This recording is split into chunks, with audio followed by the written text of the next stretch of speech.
A very warm welcome from St Mary's in Waverley in Johannesburg. This is the St Mary's Investec Hockey Festival 2018. First match of the final day, the fourth day of this festival, Windhoek versus Garsfontein. As you're looking at your screen, it is Windhoek moving from right to left. They're in the light blue and darker blue skirt, and Garsfontein white with what is that, turquoise? Very early match, 7:30 start. Hopefully all these players have had a cup of coffee.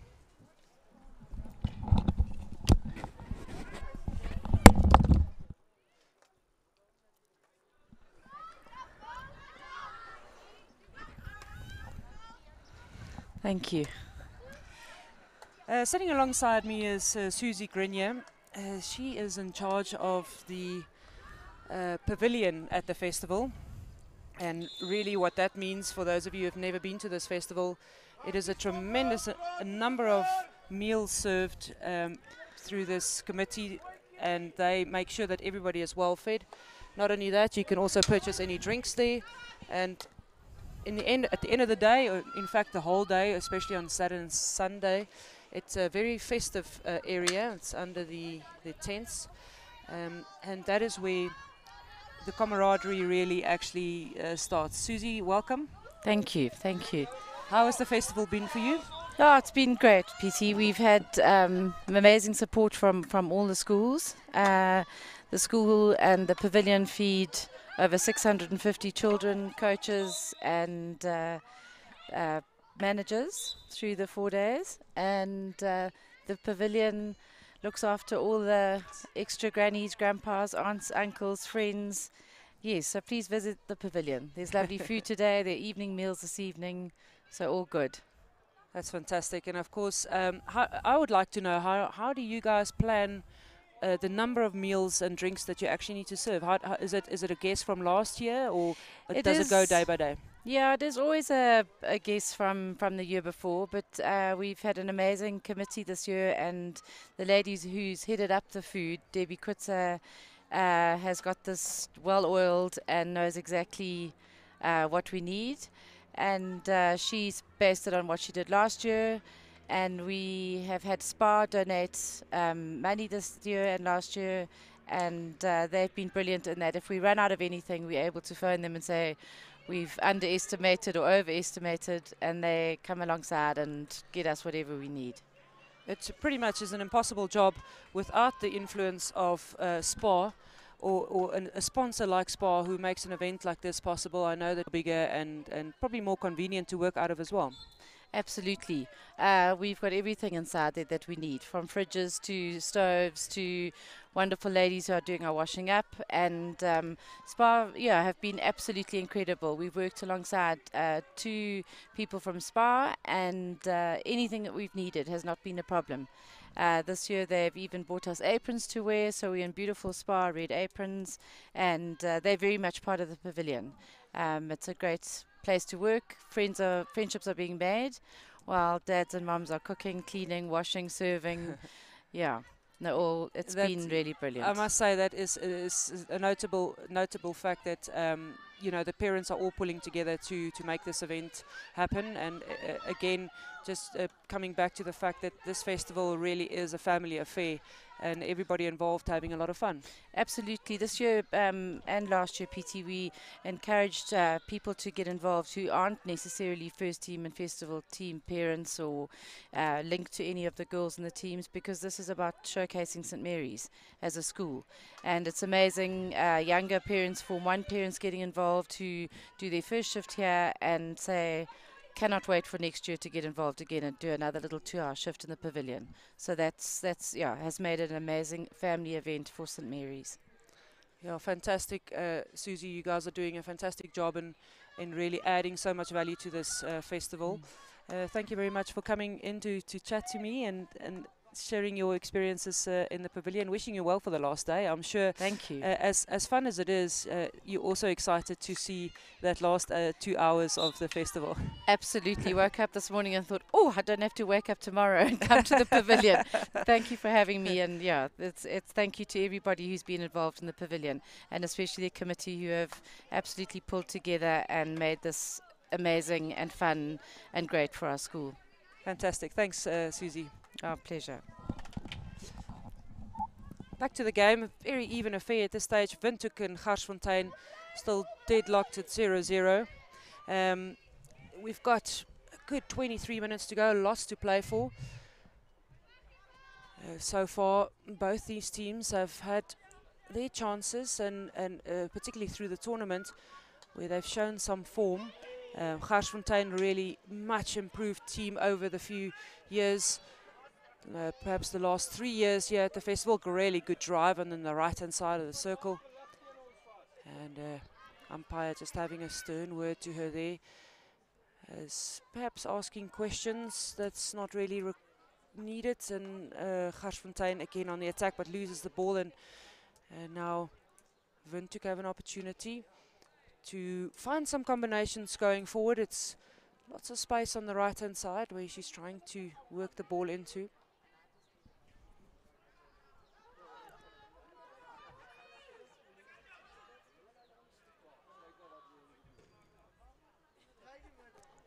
Windhoek hailing from Namibia. It's great to have some international teams participating in the festival.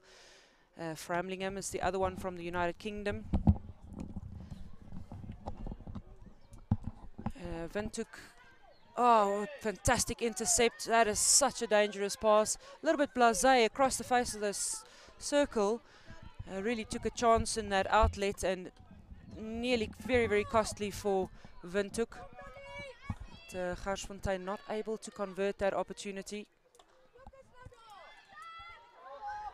Again, Garsfontein really applying all the pressure now and getting the penalty corner out of that attempt with that crash ball. Keeper had to make a save. And this is the first penalty corner for Garsfontein. We'll have an opportunity to see what they have to show in this last day of the St. Mary's Investec Hockey Festival for 2018.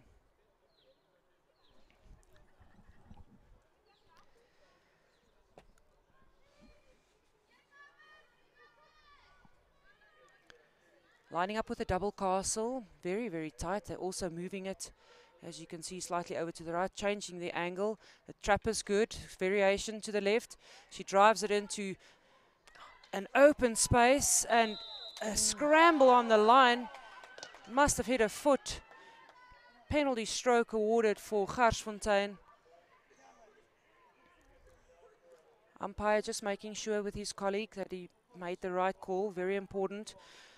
We have another look at that. Good variation behind the back, and look how she drives. She walks it into space, goes to the far post, hits the glove on the way there.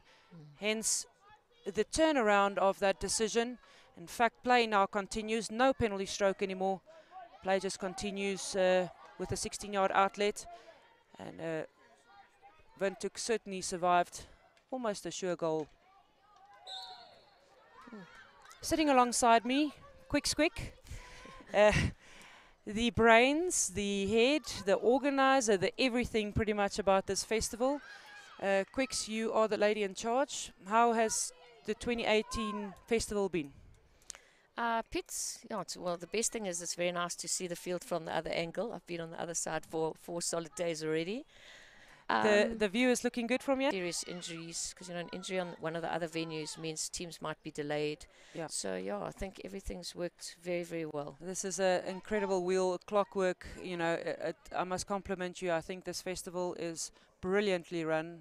Nobody can ever fault almost anything that happens here. So you guys have perfected this, and this is an enormous task, because 32 teams is a lot of teams to take care of in 3 different venues. And ultimately, then, the final day also is massive at St. Mary's. Yeah, I think it's been a long time in getting to this point. So next year is our big 20 years. So we've had lots of practice, and each year as it's grown, it's kind of been easy to put the next thing in. And I think, a lot of schools have been here for many years, so they know the drill. Yeah. We have really perfected the art of changing over. I think you lose probably between 20 and 30 seconds at the beginning of each game. So schools play their part in the changeovers. So so that clockwork works. And the parent committee, our own school staff here, everybody, they have got used to. And there isn't one person that you can fault for not pulling their weight for. And it's not only the 4 days, it's a long time before as well. But there's a lot of hands on deck. Yeah, Ros Hull spoke the first day in commentary about how it's almost an entire year's work and planning for this event. It's not something that happens just 2 or 3 or even 6 months ahead of time. It's she even mentioned that on Monday when you go back to work, that's when the next planning session starts. Absolutely, because obviously we've identified 1 or 2 areas that we think we could be better at or do something differently next year. So we'll have that meeting on Monday. That meeting will expand probably early next term, and that'll be it. And the ball will be rolling for next year. Yeah, absolute compliments to you guys for even just putting your hands up to do an event like this. When I walk around the venue and chat to people, there's nobody else who would even dare to try and do an event like this. It's massive, it works clockwork, and in fact you have set the benchmark on how it's done. So that really is, and all the players are having a great time over the 4 days, and it is the highlight of the year for the schoolgirl level in terms of festivals. Yeah, Pits, I think for me, I did play a very long time ago, but the hockey, it's so amazing to be able to organize an event, to watch youngsters have an opportunity to be involved at this level. The other stuff that goes on around here, all the food and the vendors and things like that, well, we do organize them to run, but I'm just so interested in making the hockey and giving these children opportunities that we would have loved to have. We had them probably on a lot smaller scale, but just to watch and each year see how teams change. Some of the teams that are on the bottom groups this year will be in the top groups next year, and vice versa, because children leave schools and move on and change. And so for me, it's really driven by the hockey and that opportunity. So having spoken about in that meeting on Monday, you've identified 1 or 2 things that you want to improve on for next year. Have you noticed anything this year that you would want to change next year?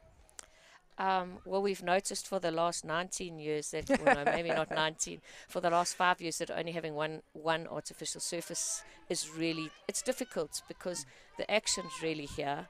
So we would love to have a second artificial surface down on the bottom field, and I know there are serious plans, and I hope that they come to fruition. Some of the other things are not things that other people... That there's certain aspects, I'm going to use the example of umpiring, where you can outsource one person to really run the entire show of the umpiring for you. And that just relieves the pressure, and it also adds to the value because it becomes more professional, and if one person really takes charge of a certain section. And I'm pretty sure I had Susie Grenier in here just before you about the pavilion, and every aspect of the festival eventually is going to run so professionally because you're outsourcing that to individuals. Yeah, it has to be like that. I mean, it's, I suppose like any big event, people have to be responsible for individual sections. And I'm glad you mentioned about the umpiring. Jean's, it's been amazing having Jean here. We had Lisa and Des here before, and they've done a fantastic job. So amazing that Jean could step in. Umpiring has been better this year. We've certainly had far less hysterical coaches and complaints, that you're listening to on the bench. Just for the viewers, in the past, what has happened is it was required that each team basically bring an umpire, and then after your team has played, you umpire the following game. And it becomes very, very difficult for the people coming along who's not that professional in umpiring. We're seeing the first penalty corner for Windhoek. They really have been butted down, stuck in their own half, and they've now broken through into attack, and they're going to see what they can do with this opportunity of a numerical advantage in the attack. Just back to the umpiring, it's now changed that there's a pool of umpires and it's managed by one person. It's Jean Buchanan Clark, and she is really done a fantastic job to make sure that the umpires are doing their bit, and they have certainly become far more professional. Great injection, a stop, and she gets it towards goal, but not quite on target, so it was an easy... it looks like it's a long corner, so it must have taken a deflection along the way. Seeing the intensity of this game, maybe just not quite as the days before. Certainly fatigue starting to set in on the 4th day of the festival. And it's a subject we'll be talking a lot today, you know, when the physical conditioning starts to deteriorate. And this is really when the teams and the players are needing their physical condition to shine through.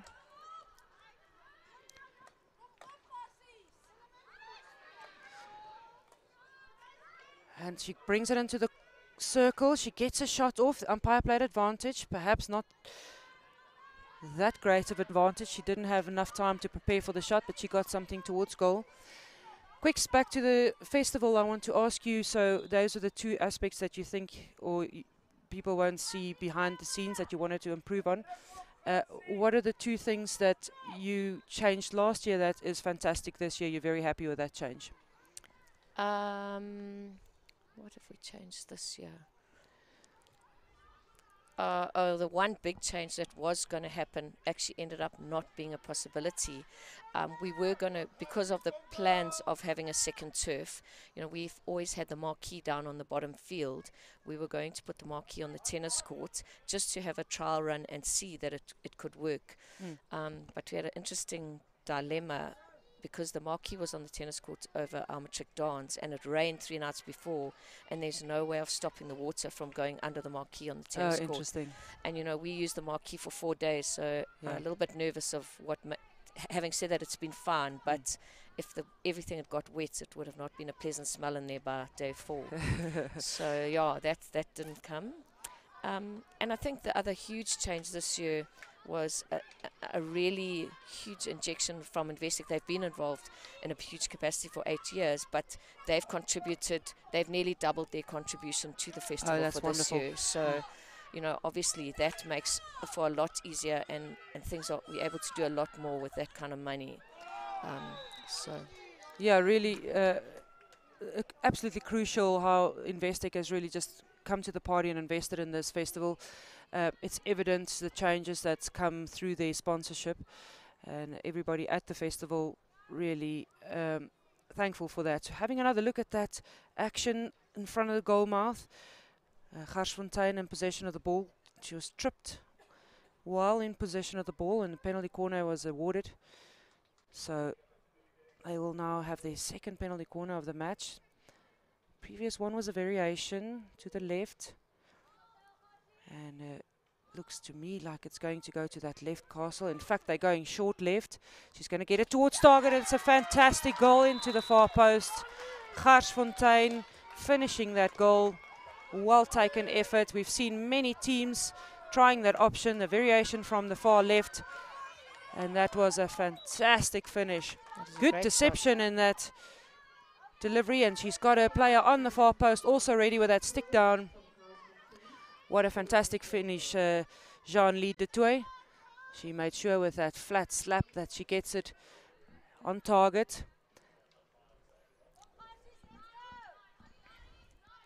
Great finish, and Garsfontein will now really feel they can start playing with freedom and express themselves a bit more. In fact, as you look at them now, they are completely dropped back into almost a half-court press.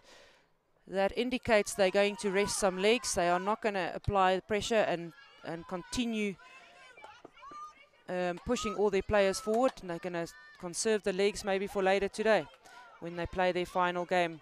8 minutes to go. It's still a lot in it. Windhoek certainly not going to lie down to this 1-goal deficit.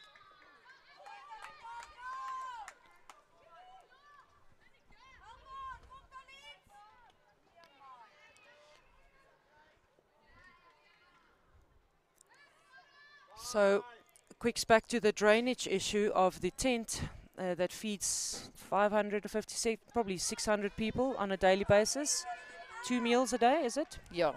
Just on this last night, we'd have a free meal, just really to give staff a chance to breathe. Yeah. It is an enormous project. If you think about just the numbers that are coming through today, is probably going to be to capacity in terms of the venue here at St Mary's. Another shot at goal for Garsfontein. They are certainly in control of this attacking phase. So it's fascinating. Is there any talk of increasing the number of teams coming to the festival in the future? No, Pitsy, 2 years ago we moved to 36 because obviously we're in a lucky position where people do want to come to this event at the moment. But 36 is really just out of our control.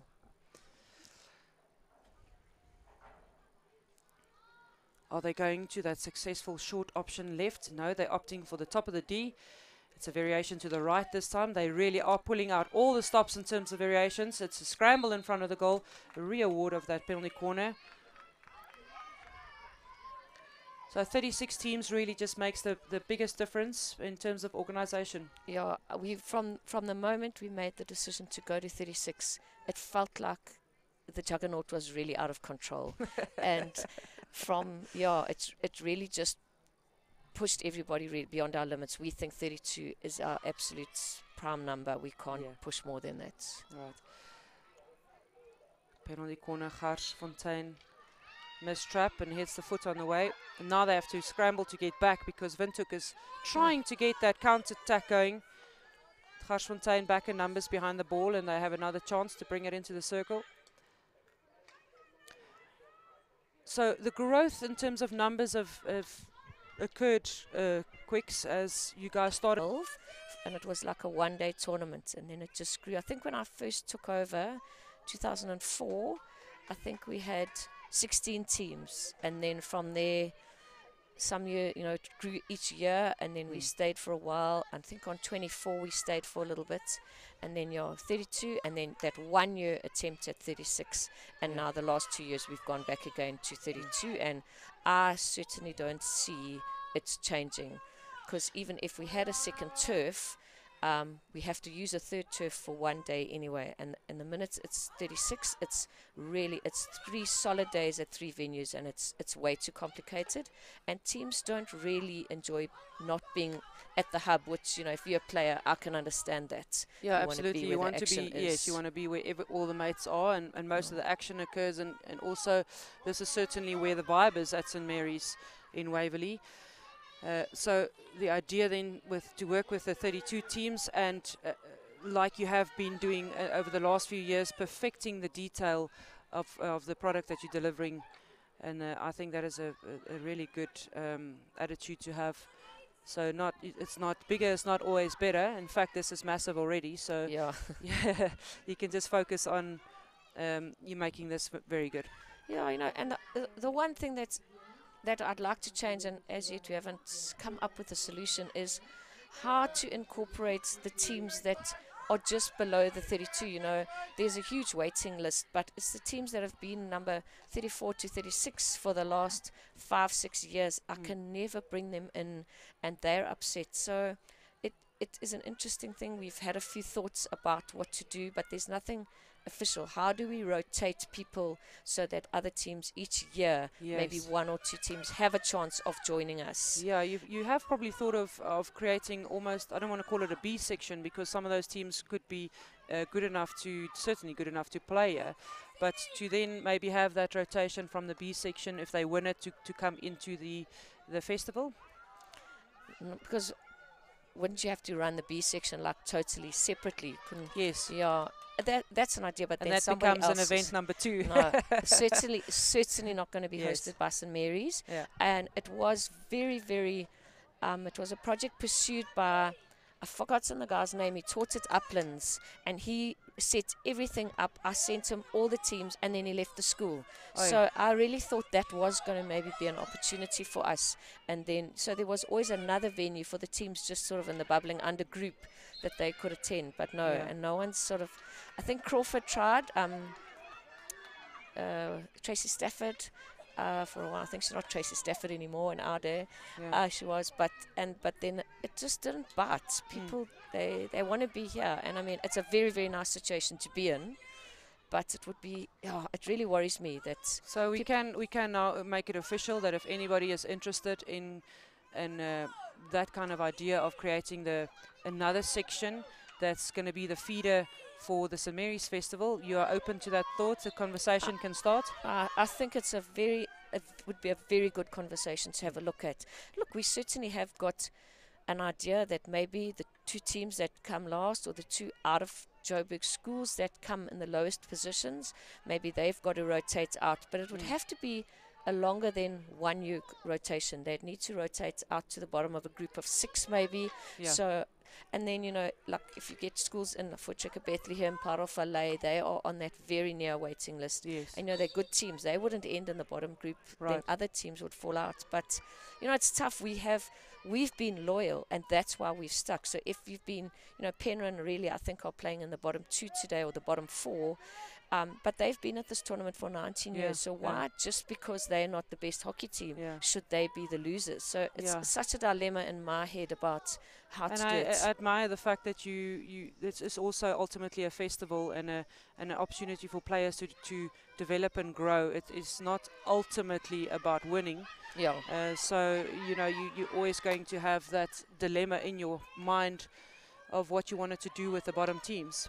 Yeah, and I think it's unfair that only the schools that have got numbers, and that, because obviously bigger numbers are going to generally increase the depth of your hockey and the ability to be better. So why should some of the smaller schools, just have to lose out on those grounds? And really, I think the schools that are in the bottom 8 are schools that have been playing here for a long, long time. Their friendships and relationships established with those schools. So it's a beautiful problem dilemma to have. We are in a great situation. Yes. Yeah. We're coming to the last few seconds of this first match, the opening match of the last day, St Mary's investec Hockey Festival. It's Windhoek who have an opportunity now to equal this match against Garsfontein. Garsfontein finishing it with also a penalty corner variation a little bit earlier in the match. Goes to the top of the D. They also vary it to the left, going to the far post, and she gets the shot off, but Garsfontein throwing everything at it to keep that out. It's a re-award of the penalty corner. They'll get together, Windhoek, and see what they can do with their options. It's 8 seconds to go. Quicks, thank you very much for joining us. All the very best with the rest of your day, and fantastic to have you chatting to us. Oh, it's been a pleasure. Actually, I think maybe I should do this. It seems a lot less stressful than the other side of the field. You're welcome. Please join us again. Thanks, Pete.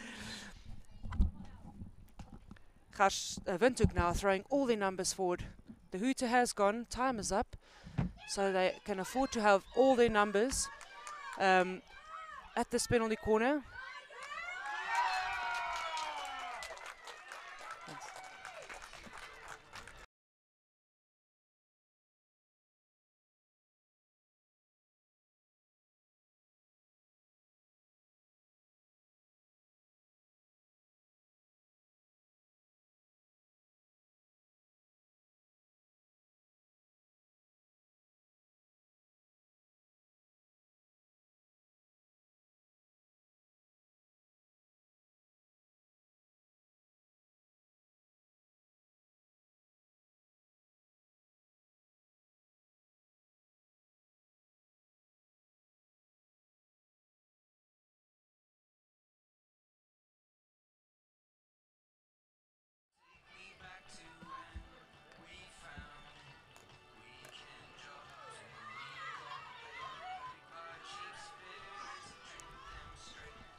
Welcome back. We are at St Mary's investec Hockey Festival 2018, second match of the last day of this festival. St. Stithians are taking on Framlingham.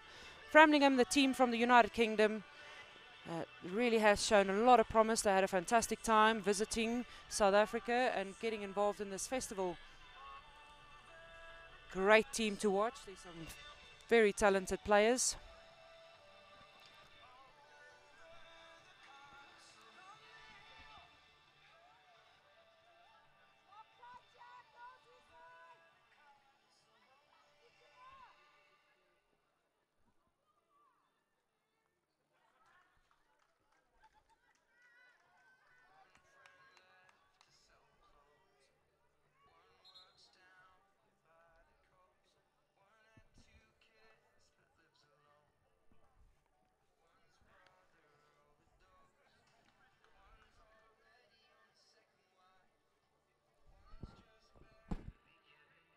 Just check.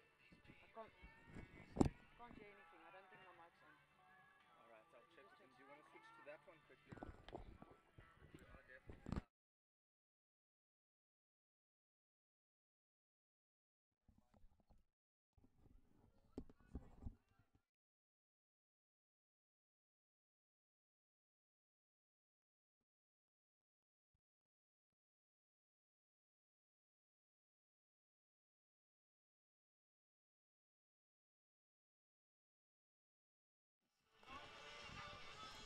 St. Stithians just up the road from St. Mary's, situated in Sandton, and really showing some good aerial skills there, taking the ball in to the circle and creating a chance. Great save by Fram keeper. Ball bouncing out of play and brought under control. She's going to try and combine, but a good step from St. Stithians. Again, lots of changeovers of possession in the midfield. Both these teams excited to play here, but this early game could be tricky. Some players are still waking up.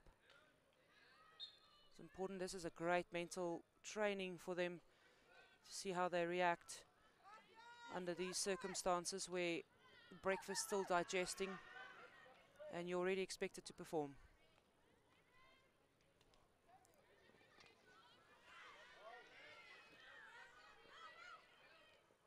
Team from Framlingham in the United Kingdom in possession of the ball.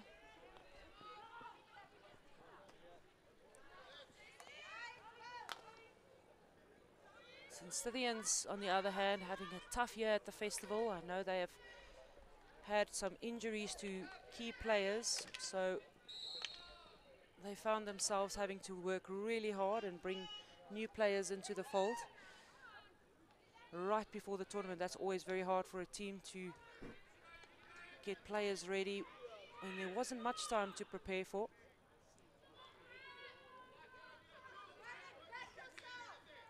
And one gets the feeling that Fram, on the other hand, could have better performances.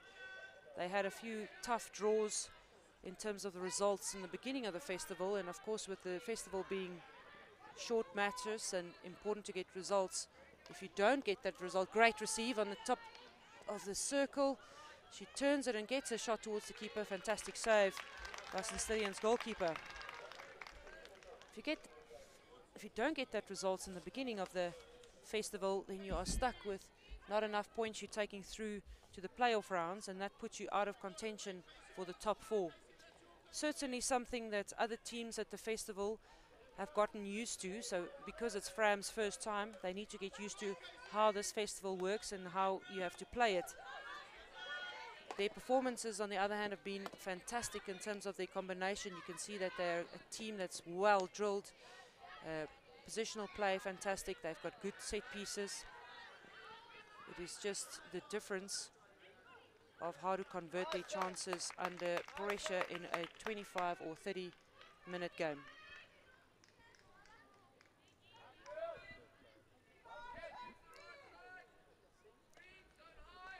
Fram, coached by an ex-South African, Susan Wessels, played in the national team. This is a great looking attack.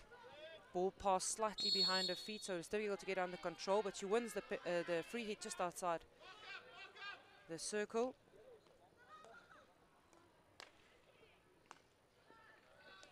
control. Free hit outside the circle again. Fram really applying all the pressure at the moment. Congested in the middle. They're going to look for a bit of space on the outsides that they can use to attack. She pulls it back and drops it outside, but they're going to have another go at it.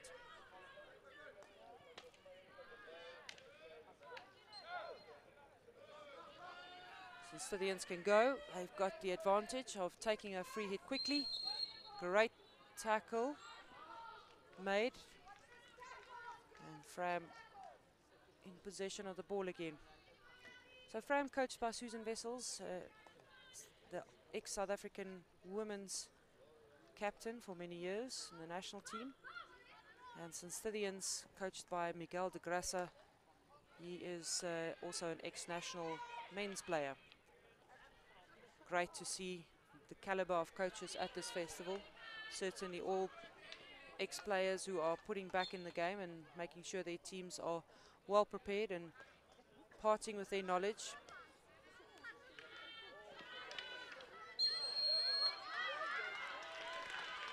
Fascinating decision. Penalty stroke awarded to Fram. Tackle not very good. In fact, that was a very clever piece of play by Hannah de Sillicourt. If you look at it, she receives the ball and then she plays the ball into the feet, and then there she gets a push. She was almost sandwiched between the two players. Stroke taken, makes no mistake. She finishes that very well, and Fram will be leading 1-0. Goes high over the keeper's head. The secret of that finish is the fact that she did it with tremendous pace. Martha Lawrence pushes hard, high, and the keeper has no chance to get there.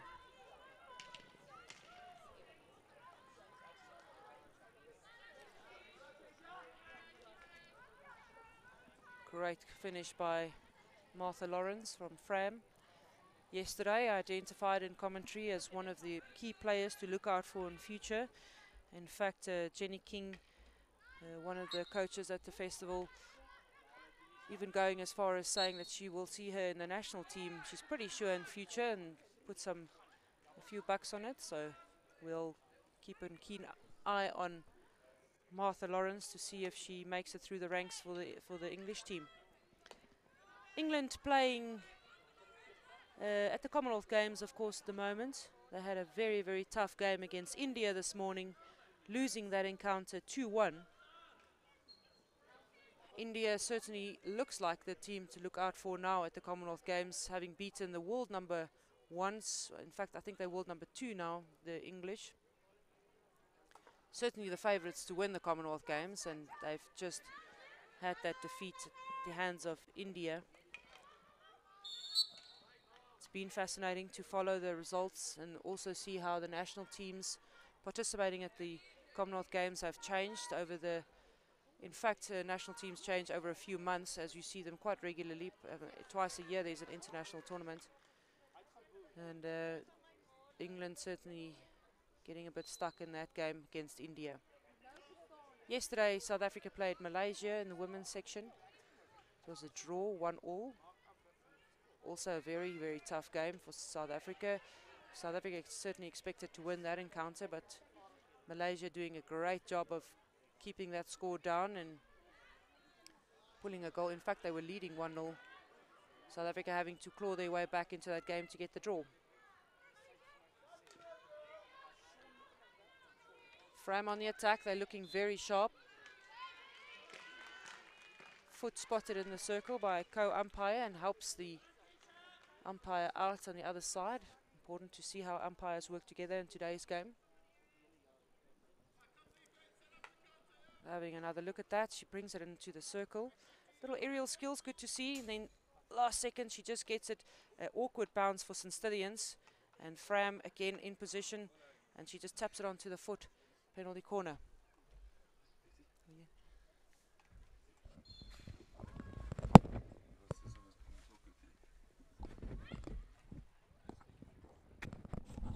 Great penalty corner taken by Fram.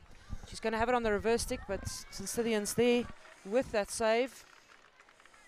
In fact, it's Daniela Martini who got the stick in there at the last second, but Fram is not letting up here. They're having another go at it, and looked like it hit the keeper in an awkward position. Keeper not very tall, so she really needs to be quite agile to get those jumps in to make the high saves.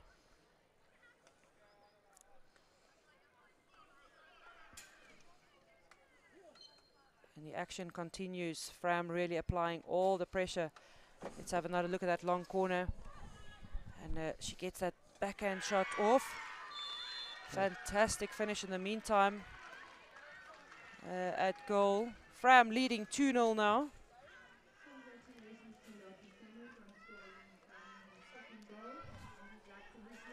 Here we have a chance to look at that goal again, Lawrence. Look at that player unmarked in the 9-yard area on the P spot. And that is not the position you want to leave anybody unmarked. She makes no mistake in that finish. Very tough on the goalkeeper, as she needed to have at least a player in front of her marking the free man on the 9-yard area. Fram showing their dominance in this game. Halfway there through the 16 minutes to go and leading 2-0. They're starting to play with freedom now and expressing themselves through the midfield. St. Stithians finding it difficult to keep up with the pace now, as Fram is really just turning the tempo up. Sitting alongside me, welcome Craig Grenier.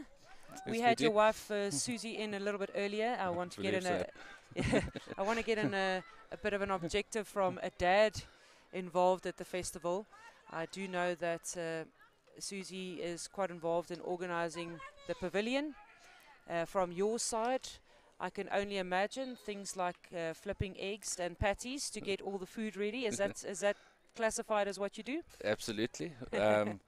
Myself and a lot of the dads, we start earlier sessions 6:30 to start getting the kitchen stuff all organised and the egg and bacon rolls on the go. Yeah, generally the parents are organised in managing the catering, and thanks to all the willing parents, normally working 2-hour shifts at a time, and making sure that everything's running smoothly. Also a fun project to be part of, I can imagine. Did you have to take leave for this? Yeah, most dads take a bit of time off work to be here, and it's really a good opportunity to meet parents.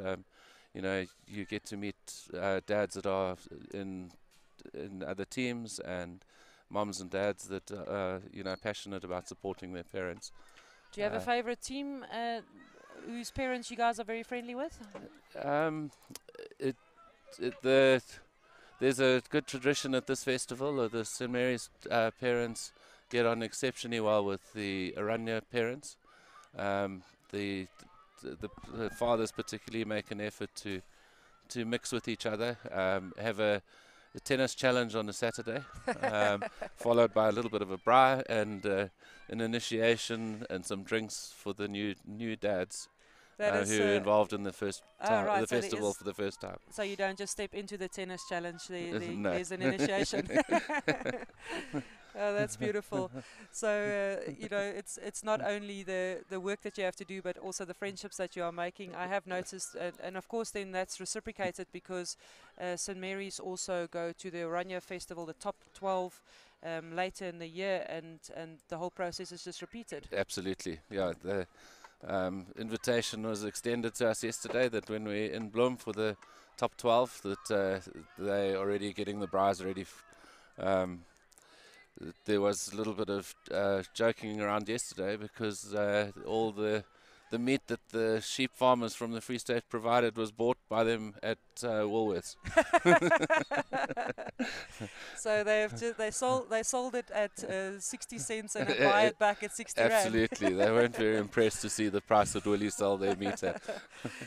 I'm very delighted to hear that you guys have kept it to a tennis challenge. I'm a bit nervous that it's going to escalate into something like a rugby challenge. I'm hoping it's never going to get there. No, we're wise enough. If you look at the size of those farmers from the Free State, we'll keep it to tennis.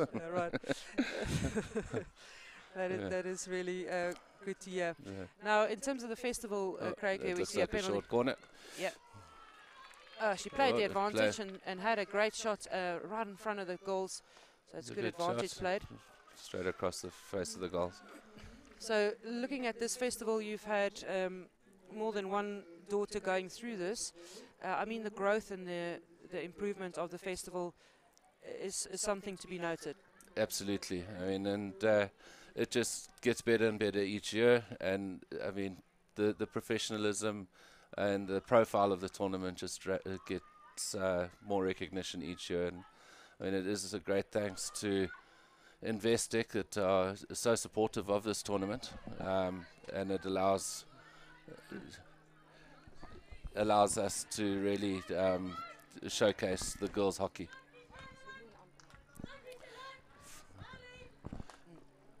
Fram still in possession. They intercepted by Cincinnatians. Cincinnatians just inside the Fram 25. We have noted, we have noted earlier that you know, the importance of having investec involved, and it's almost impossible, if not impossible, to run an event like this without the support of a major sponsor like investec. Absolutely. From the pavilion side, of course, SPA also playing a massive role for you guys in providing of the food and or certainly helping in that aspect. Do you guys also rely heavily on them in terms of their professional advice, or do you think you guys have got this down now at the pavilion, running it smoothly without any professional advice? I mean, you guys feel like you're professionals by now?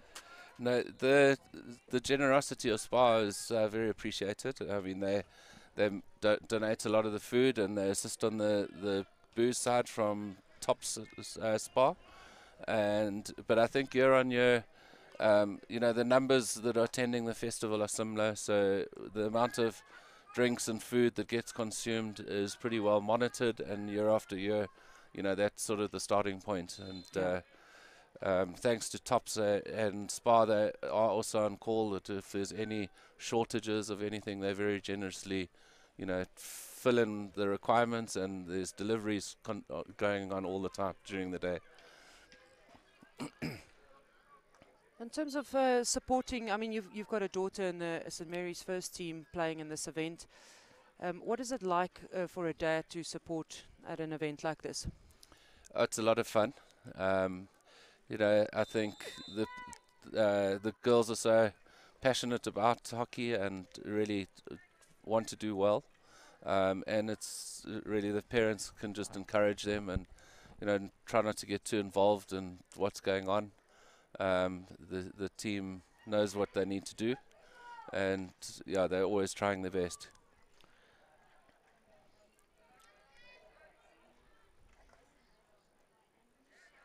Always great to see on the side, especially when St Mary's are playing, everybody lined up all around the side. The support that they're enjoying, I think it must be also nerve-wracking for parents and supporters alike to watch their team and really wish best for them.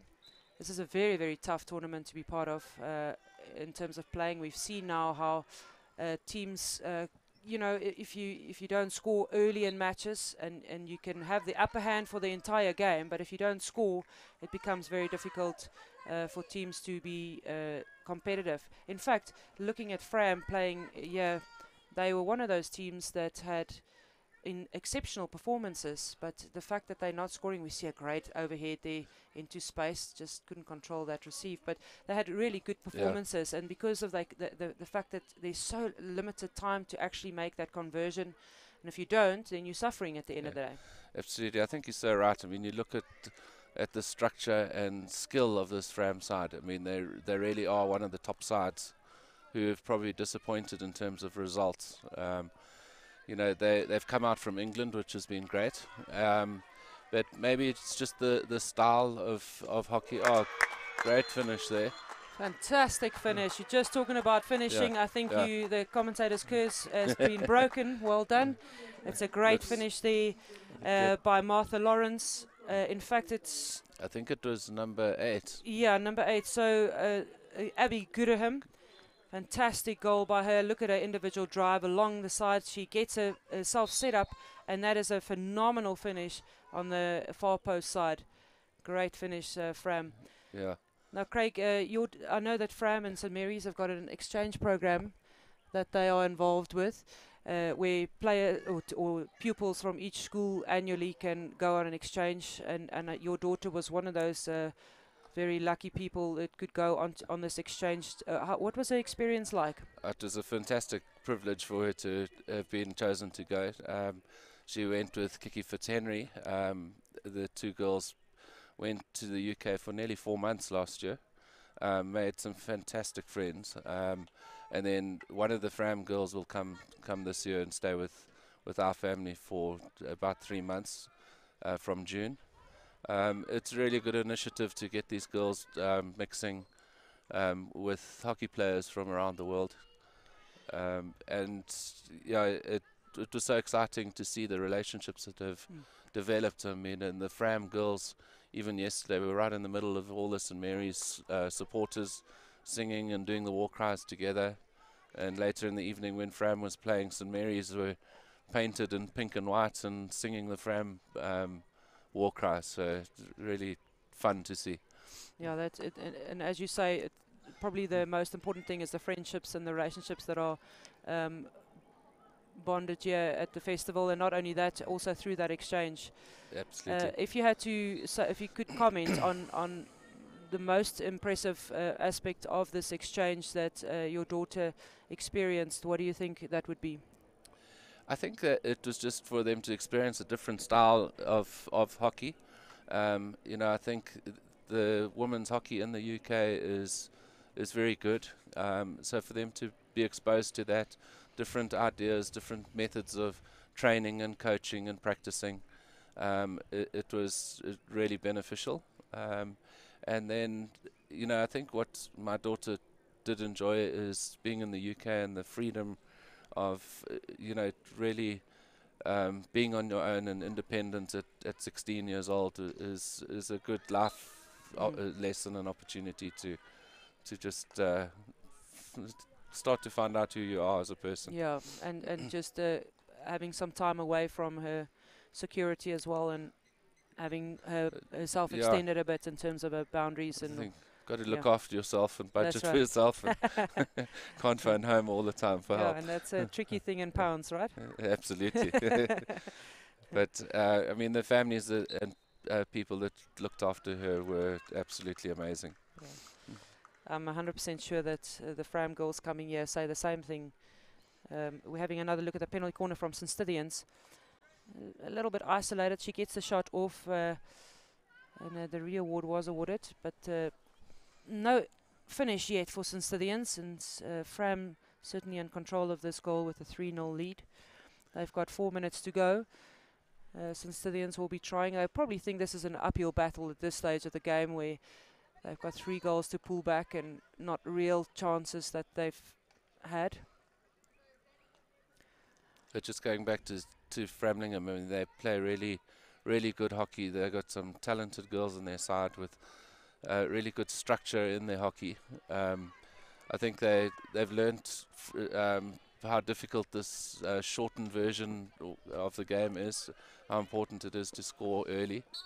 And probably not getting used to that quick enough has been their downfall in terms of the results that they've achieved here. But we would hope that we would see them back in years to come, and that they will have learnt a lot from their experience here this year. Just pushing that ball a little too hard over the baseline. She's having an argument with the umpire. She feels that was last touched by an opponent, but as we know now, cannot change the mind of an umpire. Once the decision is made, seldom changes.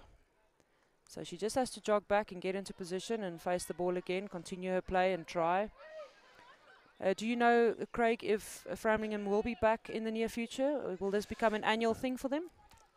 Pity, as far as I'm aware, this year Somerset College from Somerset in the Cape have gone on an overseas tour themselves, so that freed up the spot for Fram to be invited. But I think it's the people that are involved in the tournament are very reluctant to give up their space to allow anybody else in. That's right. Yeah, we've So- had a quick squick telling us about the waiting list as well for teams to try and get into this festival. So it is very, very popular. Once you get that spot, you don't give it up. Absolutely.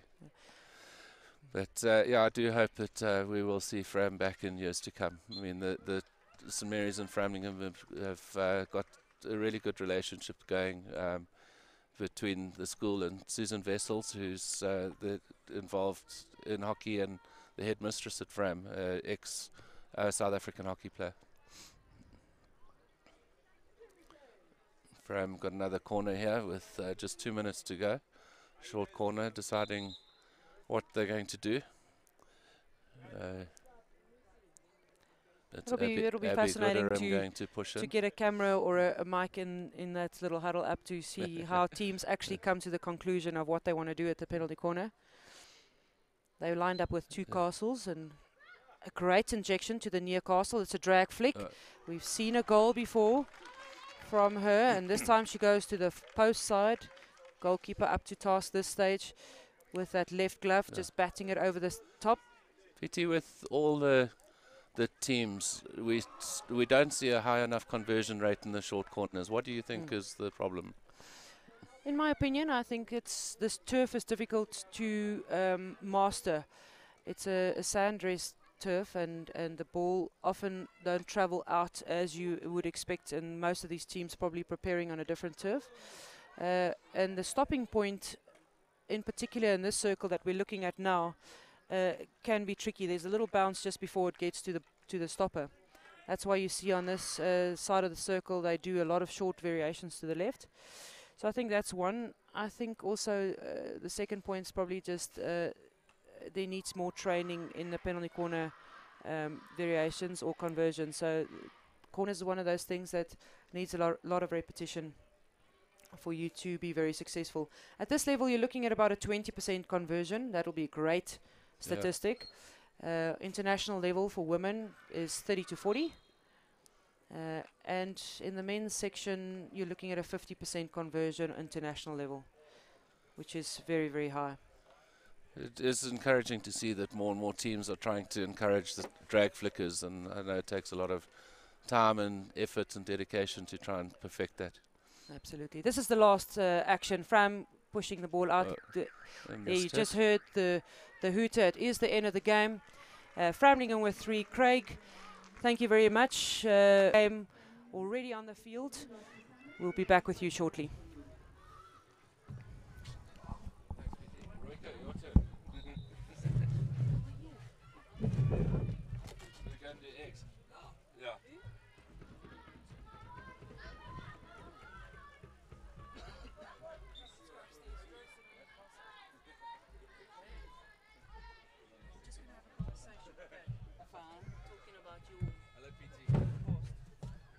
It's a very long pass.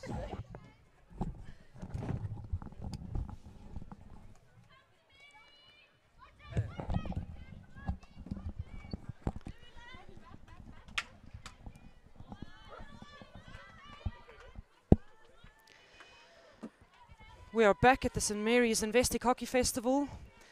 St Mary's Waverley first team taking on Bloemhof in their play-out game. It's the last day of the festival, day 4. Action-packed. In fact, action never ends at this festival. Shorter version of the game, 30 minutes. And Bloemhof on attack.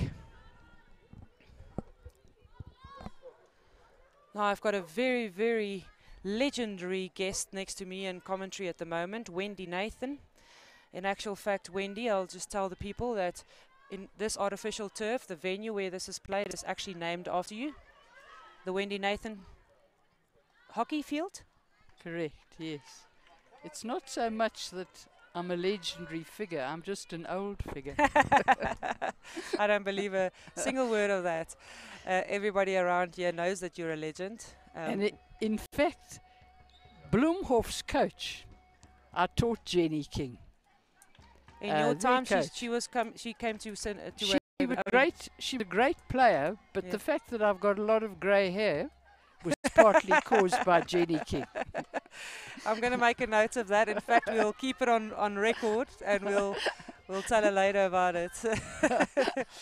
So, Wendy, how many years were you a teacher at St Mary's? Well, I taught there for 36 years. So I've been associated with the school since 1962.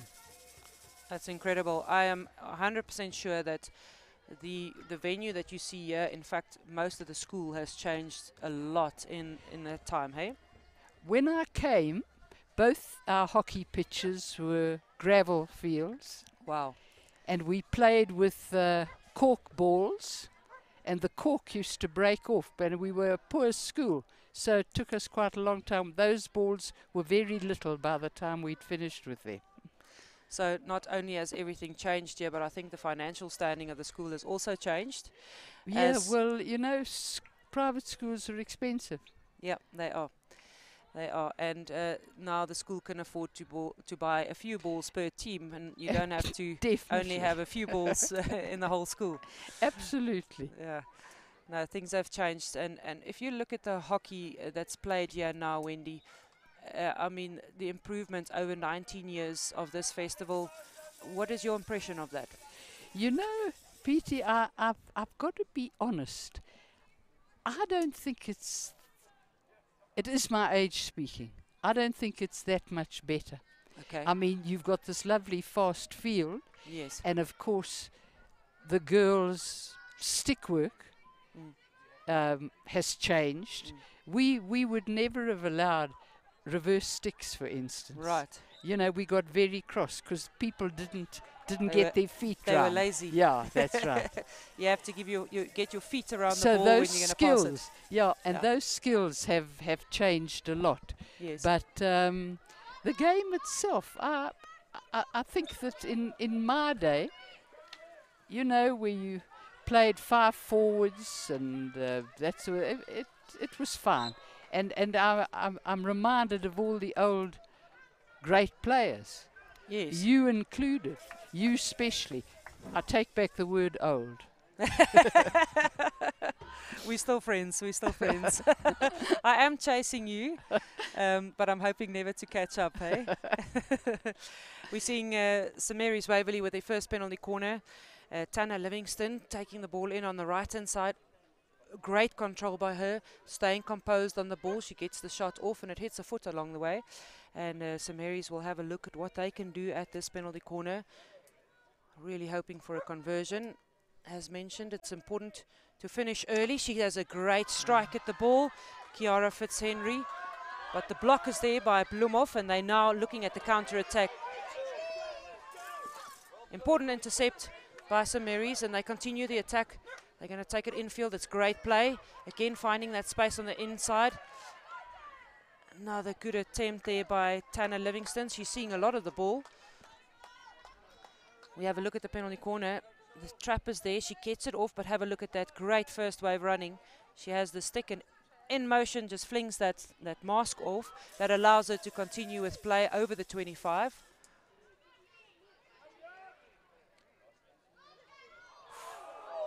Oh, Another good opportunity in front of the goal. Now, Wendy, in your time, there were no face masks. absolutely. But I'll tell you this, the thing that's improved the most, Yes. because the goalies now have so much protection, the standard of goalkeeping is terrific. So that is one aspect of the game that has come on in leaps and bounds. Yeah, As their confidence are growing, they can now really put the whole body in front of the ball. absolutely. Absolutely. And probably in the past, you know, the goalkeeper was selected maybe on physical appearance more back in the day, less agile than they are now. In fact, now a goalkeeper is really chosen on agility. Absolutely. There was nothing agile about the. Yes, one ex and Mary's girl, Renee Strange, she was a goalkeeper for us, and she was pretty agile.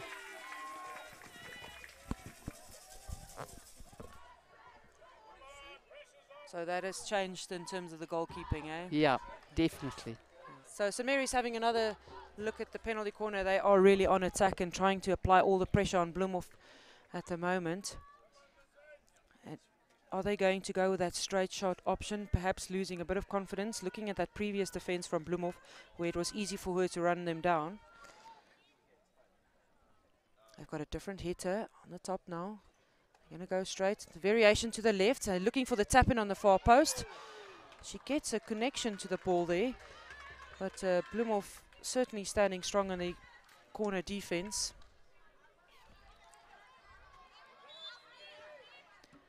Going wide, it's a great option there, variation. Long corner, and Samiri still in possession. Just driving strong along the baseline, finds a foot inside the circle. Another penalty corner. They really are applying the pressure. They are having a look at their third PC. So Wendy, year in and year out, you come and visit the festival. Obviously your heart heavily involved still at the school. Absolutely. I only see red and white socks. I've got to be honest. That's what I look for. Yeah, your heart is But Samiri's. Petey, I'll tell you this. Shall we just wait? Let's have a look at what happens here. Another variation left. They're going to fling it to the right this time. She can have the opportunity to drive. She'll get a shot in, but there was a physical contact in that defense, so she has a re-award of that corner. You can tell my age by the fact that I like the straight to the goal shot corner. I tell you what, often simple is better, hey? Yeah. And if you just get the ball moving towards the goal, you're going to find success, I believe.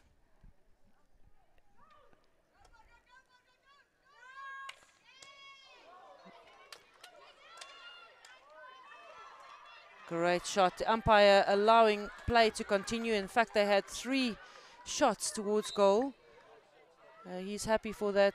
And they again use that advantage, running it early. Great tackle by Bloemhof. Finding themselves under great pressure. So you were talking about Jenny King earlier. I mean, she was also a national coach. Yes. For the women's team, and then you've got Ros Hull on the other side. Absolutely. Ros Hull, was she a colleague of yours at school? Or Yes, she was. She was. In fact, it was very embarrassing for me when she came because I had very loyal players. And my captain kept saying, well, Miss Nathan didn't tell us that. She didn't do it that way. And I had to live through that. It was not easy for me. Yeah. I do find it fascinating that, I mean, they're both old girls. And in fact, Roxy standing next to Ros as the coach of St. Mary's, also an old girl. Another penalty corner for St. Mary's. You're breeding them well at St. Mary's. I mean, they're all coming through the ranks. Also 2 national coaches there in Jenny King and Ros Hull. I mean, that is a phenomenal statistic. It is. And but you know that the whole thing about games at schools has changed because it's so intense that girls actually have to choose now. And boys have to choose which sport they're going to concentrate on. Oh, fantastic strike there by Sarah Grenier. They go opting for that option to the left again. Sarah Grenier spotting the space on the left of the goalkeeper. Look at her preparation, fantastic footwork, and she really got hold of that ball. They are all delighted. St. Mary's leading this game 1-0 versus Bloemhof. And St. Mary's certainly have enjoyed most of that attacking passage, and it was a matter of time for them to actually convert that. Fantastic goal, Sarah Grenier. And you can see St. Mary's now with their tails up. They're feeling the confidence. The game is going to open for them. They can play with that freedom that we speak about so often, where they can just express themselves. And they're enjoying, once again, some attacking play. How is this St. Mary's team comparing to previous years for you, Wendy? You've mentioned in the past that most are they're looking very similar. Is that the case for you this year as well? I think we've got very few matrics in this team, so it's going to take a season or two, you know, for them to mature. Yeah. But you know, Petey, what for me changed the whole game, Mm. and it was such a nice change if you're a forward, Yes. was the fact of no offsides. Oh, right. Wow, that's No made a huge offsides. difference. I think lots of teams don't take advantage of it. Well, yeah. So the offsides rule. I mean, that is something that was very, very limiting. Back in the Absolutely. day, you had to pay attention, and in fact, I think I wonder how often, if you see nowadays in soccer, how difficult it is for them to really get that line right. Absolutely. And now you're expecting the umpire to see that as well. Yes. I mean, if I cast my mind back of offsides, it's almost impossible to think now how that actually worked in hockey. So the game just really became so much more open, and now we It use did. the entire field and not just certain sections of it. That's right.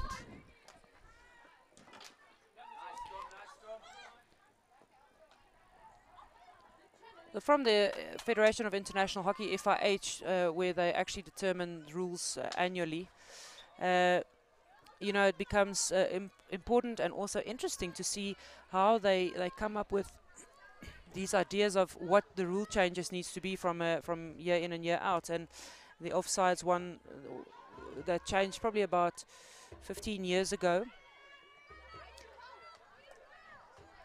In fact, since the is it 15, do you think, Wendy? When do you think do you know when that rule changed? No. 15, 20 years ago? No, it's more I- than that. I certainly didn't play with that. It's probably 25 years ago. At 'Cause, least I because started playing international 20 years ago. when I coached, I Yeah. remember, you know, being so glad about that offsides rule. But I Mm. mean, when I think of it, to get the ball back into play, Mm. when I played and when I started coaching, you rolled the ball back Yes. from the side of the field. That's you right, know, yeah. those rules, Mm. which slowed everything down. Yes. And if you didn't roll it, if it lifted a bit, you took it again. Oh, they give you another chance. Yeah, they gave you another chance. That was very kind of them. Yeah, now if you play the ball in and it goes out from your play in, they don't give you another chance. It's the other team's ball. Absolutely. The whole game far more competitive. Wendy, when you coached at St Mary's, talk us through a bit what your coaching session looked like. Can you remember? Well, actually, there is quite a funny story because the girl involved, a girl by the name of Robin Curnow, who's today broadcasts on CNN, Mm. we used to practice dodges, very much so. Yeah. And so we were practicing dodges, came the match the next day. And Robin Curnow got the ball, and I was umpiring. And I think she played right wing. Mm. And she became aware of me, and she was a very earnest, lovely girl. And when she became aware of me, she suddenly had the ball and she dodged, but there was nobody to dodge. I was very gratified with that. It showed she'd listened. She's a certainly terrific just girl followed and a good instruction. hockey player, yeah. But it was much more rigid, I think. Mm. You know. So you would do, like, for example, a skill like the dodge. You would do that per session, and then We'd practice shooting, we'd Yeah. practice corners. I mean, I'm sure they do all these things. You know, They- I mean, I yeah. know they do. But and don't forget, we were playing on grass fields. Yes. First on gravel for me, and then on grass. And some schools' fields were not good. Yes. So you had that to contend with. But that's what we knew. That's Yeah. what we did. No, it's totally. And it's like that home advantage. If you go to another school and the field is not great, they are exceptional on Absolutely. that field, and you just have to cope. Definitely, definitely. The other thing is that, for instance, Ros Howe coaches the first squad. Mm. Now, I'm not knocking Ros, you understand, But Okay. I think she's got an easy task because I coached the firsts and the seconds Yeah. and the under 15 A's and B's did and the everything? under 4. Yeah. And I was coaching tennis as well and swimming, Wow. you know. I And, bet you so were I always underpaid and tell- overworked. Absolutely. And I always tell Roz, you know what? You have it very easy. Yeah, that's so. Then, if you had to think back about that session that you did, would you coach the same thing to all the age groups that you worked with?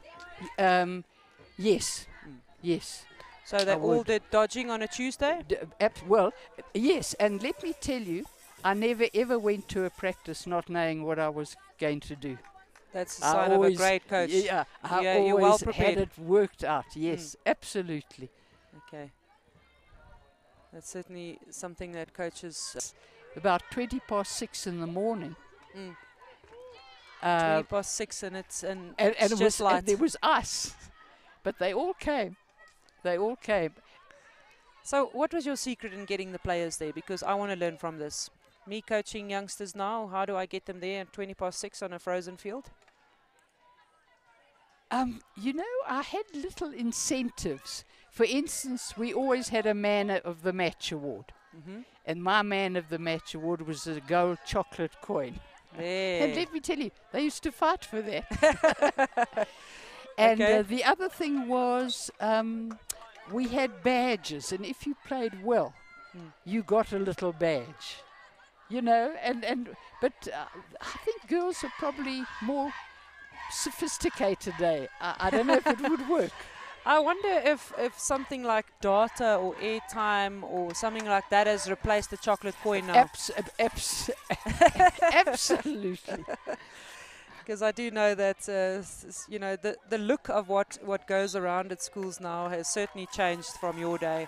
There were certainly no cell phones at school when you were around, and now it's probably at a much younger age that everybody has got that. And in That's fact, let me tell you this: that a coach can now send video clips of the hockey game to the player on the cell phone. Absolutely. That is unbelievable. Those things are just fantastic, Yeah. you know. So St Mary's with another penalty corner. This has certainly been an advantage for them. They used Sarah Grenier in the previous one who scored the goal. She is standing on the left. She doesn't look very interested at this stage, but that could just be a deception. Injection not straight, but they get a go at it. Interesting how that ball stayed out. I was about to say, it didn't sound like a stick hit. It's the foot along the way. It was going wide, so no penalty stroke. It was going in line. It would have been a penalty stroke, but it was going off target, so it's just another re-award of the penalty corner.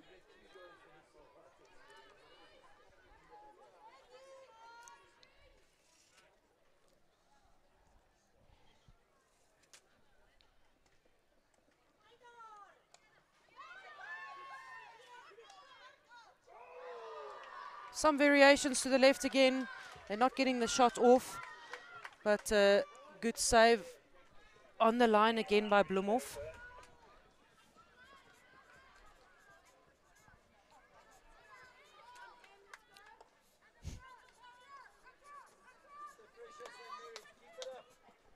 So Mary's applying high pressure.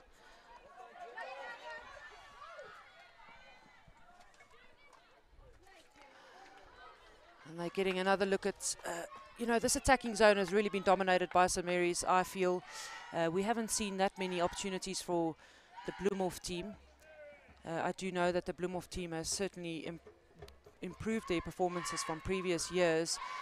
And they looked very good coming into this festival, but we know now that this festival is a tough encounter. You know, you get a few results going against you, and it becomes difficult to get into the top section of this festival in the way it's designed.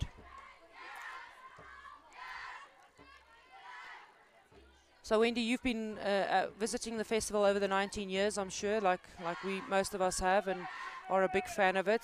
You saw this festival starting with 12 teams, and it's grown into the enormity that it is now. I've got to hand it to St Mary's, to the coaches and to you know, Jill Quicks, because it's really a huge thing. Now, I think it's the biggest hockey tournament in the country. Certainly Am I is the right? biggest. It's the biggest festival for schoolgirls by a country mile in South Africa. So, yes, without a doubt, so 32 teams is enormous, and it's fantastic what they're able to do here.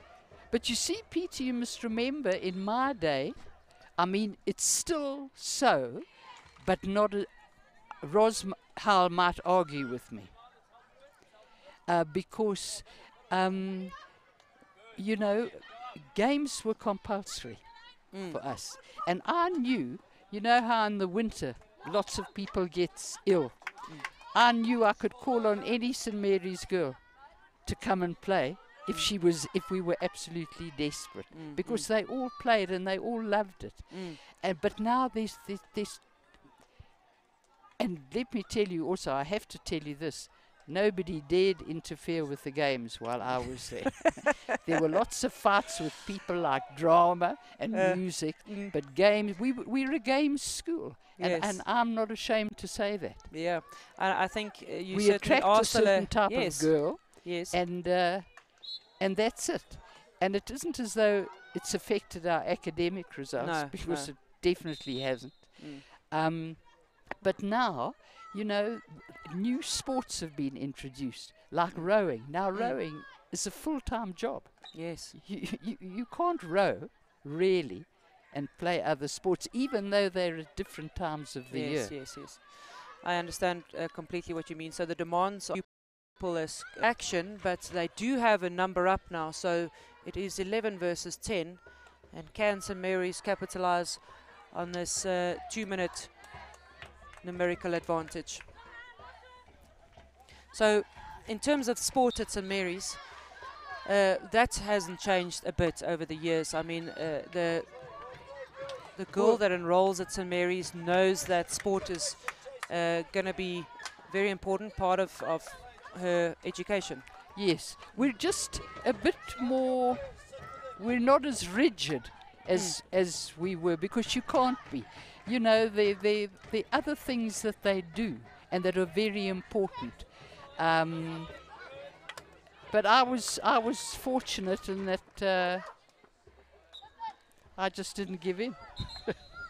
Again, it's another lesson I'm going to note from you. I am going to also become a bit more rigid and not give in. I need all the players at training, and that's just not a negotiable. Absolutely. But you do lose a few friends on the staff. That's okay. We all know our places, and as long as they know that the hockey comes first, then that's okay with me. Yeah, you know, I never apologized for the fact that the girls who came here, not all of them, came here often because of the sport. You know, we had swimmers who came here because we were and are a strong swimming school. I don't think we've lost, if you can call it league now, I don't really know. I don't think we've lost a league hockey match for years, for seasons. Yes. Let's have a look what St. Mary's does here in the fifth penalty corner. It's a trap that goes over the stick. They get another go at it. She continues the play. It was saved by the stick there on top of the D, so no re-award, but they are still in possession. They've got 2.5 minutes to go to the end of this game, and really have controlled this game very nicely against Bloemhof. They are in the lead, and they're going to get another chance here. It's not very secure chances, but St. Mary's certainly getting into that area where they can make it count.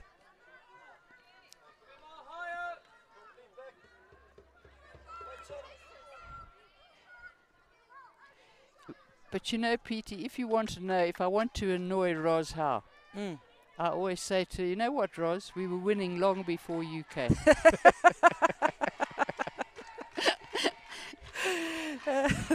So she didn't arrive she here. Doesn't like that, yeah. But I mean, she's just was a fantastic player, and she's a fantastic coach. Absolutely fantastic. What do you think makes Ros Howell so special, in your opinion? You know, it's her whole being, because Ros has really got heart. and it's very evident. Mm. You know, she's fantastic. Listen, she can lose it with her team. That I know. I've learnt words that I didn't know existed in, in listening to her coach, but she just knows when to be cross and when not to be. Mm. Certainly one of those coaches that a player will never forget that they were Absolutely. coached by her. And in fact, you can get people all over the world, you cross them, you say you've got a Samaris history, they will mention either Wendy Nathan or Roz Hull, and they never forget the impact that Roz Hull has had in their lives. Oh no, well she is just a fantastic coach. She's got total feel, you see, for the game. Yes, yes. And I think you need that as a coach. Yeah, absolutely.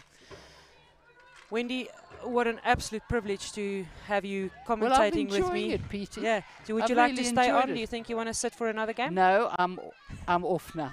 Okay. You've I'm done now your duty. off. Yeah, I've done my bit. Yeah, so it was fantastic to hear your input.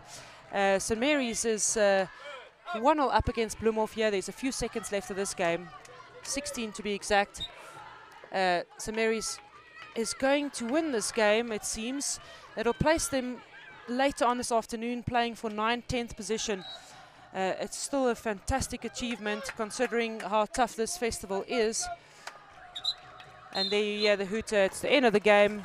This is the last day, final day of St. Mary's Investec Hockey Festival. It comes to a close. St. Mary's versus Bloemhof. St. Mary's winning 1-0. Thanks, PT.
Thank you. Thank you very much.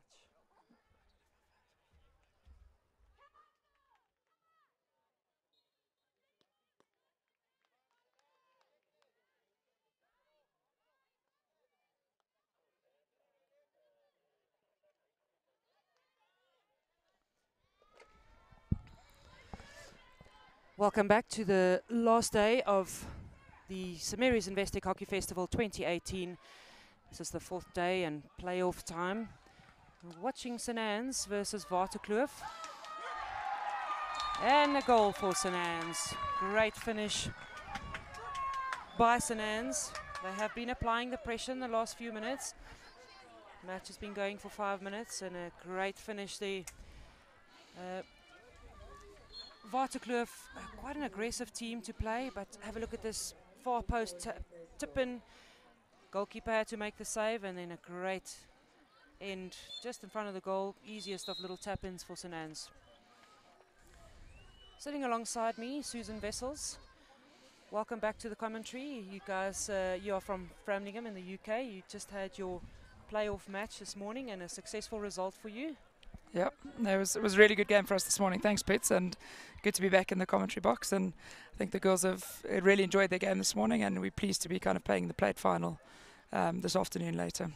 That's great, plate final. So, I mean, it's been a pretty tough festival to be part of. We've spoken a little bit about it in the past few days of just how different this format is. Your girls really came through nicely, even end of yesterday and this morning.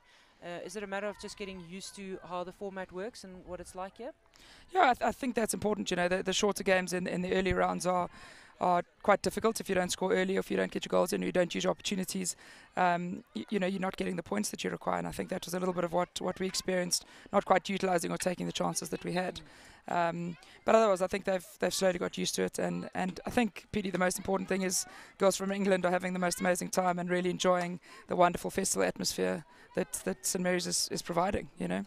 Yeah, I mean, yesterday we saw the Fram girls really getting involved in the war cries that the St Mary's school is doing over there, you know, supporting the St Mary's team, and then later on in the evening, the St Mary's vice versa, you know, supporting the Fram girls. So it's certainly a strong camaraderie being built and bonded here, you know, at the festival.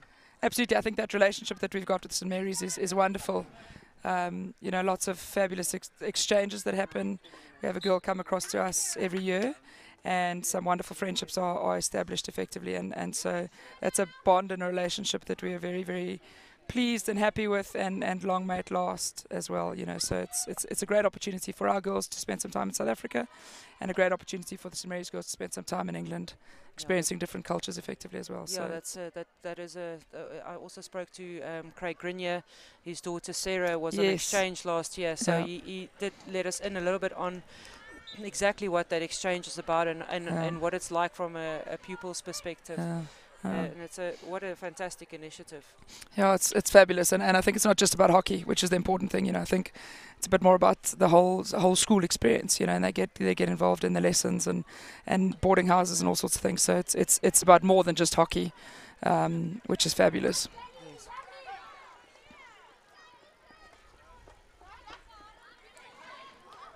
Daniela Rhodes on the ball. We've seen a little bit of her, fantastic player. And a great finish. Great finish great by finish. St Anne's. Fantastic goal there. Daniela Jasensky making no mistake. So often you'll see a player having a one-on-one situation with the goalkeeper, getting a bit flustered, but she stayed very calm, pulled the ball right, and made no mistake with that finish. Yeah, it's great. You don't often see that calm composure in the circle on a one-on-one with the goalkeeper, so it's lovely to see her finish that way. So just chatting about Daniela Rhodes a bit earlier. Last year, one of the key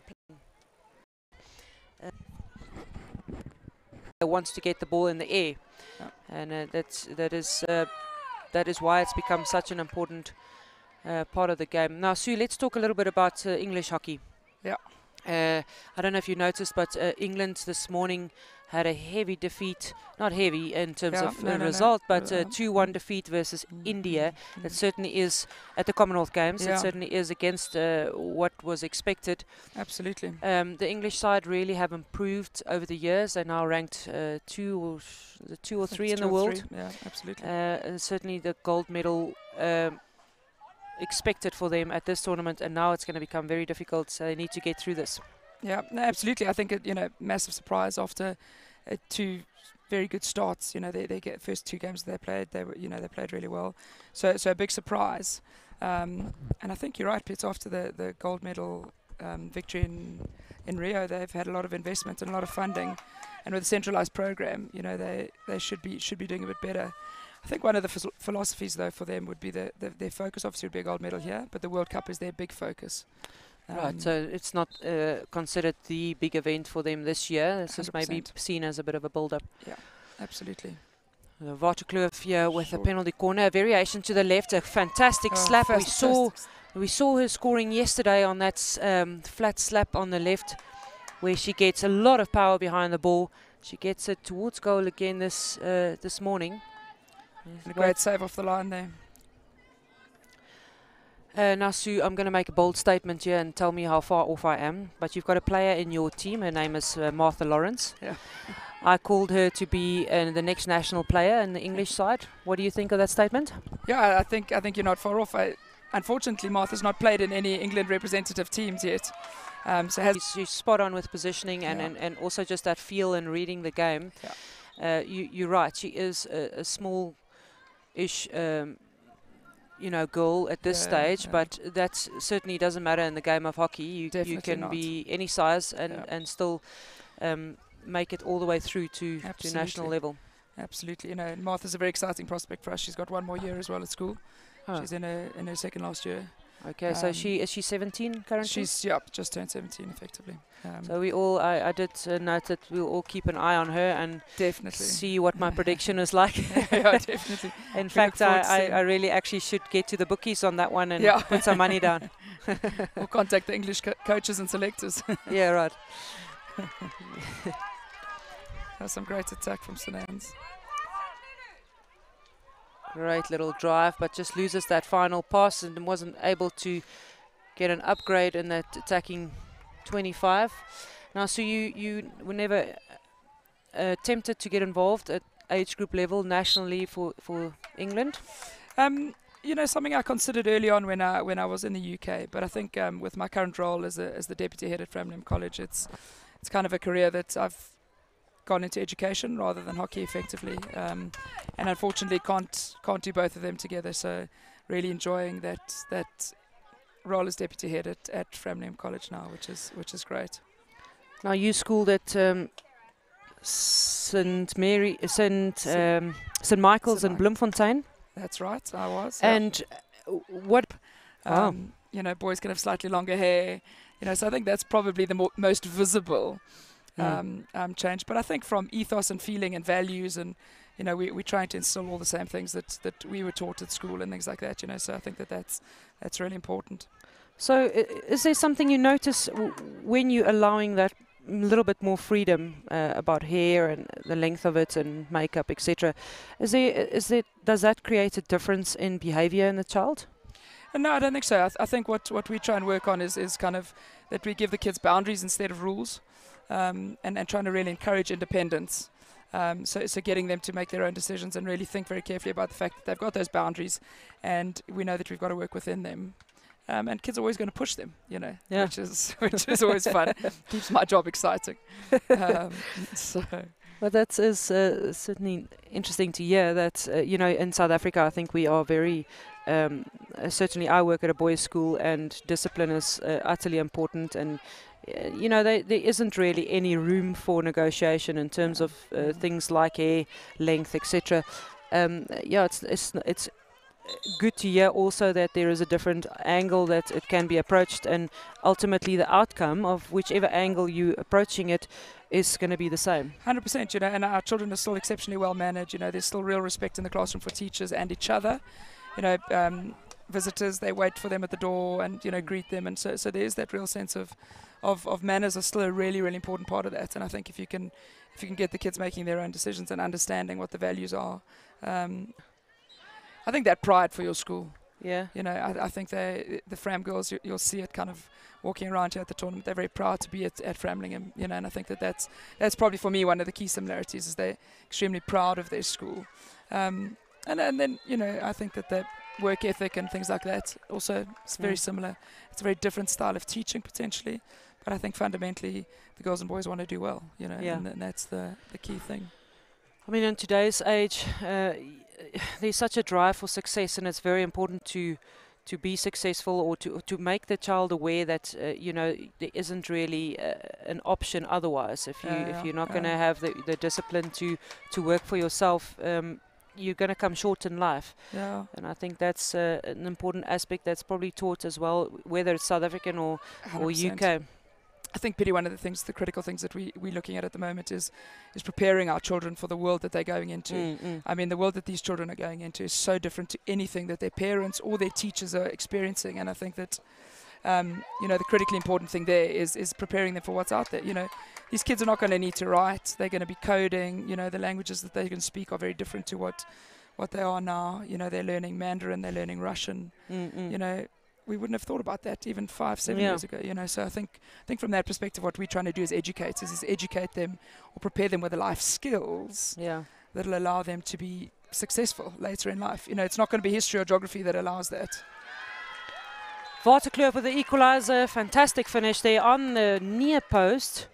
Sorry, not the equaliser, beg your pardon. Bringing 1 goal back, so it's 2-1. St. Anne's, of course, leading by 2. And now that deficit reduced to 1. Yeah, Great nice little strike. finish. We're going to have another look at it. Yeah, and it's a great... It takes a little deflection, but I think the important thing is that there wasn't much pressure at the top of the D, so she had the time to get her shot in, which was great. Very good. And you get the sense that there is a bit left in this game. 10 minutes to go, and St. Anne's seeing themselves in front of the goal again on the other side. But Waterkloof delighted with that 1 goal back. Yeah. And I think it's going back to our conversation about the children, preparing the children for life. I think the other thing that we're seeing a lot more of in the UK is, a lot of kind of younger children with mental health issues and things like that, and working hard to try and not put them under too much pressure and encourage them to enjoy what they're doing as well. It's not all just about success at all times. It's about getting something out of it, and actually enjoying what you're doing. And in your opinion, what role does hockey play in all of this? Critical. I think, and that's what I was just going to talk about, that physical activity at school. We do a lot of games and a lot of PE. And getting the children out and exercising is such an important part of that. And I think from a hockey perspective, it's being part of a team is really important. The girls out here are the best of friends, effectively. And so there's a real support structure then for a girl if she's struggling, or a boy for that matter, at Fram. And so I think sport is critically important in that. Yeah, and also the life skills. Yeah, and the way that life is changing at the moment, where there's very limited engagement because everything is so technology driven. Where the sport, in particular hockey, also gives you that opportunity to still engage with people and learn, those kind of communication skills and building relationships with people. 100%, and I think that the critically important thing for us at Framlingham is that our under 14 C team is just as important as our under 14 A team. It's giving every child an opportunity to play in a team and experience that sense of camaraderie and, as you say, learning to communicate, learning to kind of struggle together, win together. I mean, the numbers at school for you, I've heard you previously say 400? Yeah, so we're just over 400, boys and girls, from effectively 13 to 18. So a small school, so effectively 200 girls and 200 boys. And is it compulsory to play hockey? No, it's not compulsory. They're encouraged in their first 3 years of senior school. And I think the ethos that we've created for both hockey and netball, for example, at Framlingham, and cricket and tennis, the girls really enjoy it, and the boys enjoy their sport, so they want to play for their school, which I think is great. So, but there'll be the odd kid who wouldn't want to play hockey, and so they can swim or do alternative sports as well. And if let's say they play hockey or they choose hockey, do they also choose other sports, or are they more focused on one? Absolutely. So they play so we've got 3 terms. So in those 3 terms, they play 3 different sports. So most of these girls will play hockey, netball, and then girls cricket. Or some of them will play tennis in the summer term, effectively. So what we do allow, though, is our girls that are in regional or England teams are allowed, instead of playing netball, they can go and play club hockey in the second term, effectively. So we have an elite athletes development program, and so those are the things we would consider. But I've always been a firm believer in keeping it nice and broad, and not specialising until you're too young. And I know that thought has changed. I still think keeping it a little bit broader till you're at least 16 is important. You know, I really strongly encourage our girls to be doing that, and our boys effectively. Yeah.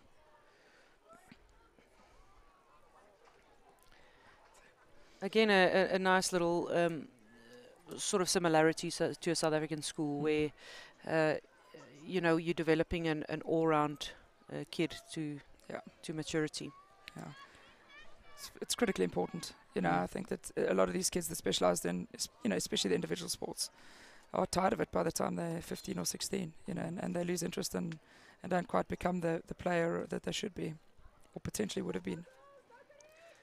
St. Anne's with their penalty corner. It's Daniela Rhodes who tries to drag the ball into space, fails. They're still on the ball, but Waterkloof panicking a bit there with the clearance and playing the ball over the back line, and that's an automatic, and if you do it deliberately, automatic re-award of the penalty corner. And Daniela Rhodes definitely kind of likes to favour her reverse stick. She's got a lovely quick reverse stick shot. So let's see what she brings out here. Tall girl, so if she does get that backhand off, it needs to be knees bent and getting a bit lower with that stance. But she goes right this time. Nice variation, in, out. Well read by Waterkloof. Yeah, struggling to find that connection, but Waterkloof stepping up again, working their way out of that danger area and making the clearance. And a great tracking back from the St. Anne's girl to put the pressure on Waterkloof. So I had a fascinating guest previously in commentary, Wendy Nathan, and she was telling us about, I asked her what her training session looked like. Yeah. And she explained that they did, for example, on a Tuesday they would do dodging and hitting. So your training sessions at Fram, what does a typical session look like? Well, I think we've been working very hard with Jamie Kingston, our head of hockey. He's done a fabulous job with the whole hockey club, effectively. But I think one of the critical things we're working on in training is to create match situations in all of the exercises that we create. So very little of what we're doing, and you know, this is all the way through, is static. You know, so even working on skills and things like that is trying to replicate gameplay. Which is critically important, and also really working on high intensity instead of making the girls run up and down the hockey field. You know, really kind of getting the fitness elements into the practice sessions. So creating, you know, smaller game situations. Yeah, and then like they don't notice that they are actually doing fitness. 100%. You're playing a game, and it's fun. They haven't worked it out. And if only they did that in our day pits. We had to love the fact that you have to run 400 meters around the track. Yeah, 500 times. Yeah, it's things have changed over the years. Absolutely. And we had fun though. Absolutely, we did a lot of fun. And I think that's the really nice thing for me, kind of still being involved in the coaching. You know, I kind of got a pretty serious job, but still being able to stay involved in coaching means that you can share those experiences and, you know, have a good laugh with the kids about what we used to do and things like that. And I think it's still all very relevant. You know, our experiences are important for the children to learn from as well, you know. Yeah, and I follow you on social media, Sue, and I saw the other day that you shared experiences of your national captaincy and Olympic Games experiences with your pupils, I'm assuming, at Fram. So it's not often that, you know, pupils are actually exposed to an Olympian or ex-Olympian. That's certainly something that they can learn a lot from. Yeah, definitely. And I think what the children have realized is that they can come and have a conversation with me about, you know, if they're striving for something, and even, you know, not necessarily just sporting excellence. You know, I think that all of our kind of the disciplines and things that you have as a professional sportsman or sportswoman are transferable into the world of music, drama, academics, you know, and so it's just that ethos effectively that you develop as an athlete that is really important to the kids. And so it's wonderful, really, really wonderful to be able to share the opportunities and experiences with the children, and I think that they appreciate it as well, which is important. Waterkloof really a bit panicky in the back there. Whenever they get the ball in a difficult situation, it's just swept away or swept out. It gives the possession back to St. Anne's. That is exactly what Waterkloof is trying to avoid. And they need to just take care, be calm in possession. Because I think St. Anne's is capitalising on all of those opportunities. Really applying the pressure in the circle then. Well, just back to the fact that you, as a deputy head, still has the opportunity. I know Ros Hole at St Mary's in the same position. As a deputy head, to still be involved with the sport and coaching it, or be at the training sessions and so on, gives you a nice connection with that pupil and player as well. I think that's vitally important. You know, I think that the children see you as a human being effectively, rather than just someone that's sitting behind the desk effectively, you know, and disciplining them or dealing with day-to-day situations. So those relationships that you build with the children are so important. And I believe as an educator that the critically important thing about being a teacher is building relationships, whether it's in your geography class or whether it's in a hockey field, or even with that slightly difficult child that you're dealing with from a disciplinary perspective on a regular basis. You know, it's about developing relationships and encouraging them, you know, positively. And I've learned that, you know, through my school and being involved at the school now, working from the mindset that inherently all children are well-natured and good intentions. That also gives you a nice background to work from, and from that perspective. It's absolutely spot on. You know, I think there's no child in this world that's trying to be difficult or trying to be naughty. You know, they are all great value, and they're learning and they're making mistakes, and so they should. You know, we encourage failure, because from failure you grow. You know, and I think that's one of the ethoses we work very hard on, what we call a growth mindset at Framlingham. And I think that's really important, you know, that you've got to learn from your mistakes. And we allow the children to learn from their mistakes. We don't harp on those mistakes. That's right. You know, and it's the same as sport or in life. You know, learn from those mistakes and try to make them again. That's right. Just a few seconds left. 12 seconds of this game. It really has flown by for us here in commentary. We've had a nice conversation. St Anne's are sitting with 2, Waterkloof with 1. And it is a fascinating encounter as both these teams are trying to get into the final matches, placing the highest they possibly can. This is the St Mary's Investec Hockey Festival. Final day of play. Next game on the cards will be Unisi versus Clarendon.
Welcome back. We are at St Mary's Investec Hockey Festival. Clarendon versus Unisi on the final day of this festival. It is the play-out stages. where both these teams are going to try, and if they win this, they are playing for the higher position in terms of playoffs. So it's very, very important for them to get good result.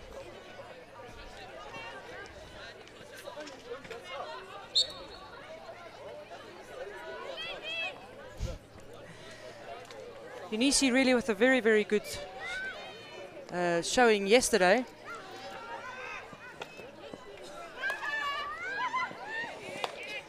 They had a game against Oranje, and of course that was a old classic derby with high intensity. Yes, and Unisi really showing that they are not a team to be taken lightly, and have shown great improvement even from last year at the festival where I saw them last. So they here to mean business. Yeah, absolutely. I was really impressed with that game. I managed to watch Unisi against Oranje. Being a Bloem girl, I was interested in the Bloem derby, and I thought that Unisi played with real intensity. Yeah, they got stuck in and weren't afraid of Oranje. There's another tournament later on in the year. You probably would have heard of it. It's the top 12. It's a new tournament. It's been going for about 4 years, and so new in terms of your knowledge, Sue. Sure. And wow, that's another very, very tough. Fantastic goal. Very nice little finish there. Bianca Wood making no mistake on the far post. This is a little player that you can look out for in future. Without a doubt. She's got a fantastic prospect, has been going through the ranks now in the South African scene. And, you know, she's going to be one of those that if she continues her growth and interest in the game, she will certainly end in the national team. Great goal for Clarendon. This is going to put all the pressure now on Unisi.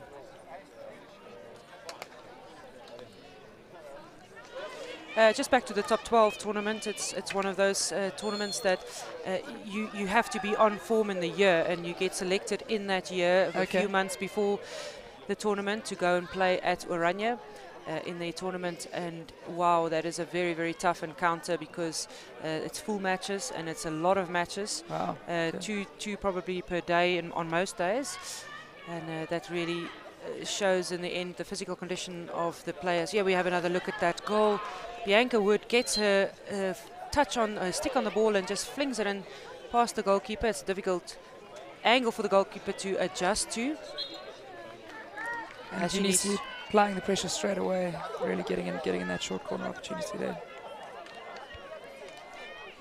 I do think the fact that Clarendon is 1 goal up here is going to play hugely in their favour, as Unisi, one of those teams that will continue to apply their pressure, and it's a matter of who's going to score.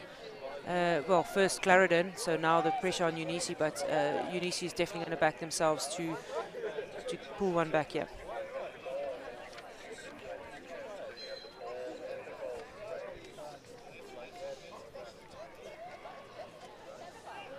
That's an unfortunate mistrap there, but well carried back into the circle. Can they make something of this?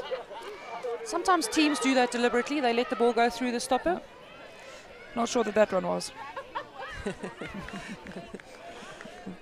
But sometimes it can be very effective if it is, even if it's mistrapped or goes straight through. You know, the defenders aren't expecting it. Also, the movement around the circle is quite important, actually. You know. And the fact that it travels more than 5 meters past the stopping point or the dotted line then allows that first shot that you take at goal it can go any height. Anywhere, yeah, absolutely, absolutely.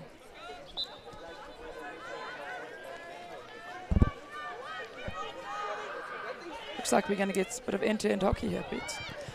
Yeah, exciting to witness this. It really is nice to have this view. In fact, the viewers on this live stream getting fantastic footage and being part of this action. School Sports Live making this all possible.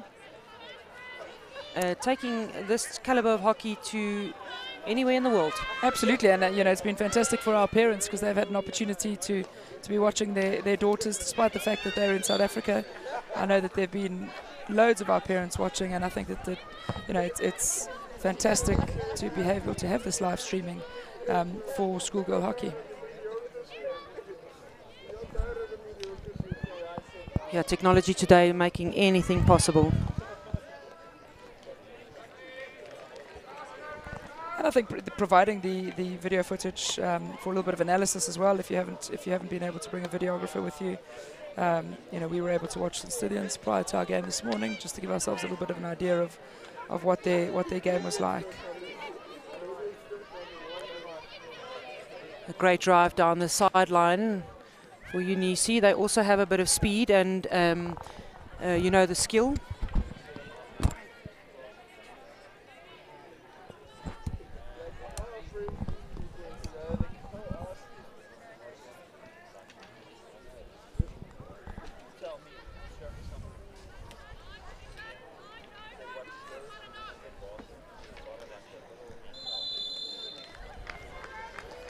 Now, Sue, there's been a lot of talk about the penalty corner conversion at this festival, and that perhaps it's not as high. Is there anything let's call it uncontrollable, that has played a big part in that statistic not being as high as anywhere else? I think potentially the slight bounce on the AstroTurf, or for us, we found that the AstroTurf is slightly different to what we used to, slightly harder potentially. Yeah. So that's potentially uncontrollable. But again, technique's got to come into it, and you've got to adjust your technique to be able to manage what you're playing with. But I think a lot of what's happened is the controllables just haven't quite been executed well enough, which I think is the important bit. And I just wonder if it's not time for the FIH or international hockey to be looking at the penalty corner. Yes. I think at the top level it's becoming, especially in the men's game, lethal. I think we've got the European Hockey League where actually they've changed the scoring, where for a field goal you get two points, and for a penalty corner you only get one. So encouraging teams to try and score field goals, because I think the conversion rate there obviously is higher, much higher.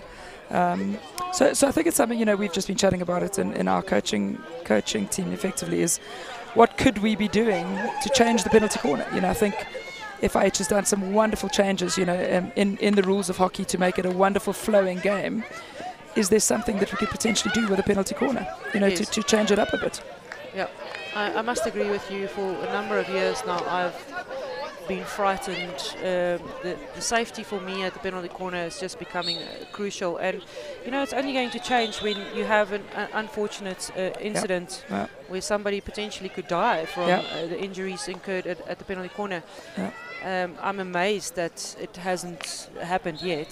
There has been some injuries, but nothing, thank goodness, lethal. So I must agree with you, and it is a beautiful part of the game, and it has been for many years.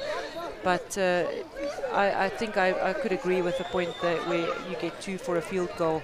It could probably change the focus point of teams now in the way they approach the game, where they're going to try and get a field goal rather than a penalty corner. Yeah. And I think that also adds to a little bit more of a flowing game, effectively.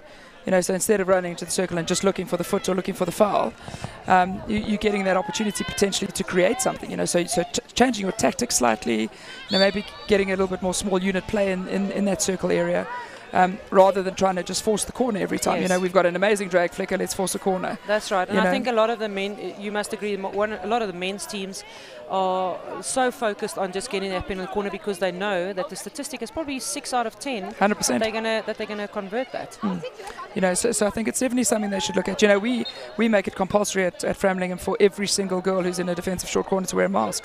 They're not allowed to play in the short corner defense unless they're wearing a mask, because it's critically important. I think it's...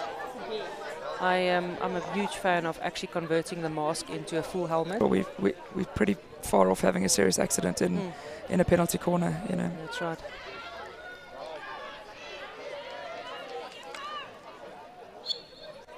There's some real end-to-end play here, but Unisi's not just capitalising on those opportunities that they're getting.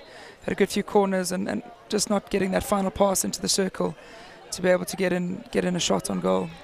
And what you're seeing here is the struggle that most teams have. The minute you've converted a goal, it becomes so hard because you're forcing play to try and get a goal back. Time is limited, the pressure is on, it's a playoff situation, so you have to get the win. And this is exactly the struggle that Unici is encountering. And I think also kind of coming towards the end of the tournament, physically, girls are getting a little bit tired. You know, so that mental battle now is to keep your head in the game effectively and really kind of feel that you can do it. You know, just that belief is important again.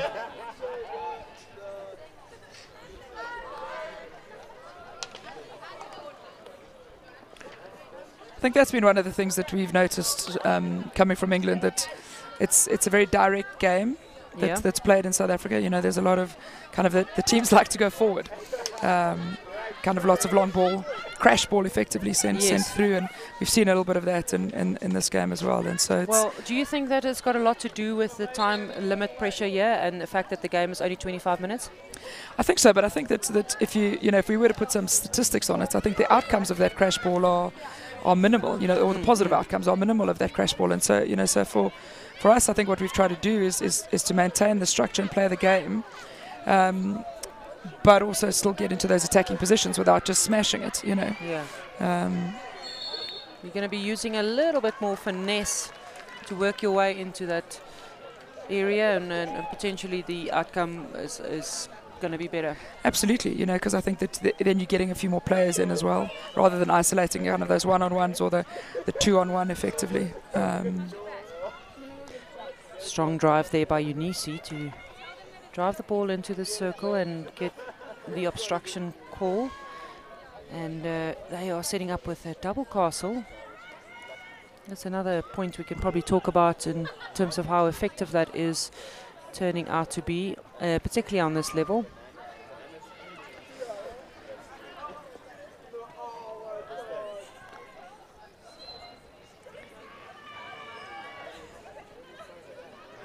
Variation to the left. It's an awkward height to deal with, but well done by Clarendon. Eunice in possession. They're going to try and get it back into the circle. She's going to take it quickly, and umpire not happy with the position. She's forcing them to go outside. And now Clarendon really blocked off that entire side. It's going to be very difficult for Eunice to get through that section. Forces a long corner. Apologies, free to outside.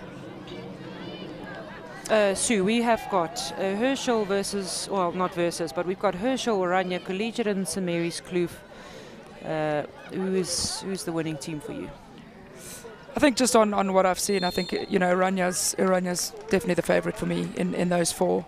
I think they're a very, very well-drilled team, physically very good as well. I think, you know, that there's clearly a fit bunch of players, and I think technically very, very sound as well. You know, for me, Herschel's done exceptionally well to get into that four. It's a tough team, effectively. I think they've really battled in all of their games and managed to win when it really matters, you know. And so I think you've got to keep an eye out for them as well, effectively, you know. But I think currently probably the favourites are, for me, are Oranje anyway.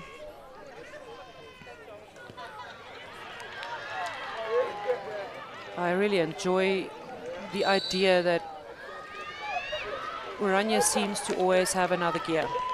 Even though the talk has been that it hasn't been the strongest festival start for them, they're still beating teams 3-0, 4-0. They're not really converting goals against. Yesterday was the first time that they had a goal against them in the entire festival versus Eunice. And they had to play from behind. They managed to pull one back to get a draw out of that one. But you get the sense that when the occasion occurs, for example, semi-final and final, that they just going to have another gear to kick into. Absolutely, and I think you know, we've seen that a little bit in what they've done, and I get the sense as well that there's a very strong squad, which in a tournament like this is critically important. Oh, another strong drive, just that final connection pass lacking for Eunice, but they have got some great strong players, tall girls, all the way from Bloemfontein. Can carry the ball, they can hit the ball hard as well.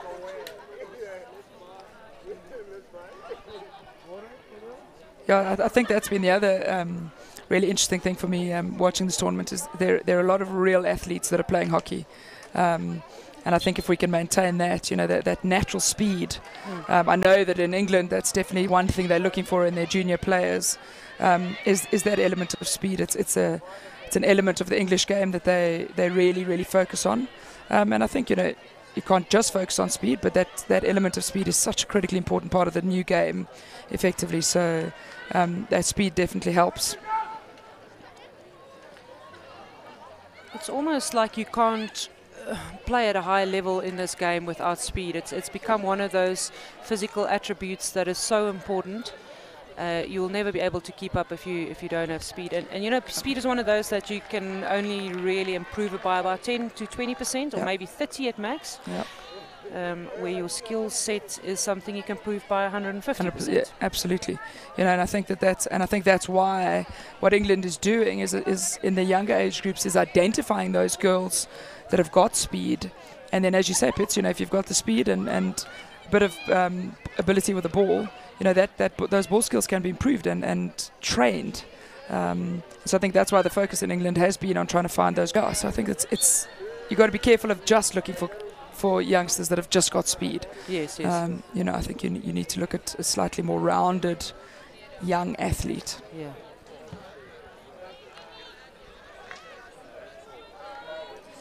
I mean, you know, we played a lot together at school level, and I certainly, I don't know about you, but I can't remember that our first team in the years that I went to Oranje was holistically as good as the teams that Oranje is putting out now, and I know you at St. Michael's as well. I mean, first team level has just drastically improved. Yeah. It's remarkable, Pity, you know, and it's not a million years ago that you and I were playing school hockey. Like about, you know, 5 or more.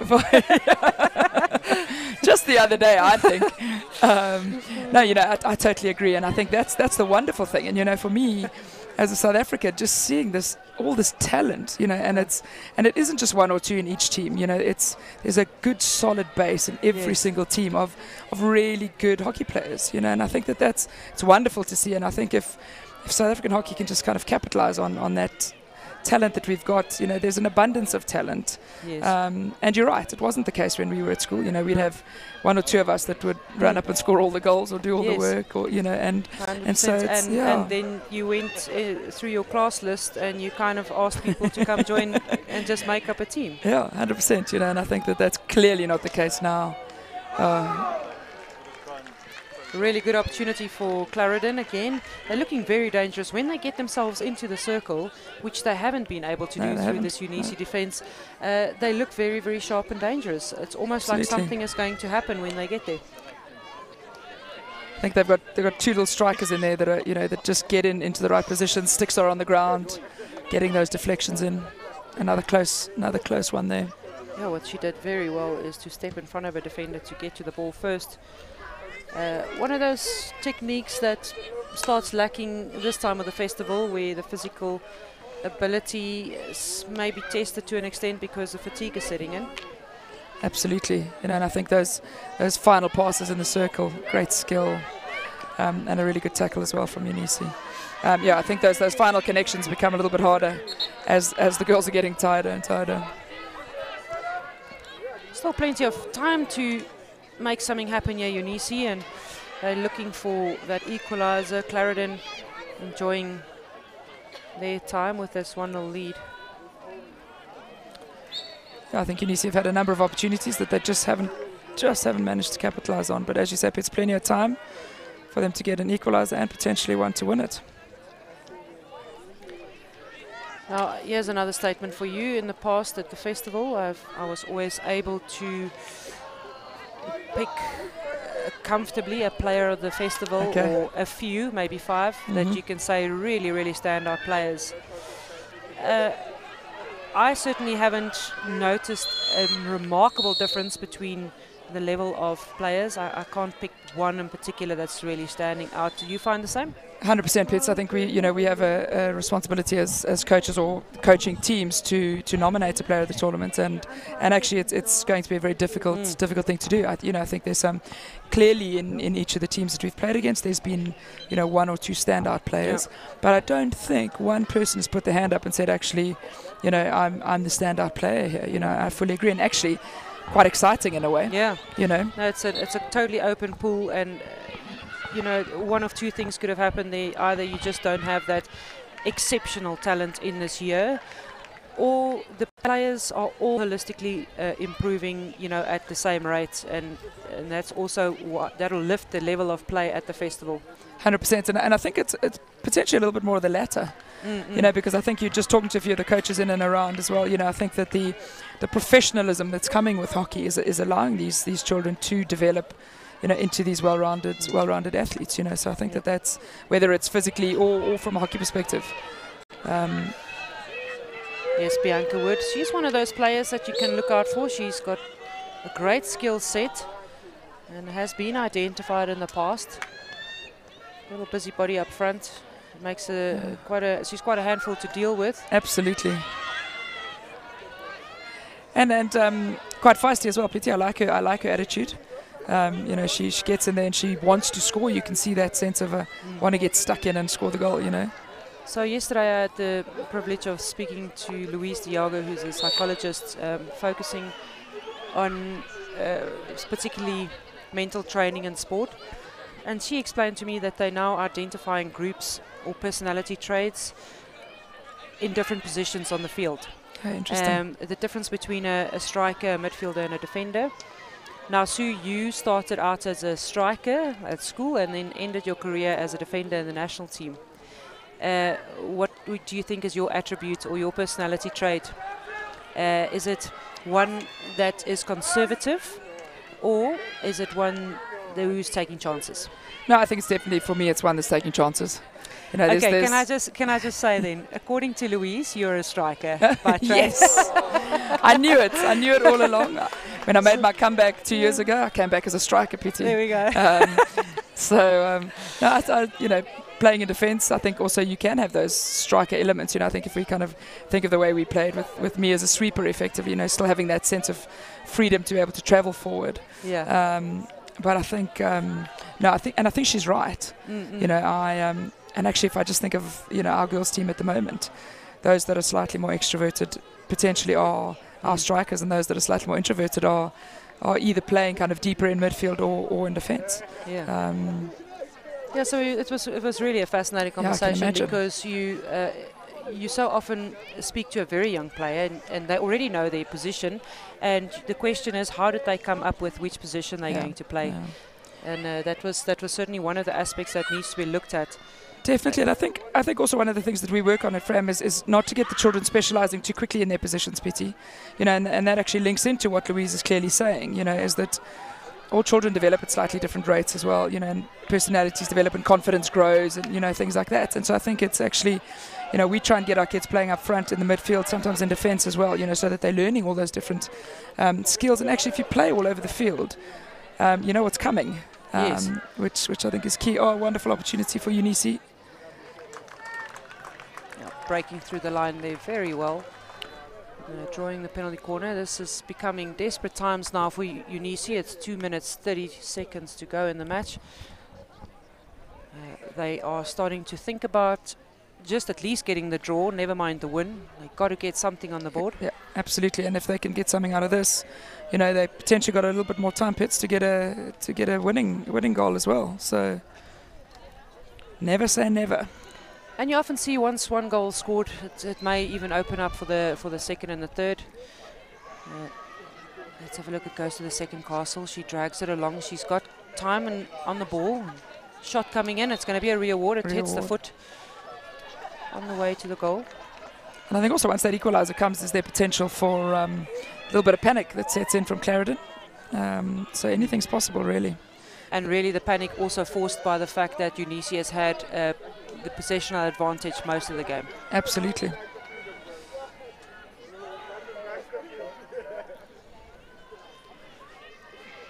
A nice variation to the outside and back to the injector. Could they finish it? Oh, fabulous save off the line. Fabulous save off the line. Eunice players all asking the umpire. They wanted that first advantage where the ball hit a foot. You can have another look at it. And there we go. There, they're looking for that foot on the line. The umpire played advantage. So they did not use the advantage. You can see some of them very disappointed. in the 9-yard area, but they have to play on. They've still got the ball. They've got another chance that they're setting up. Still time here. Down to 40 seconds now. Desperate times. Clarendon in possession. They're going to take their time with this setup.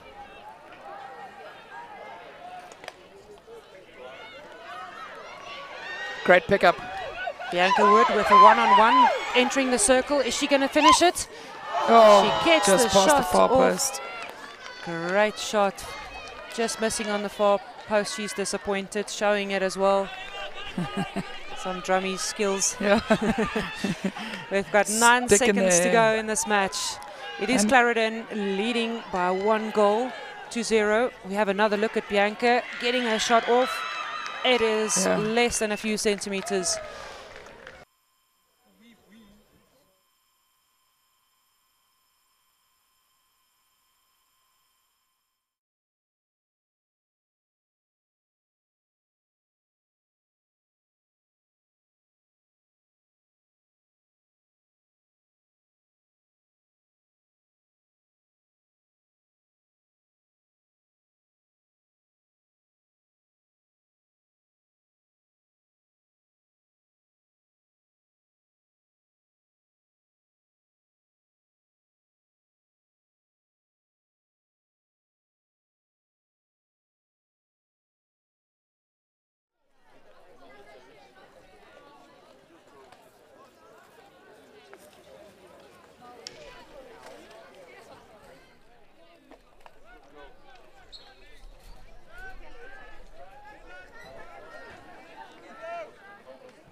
"30 minutes, nice and short, lots of action.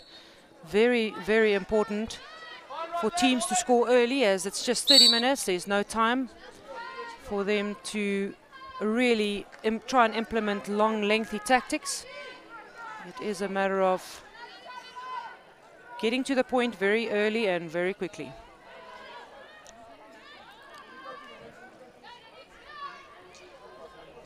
Paul driving the intensity, that you can see that the urgency in their players.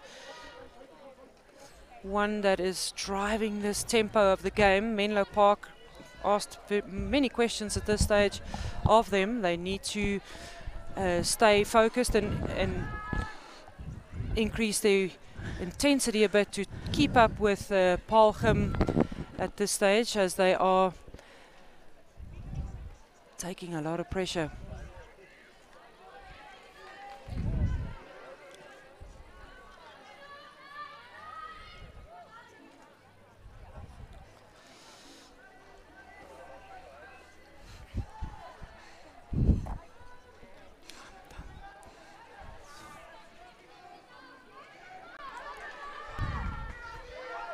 Oh, Menlo Park getting onto the ball, and that's a great through pass. Good save by the keeper, and the umpire awards the penalty corner. I anticipate it was for a trip, some physical contact on the Menlo Park player entering the circle. Alongside me, just joined us Tuanelo Polo. How's your morning been, Polo? Oh no, great morning, great weather in Johannesburg yet again. I feel it's a great opportunity for these girls. Beautiful weather to be playing hockey in. Fantastic. The weather this year at this festival has really played its part. It's been nice and cool on the first day with overcast. Second and third day, sunny, but not too hot, maybe just middle of the day heat. Beautiful weather in Johannesburg, and today, phenomenal. Nice cool little breeze, the sun is out. And we see a drag flick attempt from Menlo Park, but over the top.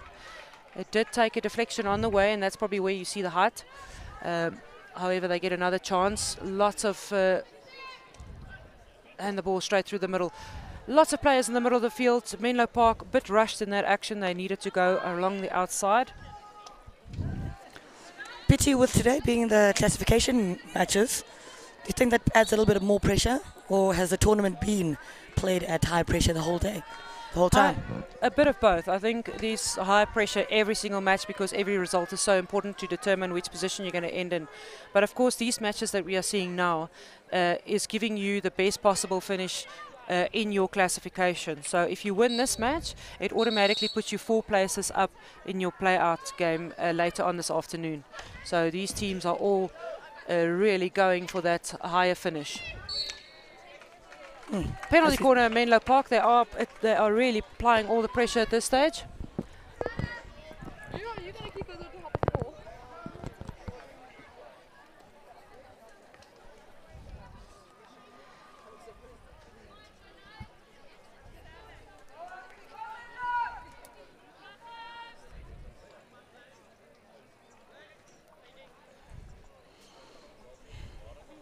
Great injection needed here, and it's a good push.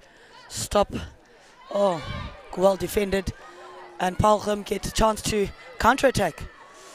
Down the left-hand side, and a nice long ball. Oh, trying to get that penetrating pass down the middle, but well cut out by Menlo Park. And again, as they try to build their own attack. Oh, end-to-end stuff here, Pity. And a very, like I said, very beautiful morning in Johannesburg. So you see the replay of the PC, well run out by the first wave. Controlled the ball and got it up.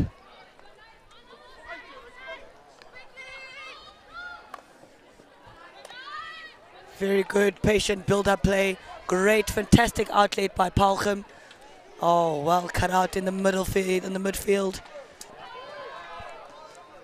I've seen a lot of double turnovers in the last 2 games. I don't know if it's fatigue that's starting to set in.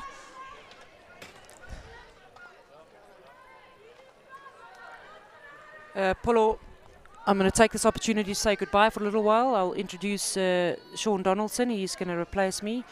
Have a fantastic rest of the game. Thank you very much. See you later. Fantastic ball into the circle.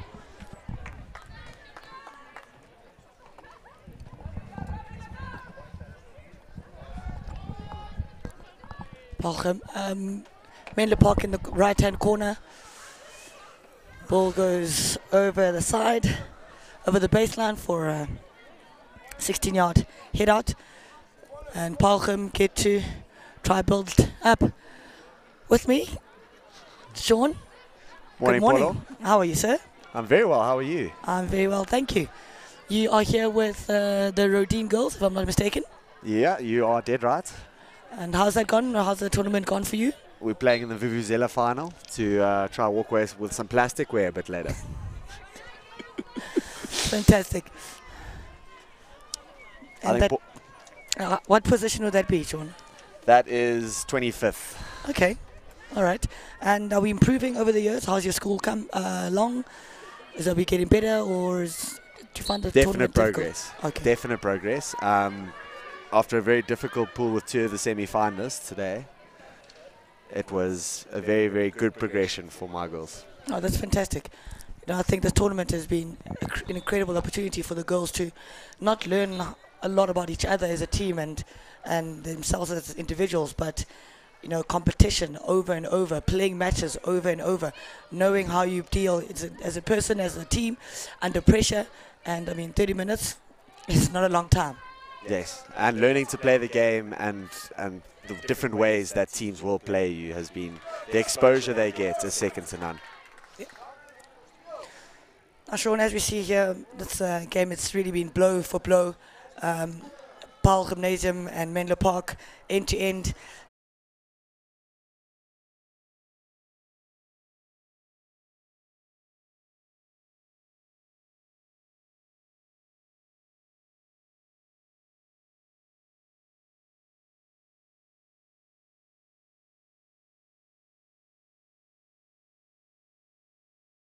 Comfortable without the ball.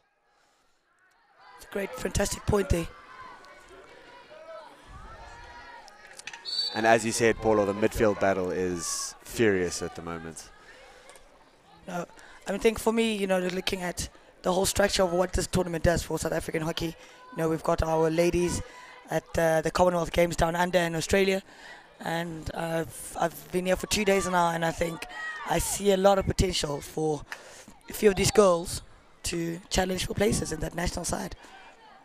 And Paulo, I couldn't agree more with you. I was watching the Herschel St Mary's game yesterday, and the skill set amongst those two schools reflected the tournament's sort of class at the moment, because the skill sets we see are unreal. Yes, that is correct, and I think this tournament always forces coaches to up what they know, upgrade and upskill themselves, because you need to be tactically and technically sharp when you're here. And how's your preparation been for this tournament? We had a fantastic preparation, and just for context, my team is well drilled in executing 3 different presses. And I think at ladies first team level, guys first team level, any high school level, if you can execute 3 presses, you're a drilled unit and you're an awake unit. So I think we had about a month's press preparation, and it's as you said, you have to upscale yourself and your team because you are playing against some quality opposition. That's great. You know, Sean, I coached at this tournament, I think, from about 8 years ago, and the constant improvement from when I first started coming here to what I see today has been phenomenal.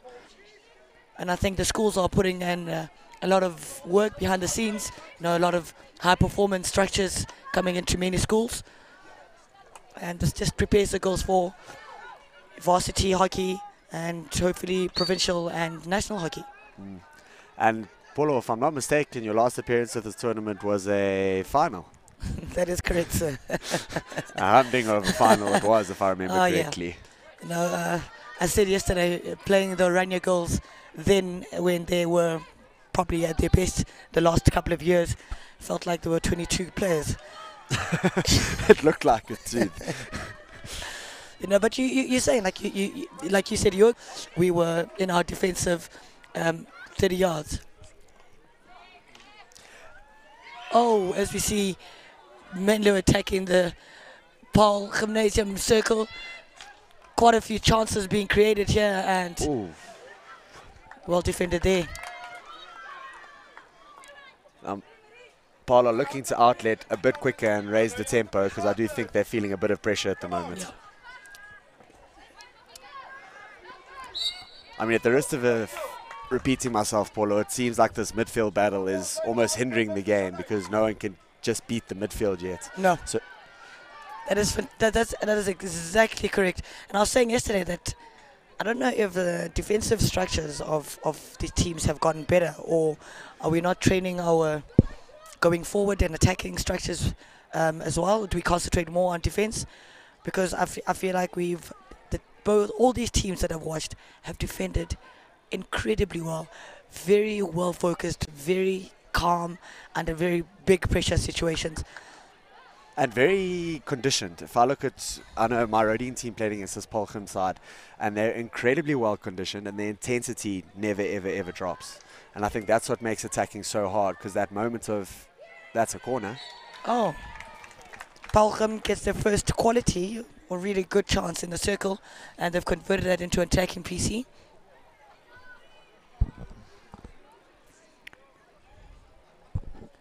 So with just under 15 minutes left, or under 17 minutes left in this fixture between Menlo Park and Paul Gymnasium, we get Paul Palgrim's first attacking PC. Now, Polo, I was commentating yesterday with Morne Urendal, and we had a bit of a challenge. What do you think they're going to do off the top here? I will bet my last rand that it's going to be a slip. I haven't seen too many people going straight from the top. Look at it. As says the prophecy. Ooh. Oh. Oh. Oh, fantastic opportunity on the far post there.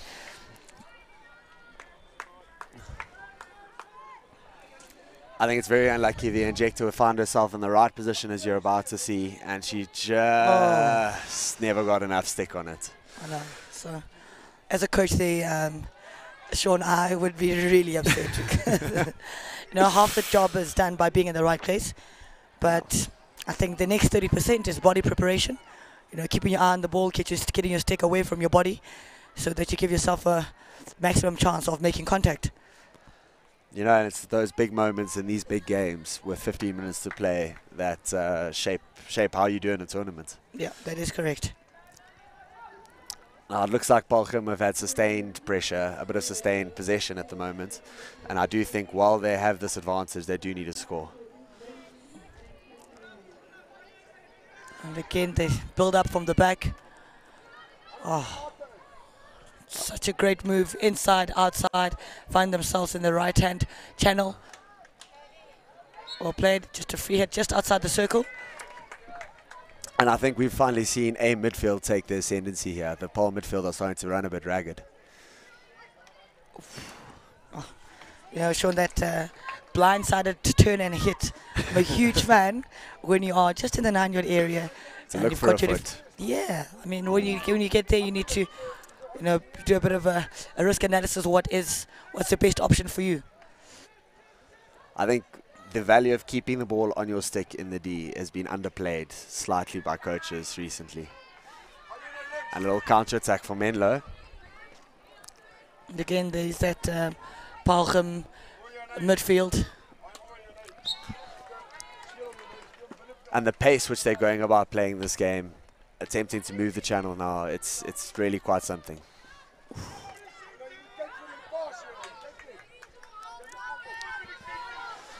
Now, Paulo, as a coach, you're sitting here, you've got 13 minutes to go, and I'm saying you're the Palgrim coach. Are you looking to press a bit higher and start to affect your advantage into a goal?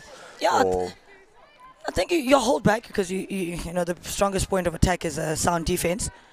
You hold back. I think we start looking at a few running presses. Not every single one, but keep varying it. Oh, fantastic run!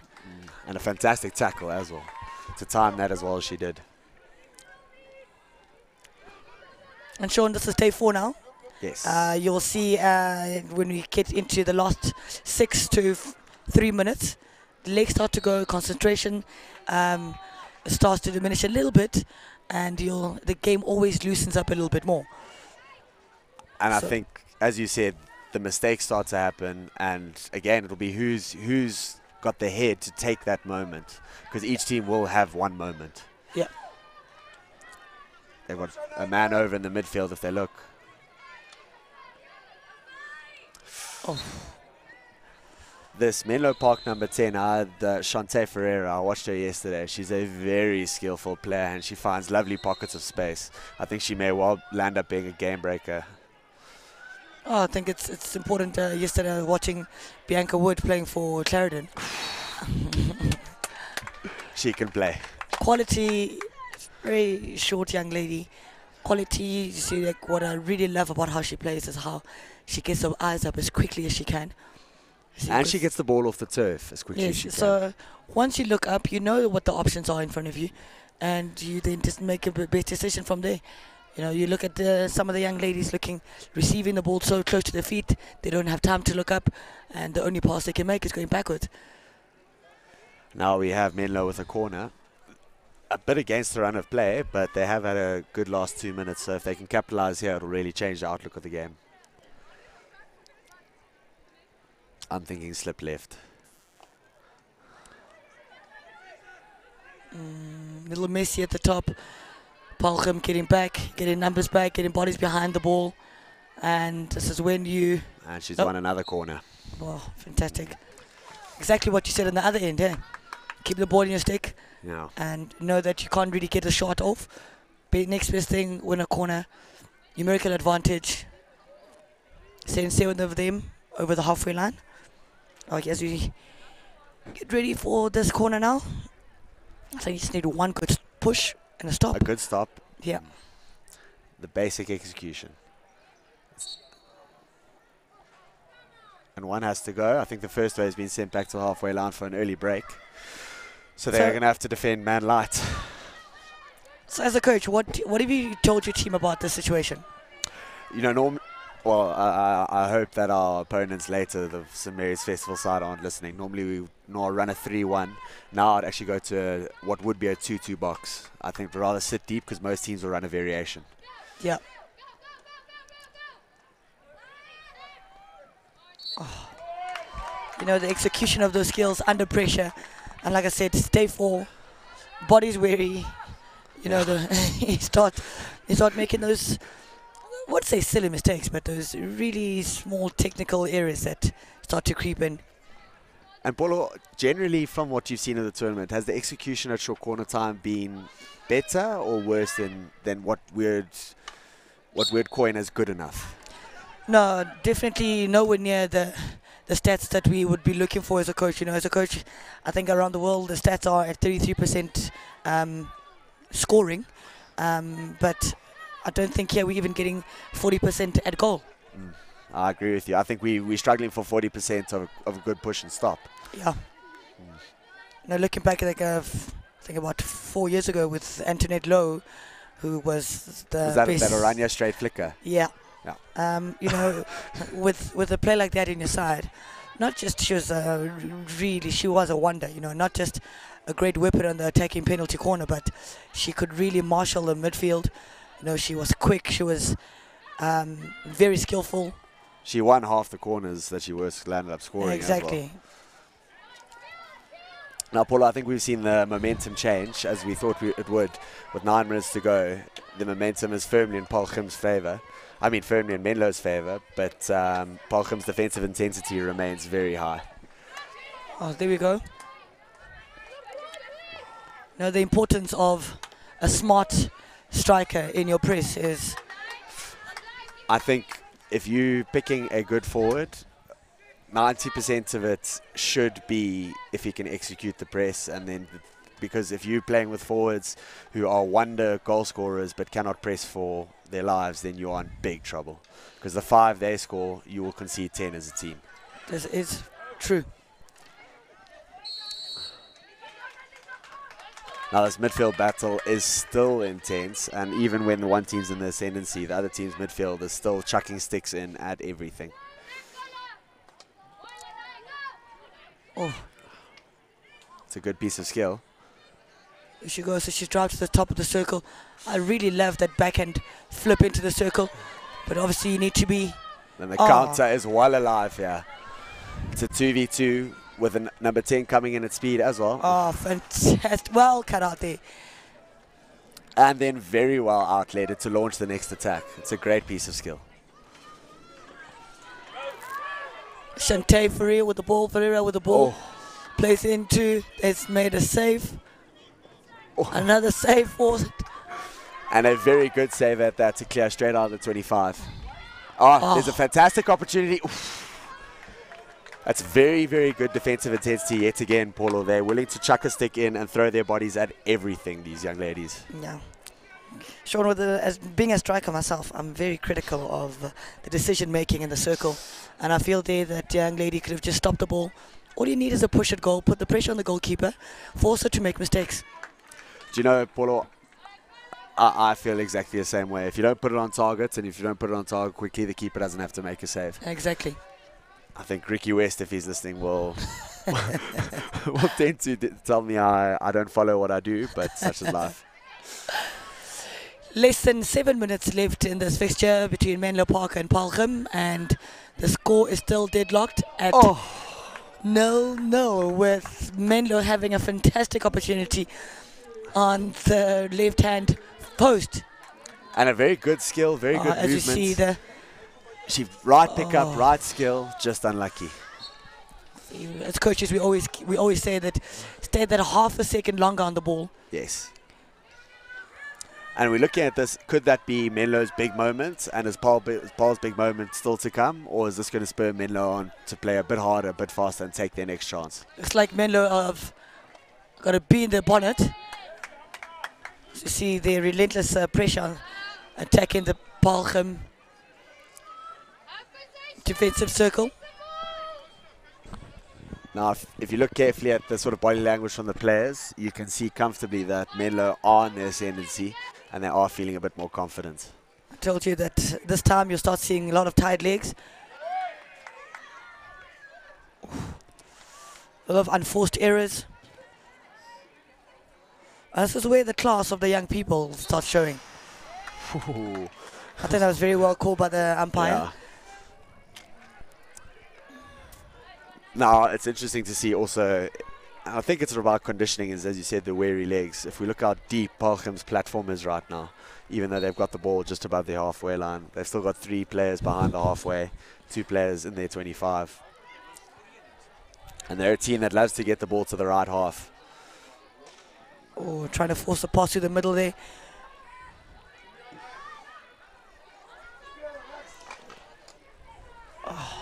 And now the counter is well alive. We have a 6v3 at the moment, 6v4, with a bit of pace. I think also if we watch Menlo Park very carefully, between Shante and Elita van Staden, there are 2 game breakers who are still full of running.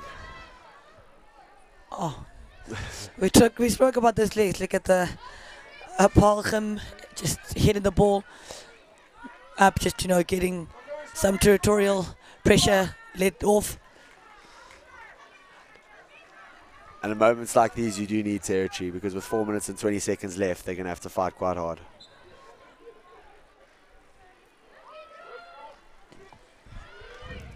There's a chance. I think the center striker should be leading higher. Oh, there she goes off now. And she's away. And she's on. And she has received the ball. Oh, so well defended by number 6 there, Kalila Buskachny. She has not stopped, and she stayed in the game and kept her stick in it without doing anything stupid. That's a great piece of defending. I think if you land up watching varsity hockey in a month from now, you'll see a lot of defenders at varsity hockey make far worse decisions. And that format of hockey, I think, is exciting, and I'm so happy that we've got things like varsity sport that can showcase this beautiful sport that has our hearts and how many years of our lives, and we get to showcase what we do and love so much. And as you can watch now, you're watching at home on School Sport Live, every platform to show hockey on TV, on your tablet, on your cell phone, on your laptop.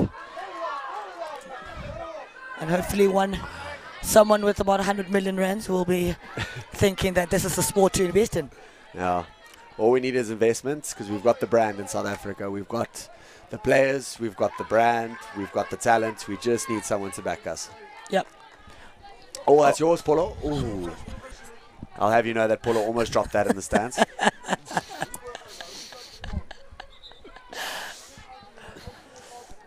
Now, Sean, less than 3 minutes to go. What are you thinking as a coach?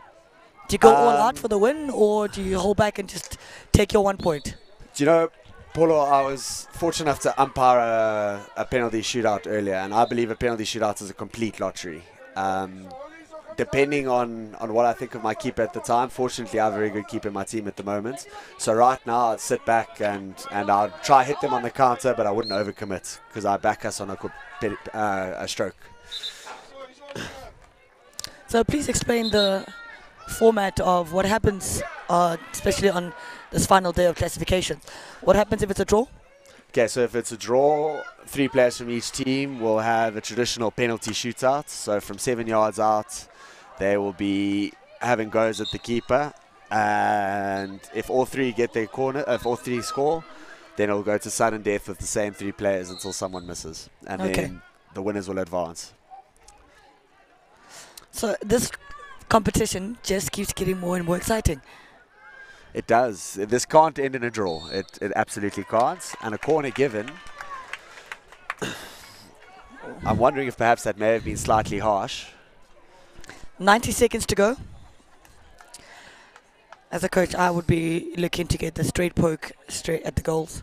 And surround the keeper as quickly as you can. Exactly. You know, hoping for a bobble, get the ball. And work the rebounds. Now these are the big moments in the last minute type of thing where heroes are made. Yep. And I'm thinking as a Palchem, okay, as we watch the push out, again the stop is not. It's a chance for Menlo Park. Ball goes wide. Still lots of time here to grab that winner. As you can see, Palchem have thrown 2 strikers over their 25. One's almost in the circle. I think they are perhaps going direct. And Fantastic they have ball got time down for the one more middle. attack. See now, Paula, that's very interesting. I'm wondering if that's perhaps a lack of discipline by those 2 forwards who were sent into the 25, who were asked to create height, but they went back to fetch the ball.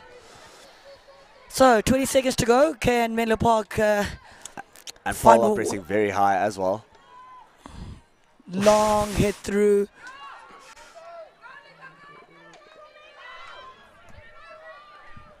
Oh, 5 seconds. and I Oh. think we've seen this game conclude in a penalty shootout. But because it's running time, I don't think the penalty shootouts will happen right here, right now. Yes, So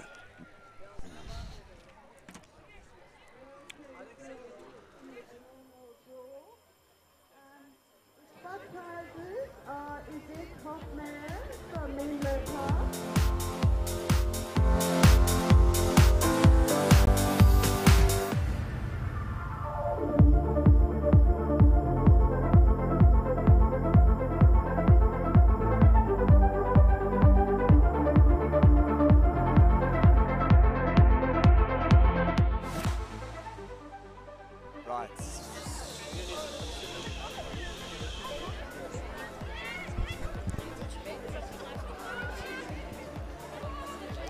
Okay, cool, thank you. Welcome back, and now we're watching Penryn College play Pretoria Girls, and this is to avoid the proverbial wooden spoon at this tournament. So there's a lot to play for, and we should be in for quite a good game.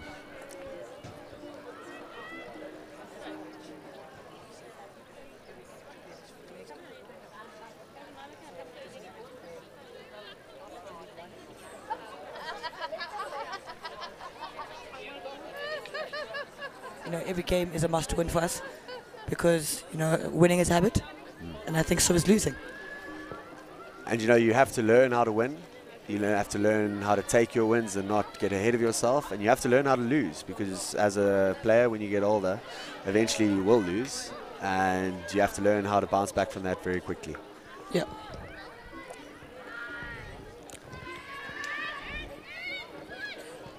And we have Pretoria Girls High going forward. And a very good piece of skill there. Yeah. And another very good piece of skill. Let them play. Now, Paulo, the big thing here is, do you think that these players will be playing with a lot of pressure? Of course. Of course, I don't think anyone wants to play first team hockey or any first team sport just to be a number on the field. You know, I think and as South Africans, we have a culture of being very competitive and being really good at what we do.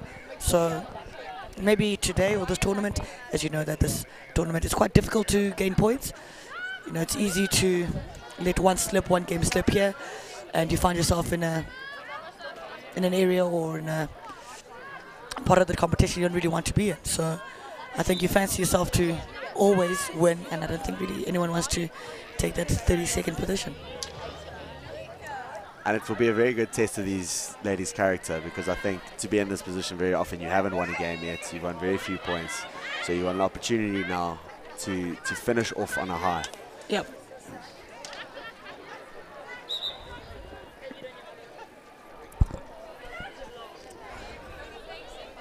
I'm I'm wondering if perhaps this game's already settled into a pattern. I've watched both of these sides, and I think the more structured of the two 11s would probably be Pretoria Girls High. As you can see there, you can't put so much value on a midfield transfer. The ball went from the left-hand channel, went to the midfield at the central midfield, and she passed it out to the right. Now I can I can say this to you with a very clear conscience. When Paulo's coaching in the side, there is always a man over in the midfield, and they are always on the right-hand touchline in a lot of space. You try and nullify it, you have every plan, but there's always a man over. That midfield transfer is a killer.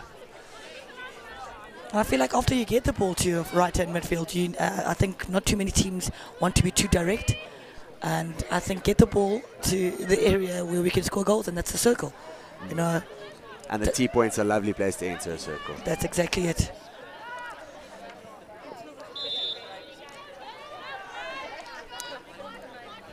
Having seen how many players, or ex-players, some ex-national players, current Premier League players, provincial players that are back here coaching, I think the competition is only going to get stronger over the years. I love seeing how many people want to come back and share their knowledge and their experience. And players like you who've been playing for the Wits men's side and our provincial sides for many years, coming back and always trying to apply your trade back in the schoolgirl hockey, and no wonder our national women's side is where it is right now. And I think a big sort of contributing factor to all of this is if we look at this tournament hosted by St. Mary's earlier over Easter, Saints had their tournaments, as did a couple of the girls' schools. We turn around and girls' hockey at school level is alive and well, and very well supported by the schools. Yeah. And it's very attractive as a player to come back and coach here because there's consistent, competitive hockey, and it's a feather in the cap of the school system. And it really is, as you said, it's great to watch these girls apply and get taught very advanced things that they can apply. Yeah. Over the years, the technical skills, individual skills, as you see a great cross from the right-hand channel. And the technical skills of the girls, you can see that schools are allowing these girls to have more time on the park. Coaches have now gotten a great high-performance structure in their schools, and every school now wants to have their own turf. And quite a few schoolgirls are still playing varsity hockey and still playing club hockey, which is a huge contributing factor to this because they seem to raise the level all around them. So just over 12 minutes gone in this game. Like we said, you said you'd seen the patterns already settle. We've got now Penryn on the attack in the bottom left-hand corner. Great ball there to relieve pressure. And an opportunity for Pretoria girls to lift their entire platform. And what was very interesting, Paulo, if I trace back to watching this fixture a couple of years ago, and this plays into what you're saying about the general standard increasing. This fixture a couple of years ago would still have a couple of players. Oh, there's a shot on, yeah? And she's taken it and she's buried it. Fantastic goal. Now that is an absolutely incredible finish from top D. It shows, Paulo, no matter what level you're playing at, if you give someone time and space on the top of the D, receive, under pressure, fires. And the best thing for me there as a coach is that there was a player on the far post. If the ball had gone wide, there was an opportunity for her to just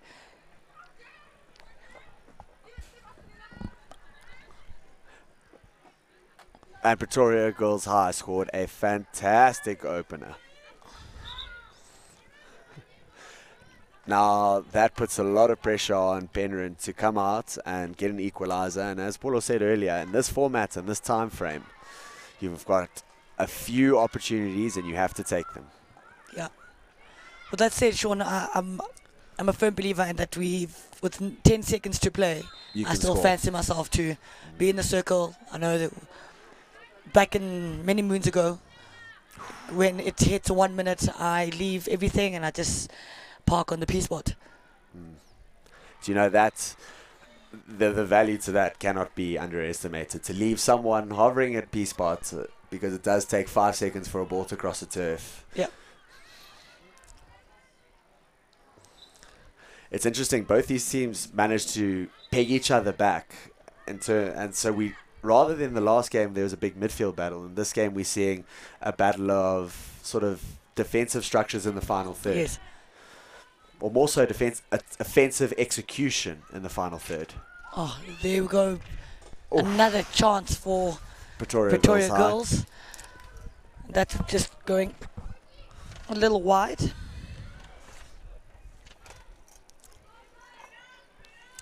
And Penryn are soaking up a bit of pressure now because Pretoria Girls have conceded a hit. So Penryn are no longer soaking up as much pressure as I thought they were. Ashley is driving. Look at the replay there. Great individual skill. Opened it up.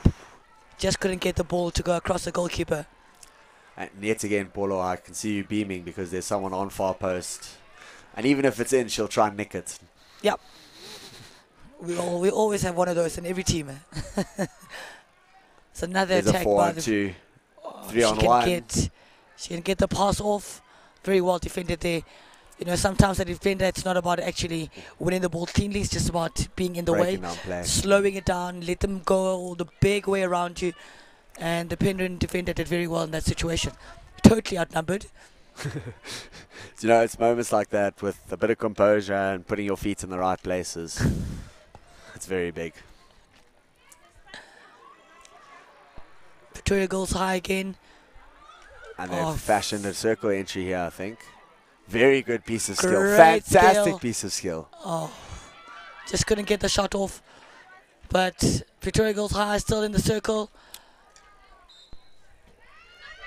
Now, see, that is a fantastic piece of skill and a fantastic skill set by the centre midfielder for Pretoria Girls High.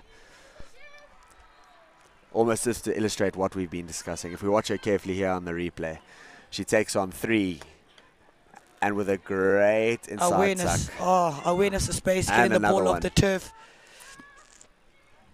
It's unlucky about the finish. I think it's very much the finish of a midfielder.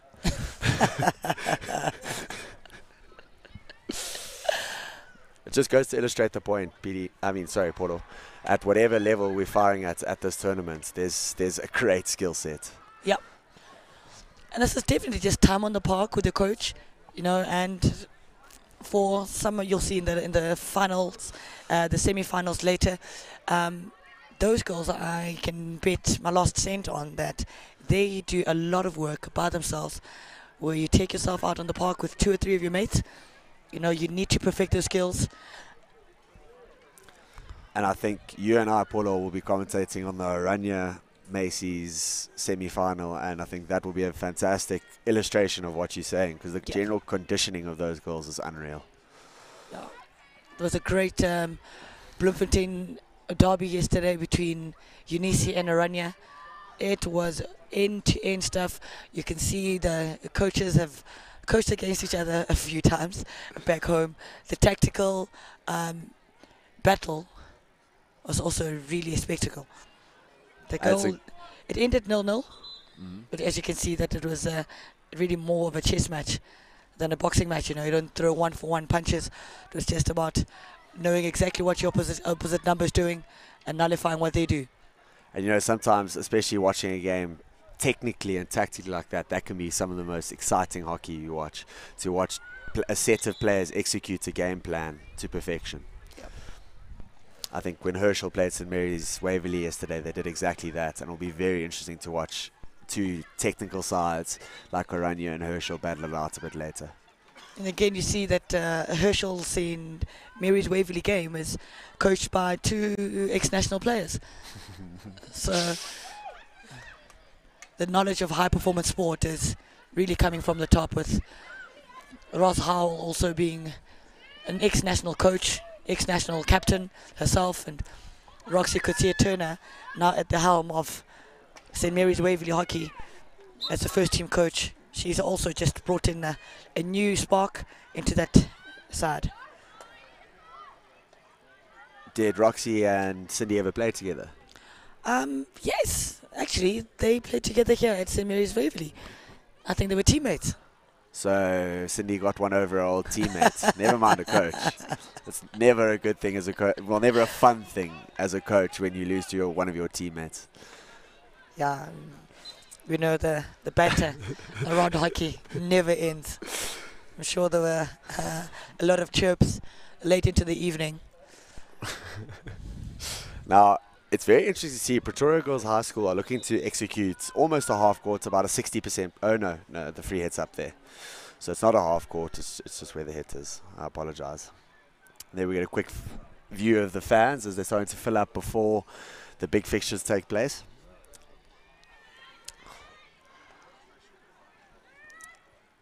Oh, wayward pass from Penryn College, and Pretoria Girls will have a long corner. And with 10 minutes to go, Paulo, it seems it still could be anyone's game. A 1-0 lead is very, very slender. Yep.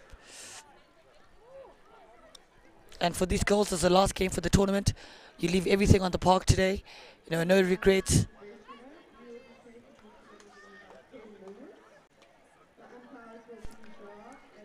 And now a general trend that this tournament has had, and I think that hockey has in general, is people get stuck in the corners. And I think that very much could be the case again here. Oh. As we see, when you get stuck in a corner like that, I think your wisest decision is to get it out of there, transfer it, and attack through a new channel.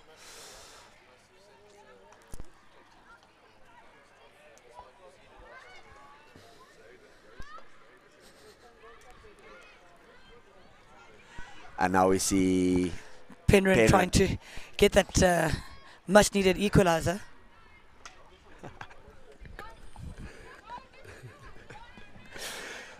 Building down the right-hand side here, right-hand channel.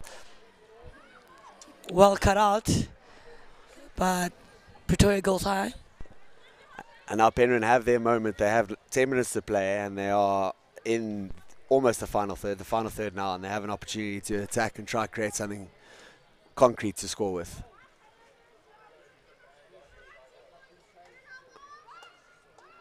Oh. Well managed at the back there for Pretoria Girls High, and they've relieved pressure. They get the ball just over the halfway line, and a opportunity for them to come up with an attack of their own. A fantastic pass. Unlucky with the receive there. It's very difficult to get your feet right and get the receive right sometimes, and she was just a bit too focused on getting her feet right there. Oh, well cut out. I'm wondering if perhaps Penryn have been attempting to play the ball and play quite a nice brand of hockey, connecting passes. I'm wondering how long it'll take before they go a bit more direct. Yeah, it comes a stage in the game where you have to kind of force your way through. And a long corner there for Pretoria Girls High. And a bit of communication would go a very long way at the back for Penryn at the moment. If they just talk about it, pick up their men. As you get news of a very disappointing result for the South African men's hockey side at the Gold Coast Commonwealth Games in Australia, going down 6-0 to a really well-drilled and great execution of attacking PCs by New Zealand. And it's that's a very, very tricky opportunity for the forward who's leading in front of the keeper, and it's eventually well marshalled out by the Penryn keeper, who's actually seems to be on her toes and up for it today.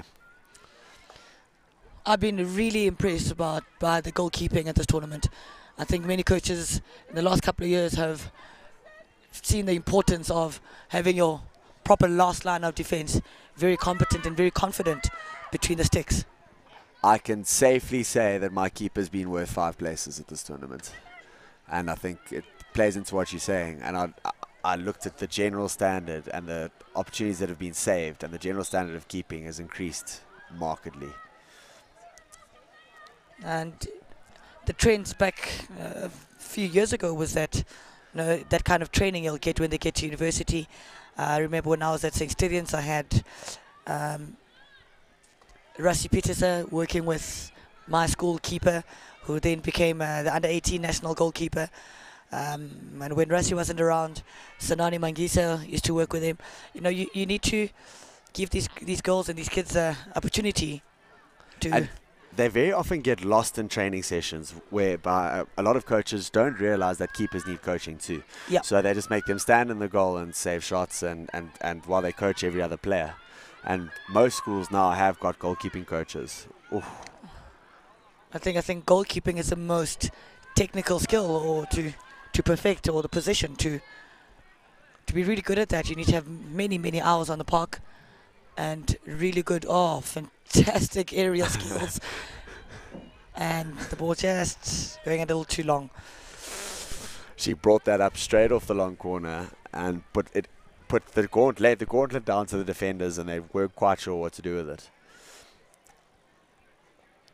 Now, Paulo, if I look very carefully at the general movements on the field, things look very, very laboured at the moment. Would you agree? There looks a lot of tired legs right now. Listen, if you are playing for this position, it means you've been chasing a lot of leather over the last 3 days. So I think these girls are really happy to be able to, build on their own attacking principles and their own attacking patterns.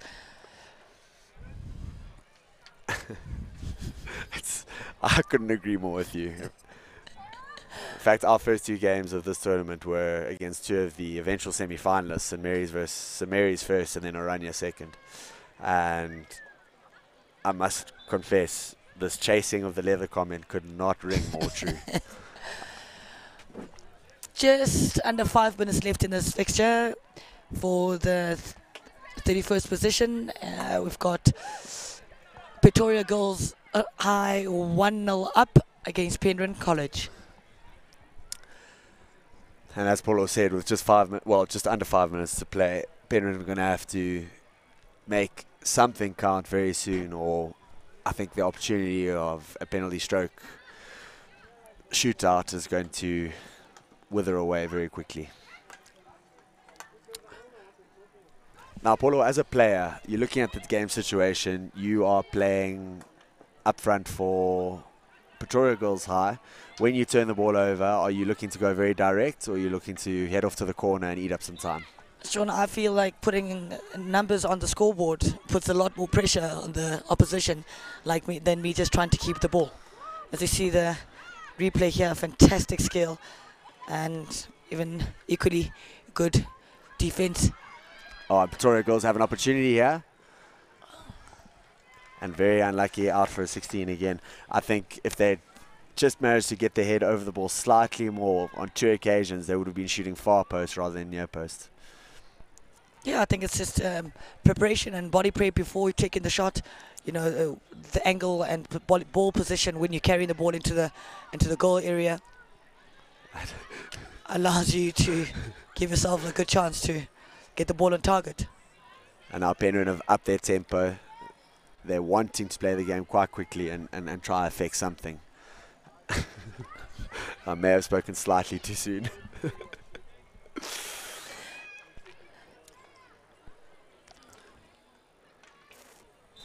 Now, Paulo, if you look at this game and you look at the standings, would you say that both of these sides could, fresh at the start of the tournament, cause a top 12 side a headache?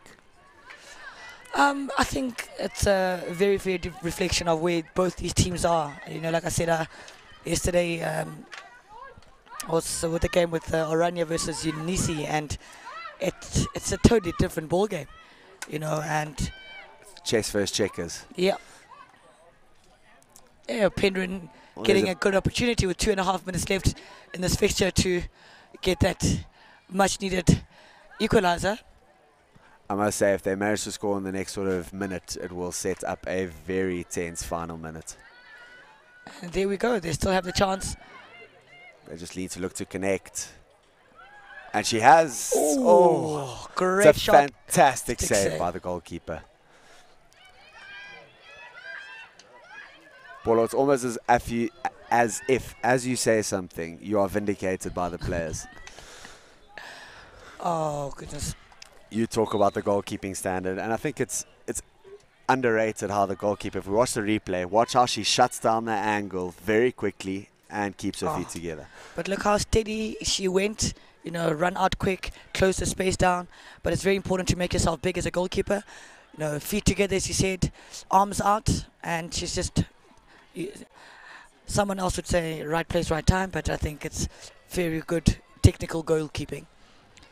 And I think it's exactly that. And a couple of years ago, the technical aspect of goalkeeping wasn't there. Now, regardless of what level you're playing at, your goalkeeper knows where to be, when to be, and how to be there.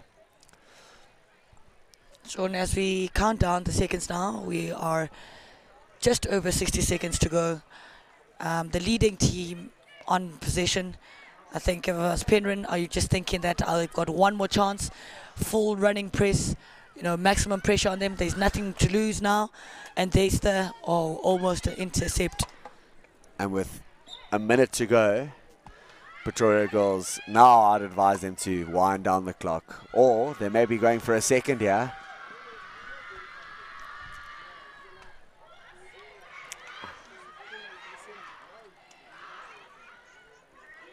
And Penryn have their chance still. There's 30 seconds to go. You know, this is the time of the game. As a coach, you don't want double turnovers. You know, keep the ball, keep it wide, use the open space. Do not attack any players. And you know, for particularly those dads watching who are probably know a bit more about football, the double turnover in the Premier League has accounted for 70% of the goals. And in hockey, it's much the same. A double turnover is the most vulnerable a team can ever be. Some would say the counter. So, Pretoria Girls high win this fixture between them and Penryn College by 1-0. Fantastic shot from the top of the circle, going across the goalkeeper's right foot and into the corner. Great aerial view of Johannesburg and this beautiful facility of St. Mary's Waverley.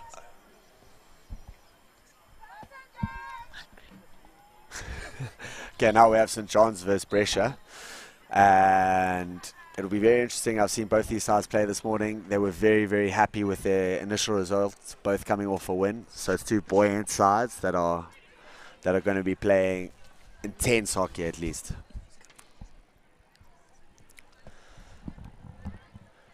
Now yeah, we have St. John's with the ball, and I've watched them a bit, and they really do try play a very structured, very passing, fluid game. So if you're watching at home, we've got St. John's DSG in the dark and Brescia House playing from right to left in the green and white.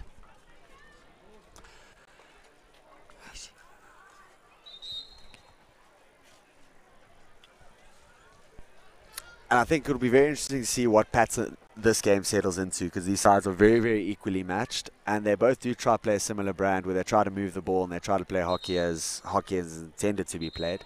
So it'll be very interesting to see how they nullify each other out, or how perhaps one team takes the ascendancy. So what do you think the biggest difference has been between the teams, like the last two matches playing for the last four positions, and the teams we'll see a little later playing in the semi-finals? I think goals and execution of basic skills under pressure. If you watch St. Mary's Kloof later in the final, they move the ball well because their first touch is good, their footwork is good, and their ability to pass the ball is strong. And that allows the skillful players to play. So I think if we look at the bottom half of the table compared to the top half of the table, you'd look at basic skills under pressure, which allows the more skillful flair players to execute their role in a side a bit better. Yeah, and those players get to have a little bit more time on the ball, and give anyone with competent players a chance there for pressure. And snuffed out well, yeah, yes. very well defended.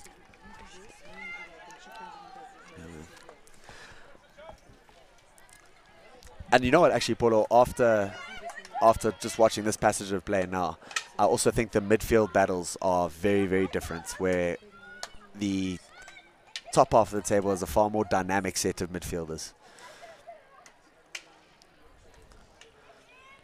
You say that, and looking at the tournament brochure, with her first cap for the national women's side in a really big tournament, and I guess again it goes to show what the quality of player who have come through this tournament. A lot of players from Waverley, St Mary's Waverley have made that national side, and a lot of players who've been at the tournament have made that national side. So this tournament needs to, I don't know how many years it's been running for, but we hope it will always be on our calendar. 18 years. I think this is the 18th turnaround. That is incredible. That is incredible. And you have teams from all over the world. And you know, speaking of the ladies down under right now and at the Gold Coast, I must confess I was watching them play against Malaysia, and someone needs to tell Lisa Deertlifs that the passes she makes aren't possible. She can find anyone on the field at any time, and it's unreal. Yeah. It's unreal. And she's a graduate from this tournament and from St Mary's, as we know. But I was shocked by what she can pass and how far she could pass. I actually just want to play in her team. She has really fantastic vision, and you know, I think with Lisa, the amount of hours she puts in when Or a chance here for Brescia. Oh, so when I spoke about that quick turn and the snapshot in the circle, sometimes you just need to know where you are in the circle. And also sometimes it doesn't hurt to have a look at where the keeper is, because quite often, especially at school level, the keepers seem to premeditate a bit. Yep. But that number 14 who had the shot, Josephine Harvey, I think, Josephine Harvey, I have watched her play this week and she has scored a couple. She has got an eye for great goal. lead, great run. And well, that's a great goal-saving touch by Hannah Saunders. And very often as a defender, it's getting, as Paulo said earlier, it's getting your feet in the way or getting a nick on the ball, and that's all the difference.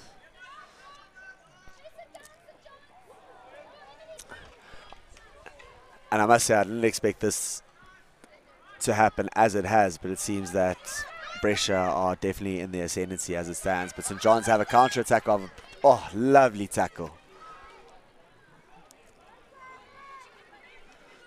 I think if we watch that counter-attack and that exceptional tackle for Brescia's number 3, that was the timing of the tackle and the maturity to not foul there is exceptional. Jenna Smithyman.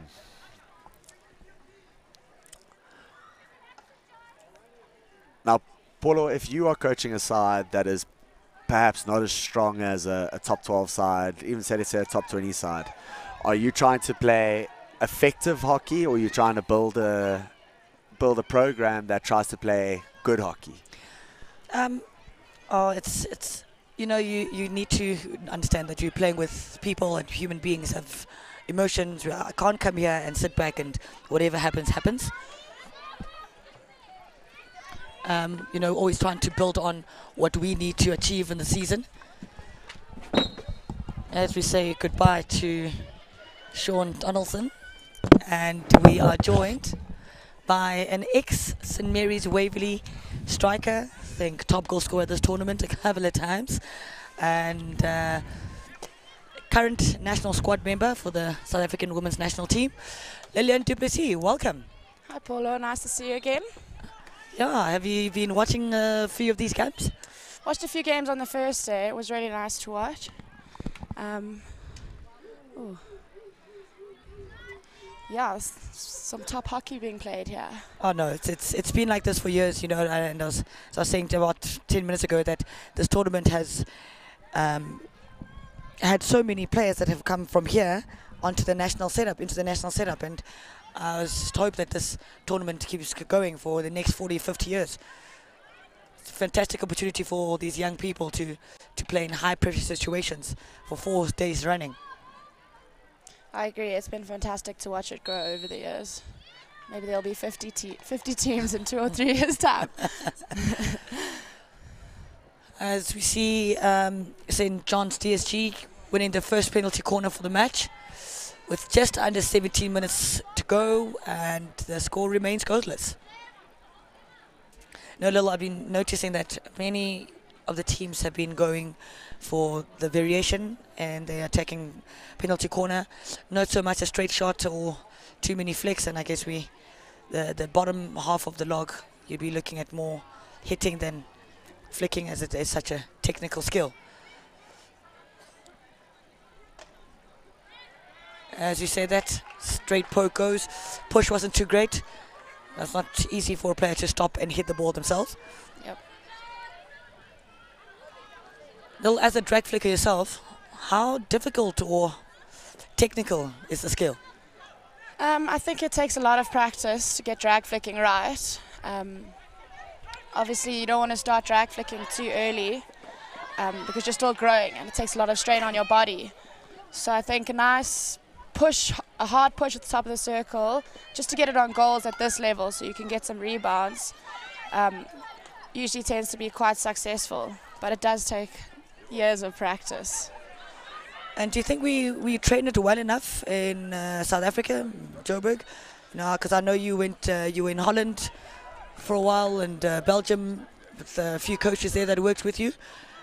Are we training it the way it should be trained? No, I don't think we've gotten to that point yet. Overseas you find lots of drag flick specialists, whereas here I think they're a bit tougher to find. Everyone's techniques are so different, and I find a lot of men have their own techniques and it's more self-taught. Yeah. So a good drag flicking specialist in South Africa would be fantastic to find. I mean, obviously we have PT as well. Yeah. PT's top drag flicker. Also self-taught. Yeah, also self-taught.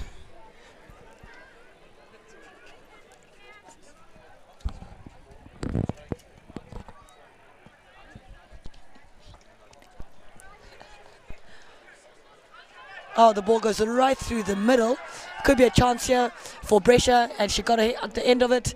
Well defended once again. Really well defended in the...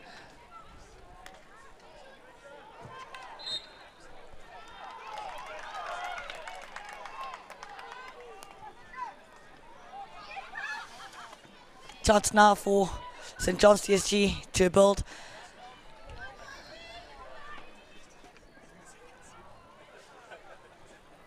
Taking that spot, and here's a chance for St. John's. Oh. Lillian, as a prolific goal scorer yourself, what do you think the most important, if you can give us your top 3 pointers for strikers at this age? Well, I think at this age it's important to be quite ruthless in the circle. I think at this age you're always worried about who you're going to hit or what you're going to hit, as opposed to just taking a shot. So I think it's important to be ruthless here at tournaments like this, festivals rather, to just try get a shot off whenever you can. You want to try get as many goals as you can in the 20-minute games. Yeah. So I would say that's probably the most important. Space and when you're able to run it in is also, I mean, that's first prize. Yeah. So you see that there's a huge difference between the teams that will be playing in the semi-finals in the next fixture and the teams that we're playing now. You know, like I said, it's 4 days, legs are weary, you know, mentally exhausted. You've been away from home for 5 days already, and all you just want to do is just play your last game. You know, but I've been really impressed at the competitiveness of all these young ladies at this tournament, or at this festival rather.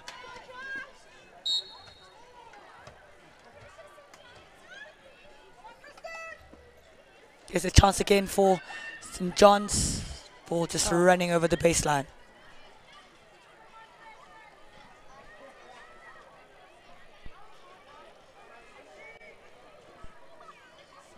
I think the umpire thinks the last touch came from St. John's.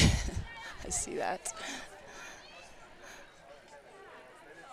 Another impressive thing has been how well organized the outlet and the presses have been.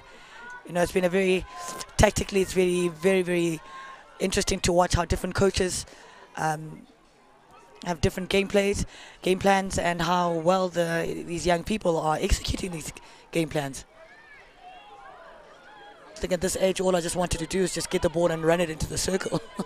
I didn't know much about pressing and pressing angles. I was, the ball goes behind me, we'll win it, get it back to me, and I just want to run in and shoot. But now it's way more tactical, and these young ladies have.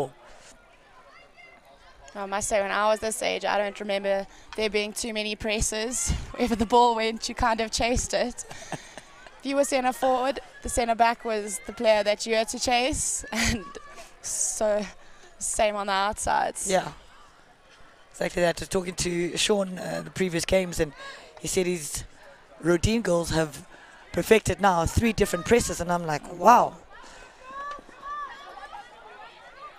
And technically, the defensive skills have been outstanding, and I've seen a lot of players getting the ball off the turf in the attacking, in the elimination skills, the 3D skills that we've been seeing so often now in the higher levels of the game. But yeah, it's true. I haven't seen too many bad tackles at this tournament, so it's really nice to see.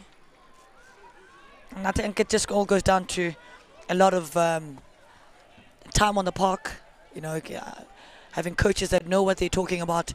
I know a lot of coaches have been going for little confusion there between the DSG girls, and Brescia come through with it. Oh. There's a fantastic chance. Ball in the 9-yard area. Ooh. Umpire saw a Brescia foot there, and St. John's trying to get out of the defensive area, drawing the infringement, and they get to outlet. You can see this high press by Brescia, an attempted aerial high ball. Yeah.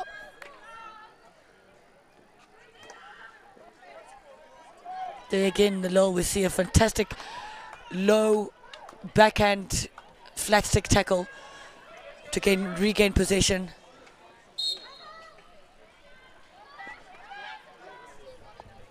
Just less than 10 minutes left in this fixture.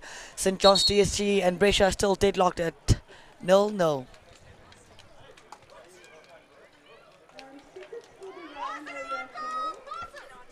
See a fantastic lead by the DSG striker. Good chance for them there at the top of the circle on the left-hand side.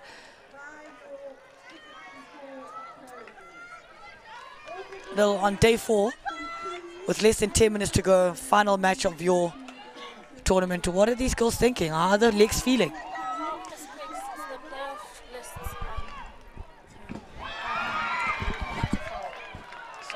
Brescia thought they'd scored there, but the umpire. There's the replay. Ball hit from outside. Oh, there was no touch in the circle. Means that goes out for a 16-yard hit. Yeah, so Apollo, day 4, obviously it's quite tough. This is where it's business end. You want to try to finish as best as you can. And I think coming back to Ruthless again. Oh, it's another chance. Oh. Goodness. Oh. In every single game I've watched in the last 3 minutes, because it's such end-to-end hockey, girls are tired mentally and physically. Oh, fantastic individual skill there. Rotating on her left foot, turning on her defender and getting the foot in the circle.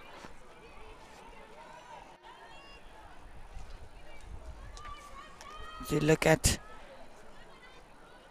the replay, the camera not quite catching it. And another, and it's Brescia with their first attacking penalty corner. Just under 7 minutes left. I think it's a fantastic opportunity and as great a time as any to draw first blood. Oh. There haven't been too many well executed attacking penalty corners, and we know in the international scene, that is the difference between a loss and a win. And I don't know if the coaches, we're not giving enough time to working on this really important part of the game? Or is it just the girls are not executing it well here? Because, like I said, weary legs and really tired minds. Yeah, I think it's difficult with PCs because you train them. I mean, I train them all the time, and it just comes down to game. If you're able to push it out right, stop it right, and then you want to get that execution off the top. But I wouldn't say these teams don't train it enough, or even at a higher level that it's not trained enough. I think it's trained all the time. It's just what happens at that moment on the day. Yeah.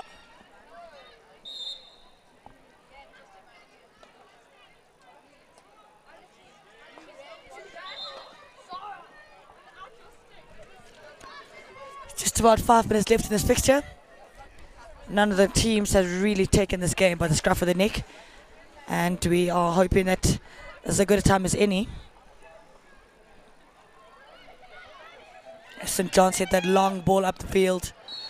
She draws the free hit just outside the dotted line. Plays it quickly.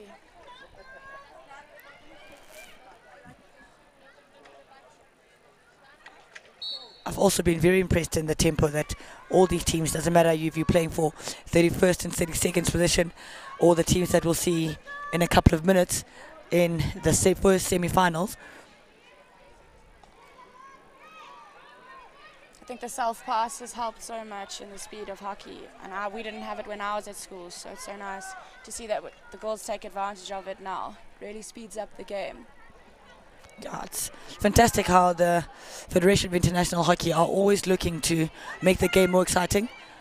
You know, you see in some tournaments like the India Premier Hockey, they give 2 goals to a field goal and 1 point or 1 goal for a penalty corner goal, because, you know, in the men's game it's ridiculous how great the percentages are on the attacking penalty corner.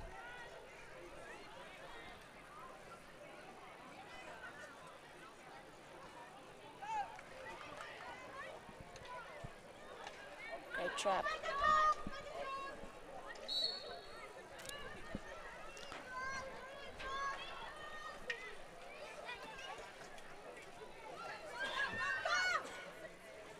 Oh, fantastic opportunity for St. John's. TSG striker trying to put the ball through her legs, hoping to find a pressure foot, but not quite working out there. I think the defender was very alert to that.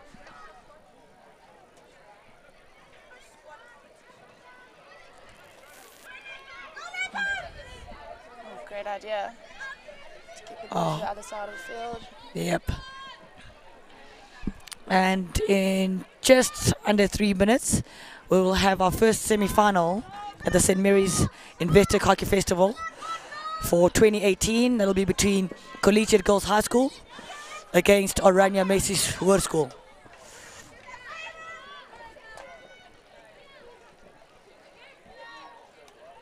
The Oranje Unisi Bloemfontein derby last night was such an exciting game. You know, a great brand of hockey being played from the girls from the Free State.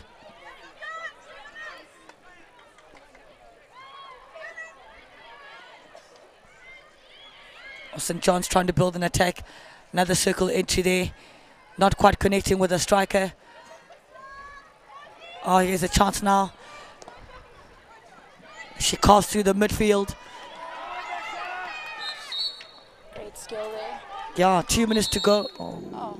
Umpire calling her back to take the free hit when the infringement occurred.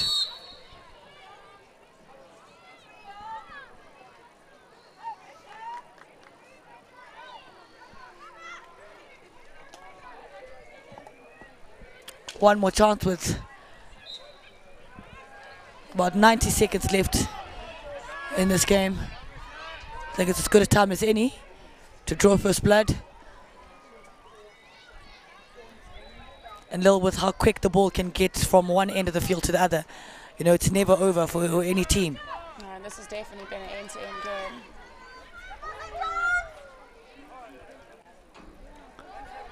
There's another chance for Brescia. Can they steal it at the end? Oh, so close. Very close. And a penalty corner one with just over a minute left in this game. Brescia have an opportunity now to, I would think, a goal here would be the end of it. Now, do you push all your players up? Well, I think, it takes only 5 seconds to get the ball from one end of the field to the other. True. So just, Don't worry about a mistrap as well, and then yeah. your counter. This is where you get street smart, maybe slow it down a little bit. So you wind down the clock, that your penalty corner would be the last play of the match. But with 30 seconds to go, the injection comes in. Good push, good stop. Strike at goal.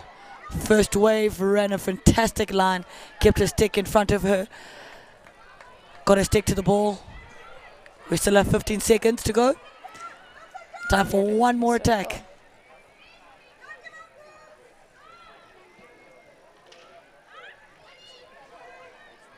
Well defended by St. John's, and I think this will have to go down to a penalty shootout or a flick off. It is, as we welcome our first semi-finalists, Orania against Collegiate Girls High. Orania playing from left to right on your screen. You're watching this on schoolsportlive.com. Please tell your friends. Share the links with your mates. Tell them to watch this incredible display of schoolgirl hockey as the game starts.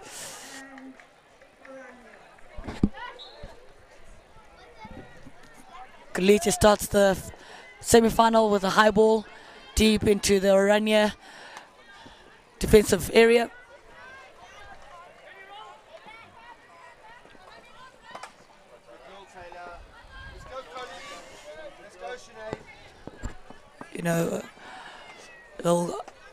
Orania plays with a very spread out formation, spreading the field, making sure that every individual player has got space to run into, using their speed and individual skill, as you see there.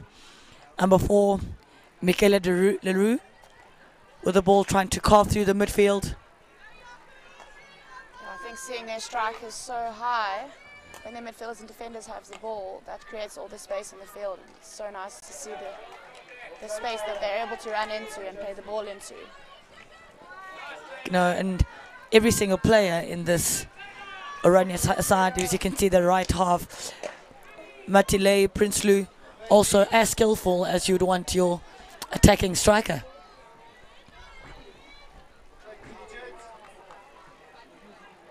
You can see Piti Kutsia Turner and Roxy Kutsia Turner in the stands there. Roxanne being the St. Mary's Waverley first team coach. A fantastic run down the left hand side of the field.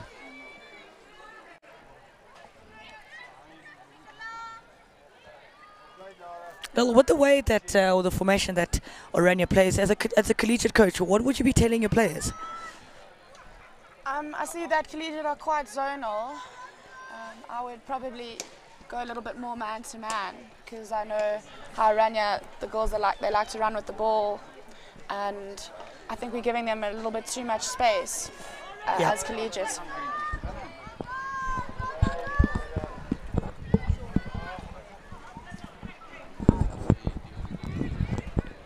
Okay, Orania Macy's again, just fantastic aerial skills, wins the long corner.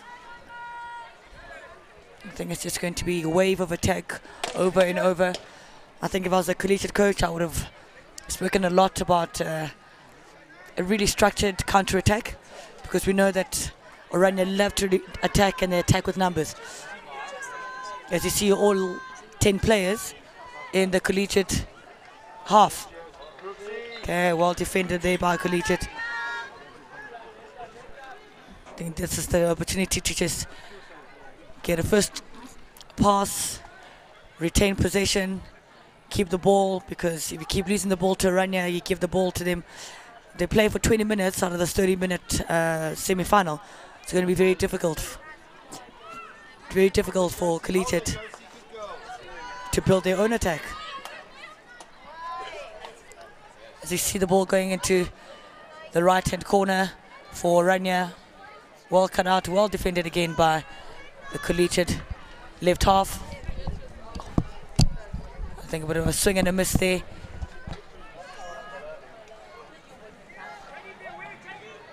Now I love the confidence here, little of the Orania girls. Always willing and happy to run the ball at the opposition. Yeah, you can see they take their quick ticks very quickly, quick takes.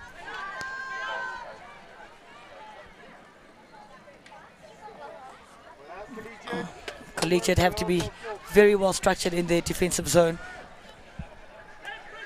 You see Orania trying to now change their attacking angle, coming from left to right.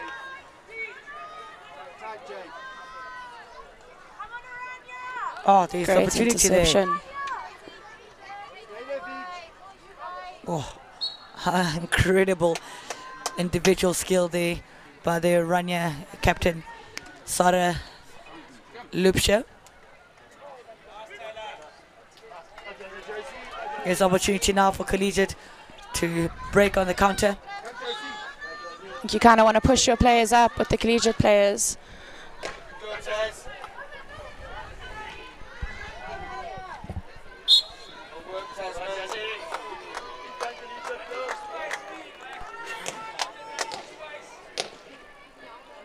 I'm sure as you can hear as you're watching this from the comfort of your homes that the crowd here have gathered. Always incredible to see how many people come and support schoolgirl hockey at the St. Mary's Festival year in, year out. As I said yesterday, the St. Mary's Waverley supporters come out in huge numbers and literally become the top player on the field, urging their side on.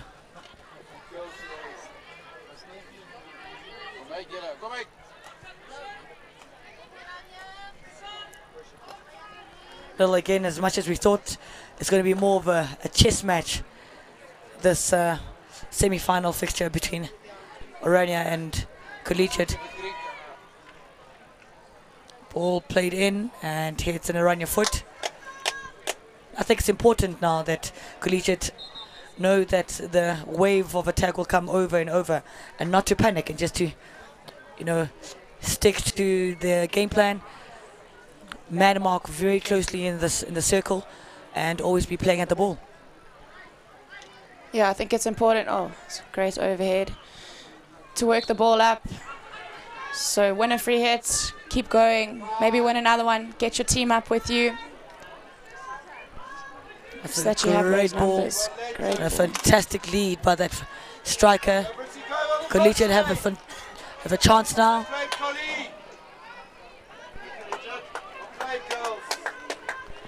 There we go. Collegiate have, for the first time, have the ball in the Orania defensive 25, and to be fancying yourself here to keep the ball, as we said.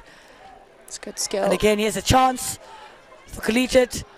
Oh, I guess the first real chance comes from, I guess, the run of play. Collegiate, there goes. Great shot from the top of the circle. Wayward pass there. And Orania get to come away with it. Oh, amazing skill on the left-hand side. And well cut out. I just love the confidence of every single player in this Orania team, as you see that putting the ball around the player. Great step by the defender and cutting that attack out.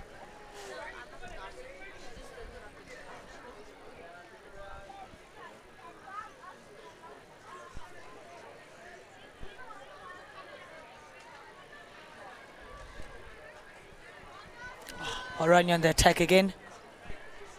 Nice to see high balls being thrown. Yeah, I think Camilla Warner having to throw these high balls over the first line of the press, as Orania is pressing them very, very high.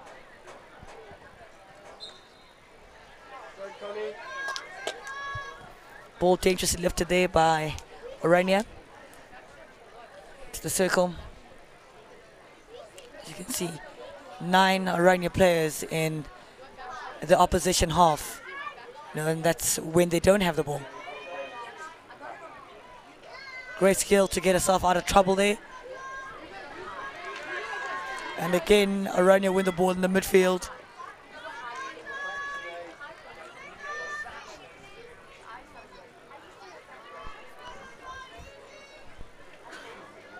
Well, I can say that Collegiate are by far not outplayed here.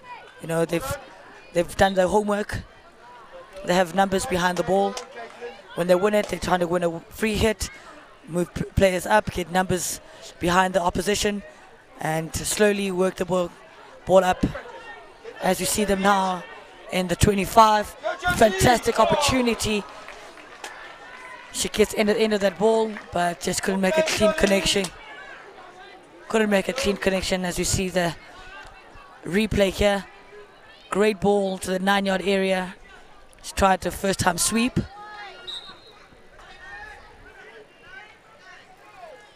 I suppose Collegiate are using their space just as well as Oranje are, so it's great to see.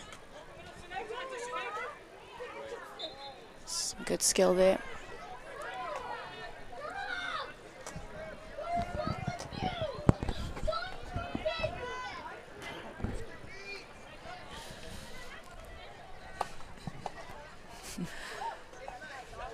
Oranje being a little bit patient now with this attack.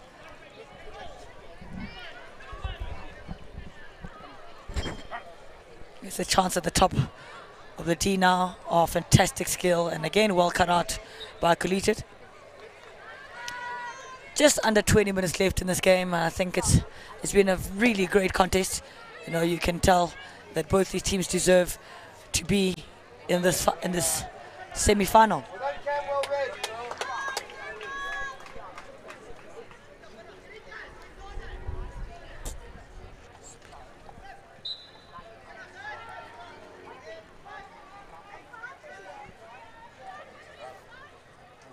There's a chance, gets a free hit at the top of the circle. Just outside the circle though, probably about a centimetre outside the circle.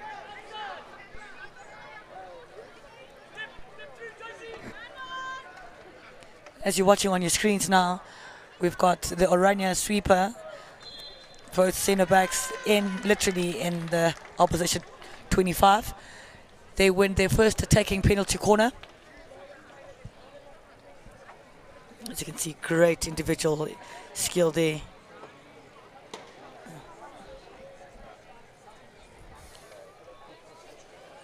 Well, we haven't seen too many straight shots at goal. And it'll be interesting to see what Oranje do here with their first opportunity. The penalty corner. Push askew.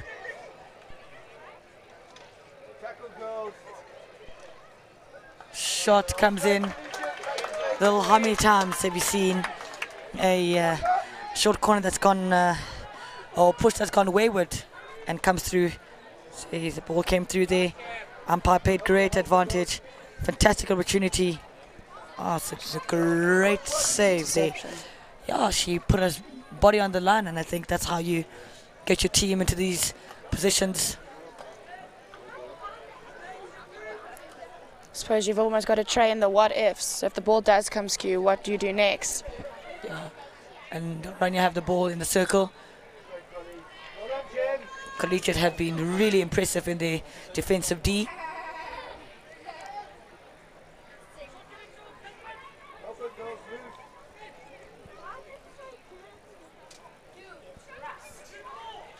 Oh, well played trying to get themselves out of trouble there. And fantastic defensive skills. Now it's time to get them.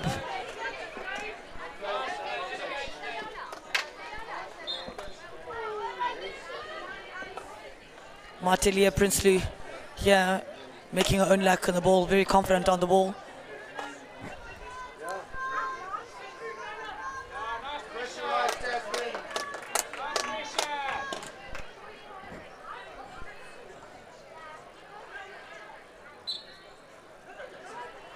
Collegiate again taking the free hit quickly. You've been very impressed in how the south pass has made the game so quickly.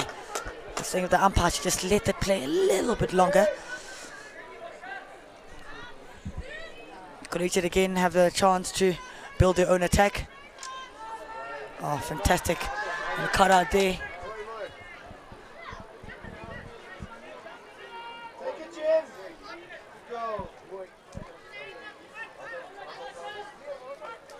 And again, well organized defensive unit from Collegiate.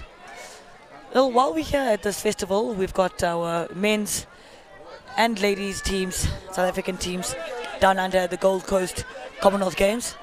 What do you fancy our chances to be for the women's side? I think we've had a tough start to the tournament. So I'm not too sure at the moment. I've seen more of the girls play and looks like we're still trying to find our feet a little bit, but there has been improvement from the first to the second game, which is exciting to see. And I know they play again tomorrow, so I think it'll be... Yeah, and I think it was just a little disappointing result against Malaysia, because I think we would have fancied ourselves to win that.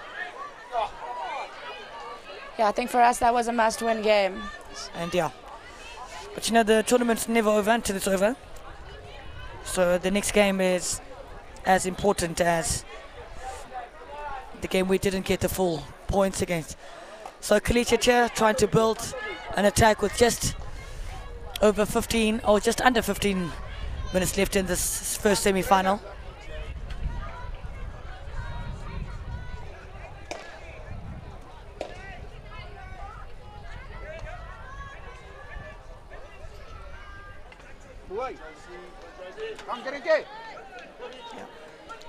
So as we're talking about the South African women's side there, we play tomorrow against Wales at 6:20 a.m.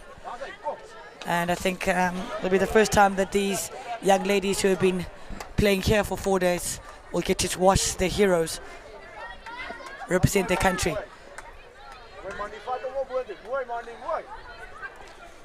I think we've seen Aranya come inside on the attack quite a lot. It'd be nice to see them go a little bit on the outside with some speed. I think Aranya traditionally has been known to really hammer down that middle channel because with the individual skills and speed that they have, traditionally with the center strikers, the two mid-mids, it's been working for them for years. And I think, fantastic baseline skills there. And like we said, that big wall that Collegiate built at the back there.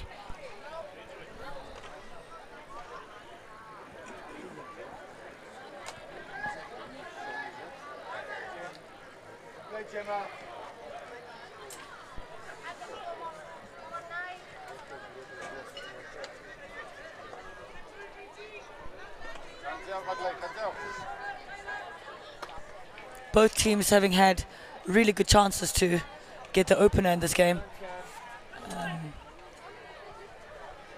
Haven't quite taken their chances.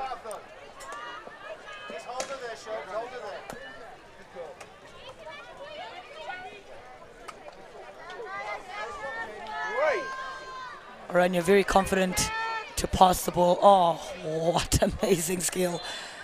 And she wins and draws that foul in the... Hope we get to see a replay of that. Very difficult skill to execute on the run and at full space, and she made it look so easy. She receives the ball there, draws the play in, pulls the ball in, just gets under it, draws the foul, and there you go. Takes on 3 players, and the fourth was just had to take her out. Nice to see how she got her head up there as well to see if there was a possible pass before she drove into the circle. So Raina getting the second opportunity. The second penalty corner. Stop is not great. But the ball still alive at the top of the circle. Once again, Collegiate defense with everything. And they win the ball at the top of the circle. Outletting here on the left-hand channel. Aranya again with that high press, winning the ball. And Janse van Vuren has been a thorn in many sides, marshalling every attack from that mid position.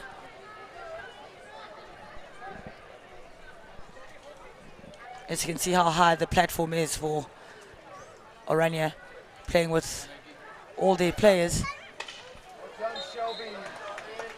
Only Oranje and Bear behind in their own half is the goalkeeper. A lot of space for the collegiate counter-attack now. She needs to look eyes up. Oh, very well defended there. Jacqueline McLaren has been outstanding at the back, marshalling the attack and the defense for Oranje.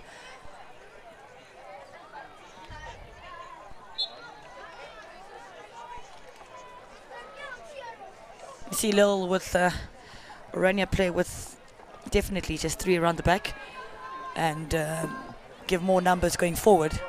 As you can see, as they break through now, trying to use the space that, well defended again.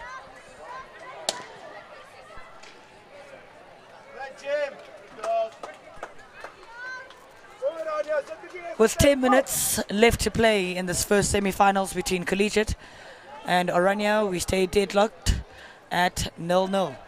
I think both teams have had really amazing chances, Lil. You know, both very quick in attack and very solid in defense. I agree. I think Collegiate have attacked more on the counter. It's been very exciting, whereas Oranje's had a couple more attacks just through the middle. So it's been great to see from both sides.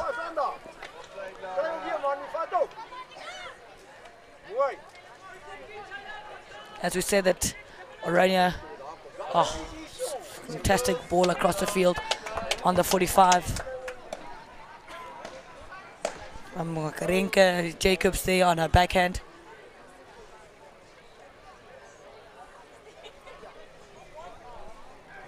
Again, Camilla Warner having to throw the aerial because the press is so high.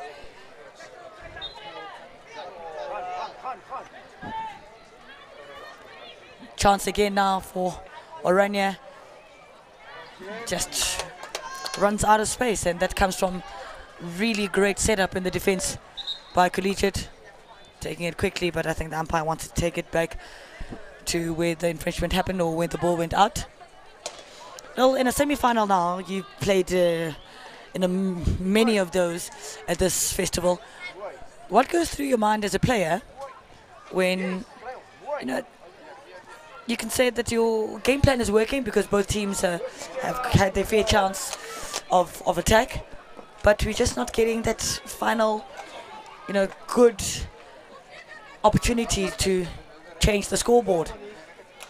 What are you thinking as a player? I mean, in semi-finals, time goes so quickly, so it's hard not to continuously look at the time. And I mean, I suppose you're just thinking to get that one goal, and once you got that one goal, you want to protect it as best you can, and I think that would be a game changer. I know as a coach we keep thinking, go back to basics, you know, get the ball, give the ball to the person in the same color as you, but like you're saying, as a player, you are really thinking, you know, the clock is running down, and us as coaches, we think, oh, here's a chance now for a breakaway for Collegiate.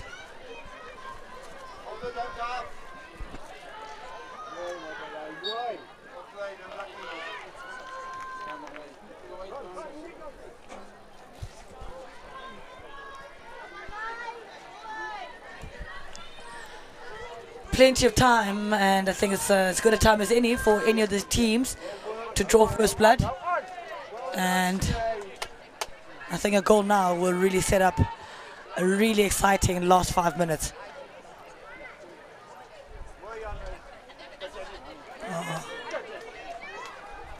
Collegiate number 4 there, Taz Preller, very quick player, great individual ability. And again, Janssen van Vuren coming out to the ball, to the midfield. Oranje get a great opportunity here. Might be a little too long, and it's just is. The baseline arriving about a yard before.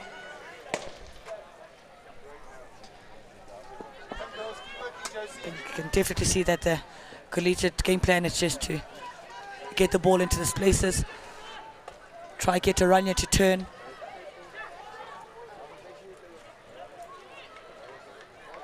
Great step. The umpire had seen an infringement before the ball had got in there.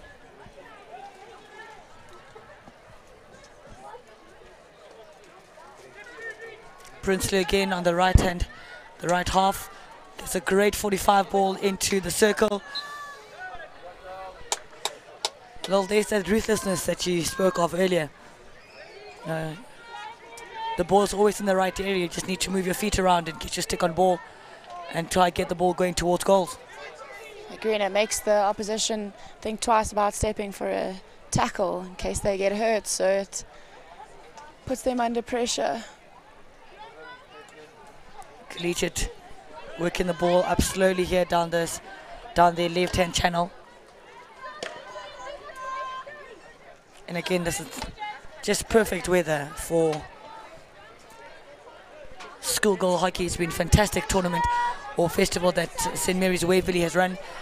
18th edition of this great showcasing of schoolgirl hockey. Teams from around the world want to be a part of this tournament, or this festival rather, as we see Orania building another attack. Great play, and wins another penalty corner. Just over 4.5 minutes left in this fixture.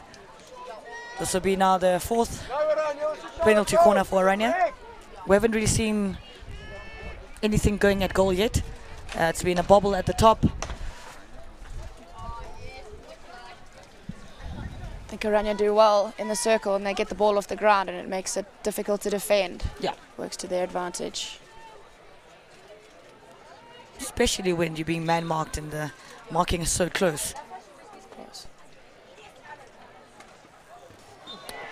Shot is too high. Collegiate can have a counter-attack here if they take it quickly, and they have.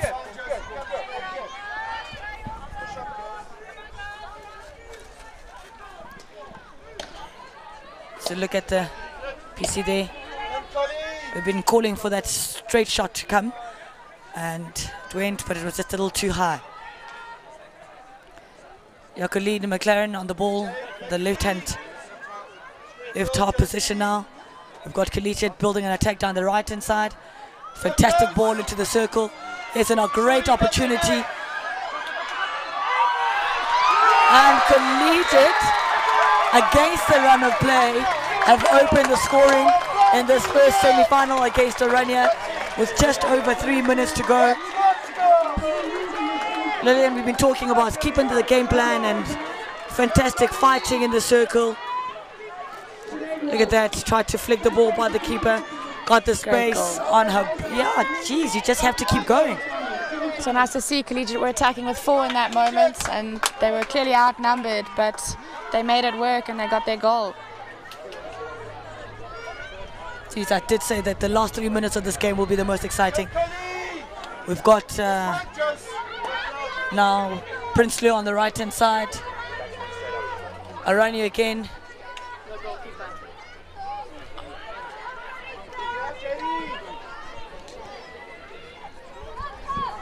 As we see that Orania have taken their goalkeeper off and be playing with an extra player, field player.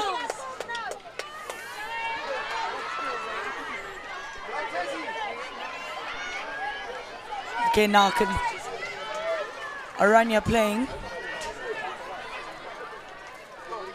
11 outfield players, and here's a chance for them, trying to win the PC again. And she does. Immediately as that goal was scored, Orania coach pulled off their goalkeeper. Let's see how, look at these fantastic individual skills. So well worked, and as you can see, the extra player putting on a t-shirt. Now Collegiate playing 10 against 11. The push comes out. 90 seconds left in this fixture. Great defending. Just to stick her back stick in the way there. You know, Lil, I say, you know, you attack to win tournaments, and you defend to win, or you attack to win matches. You defend to win tournaments, and that's exactly what we've seen Collegiate do here. They've defended very well against a very skillful and a very attacking Oranje side. 45 seconds left in this first. Oh, great use of the aerial ball.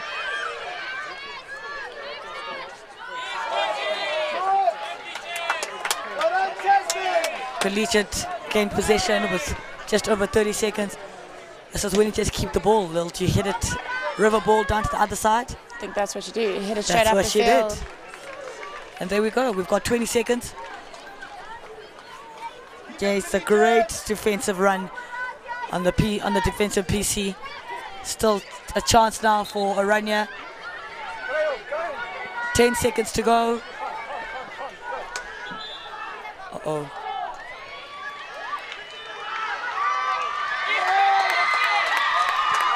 I think Collegiate have pulled off what many would say is an upset of the tournament. I agree with Beating you. Oranje 1-0. Fantastic goal scored with just 3 minutes left in that semi-final after enduring attack and over attack and attack. Thank you very much, Lil. That was fantastic. Thank you, Polo.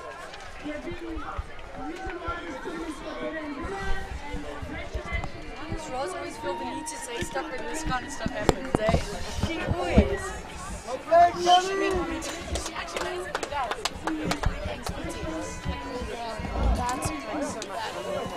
Yeah, you were going to do that though.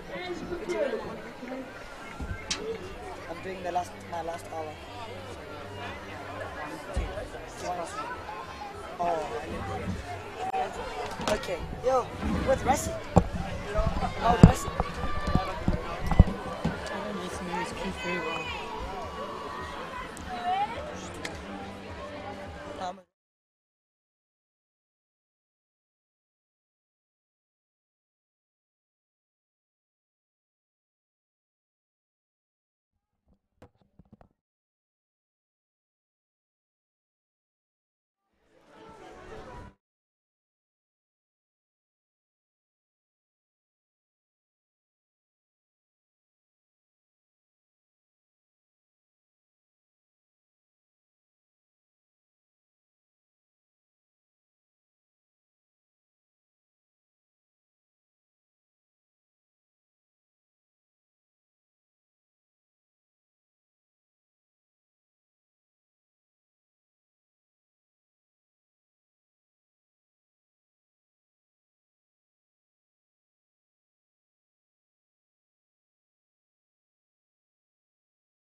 Welcome back to the St Mary's Investec Hockey Festival. This is the second semi-final.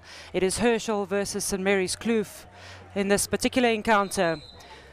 Just the match before, Oranje took on Collegiate. Collegiate in their very first semi-final at the St Mary's Investec Hockey Festival, and they have made it through to the final, beating Oranje 1-0. It certainly has caused a bit of an upset here at the festival. It's the first time in a very long time that Oranje is not in the final, and of course Collegiate the first time in the semi-final and now in the final. Both these teams, Herschel and St Mary's Kloof, will ultimately believe that they can make the final and have now a sense of hope and belief that they can actually win this festival, as there has just always been a fear in all the teams having to play Oranje, and Collegiate has now certainly proven that otherwise. Alongside me, Roxy Kutsia-Turner, the coach of St Mary's first team. That caused a bit of an upset at the festival. Yes, it most definitely did. Unfortunately for Oranje being the top side here, I'm sure everybody was hoping for a bit of an upset. As you know, the girls want to believe that they can take the top off the pedestal, and Collegiate played exceptionally well, and they took their chance. And with 3 minutes left, it makes it very difficult for Oranje to come back. It certainly is one of those situations where Oranje is still dominating the game. They're leading in terms of possession and definitely shots at goal. Collegiate playing a tactical game, waiting back just for that counter moment, and hoping that they're going to finish that chance, and that is exactly what they did. I do know that Oranje always believing in an attacking style of play, so they're going to always go for that style, and that's what they believe in, that's what they do so well. And tactically, Collegiate really just outplaying them at their own game. Yes, Collegiate have been exceptionally good at their press, and against Oranje, if you can get that right, and then of course a Collegiate with their pace up front, they can get in and behind them, and that was the goal. It was a 1v1 basically with the defender, and she put it through. Now both these teams we're seeing at the moment, Herschel in the pink and blue, and St Mary's Kloof in the all blue, currently on the ball. Very similar styles of play, and certainly not one of these two teams are going to dominate the other in a particular aspect. It's going to be far more even, is my prediction. Great break there by Kloof into the circle, and they're getting a shot on goal. Great save by Herschel. Do you see a definite difference between these two teams? No, I think they're both going to have enough attacks and defense to warrant any of them scoring a goal at some point. You know, St Mary's Kloof are a very good flat, in-your-face defensive team, where Herschel, I think, are going to want to move the ball, get in and around them. So tactically, they both have great structures, and they have the individuals to show a bit of flair and break those lines and bring something special.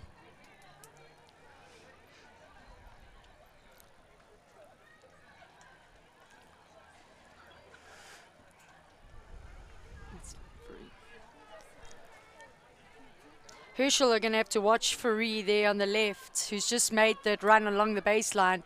She's got some pace, and she can work the ball skillfully while using her pace. So they'll want to sew up pretty quickly.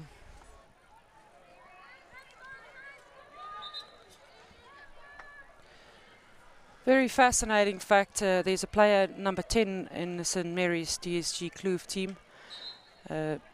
Her name is Kiana Shea Cormac.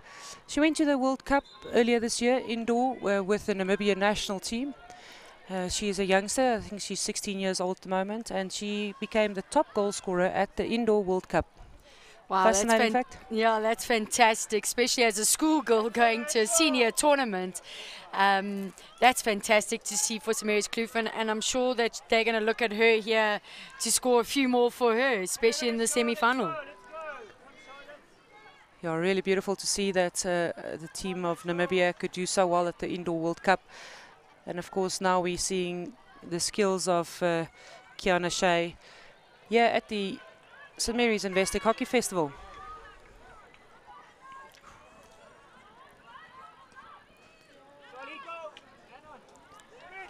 Herschel with a bit of space on the left. They're going to try and capitalize on that space, finding the connection pass in the attacking 25. It's a 1v1 with the player. She brings the ball into the circle nicely under control. Can she pull the trigger? The goalkeeper, fantastic save, coming out and blocking, closing the space and making sure that she clears the lines for Kloof. It was very important for the goalkeeper to come out there. Running down on the left as a striker to get that ball into the P spot is very difficult.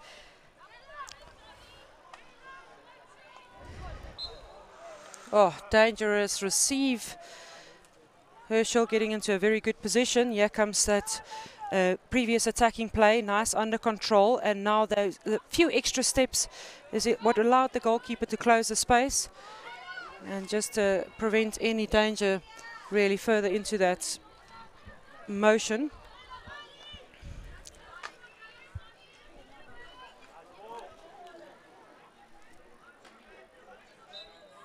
Patient play. The tempo of this game slightly lower than the previous semi-final.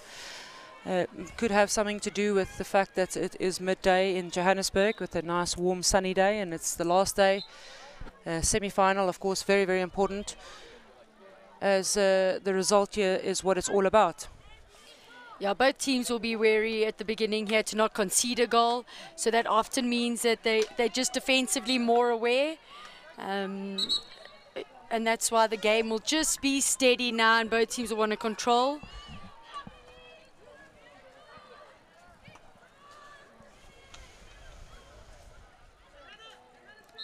Good, strong, solid drive from Kaylin Dimbakker.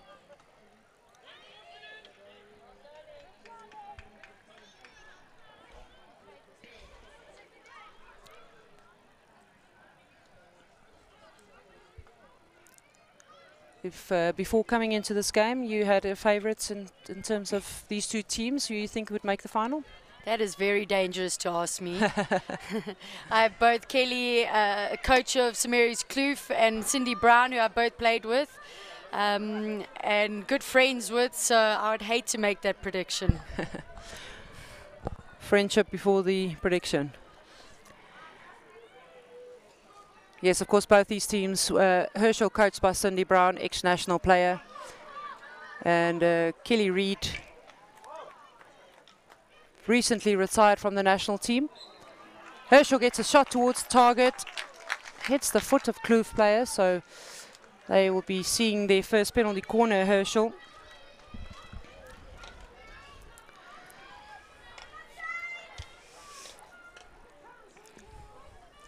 We find ourselves in today's matches where penalty corners are the most important. And here we see her driving into the circle, turns on her left foot and gets that shot on, which is important. Anything towards target creates nerves and mistakes. She's got the PC. But as I was saying, in this game, most teams are having to find themselves score in PC situations. Georgia Clark with the injection. Goes to the far castle. There's lots of time and space on the ball now. She pulls the trigger. And it's gone in. A fantastic goal. Herschel going 1-0 up. Exceptionally well worked. Penalty corner. To the surprise of St Mary's Kloof. The first wave really committing in this defense. She overruns it a bit. It gives so much time and space on the ball. Kayla de Waal. And she makes no mistake with that, finishing it well. Yeah, that first wave really has done a crucial mistake. That's the one thing you never want your first wave to do, and that is to run through. And here we've got a breakaway and a goal from St Mary's Kloof.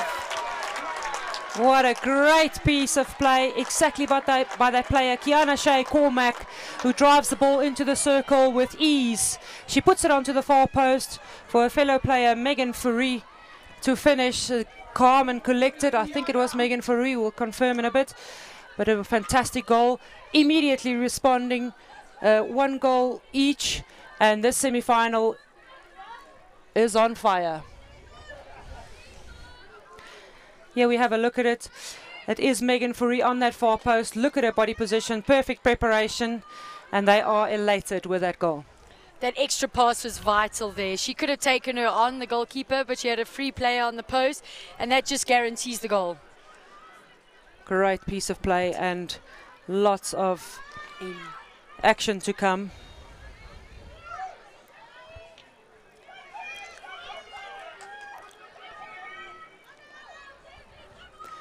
Another promising run for Kloof, and she gets the penalty corner. There's an illegal tackle made on her.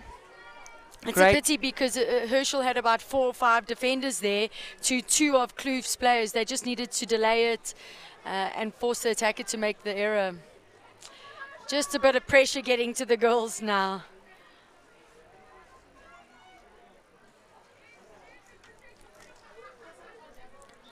Here we see that strong run. She brings it onto her backhand and she pulls it back into the play, and there's a double defense on her. Not too sure which one exactly the infringement was blown against, but nevertheless there's a penalty corner for St. Mary's Kloof. We get to see what they do at the PCs. It's a variation to the left, now slip right, there's a bit of space. Gets it under control and she throws it in almost between her feet. And St. Mary's Kloof really dominating, they are on fire. Fantastic, Kaylin Dembakker with that bit of skill on the outside. Let's have another look at it. She's currently on your left of the screen. She's running into the far post. It's a variation in and out. Gets it towards the keeper. There she controls it. She's going to bring it through her legs.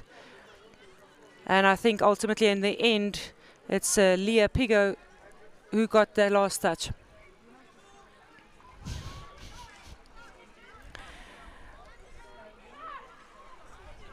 What a great response from St. Mary's Kloof. 1-0 down, and I think they've scored both goals within 2 or 3 minutes.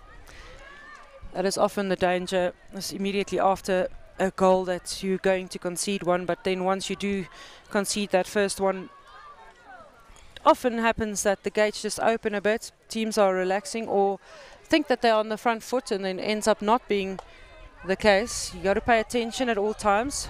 A very nice momentum shift, as you say, for St. Mary's Kloof with that response.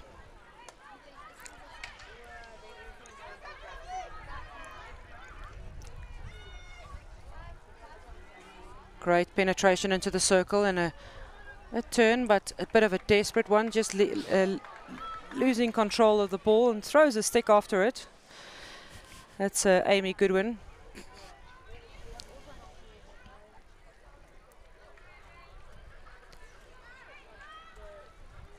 The much improved overhead we've been talking about at this tournament, that one done so successfully into space, and it puts her team into a nice attacking position in the attacking 50 yard.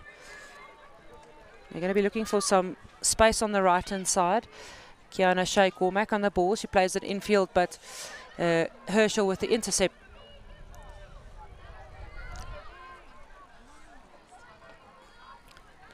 Almost halfway through this second semi-final of the final day at the St. Mary's Investec Hockey Festival 2018. This is the type of encounter that all teams are striving to get to. And once here, look how well both these teams are responding to this challenge.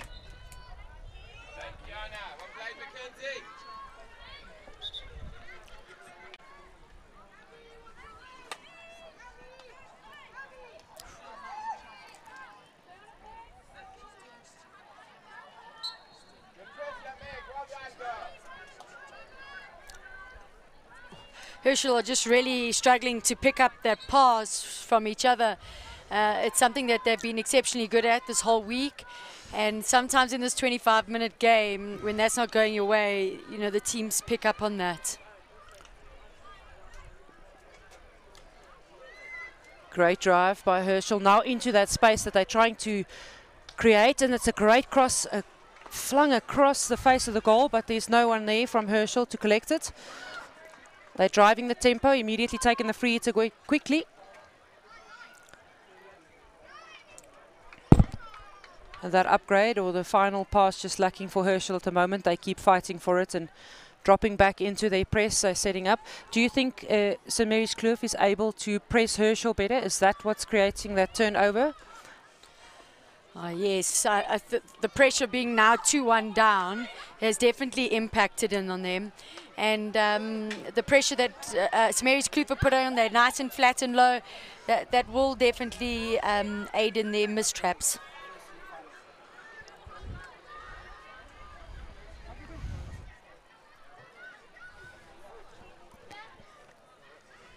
Kiana Shea Cormack on the ball. She's looking and weighing up all her options. They play the ball infield, and it's strong play as she pushes it through the player, but no one behind to pick it up, and it's Herschel again now bringing the ball out. They're going to look for that combination pass, but that is definitely the point in their game that's lacking at the moment, the final connection of the passes that they are making. And we've mentioned this before, Rox, there is no half-time in the semi-final, so it's not something that the coach can try and correct. She has to do it on the run, and you can't instruct the players other than the pre-match talk. Yeah, no, definitely. It's all up to the players now that they're on the field. I'm sure they expected a few things from each other that aren't happening, and now they have to adjust to it together as a team, the 11 on the field. You know, the coach can throw some comments out, but ultimately these kids have to put it all together themselves now. Great run through the middle. Again, Herschel has got a 3-on-2 situation. She gets the pass off to the far post, and it's just wide. Exciting passage of play.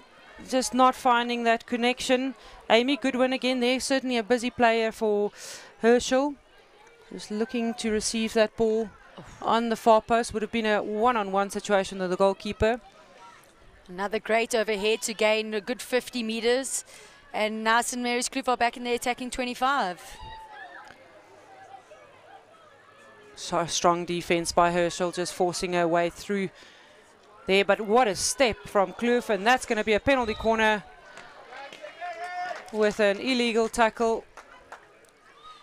That was a great run, running on pace there at that angle. The defender had no chance to react really, and unfortunately takes the player down and concedes a short corner. Herschel 1, St. Mary's Kloof 2.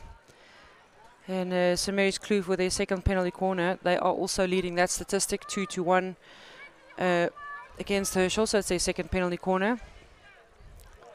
They scored off the previous one with Leah Pigot in the corner.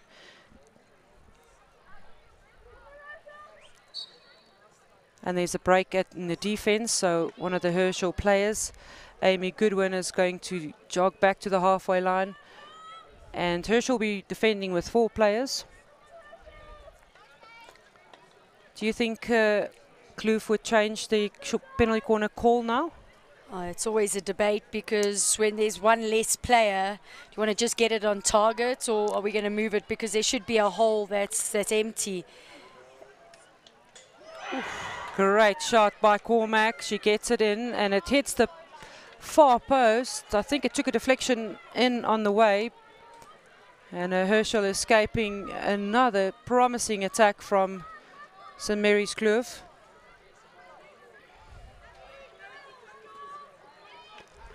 Great tackle again. Cormack really making a difference for her team in this match. And it's a save by the keeper, who sets up very Georgina difficult shot post. there. Yeah. Very difficult shot there for the striker, getting it out from behind her. Pulling something like that off could have created difficulty for the goalkeeper, but good strong defense to step up and keep the pressure on her.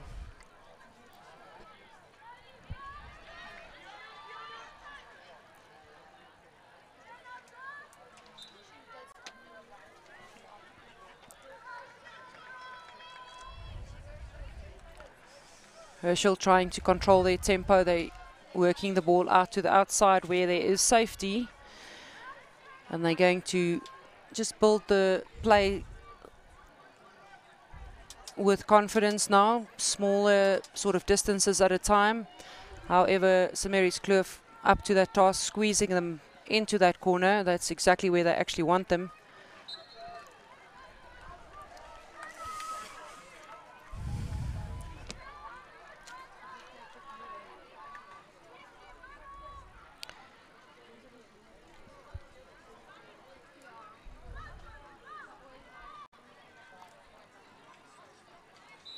Very interesting to note that neither of these two teams, in fact, St Mary's Kloof won the festival in 2007.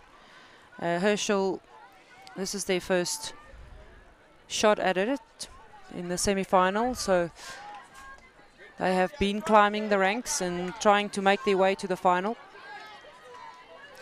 Herschel have been a strong team for the last 3 years. They weren't here last year. They went on an overseas trip.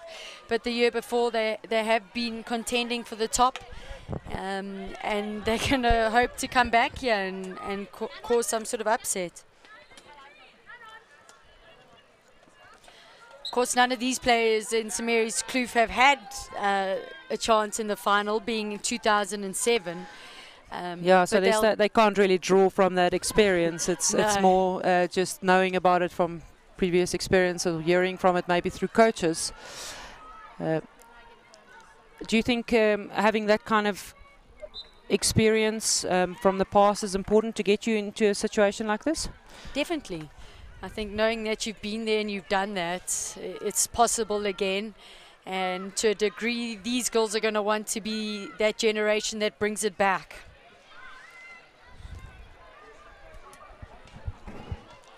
Great receive by Herschel. Oh, she had more time than she thought.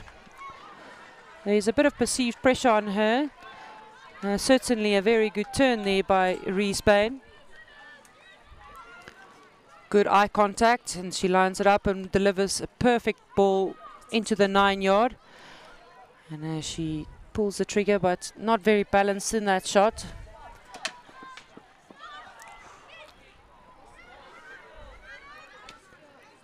St Mary's Kloof. Quick restart.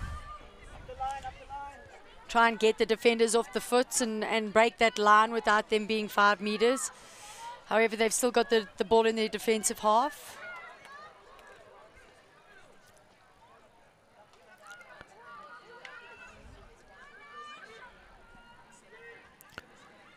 There's just over 7 minutes to go in this encounter, and St Mary's Kloof leading by 2-1 versus Herschel.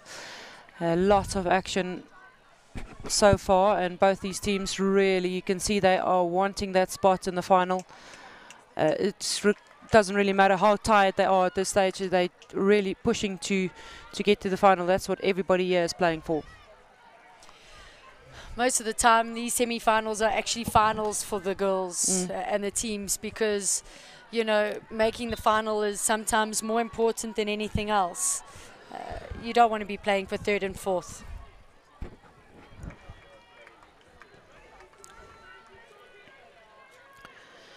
Let's give it your all scenario in the semi-final and hope you've got something left in the tank by the time you get to the final.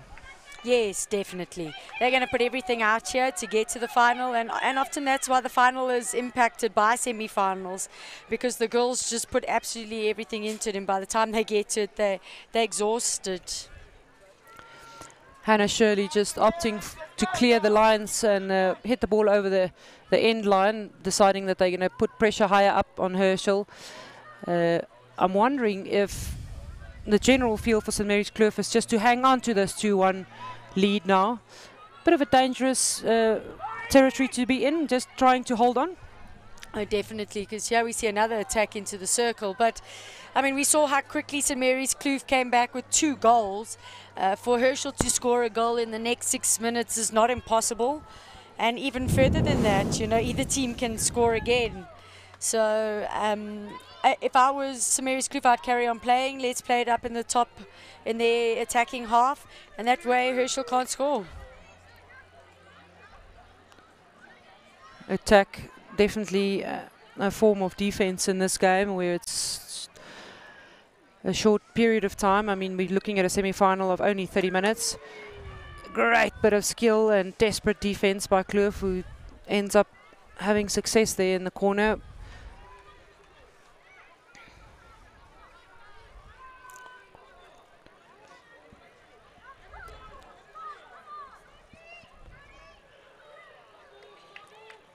The ball out over the end line, but it's touched a Herschel player on the way there. So Kloof in a promising position again with the long corner.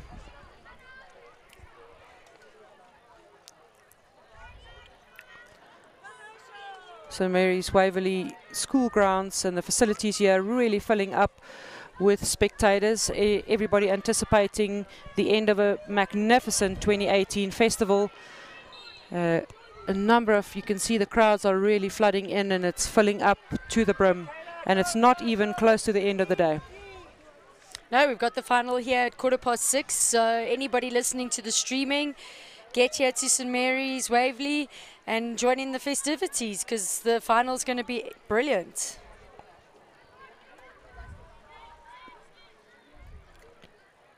Never-ending action.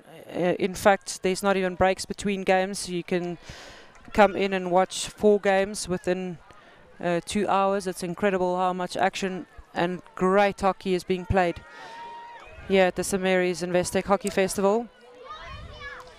That's something you don't want to be doing, is throwing an overhead straight to the opposition and you're defending 25.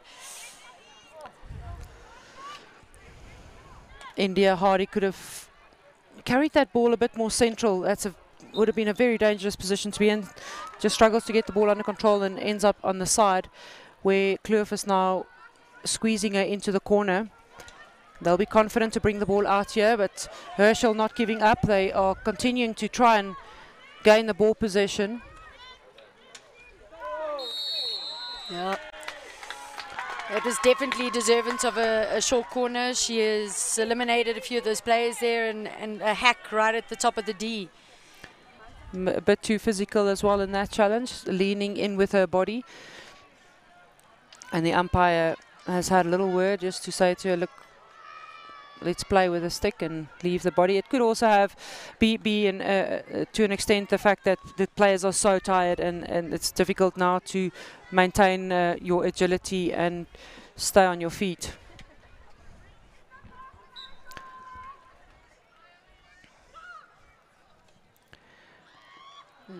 Oh, and that's another physical challenge, and Herschel finishes it. An absolute stunner of a goal. She pulls the ball to the right-hand side. She waits patiently to get in the perfect position and finishes so well, Kayla Duvall. Kayla Duvall did very well to take that knock and carry on with a great strike. We did see previously as well that first wave running all the way through the line, and she makes exactly the same mistake again.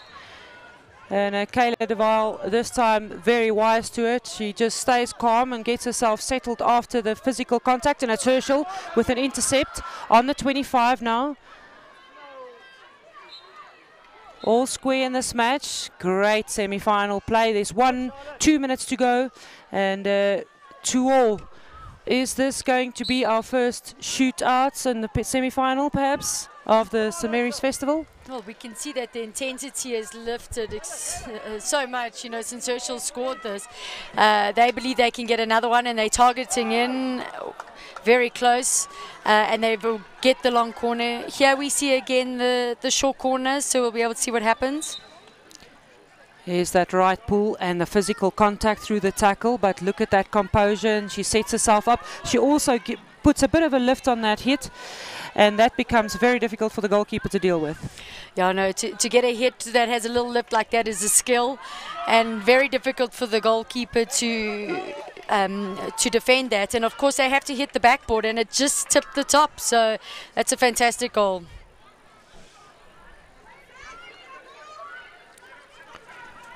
Time now running out for both these teams to win it in regular time. It's 50 seconds to go. Do you get the feeling, Roxy, that they will continue pushing for this extra goal, or are we happy with the draw there? Well, neither team are going to want to concede a goal now, so they will possibly want to defend first and then hope for a counter. Of course, a shootout becomes a huge gamble, as there are so many variables. You really need to have your whole house in order to win a shootout.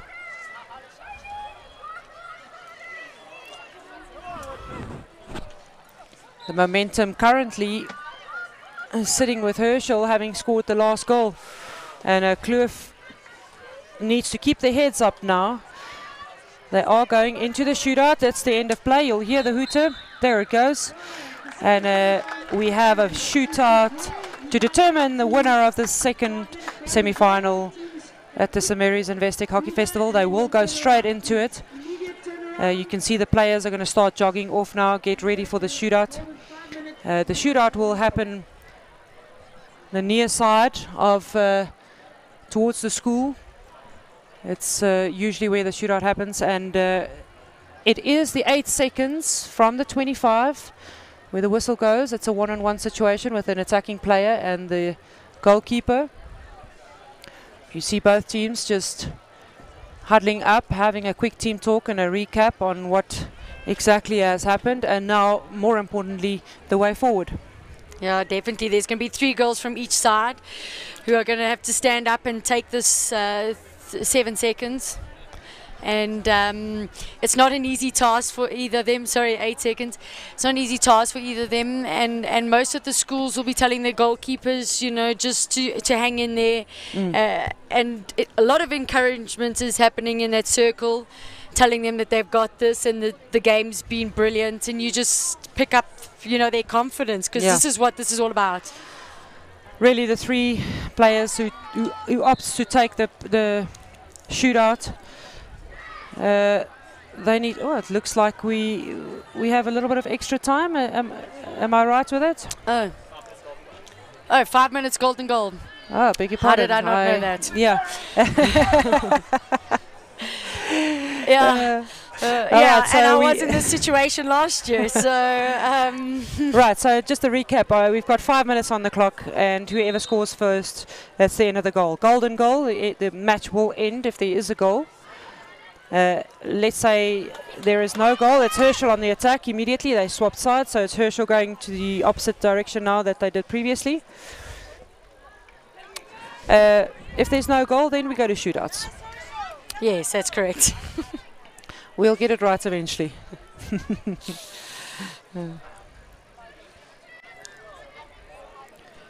There's the overhead, trying to play into the space, eliminate the press from Herschel.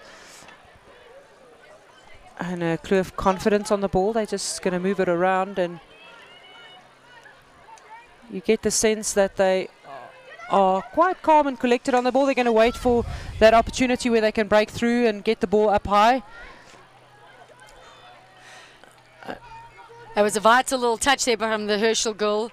If she had missed that, the Kloof goal was right behind her and would have had an attack on her own. Organisation, very important this period of play, more so than any other, as you do. This is exactly where you really don't want to concede a goal. Patience and defense, great skills taking the ball in. Umpire spotted something illegal. The co-umpire give a thumbs up. So we'll see a penalty corner here from St Mary's Kloof, and of course they have scored from the previous one and looked very threatening in the second one they had. There's a little aerial skill along the baseline, very well done, and just obstructed movement through, and that's what the penalty corner was for.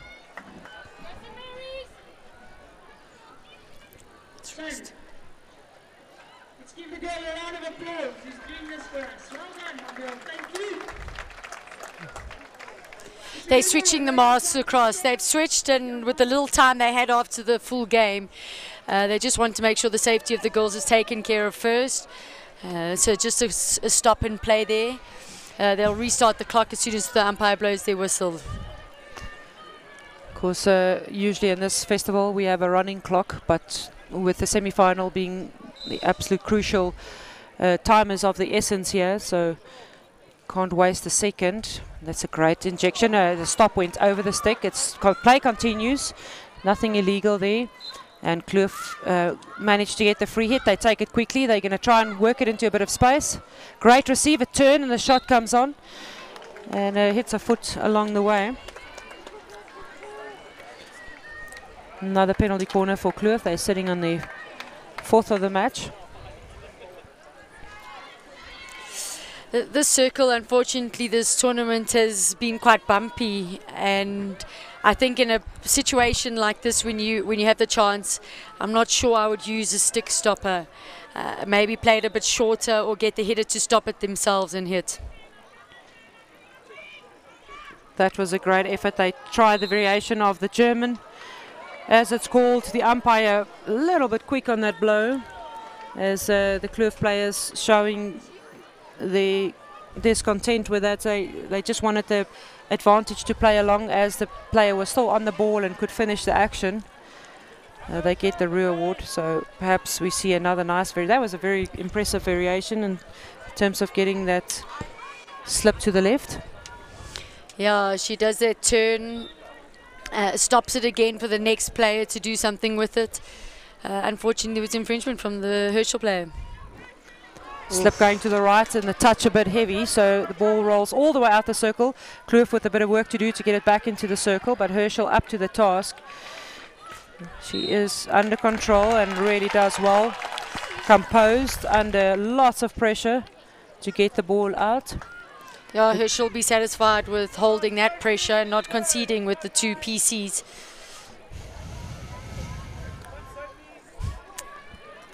One minute 30 left in this extra time, golden goal.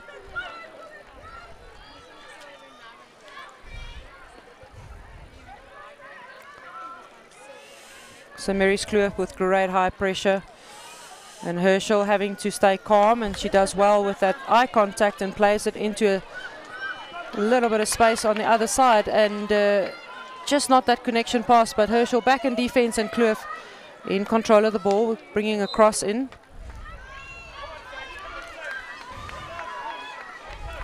Exciting stuff, second semi-final. It's so good to see that both teams are still managing to make the short passes, get connections, because we often see them starting to bolt the ball when there's little time and they want to get up in the attacking half. So they're both trying to work it short to get it in, and that's our goal. Cormac again on a fantastic drive, and have a look at that. Another penalty corner, and again she's going to ask the umpire, hold the whistle slightly. She wants more advantage. She could potentially get the ball to the far post for one of her players to put in. Kiana Shea Cormac, look at this run. Strong on the outside. She's got great skills and control. Look how far she carries the ball from her feet. Gives her a lot of vision and time on the ball. And she has certainly made a huge impact on her team's performance in this game.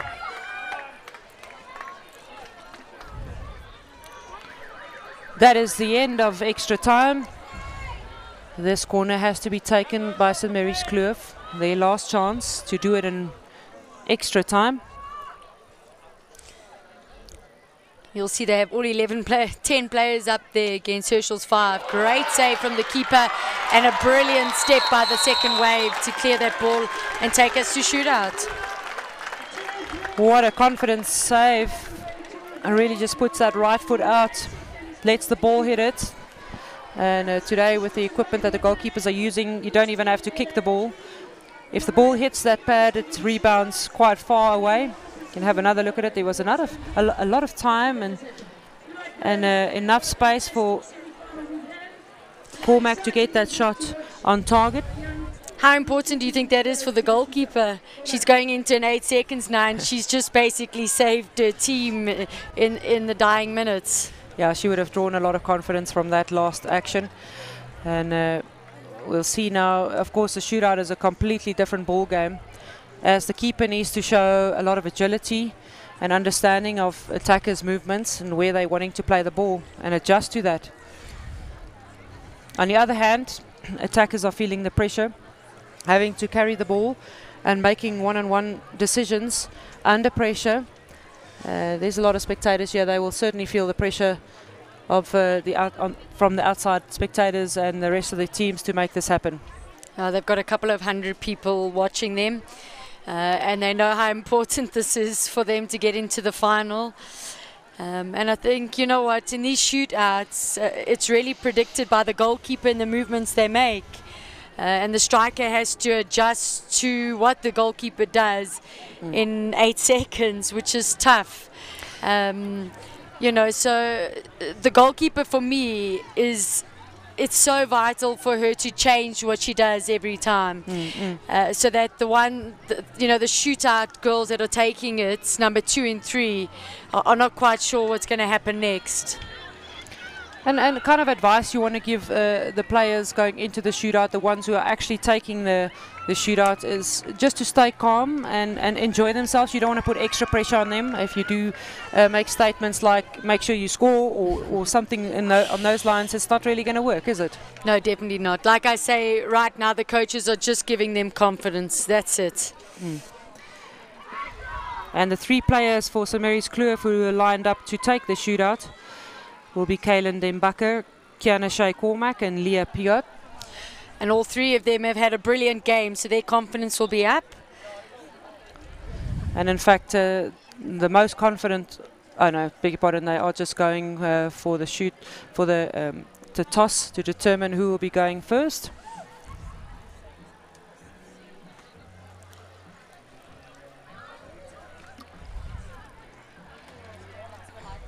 Herschel, goalkeeper, in the goals first, defending it, and stepping up is Leah Pigot for St. Mary's Kloof. She'll be taking the first shootout. Yeah, and she scored a goal already, so her confidence is up, and she's going to want to make it 2 next to her name for this game. And Leah is pulling it to the right. The goalkeeper's gone down, and easy finish for Leah Pigot with that opening goal in the shootout section for St. Mary's Kloof. She did very well with dragging the ball to the right, getting herself into enough space to eliminate the goalkeeper. Up next, Kayla Duval for Herschel. Goalkeeper just waiting, trying to hold the line and close the space. And again, Kayla Duval pulling the ball right, and goalkeeper going down. Maybe from both now a bit of a problem.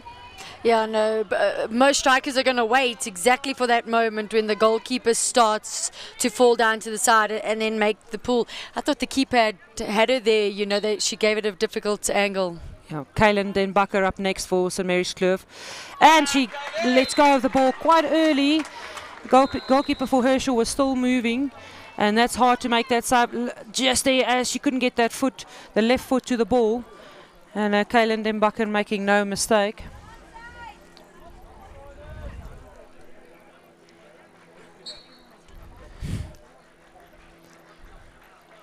And it's Herschel on the ball. Is it going to be? She misses it. She misses it. And it's going to be interesting to see how that plays out.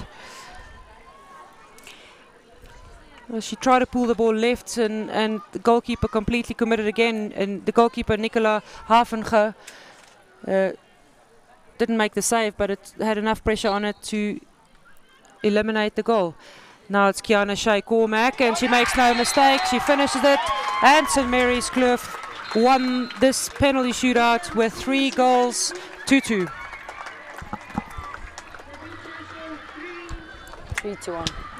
Yeah, that was fantastic. It's so refreshing to see the strikers starting to score, because number of times we watch here that they miss or the goalkeepers make the save. It's so nice to see them dominating here and pulling off the goals. But what exciting stuff. The second semi-final comes to a close with St. Mary's Kloof taking it. They will be meeting Collegiate in the final later this afternoon. This is the St. Mary's Investec Hockey Festival.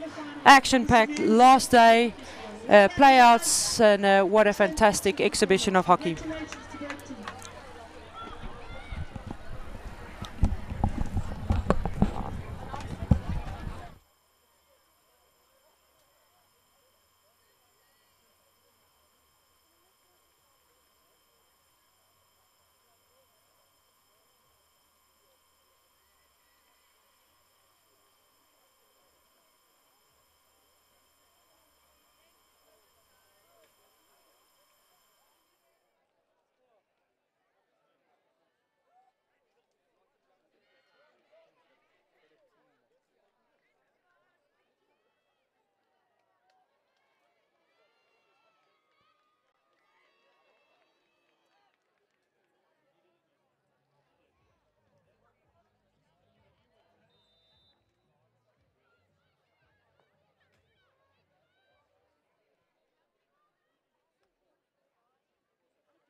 We are back at the action at the St Mary's Investec Hockey Festival. We see Lady of Fatima versus Wickham Collegiate. Matches are back to 25 minutes now. This is the bottom play-outs are starting now. The Vuvuzela part of the competition. And alongside me here, Erasmus Pieterse, Rassie. He's a current national player, not at the Commonwealth Games at the moment. But welcome and thank you for joining us. Thanks, Pete. Great to be here. Also got many hats, Rassie, that you are wearing. One which also is fascinating, as you are very involved in the equipment section of hockey. You represent the brand TK. Yes, I've been involved probably the last 11 years in TK. I started as a young player being sponsored by them, and then it became my bread and butter at the end of the day.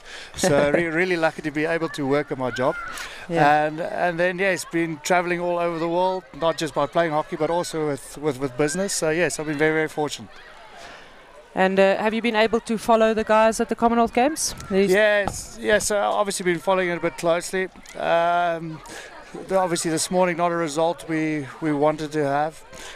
Next game against Canada, that's going to be a big one for us. It's going to be a make or break for us where we're going to end in the pool. So yeah, I could just hope we've sent quite a young team to Commonwealth Games to build a bit of depth, and of course the focus also is on World Cup at the end of the year. So yeah, so hopefully we can just get better performances in the next match and build from there. That's fantastic. And what do you think? I mean, I saw you around here yesterday at the festival. What do you make of this kind of festival? I mean, it's just a great atmosphere. I think the St Mary's Festival has come so far. I remember watching the final year last year, you couldn't find a seat. And seeing this weekend, unfortunately St Mary's is not in the finals, but you can still see some nice crowds pulling in. I mean, the weather's been excellent this weekend. You can see a bit of looks like we'll have a couple of, maybe a thunder shower later this afternoon. But I just think the standard of hockey is it's excellent. I think year in, year out, we see these goals improving. We just saw two great semi-finals. You know, you saw a team like Oranje that's every year in the finals. Unfortunately, today wasn't their day. But you can see there's a lot of fight. The other semi-finals we just saw now, going to penalty shootouts. I think it's great for the crowds. And it's just nice to see how competitive these girls are. Yeah, that is fantastic, especially to think that this is the last day. It's a fourth day of competition. They've had a lot of hockey, and physically it's it's very taxing on them, but still the fight and the pride is there, and also the quality of hockey remains. Yeah, I don't think people actually realize, the game's only 25 minutes, but it is hockey has changed quite fastly the last 2 years, where it's much quicker. Yes, we got rolling substitutions, but I don't know how these kids do it, playing so many games every day, to be honest. I think the emphasis of the word you just used is kids, so the recovery is a bit faster than what we know. Now, Rassie, as a goalkeeper, what do you think about the goalkeeping standard so far at the festival? Yeah, I think something we lacked for a long time in South Africa, seeing good young goalkeepers coming through. You can see there's a bit more focus on goalkeepers in South Africa, where we see more goalkeeper coaches out there. And I think that's quite important, something we've never had in the past. And if you coach a goalkeeper and you have focus on your goalkeeper, a goalkeeper's game can improve by 25 or 30%, and that can give you that extra 1 or 2 saves in a game that can make the difference. Looking at the tournament, I've been popping in and out this weekend. There's some really nice talent out there. We just watched now the semi-finals where it went to penalty shootouts. You can see the kids got a bit of idea what they're doing. I think it also makes it easier that hockey is a little bit more on TV now, so they can see what top goalkeepers are doing. But there's definitely a pot of talent that's coming through. It's just what we do with this talent and how we groom this talent and taking them to the next level.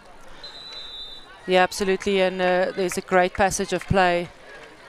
The Lady of Fatima just guilty of an infringement on the edge of the circle, and we're going to see the first penalty corner for Wickham.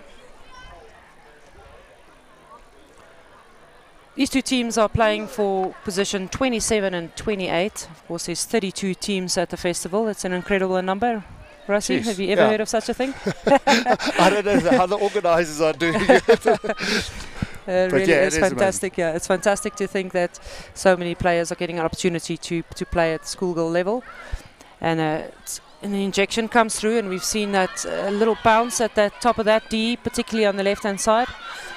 And the Lady of Fatima is trying to control the ball in the middle of the field, consolidate their possession, and she gets it off. Still a bit of a tussle there in the middle to see who's going to come out with it, but it's Lady of Fatima getting the ball closer to the attacking zone. You can see she's trying to find that play on the right. It's a bit of space. She's just lurking around the far post there.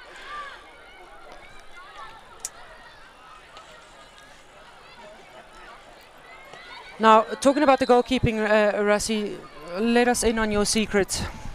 Oh, what's the biggest changing, what do we say, like mentality or something that a young goalkeeper needs to have to become or to step into the next level? I mean, mentality, mental is the first thing. No, but to be honest, it is. It takes a lot of hard work. Oh, what a great save! Talking about goalkeepers. Fantastic save. She takes it on the body. She was just making herself nice and tall there on that save. The Wickham goalkeeper. And really off the baseline she needed to make that save. It was a little slap that came high. Let's have another look at it. Go straight. It's a difficult angle to defend. Look at her. She's completely unmarked and she has another go at it. Goalkeeper just standing her ground. Yeah, just unfortunately to play his foot there. She made the first save and I think she lost the ball a little bit. But let's have a look at this corner. It looks like it's only one castle from the top. Got one runner from the left and one runner from the right coming in.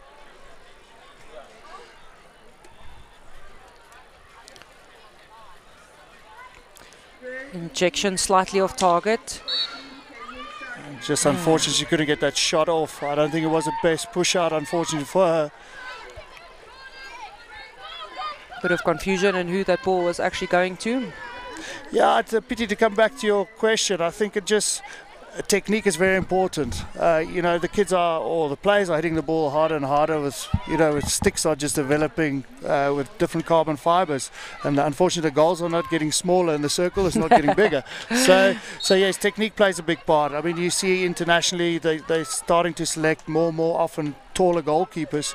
And it just means you look at reach, but also explosiveness. Yeah, I mean, goalkeeping has come such a long way. We spoke about it a little bit earlier in one of the matches that back in the day, probably 20, 30 years ago, you know, you selected the least athletic person to stand in the goals and cover the space for you, where now, I mean, it is such a specialist position with the agility and athleticism that's required in that position. Yeah, absolutely. And you see the way how hockey gets played these days. Most of the goals are getting scored in the 6-yard or the 9-yard area, we call it. So you have to play almost like an extra defender. So you need somebody that's quite fast in the goals. The goalkeepers are not in the past just shot stoppers. And then, of course, short corners. We watch now international hockey, you know, at the Commonwealth Games, what big role a goalkeeper can play when it comes to short corners to give his team an extra chance. I think also as a player, I mean, Pitch, you've been a striker your whole career. I'm sure, you know, if you've got a good goalkeeper behind you, you can take a couple of extra risks and try to play more a bit attacking hockey, pushing our players. 100%. We have mentioned it before that good goalkeepers and great strikers or goal scorer is what wins you festivals and tournaments. So that without a doubt is one of those aspects that if a team has got those two positions covered, it makes a massive difference. Seeing the ball getting troughed here at the back. I would have liked to see a bit more movement in the midfield. Ball's going around, but it's a bit static in the middle, so it doesn't give the defenders a big option to play extra pass. It just gives them a one pass down the line. As a goalkeeper, you'll be shouting that to the midfield to move a bit more for the defence? Yes, absolutely. I think it's important, the communication from the back, not just from the goalkeeper, but also the centre mid can see what's happening, where the lines are, and I think it helps the player. You know, if you could guide them and say maybe there's a pass under your shoulder to the left, or, you know, attack down the line because there's something happening. So you would like to see more of this communication happening on the field, where it's a little bit quiet out there at the moment. Yeah, I'm wondering if it's this midday heat that's getting to the players. Rassie, I want to ask your opinion about something. If I had to say that the FIH is going to change rules where penalty corner is no longer, would you be happy, man? Yes and no. I mean, I think my strength personally has always been with short corners, so maybe that'll take something out of it. But I think it's part of the game. I mean, there's, if you look at short corners, you know, there's a lot of game plans going into that. Not just attacking, but also defence that keeps it interesting. We've seen it in the past, you know. A lot of teams used to select a short corner specialist and they could use to substitute this player, and FIH stopped doing that. So now you really have to select players that can actually play hockey and not be a just specialised only player. So I would say it will be very, very sad if FIH will take short corners out of it, because I think it also brings a bit of excitement into a game. Okay, and let's talk about the safety aspect of it then. And we see a fantastic goal there by Fatima. Excellent finish there on the far post. Completely against the run of play. Fatima has really been struggling to get into the Wigan circle. They make that one penetration.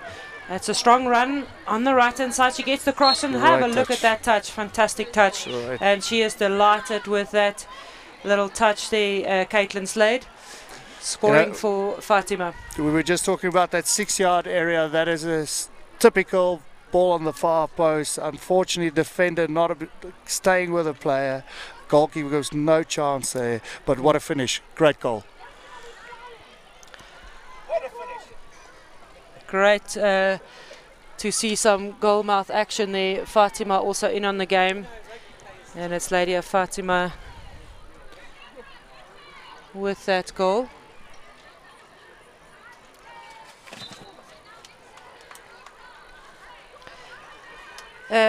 Yeah, let's talk about the safety of a penalty corner then, because that's basically where I was going with maybe FIH changing the rules. Do you ever fear for the safety of your defenders? Absolutely. I think that's the one aspect of the game. Everybody says we're crazy being goalkeepers, but at least we're wearing protection. Right. But you also have a look at the equipment. You see the goals. Everybody's wearing a face mask these days. Some big gloves, cricket gloves that you see out there these days, and even some knee protection. Definitely the safety aspect. You know, I always compare it to cricket. You know, the guys and the girls are hitting the ball just as hard as any fast bowler, and I think a cricket pitch is 23 meters, where a hockey circle is only 16 yards. And you don't always see the ball because of players running in front of you, or the ball gets deflected. So definitely, yes, it's a very, very dangerous part of the game. Something that FIH can look at. I know there's been big discussions about equipment, what the players can use and what they're not allowed to use. In the past, there was players were not allowed to use metal grill face mask. Now you can see FIH has allowed that, and also the size of the gloves. So yes, it is very dangerous. You know, I didn't want to be a first wave runner running out there, or a linesman. As I always said, John T. Robinson and Tim Drummond in my team, they're probably the two craziest guys on the field. So yes, it's definitely something that they have to look at. How they're going to do it, I'm not too sure, but well, I'm happy to make some suggestions. That it'll certainly give me a bit of comfort if everybody involved in a penalty corner defense at least has a full helmet on. That's probably the aspect that I fear the most. Is yes, we've got face masks on, but the back of the head and the neck is still very exposed, and we're just waiting for one accident to happen, and then we're going to regret it. Where let's get that full helmet implemented straight away. Absolutely. I mean, we've seen it in cricket with a sad scenario in Australia a couple of years ago, and I agree with you. We can't wait for something crazy to happen, and then it's too late. So definitely equipment. Like I say, I would not take short corners out of the game, but definitely the equipment we have to look at.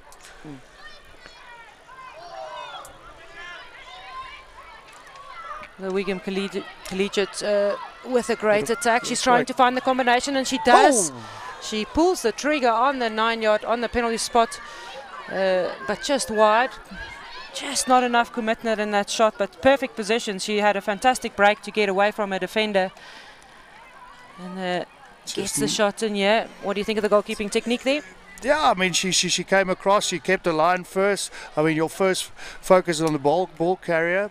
She came across quite nicely. I think even if the ball was on target there, she would have made quite a comfortable save. I mean, the Wickham player didn't really get a lot of power on it. It looked like the ball just rolled away from her, and the timing wasn't too good on that. But at least you can see Wickham is fighting back in here. They want to get that goal back. We've got 8 minutes left in this match. So still a lot of time. And both these teams are going to look at keeping, we were talking yesterday a little bit about holding possession for longer, and when you count the passes at this level, if you can combine 4 passes, you're in with a great shot of actually getting a shot towards targets. That's a great save again. And another goal, and that's a fantastic finish. Fatima responding immediately with another goal. You can see the goalkeeper again not happy with the defenders. She made the first initial save. Then you need your sweeper or you need your players around you to try to clear that ball. Makes the save. Unfortunately kicks it straight back to the striker. And the defender's just taking too long to react. Megan courageous there with the end result of finishing. A difficult height for the goalkeeper to deal with. It was just above the foot, sort of knee height. Yes, I think she made a good reaction save. I just think the second phase as a goalkeeper, you always want to clear the ball to the sides, and unfortunately she kicked it straight back to the striker, and that got them a bit into a pickle. But we've just see them making two very good reaction saves. It's just that second phase that I think a defender's going to help her out, and maybe just like I said, that ball trying to play it out of the danger zone.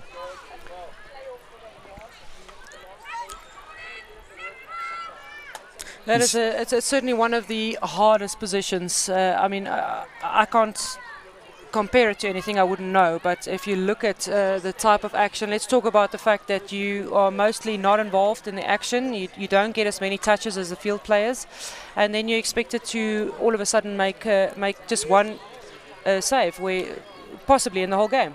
Yeah, Peter, I think the concentration is quite important. You know, for the during the full game, you have to concentrate.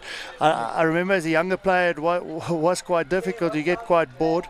But as you learn your role in the goals, you know, you actually should be in the goal every second, because you should be communicating from the back. You should be calling lines, and you know, you should be following the ball wherever it's going. So that also keeps you in the game. Keeps you concentrating. You know, as soon as you go a little bit quiet at the back, you know, you can lose a bit of focus. But it's also something you have to train. So the way we train as goalkeepers, you know, you got your technique training, you got your physical fitness training, and then you got a lot of reflex training. But there's also sometimes in a training where you need, you know, maybe 20 or 25 minutes where there's a game and you're just concentrating on 2 balls at a time or just 3 balls at a time, and not just always quantity, but quality is important. So the quantity really comes in where you want to look at particular technique perfection, and that takes repetition. And then your quality saves is more match related, where you want to work with scenarios. Absolutely, it's like I said, technique is very important. It's unfortunately that's the boring training. It's the same ball in the same spot, you know, probably 100 of those balls over and over just to build that muscle memory. So when you get into a game, you don't even want to think about technique. It just has to happen automatically. Yep. And then with the decision making we're talking about now, you know, that unfortunately comes with a bit of experience, and that's why it's important when you're training with your team that the coach always adds some mini games, maybe in the end of a training, so the keeper can really start making decisions with the defender when the keeper is being aggressive, coming off the line, what she wants from a defender, and making those decisions of, is she going to, we just shot there. Wickham really fighting back. I can't really say these girls are sitting back, so it's quite a positive attack. Even in the defensive press is nice and aggressive. Yeah, they get the ball into the circle, but have a look at Fatima, really just making sure that they get the ball out, and quite happy to just let the roll over the end line. They're going to set up another press, and rather let for the last 4 minutes of this game, they're going to play on the other side, or that's the intention. Rassi very noticeable. Oh, that's a great intercept by Fatima, and she's going to get the blow. She wants to take it quickly. Ball into that dangerous 9-yard area. It's brought under control, and she's going to pull the trigger, but off target, and it's a long corner for Fatima. Just unfortunate not getting enough on that ball. She mishits it a little bit. Let's have a look. There's a free play at the top of the D. She's going to turn into a backhand. Shot off. And just going wide. Perfect position on her post player. Ready there for the ball. Ball took a bit of a lift. We can have a look at this turn now. She spins strong to get the shot off. Very good skill. And there's the player on the far post. If she had got a touch, would have been very difficult for the keeper to deal with. It's obviously something they discuss in the change room, because you see those two players on the far post and the near post lurking around. I'm just a bit worried the Wickham one defender hasn't picked it up yet. Let's see where Wickham breaking away here. Some nice space here on the outside. She's turning strong in. Looks like she's got the advantage of shot. Oh, Just even a little wide. deflection. Yeah, a little deflection on the way there, and there was someone going towards that far post with a stick in the air. If it was on the floor, let's have another look at it. There it is. Just the preparation, not quite there, but good positioning for Wickham. They are certainly trying their best to get that goal back. So we just look at the difference there. So the Fatima team always got those two players on the far post. That's an exact example of where Wickham doesn't have those players on the far post. And if the ball's going wide, you got those girls tapping it in for easy goal. There's 2 minutes left in this game. Can Wickham come back into it? Time certainly running out. I mean, they got to get 2 goals back with 1 minute and 40 seconds to go. Bit of a speculating ball there. So, Rassi, tell us quickly, yesterday we had a discussion about the American universities, and I believe you've got guests here in terms of scouts from universities from America. What is their objective? Yes, I think people don't realize how much talent is in South Africa. And I met a couple of these American coaches with my travels, and they're always scouting for players, and it gives a great opportunity for our South African players. So we got Tracy Paul here from Boston University, looking at some players here and see if they can pull some players to university in the next couple of years. It's also interesting to see how she's scouting and how they're scouting, and not just looking for matric girls, but they're also starting to look at girls from a young age at 15 years old or 16 years old. Yeah, maybe keep them in the pipeline for future and track their development. Yes, and then we got Ainsley McAllister here from Eurosport. Eurosport Recruitment is basically recruiting players all over the world. So it just shows these people are interested to come to South Africa and come and steal some of our talent here. Yeah, we did talk about what a fantastic opportunity it is for the players, because often, they give them full house rides. In other words, they don't pay a cent for a fantastic education and still get to play hockey in America. Yes, and you just see the level of USA hockey at the moment. I mean, the USA ladies has been doing very well in the World Circuit. It was just another shot. Another save. That time she's saving it wide. It looks like time is running out. We got 6 seconds to go. And the end of the game certainly in sight. Rassi, thank you very much for joining us in commentary. It was great to hear the perspective of a goalkeeper, and a good one at it. Thanks a lot, Fitz. And that's the end of the game.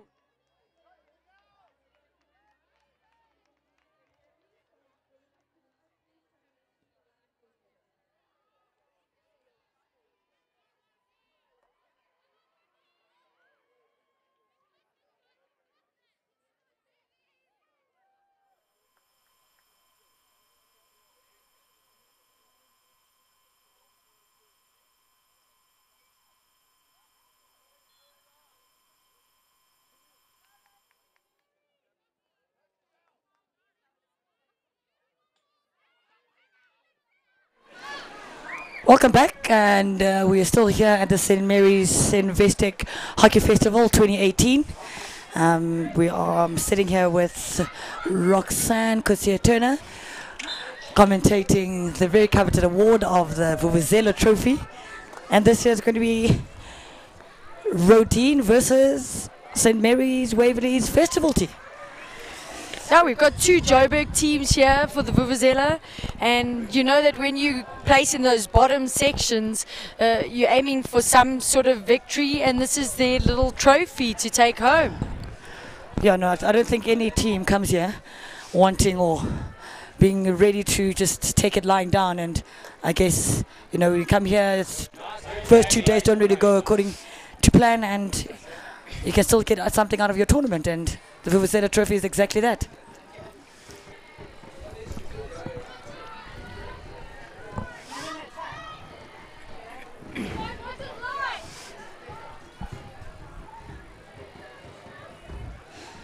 So, Rox, you've been here for all 4 days. How have these 2 young teams been playing? Yeah, no.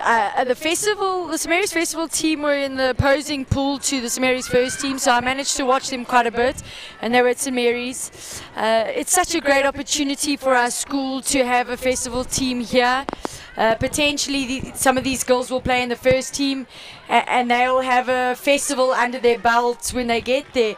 Unfortunately, though, for them, you know, they're playing the top-ranked teams in each of their schools, so it's very difficult for them. They took 4 losses in the first day, and to come back day 2 and win was a fantastic test of courage from them. As for Rodine's one of our venues at the St Mary's Festival, so they have been there at the majority of the tournament. So I'm not too sure how it's gone for them. But I can imagine being in this position with the festival, they had the same sort of journey. You know, I've been saying that this tournament is a fantastic test of character for players and coaches alike.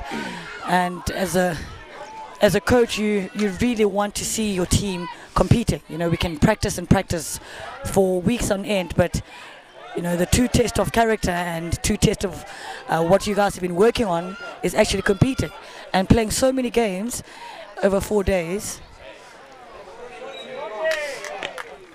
Yeah, no, definitely. And the amount of games these girls play and the different structures they come against, they can bring a different game themselves. So, you know, to lose some and win some, you get those different emotions, but you also get to take what you've trained and try it out against different schools. Absolutely. As we see St Mary's Festival side getting the first attacking penalty corner of the game. They are playing from left to right, as you're watching on your screen. They've gone with 2 castles here, which makes it indecisive for the first wave. Unfortunately, I don't think that was the castle it was supposed to go to, because Jade wasn't ready for it. And they've lost out an opportunity there to get a shot on target and a potential goal. Oh, I think we'll be seeing end-to-end stuff here, Rox, with both teams wanting to end the competition on a high. So a lot of attacking hockey. Yeah, they're going to want to win here. They want to get that trophy. And yes, so we're going to see it being played in both sides. As we saw, I think 2 games earlier, the semi-finals that were played here, it's an amazing brand of hockey that we're seeing from these young ladies at such a young age, 16, 17, maybe 1 or 2 or 18 already, but at this young age to be able to handle the pressure as well as they're doing and making amazing dynamic leads. And I've been really impressed with the technical abilities of these young ladies here at this festival. Yeah, no, it's been fantastic, and we've seen a specialist skill like overheads increase this tournament, and that's so great to see that the kids are training it and then having the courage here to give it a go, because we've definitely seen a few go wrong, but you only know and get better by trying on these big stages. And you know what that says for me is that these girls are going out by themselves without the coach and putting in the hours on the turf, and that's the only way you get better. So, oh, look at that fantastic skill. Yeah, Sasha brings some dynamite for the St Mary's Festival team here. And that was a great opportunity for Dominique Verschalotti to put it in. But she had hot pressure from the defender there on her. Earlier I was talking to South African women's squad member Lillian Duplessis about, as you watch this replay, the ball coming in, finding herself in the perfect area. That's where you want your striker to be, in the 9-yard area. Well, those are the ones that you're picking up on, and you have to step in front of your defender there to get a touch. But it's always a contest between the two, and you have to be able to handle a few nudges. Yeah. And I think mentally for her now, she knows that she's got one over her defender. She got in front of the defender, just couldn't get the final touch that she wanted. But the next one, she'll definitely putting a stick away from her body, trying to make contact. Yeah, she'll believe she'll get the next one on her. And there was Sarah Roy taking on the Rodine girls. She's had a great tournament so far. She's been solid in the back. It's a fantastic ball across this 45 diagonal ball from left to right. Now that's where you want your opposite striker to be, cutting the field in half, top of the D. Because if you can get that 45 river ball across, she would have been free there to take on the keeper. It's really amazing to see all the principles and attacking and defensive principles that we worked on for years in national teams and provincial teams and senior provincial teams, and you've seen these young ladies starting to put those in practice. Doesn't that bode well for our senior teams when these girls eventually get there? They'll be one ahead of us. I'm really excited to see these girls in 2 or 3 years. I think a lot of university scouts should be out here looking out, trying to find out where these girls are trying to go for university, because I think that's the next level of hockey from where these girls go from here. Yes, and we've been very fortunate to have a few Americans over here scouting. So there's potential for these girls to go abroad, see what happens out there, get an education at a university in America, which we all know is very prestigious. Yeah, it's really amazing, and I think it bodes well for what the tournament or this festival has done. I mean, in its 18th year, everyone around the world knows about the St. Mary's investec Hockey Festival that takes place every year around this time.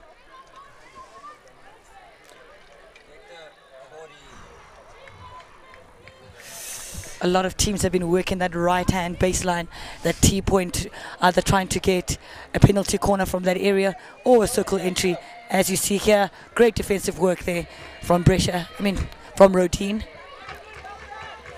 Jay did very well to run the ball along the circle there for 5 meters, and the second defender stepped up and ensured she couldn't get the shot on. Yeah, it's a very clever tactic because it lures the defender into trying to make that tackle, and if the ball hasn't traveled 5, she'll be getting a penalty corner from that. Yeah, definitely. It's a discipline that the defenders have to stick with. The last thing you want to do is give a penalty corner just by not sticking 5 meters from the runner.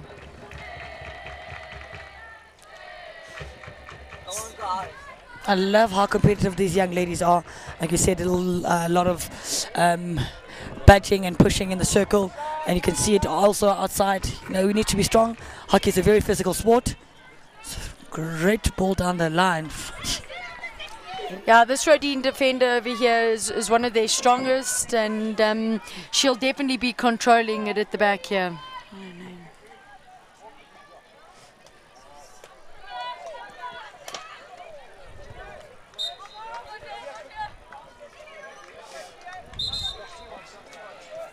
The umpire wanting the ball to be taken back to where the infringement happened. Oh.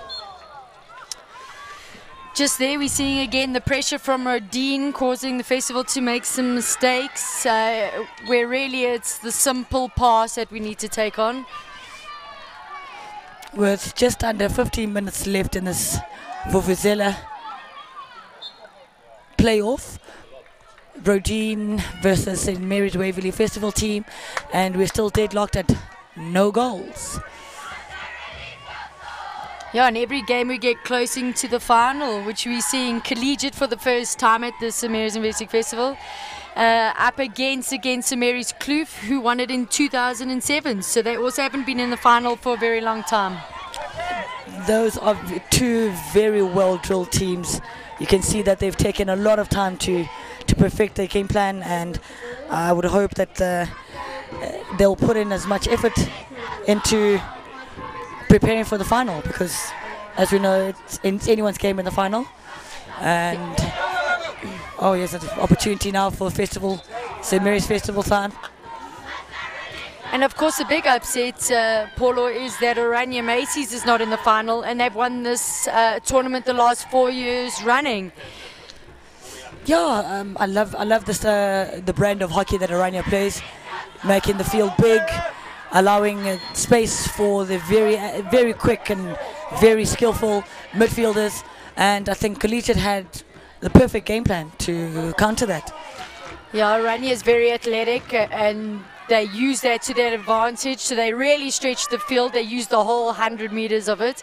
The only downfall is that a team like Collegiate, who are very good at pressing and then getting behind their defenders, then get the opportunity against the goalkeeper on their own. And so, you know, Oranje only had one defender and the goalkeeper, and very little pressure for her.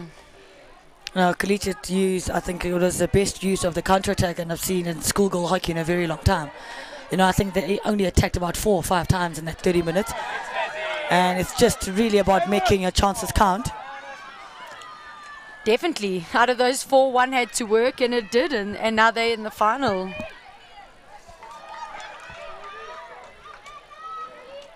And the level of hockey and the individual skill level from every player has improved every single year since I've been here about 8-9 years ago. I know it's looking good. I think a lot of schools are prepping a lot earlier now. If I can speak for ourselves at St Mary's, we started in November, you know. So schools are doing that because this is the tournament before their season begins. Yeah. So they've got to get their pre-season going a little bit earlier. And they want to get here on this their own school world stage and perform the best they can. Yeah, this is a huge tournament for these school girls. And I mean, as a coach, it's really great to, you know, you get to see a lot of character revealed from individual players and line groups, and this is everything that you'd want from a school goal tournament. That's a pass you never really want to happen, hey, Paula, from right to left. And both of us, being coached under Roz Hull, know that we would be sitting on the bench right now. If there was a hockey Bible that Roz Hull had written, that would be commandment number 1. Never pass the ball from right to left under your arm. Oh, goodness. You'll be sitting there thinking about your sins. But, you know, every time you make that pass, you also know that you are taking a lot of risk, because the rewards aren't... well, the infringement here in the midfield. Unlike the other matches, Rockstar, I've noticed that the other games has been a lot happening. Midfield battles have really determined what happens in the final 25. And I feel like here it's been more of a outlet versus press and long pass through the midfield, outlet that side versus the press. I think it's either team start using the midfield. Yeah, these teams are trying to bypass their midfield like we've just seen with that pass. And yes, it can be pulled off, and we could have received the ball there from the St Mary's goal, but Rodine had plenty time to see it, where it was coming, react, and get into a good line to pick it up. And then we're just losing it. And of course, also by bypassing your midfield, you're not allowing to let them join into the attack in the 25, so you let your strikers do all the work. Yep. With just over 10 minutes left in this fixture, we still remain deadlocked. The score remains deadlocked at 0-0 between Rodine and St Mary's Festival team.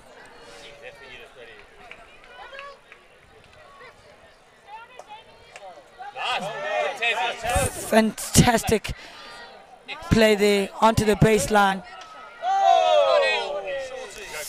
I'm sure we're going to start seeing something here from Sasha. She's done some great drives down the right here, and I'm sure she's just waiting for that one chance where it sticks to a stick and the defender makes a mistake. Yep. But that was a great interception by Tasman Meadow, and St Mary's find themselves again in the attacking 25. I think they've had the best opportunities of this game. Just unfortunately, it's not getting into the circle, and that's where the goals are scored. I think the percentages from getting the ball out of the team's press into the midfield and then into the attacking 25 has been amazing. But the percentages from 25 into the circle entry, something I think now with a lot of video technology, coaches can have a look at what they can work on in that area exactly what you just said. Ball from outside the circle into the circle and not making a connecting pass. Yeah, it's so vital that your strikers are in the right place. They're also interchanging to not let the defender settle into a nice position. And then the connections. I suppose we have to understand this is the last game for both these teams. The fatigue is sitting in. You can see the passes are not quite what they want. The runs are a little bit slower. You know what, and hopefully this game doesn't just die at a 0-0 and we see some sort of action. And often that action comes after one goal. Yeah. I've seen the whole day today that the last 4 minutes have had most of the action because, you know, we're getting tired, the passes are looser, you know, mentally these young people are exhausted and concentration starts to go out the window a little bit, and it's just the ones that keep it simple, stick to the game plan, and, you know, keep building 15 yards at a time, and that's how you get and start creating chances. Here's a chance for Rodinia to enter the 25, then into the circle. No, you don't want to be taking your stick off in an area like that as a defender. You want to keep it, drive it out, or even just flick it off your stick. But as soon as you take your stick off, the attacker's on there and they're waiting for the opportunity. Yep. As you see now, Rodine keep the pressure on the St. Mary's fist.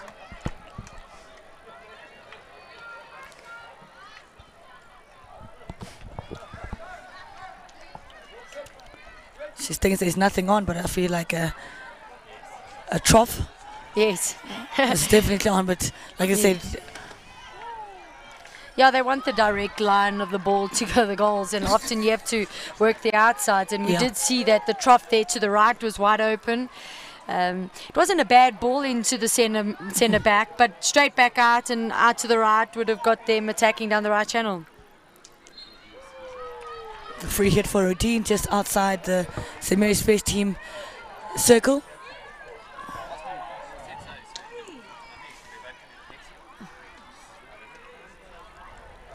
I think we're seeing the momentum shift here a little bit more for Rodine. They're getting a few more opportunities to attack, and St. Mary's are just losing their final connection, and hopefully with 7 minutes left, so 6.5 minutes left, that they can start connecting and get the ball into attacking 25. It was a fantastic run through the midfield there.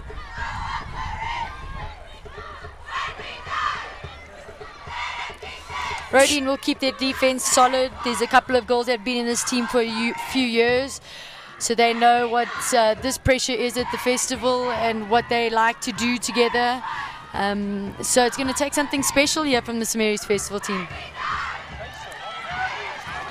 As you can hear, if your volume is up on your PC or tablet or your cell phone, the St. Mary's Waverley 12th man, as I call it, the crowd has been absolutely amazing every single time the St. Mary's Festival team or the St. Mary's first team have played. Half the school, if not the whole school, have been out here supporting, and it's really intimidating as a position playing. You can hear it loud, encouraging their team, and that's what you need in the last 5 minutes of your final match of the tournament.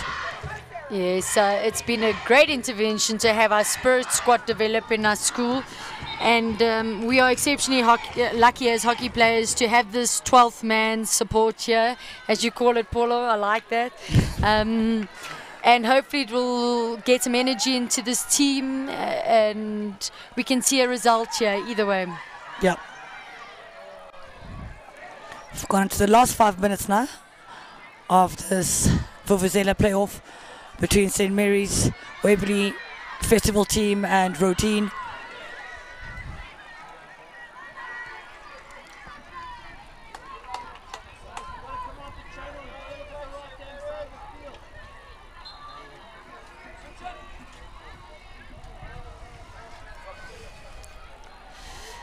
Here's the potential trough here.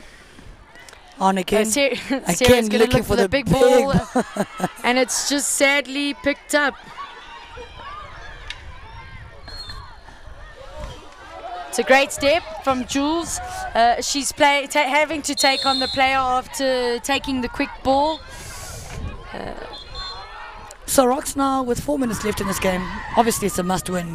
Just for morale and going forward and carrying on with your season. What do you say to your goals? It's 3.5 minutes left.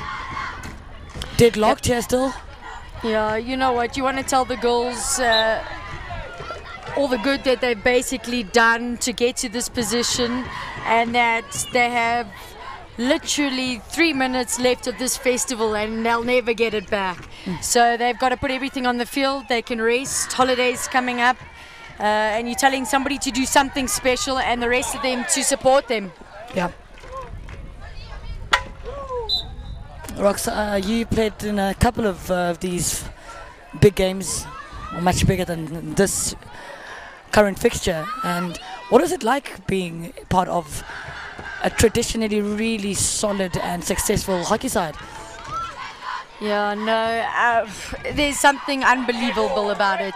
I play for these kind of games. I don't want to get out there and beat a team 4-5-0. That specialness about beating a team that you potentially shouldn't be is really great, and there's some sort of fire that burns and brings something special out of me. And playing for a province like Southern Gauteng, we have that in us, and it's been great to be a part of. And I think if any young players listening out there, they will know just why you were part of the national women's hockey team. Yeah, no, I was very fortunate to play in the team for a while, I know there are many girls with the same aspiration, and I just encourage them to carry on, training and taking all the advice they can get. And here, Sasha's got her opportunity. And we got to get in there in the 9-yard area, and unfortunately that didn't go off. Striker goes for a big swing, and that's high risk, high reward, and unfortunately that didn't work for Dominique Virtulotti here. Roxy, this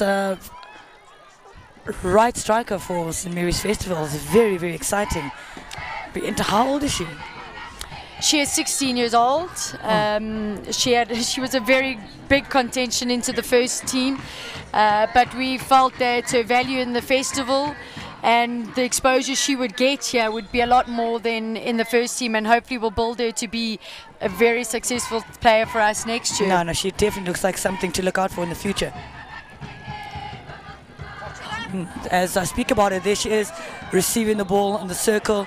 Oh, almost became a big hero for the school, with exactly 59 seconds left in this fixture. Yet to see a goal. Will separate Rodine and St. Mary's Festival team. Rodine get a chance now. Yeah, if the score remains 0-0 here, the Vuvuzela Cup will be shared between the two. So Rodine are going to be itching to score here, and they've just got themselves a penalty corner, which is most probably the game changer. There won't be a piece of play after this one. Oh goodness. Now, as a coach, you're thinking, do you go to your banker, the one that always gets you the ball on target, or are you looking for something special and something different? No, I think when there's no time left, you want to just get it on target. The more you try and move the ball around and possibly target the outside, you've got the risk of not even getting a ball on target. I think with more training and when you get to national level, then you can start doing that kind of thing. But here you just want the goals on the target. Push comes out. Stop is good. Oh, my goodness. How close was that? That Rodine goal was very much itching for that ball to get in there and for her to be the hero. But unfortunately, there's a draw here between St. Mary's Waverley and Rodine, and possibly the right result. Both teams have been very successful, so they will share the Vuvuzela plate, and congratulations to both teams.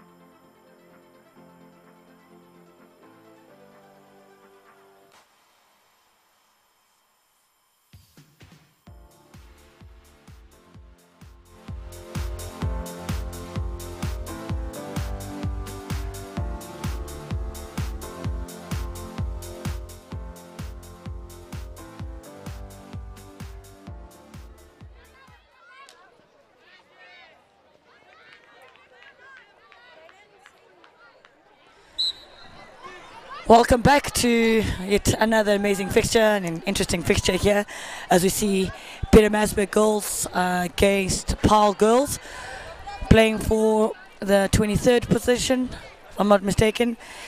Next to me is Sean Fitzhenry, very well known umpire in the big hockey circles. Lovely to have you, Sean. Welcome. Thank you very much. Thank you. And to all our listeners, hello.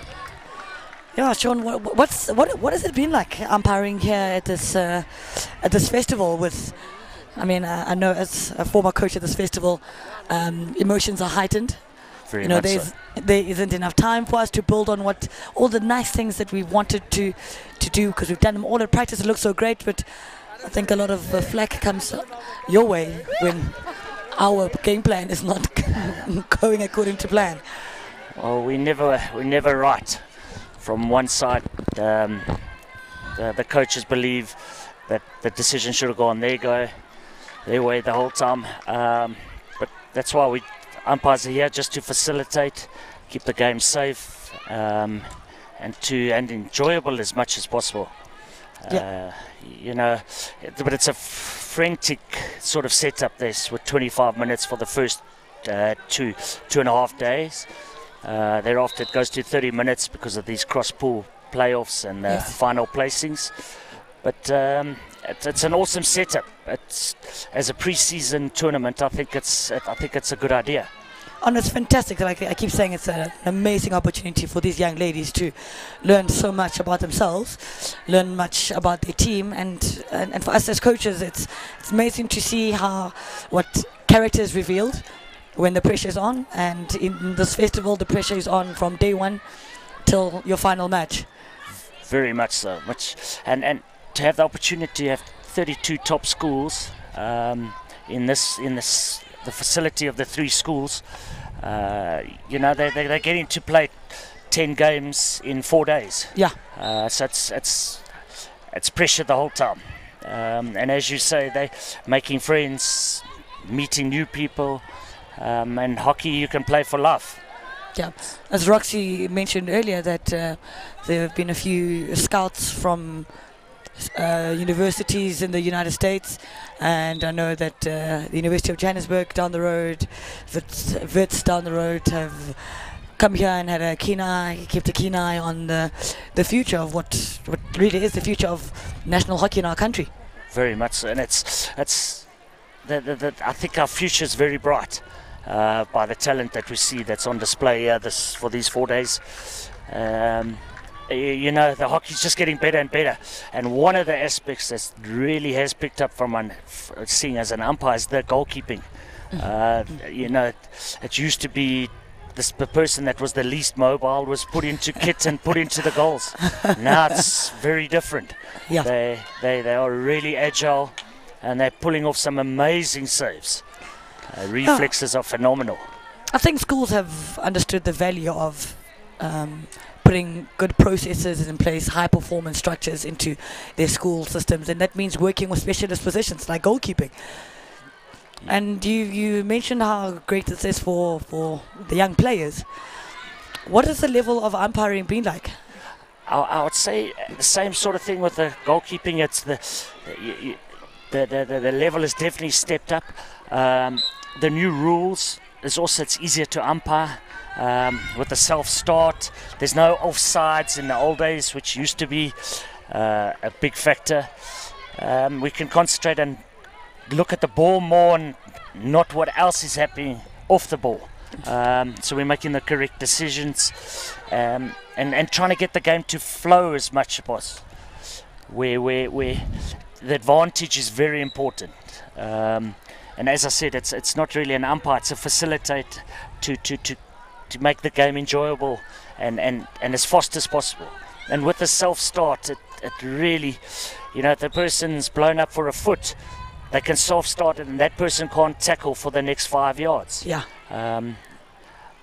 But one of the aspects that was discussed right from the beginning is this is a festival. We want to try and not penalise the players as much as a normal league game.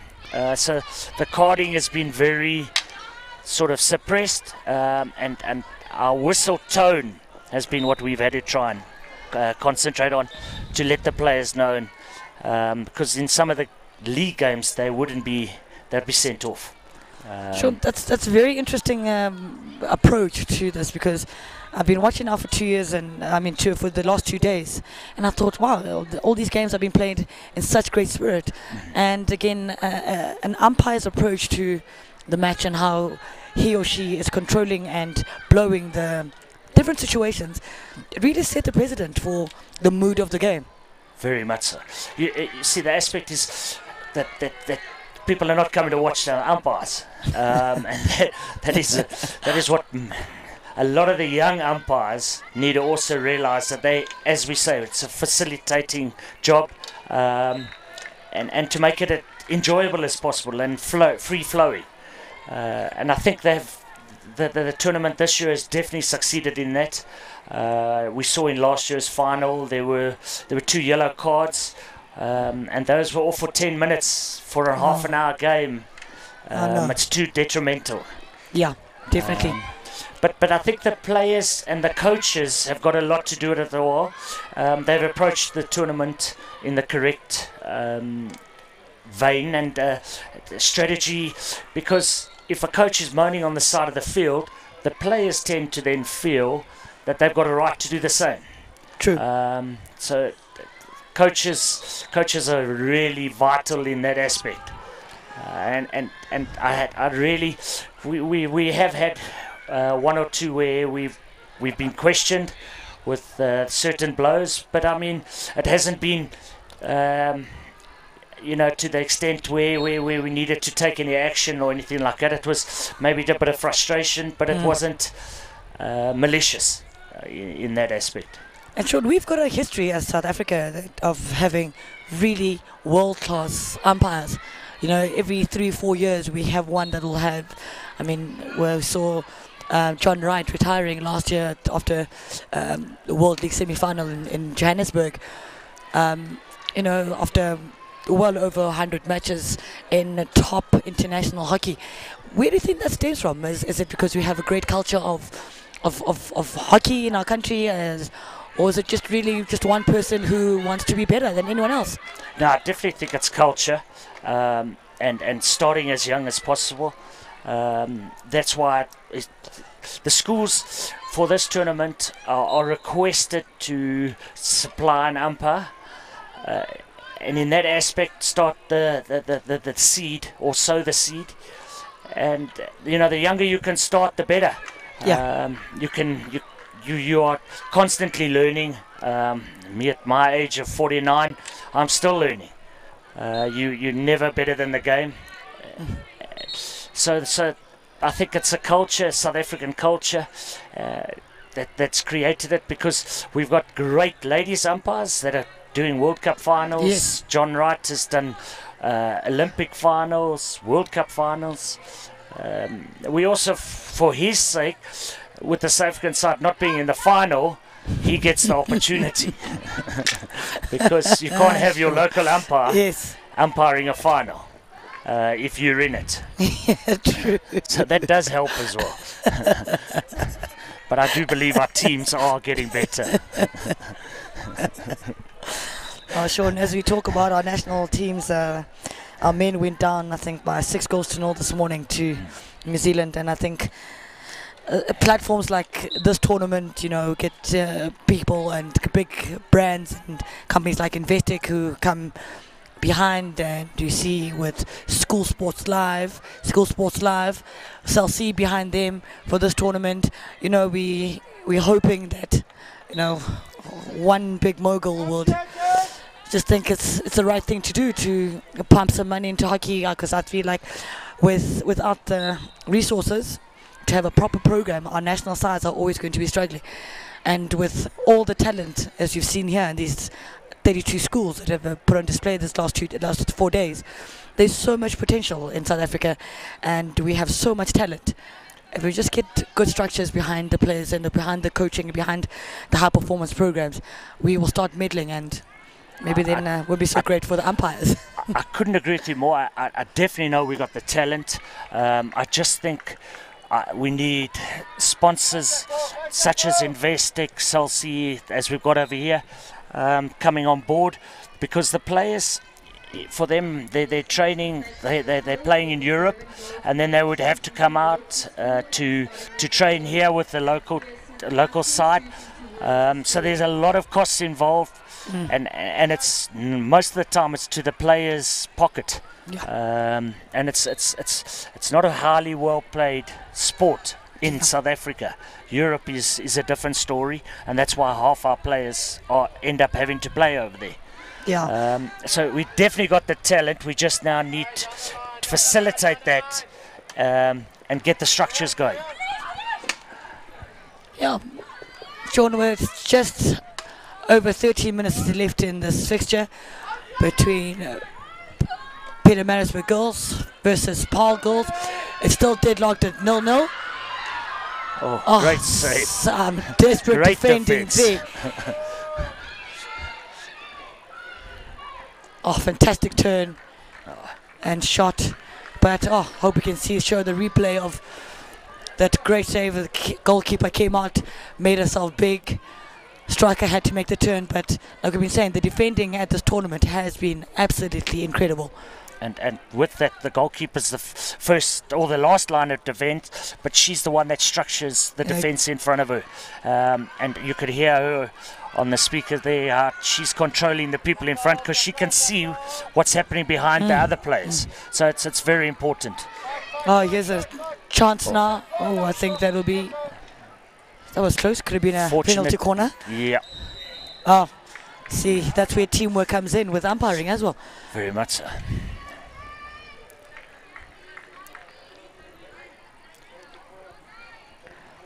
Which one's?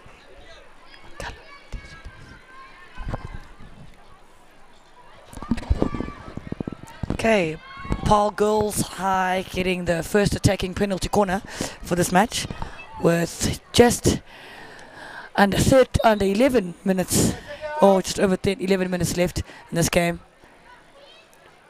Oh, what a fantastic execution of the drag flick. And we've been talking about how these girls at this tournament have been executing these rather difficult technical skills. We saw the aerial ball being thrown overhead, and now what a fantastic drag flick from the top of the PC. As we see the replay here, it's a great push, fantastic stop, and that, it's really, really good. Fantastic technique. Great goal.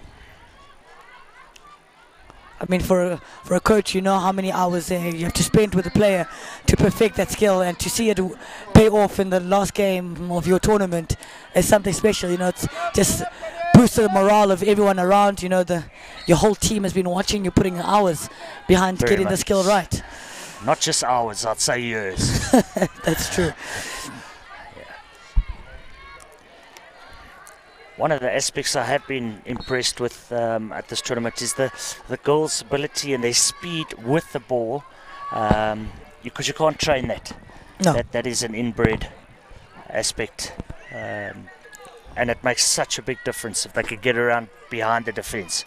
But you can see that all these teams, or most of these schools now, have an AstroTurf, and that makes a world of difference. You know, you can't be practicing on grass fields and competing on AstroTurf and hoping that you're going to have the same success. Yep. Oh. Now the aspect of Astro has brought up the game, and for people to watch the game, it's now exciting. Pietermaritzburg get an opportunity with their first penalty corner of this match with just under 10 minutes to go. Paarl Girls leading by 1-0. Big discussion at the top of the circle, decide what they're going to be doing. For people watching with a short corner, it has to go outside the D, which is, we call it the circle as well. And then if it's flicked, it can go up any height, but if it's hit, it has to hit the backboard, the investec backboard that you can see on the TV. Or another mistrap. We've seen, and now the counter attack. I see that they hadn't set up before, and yeah. You normally should have one person behind, because it can bobble over the stoppers, but then you should have a safety screen behind. Pietermaritzburg trying really hard now. As you can see, the momentum of this game has shifted since Paul scored that goal. Pietermaritzburg have just been relentlessly going forward, attacking, as we see them again now in the attacking 25. Great defensive action there from Paul. And I've always wondered, like, it's difficult to want to defend a lead, because you know there is no half time. No one's going to get really tired. You can't run the clock down, because everyone here is looking for that next goal. Very much so, and the speed that the ball can be moved around. The best form of defence is attack. Sean, you took the words right out of my mouth. I'm a very attacking coach. I feel that, you know, these 1-0, 2-0 games are not the games that are going to put hockey on Supersport for the next 20 years. You know, very much. We want to see goals. You know, people that might not have watched hockey before, that's what they want to see. You know, we're talking about the penalty corner. Does that take away the excitement of the match? Especially in the men's game, with the drag flicking being, I think they score almost 40%, if not 50% of the PCs that they get. Yeah. Not so many in the women's game, but there are many really lethal women, especially in the international scene, with that drag flick that we just saw now, executed by the Paul. And that makes the difference between a winner or a loss. Yeah. And as you say, you go out to score more goals than the opposition. Exactly. And how easy is it to umpire or facilitate, as you so aptly put it, the defensive or an attacking penalty corner? You see, you get a lot of assistance from your other umpire. You'll notice they stand in the middle of the field, directly behind the castle. The castle is what is set up at the top of the D, for those who don't know. That umpire is watching that the ball goes outside the circle, and also when the shot's taken, that if it's online or not. Okay. Because if it's not online and it's lifted, it can then be a hit out, or if it is online, then it can go to, if it's the last line of defense, it becomes a penalty flick. So that assistance there, so that the actual umpire in the circle can just concentrate on what's happening around the goalkeeper, and not worry about that the ball's stopped outside and the direction of the shot, because it happens so quickly. Yeah, and I think we've seen now with the major international tournaments that here's a chance now for Paul. Sad. I was saying that with the international games, you've seen the addition of the video umpire. Yes, yeah. And very similar to the cricket referral system, which works very well, because the game is so quick. Umpires are human, going to make a mistake. We just got to limit it as much as possible. That's a fantastic outlet. She's got the opportunity to counter. She gets the ball roll going. The ball, she can get. Yeah. Oh, well done. Oh, goodness. Should have actually taken it in herself there. Exactly. From a coaching perspective, you know, you have to look up, carry the ball out in front of you so you can make the perfect decision or the better decision. And as we've agreed there, that was probably not the best decision in that situation. Not the best execution at that time. And that boils down to coaching as well, and the time that you're able to have with the kids. There are certain schools here that are so well drilled. Rania, for example, their positional play. Each player has obviously been coached and given specifics of where they need to be at certain times, defensively and attacking. And it makes a huge difference, because the girl on the ball has then she knows what the options are. And it's not just the one option, she's got three, whether it's the through ball, square ball, or the 45. 100% correct. You know, time with the team, and as you're saying with our national teams, that face time with coach and players is so vital, and you can't really get a proper structure going with your team if you only see your team a week before a tournament. You know, you need many hours with your side. And you, it actually becomes, you get a relationship with other players. And you actually know before they move where they're going. Yeah. And that comes from playing with each other over time. Yeah, getting it a great just feel. happen. Yes, yeah. I mean, human beings are creatures of habit. So. Yeah. One of the skills I have been very impressed is how many of the girls are able to run with the ball with themselves looking up. Because that then gives them the ability to distribute, yes. That they're not looking down and just pushing the ball away. Yeah, and that's another skill that's coming along. Yeah, I remember when Ross Howell started coaching me in my provincial team at under 18, and she couldn't understand why I couldn't pass, but passing is a skill, you know, and it's not just the technical aspect of passing, it's knowing when to pass and why am I passing the ball. And those are things that, you know, a lot of coaches will practice, the passing skill, the push, the bunt, the hit, the slap. Stationary, and when do you ever pass the ball stationary in a hockey match? You're moving the whole time. You know, you need to have competition or people in front of you running you down, then you find the angles, you know, create space for yourself and making the right pass. And that's practicing realistically. Yep. You know, as you say, we're hitting and stopping. You're on the run the whole time. And you know, good old days, you used to just stand still and hit it to each other, which is definitely not the way of coaching today. No. 2 minutes left in this fixture. Paarl girls still leading. Maritzburg girls by 1-0. Oh, fantastic chance here with a great receive. Fantastic save. Sean, as you said there, the goalkeeping has been outstanding at this tournament. Fantastic save. And with these high density pads, what actually happens is when the ball hits them, it actually bounces off and gets away from the danger area.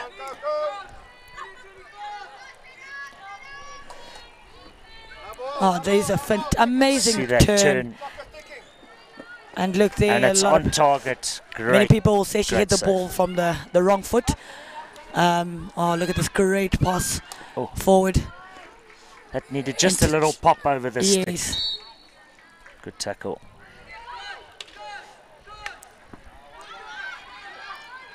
Peter Maritzburg girls really not taking this line down. Yeah, they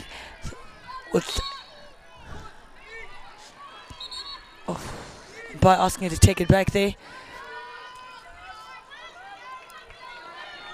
As we enter the last minute of this game, Paarl still 1-0 up,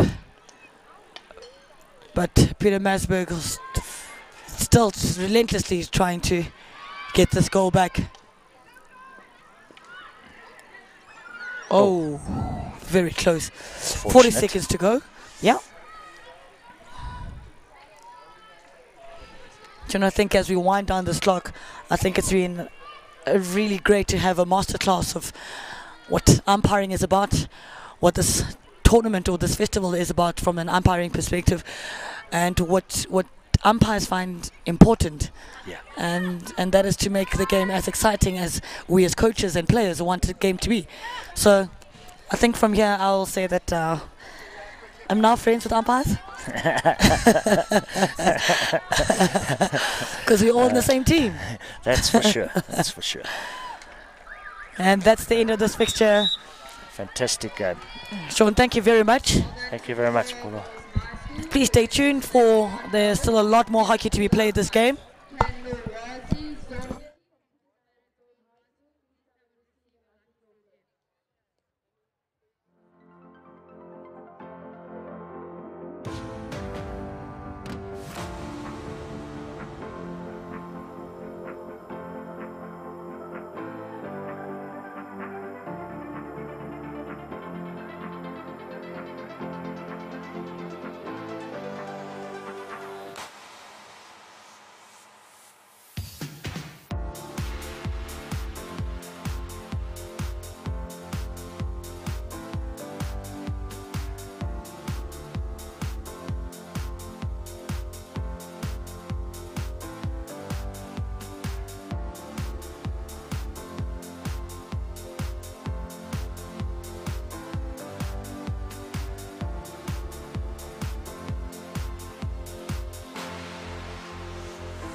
Okay, welcome to the St Mary's investec Hockey Festival. We're here watching Durban Girls against Pearson. And we're heading to the end of this festival, a great tournament. These two teams have played well. Unfortunately, found themselves in the bottom half of the festival, but they'll be wanting to end on a great win here.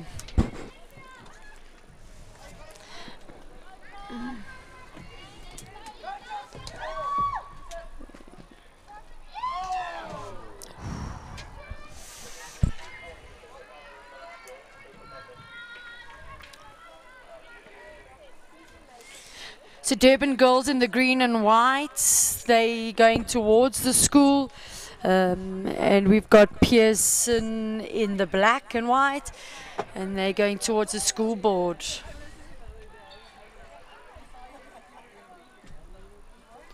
So we're looking at position 21 to 22 here.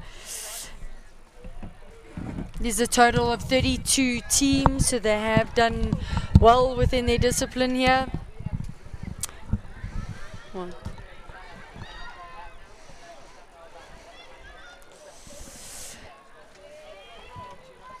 And in commentary now is Christine Roos. She's just finished up her game with the St Mary's Festival team. Christine, how do you feel with your match? I was very happy. The girls performed really nicely. I was hoping that we would walk away with a win, but I'm happy to share the Vuvuzela, the 25th place with Rodine. Yeah, my little young team has really done so nicely this week. We started it in the pool of death, so to survive that and finish top of the bottom 8 is a good day, I think. I know it has been exceptionally good from the St Mary's Festival team. We have to remember that they really are the B team at this tournament. You know, everybody else here has their #1 string team, and it's just one of the bonuses for St Mary's School to be able to feature a festival team here. And we're seeing a great attack down the left here from the Durban Girls.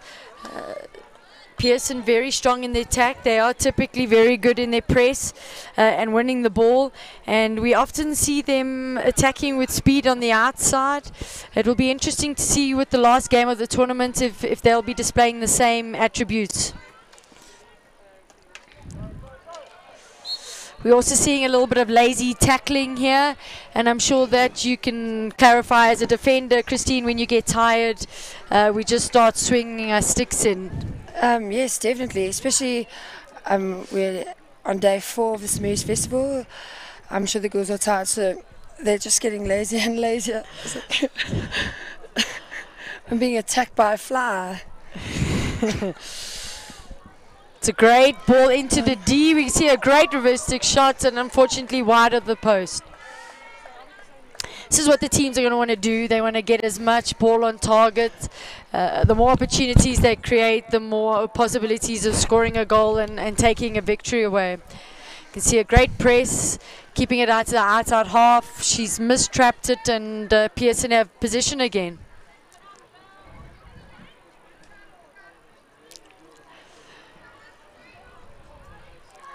We're seeing the trough happen here from Pearson, attacking down the right side, give it into the hole for the right striker. Oh, she did well to keep it in. Yeah, very good, and a nice step from the defender, and she gets the foot.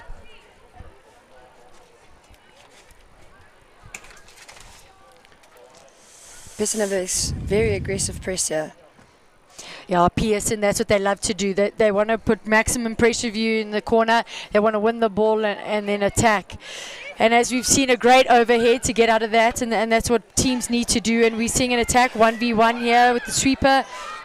She chooses to go left, which is difficult, but made the clear. Oh, and a great save from the keeper. She's protecting that near post, as she should.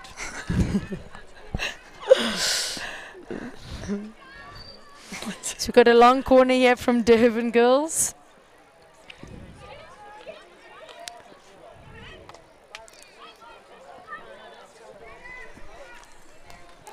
it's often a position that we don't want to attack down, and that's the left corner, hey, Christine. And we're finding more and more teams, instead of trying to chop it out through the centre back, they're playing it back into the left striker and telling them to do the best they can. Oh yes, I think because the skill of actually pulling it right maybe takes more effort for the kids, and it's just easy for them to keep going left, and that's obviously not what we want. Yeah, Durban Girls College get a short corner. And this is what teams are going to want to do in this little bit, especially with the fatigue that's happening. The more short corners they get, the more numerical advantage they have in the circle. And it'll be interesting to see what Durban Girls do here. Do Durban Girls have a drag flicker? It seems like they might be going skip it out, stop it outside the 5.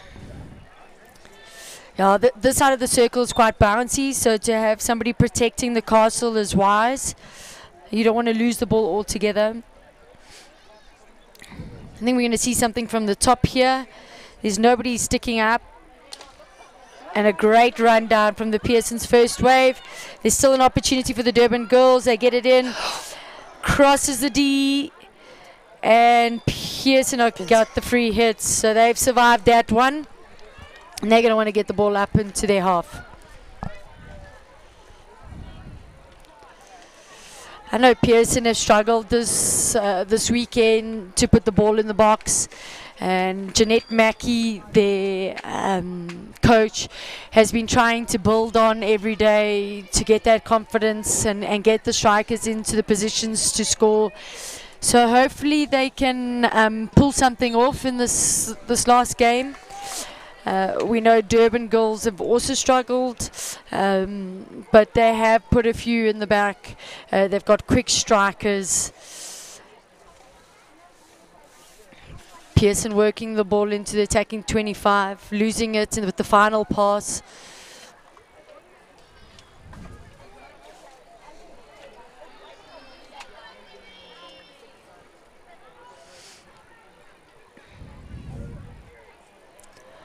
Great use of the overhead. Yeah, she managed to get it from the right to the left channel where it was open. We know you can't play the ball where the players are, otherwise the decision is reversed. And they managed to maintain possession and take an attack down the left side and win a short corner. And as we spoke earlier, when you do get caught in that left channel, I think that is your main objective, is to win a PC. Definitely. So Durban Girls should look to change it with the first wave running out quite strong. We can see there's a few more on top of the D. Maybe a variation to the right-hand side.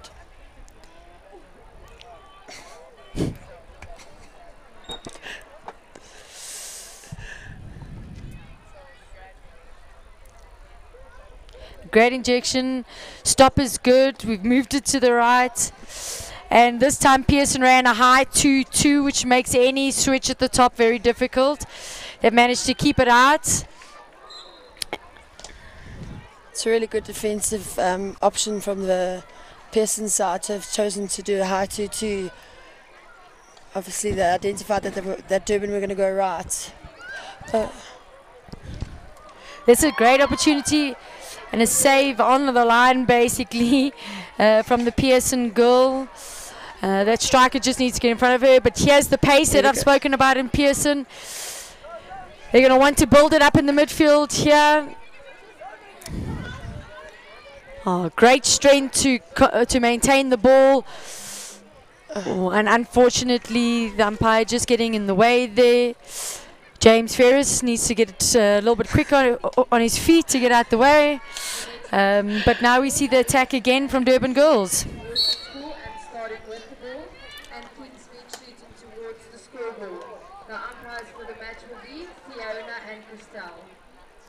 It's a great arc out of pressure there. We win a free hit.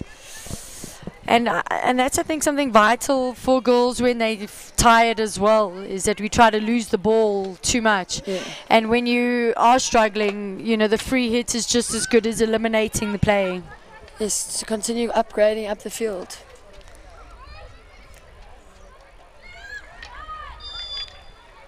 Pearson defended as well there.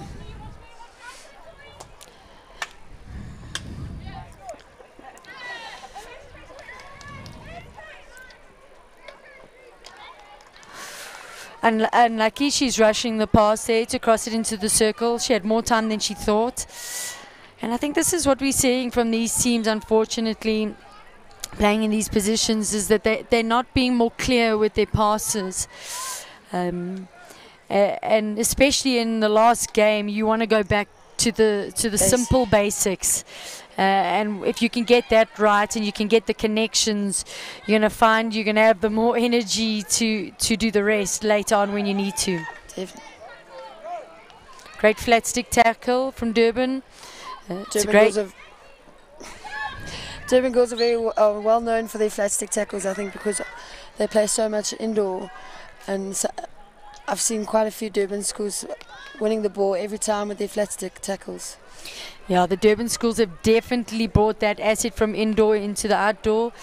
The girls struggle, and the 3D skills have to become more eminent in this game.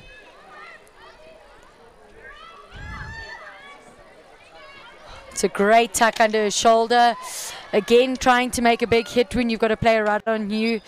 We talk about that simple pass.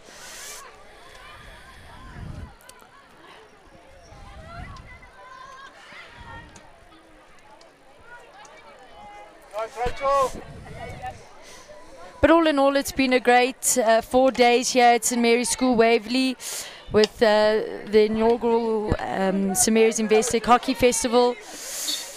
We see a great caliber of 32 teams here, and today brings the final playoffs, and we see where everybody ended. Early on today, we had the 2 semi-finals, and we see Collegiate in the final against St. Mary's Kloof. It's Collegiate's first time in the St. Mary's investec final. St. Mary's Kloof won it in 2007. So they're going to want to take the trophy back home, and Collegiate are going to want to get their first title. The big upset being Oranje losing to Collegiate 1-0, which sees them in the 3rd and 4th playoff against Herschel, who has also had a phenomenal tournament. So if you are live streaming, get into your car and come down to the St. Mary's Waverley School to catch the final at 6:15. Just to go back to the final, just walking around at the pavilion and things, I heard that most people were looking at an Oranje Herschel final, and it seems to have made a bit of an upset for both the underdogs to come and now make the final. Roxy, didn't you call the Oranje Collegiate game? Yes, I did think that Collegiate could pull one off for Oranje, if anybody. The St. Mary's first team played Collegiate in the pool games, and their press and their counter-attack was phenomenal. And I think a team that can do that against Oranje has the best opportunity because of the expansive hockey that they do play. I think Oranje at this tournament as well has struggled to score goals as they have in the past. We've often found in this 25 minutes Oranje racing away with 4 or 5 goals. And I think at this tournament, the average has been 1 to 2 goals a game. So there's been something there that's different. I think they are in the building phase, but still a phenomenal team. The physicality, their ability to move on the ball is far superior collectively as a team. So they're going to want to go out there and maybe prove that they do have that and win that 3rd to 4th. But Herschel has given them a tough run for their money every time that they've seen. 2017 at the top 12 tournament that we have at Oranje, that was the final. So it will be a great contest. Oh, we're seeing great drive here from the Durban girls. She's eager to get that goal in the back, and she's won the second best of a penalty corner and gives her team a second chance. I think the control of the game has changed from Pearson to Durban College now. Yes, they definitely are taking the ball more in attack in the 25. This is Durban girls' 3rd short corner. So we know the more chances you give yourself, the better chance of scoring.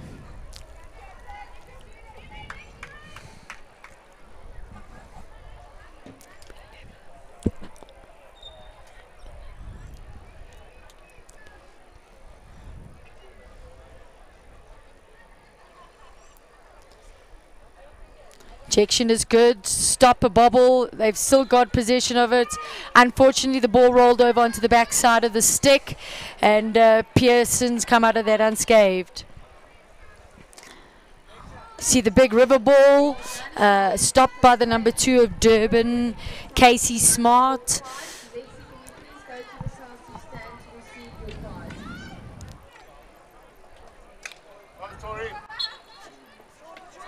We're just seeing the numbers around Pearson from the Durban girls being a little bit greater, which makes it difficult for the attacker to create anything. And unfortunately, a lift into the Durban girls, the position sways back into their favour. And it's been quite an asset to have the Bull girls here as well, which only really comes into play later on in the tournament. The pool games, we don't have them. So potentially the game can run faster. The players don't have to run after the ball themselves. So it's great to have. Yeah, I think with the issue of fatigue, I think the girls are very grateful to have the Bull girls. I think the little ones are a little bit anxious and sometimes don't really know when they're supposed to be throwing the ball in, but it has helped so much.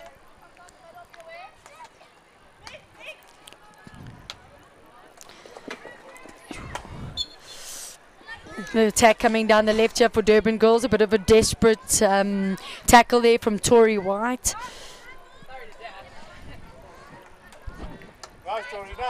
Great interception there from Tori White again. She's made up for that. And here they go on attack. And again, like we've mentioned, Christine, the final pass is just not coming on.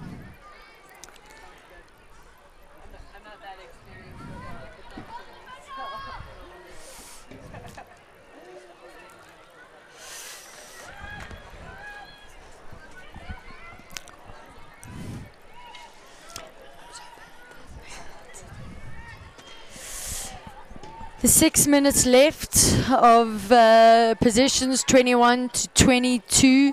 If it goes to a draw, both teams will share the position. With the nature of the tournament and so many games and the schools wanting to play at St. Mary's, we can't afford to spend that extra time. However, I think it's fantastic to have this initiative, and there's no real pressure on finding the placings of 21 to 22. You can see a quick attack there from Durban girls, trying to build up play through the midsection of the field.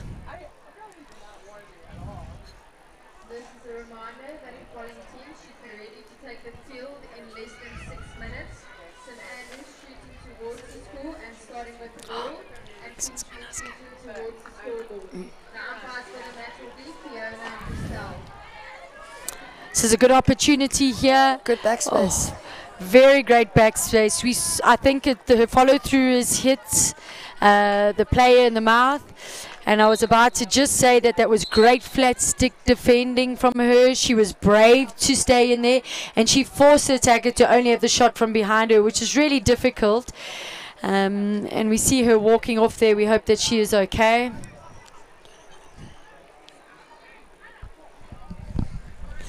But this gives Durban girls another opportunity to attack.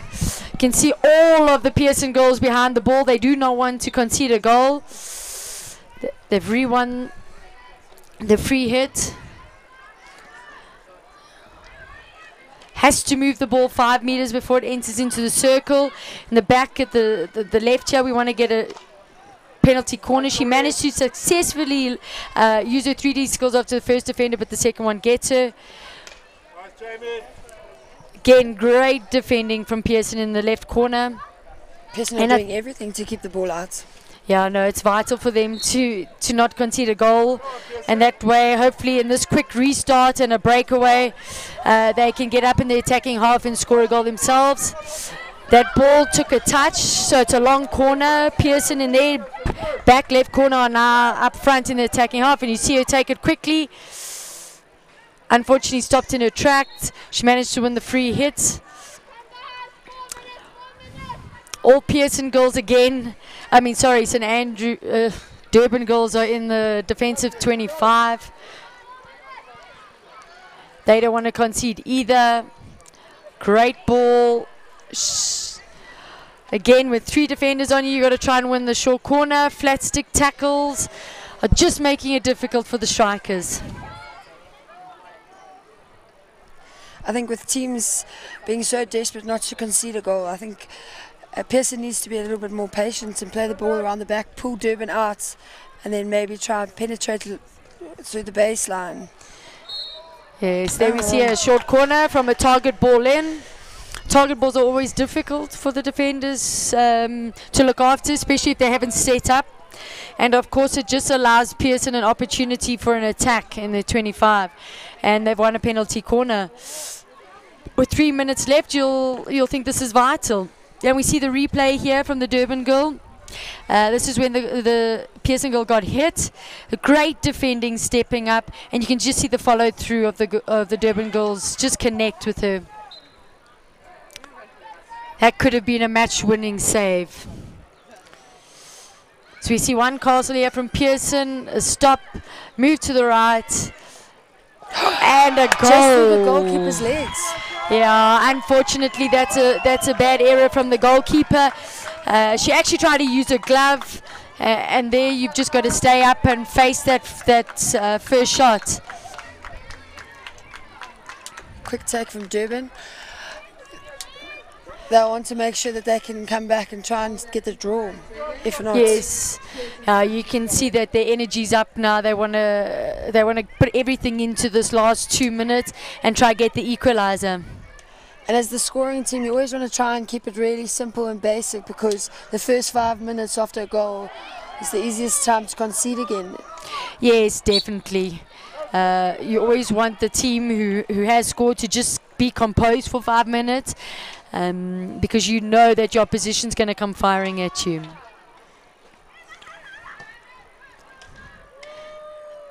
She's managed to find her player with that target ball, and she's kept it in.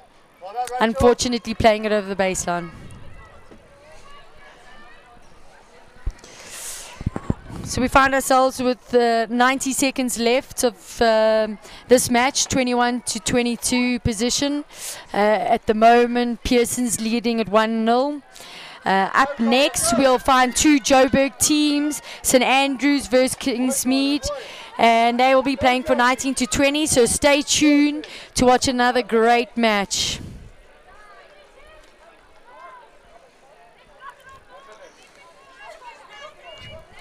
With 1 minute left, Durban girls are going to want to get the ball up. It's a great option to trot the ball. We often feel like they want to play the river balls and then it gets lost.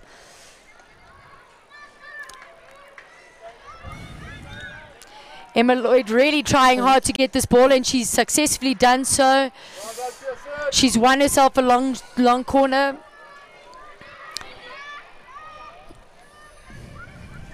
And Durban girls should really push their players up here. They've got nothing really to lose with 35 seconds to go. Nice, great flat stick tackle.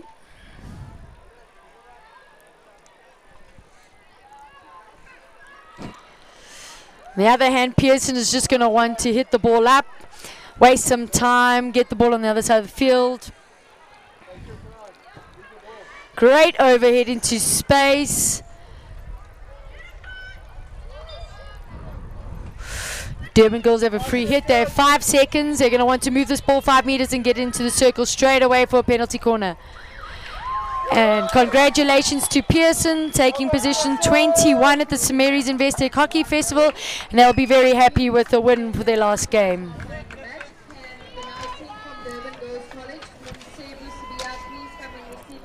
Yeah.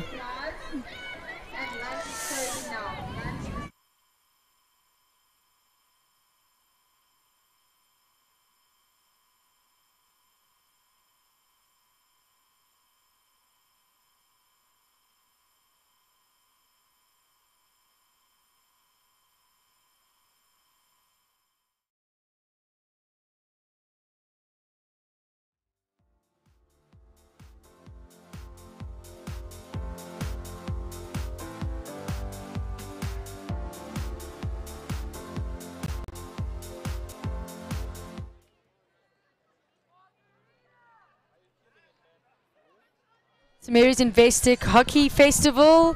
We're here with Kingsmead in the yellow playing towards the school board, and they're playing against St Andrews in the blue.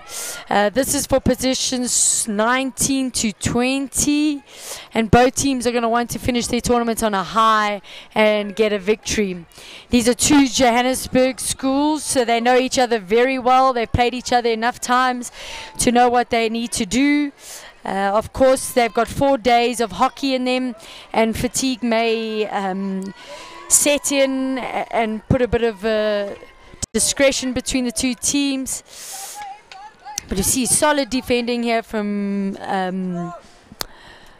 St Andrews, and attack down the left. So just talking about St Andrews and Kingsmead, Robbie Pullen and Kath McNulty have worked together in the past, coaching together. And don't you think their coaching styles will match? And what do you think the game will look like? Yeah, so Kath McNulty is an old St Andrews girl, so she'll know exactly what style of play St Andrews like to play. She was coached by Robbie Pullen as a St Andrews girl and as a club player at Jeppe, and she would have learnt a lot from Robbie Pullen. I think Robbie Pullen is an excellent coach. He knows the ability of his players. He knows the expectations he can have of them. And he is very good in these 25-minute games to have his team hold up big-name teams and get wins out. Kingsmead is definitely on the rise. They have become a lot more competitive in their hockey. And it's great to see more Joburg schools being competitive and stepping up our league's strength. So the two of them here are going to know each other very well and hopefully give us a good game to watch.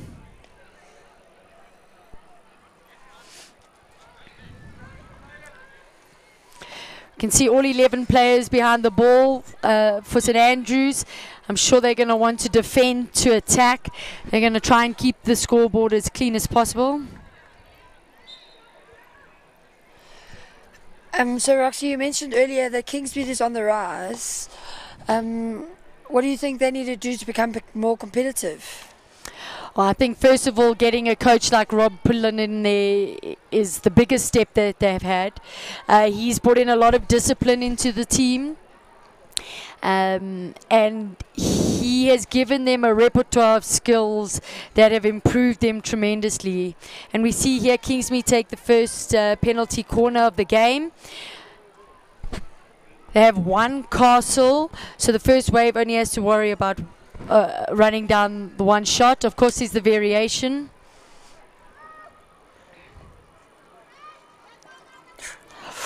Oh, unfortunately, the Kingsmead girls lift the ball up. We see the counter attack. This is very dangerous. Most of Kingsmead players are up. We can see the pace is lifted up. Early, quick balls. And St Andrews find them in the attacking 25.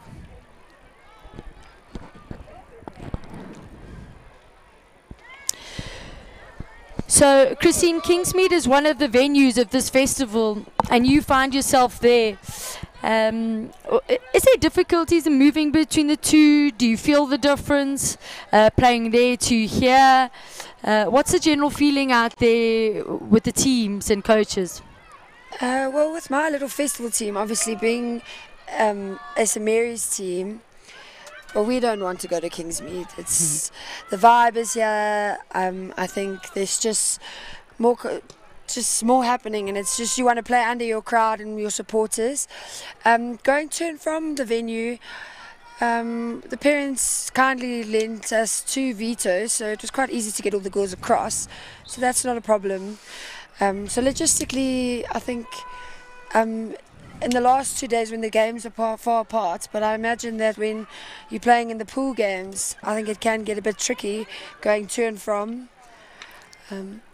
But obviously with the nature of the tournament, hosting 32 teams, we're never going to be able to fit all the games in 4 days on one turf. Oh, definitely. And we're very lucky to have Kingsmead and both Rodine host at this festival. They create their own vibe. Definitely not the same here because they don't have the pavilion.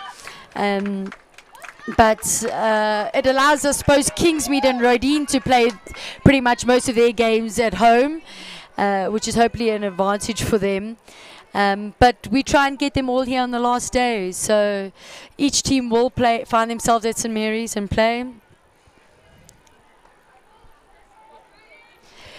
Christine, as the coach of the St. Mary's Festival team, what do you focus on in their development?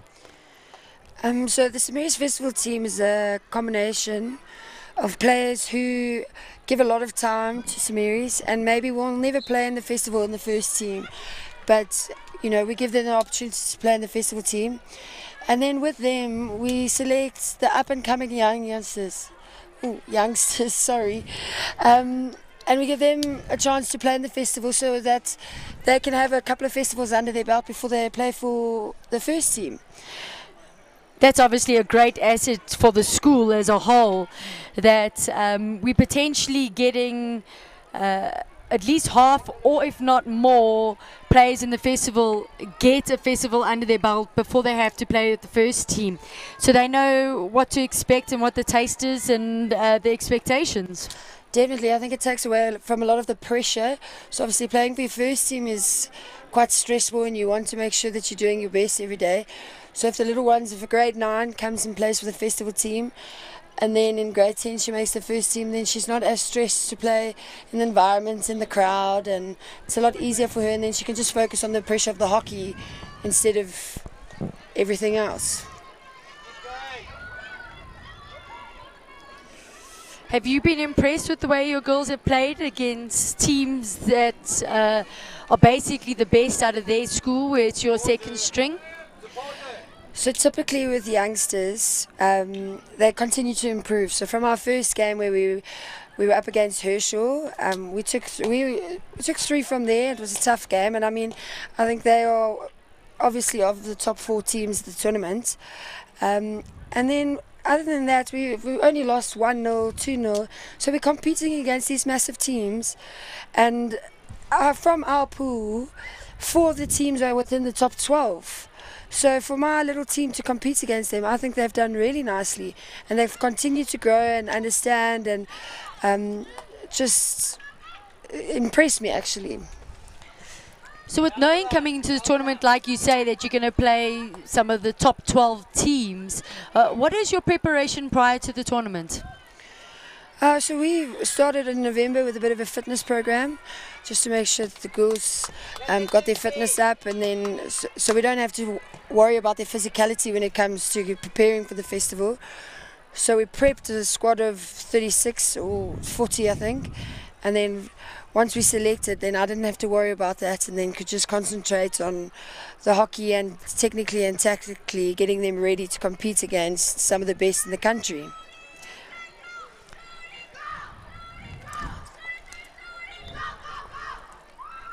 So we see Kingsmead here with the second penalty corner of the game. They lead that stat with St. Andrews not yet getting one.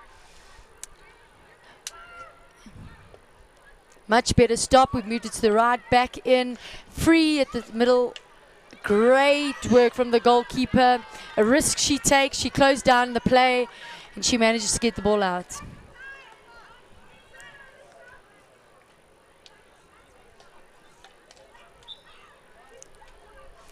Do you feel that anybody in your festival team will step up to the plate next year and make the first team?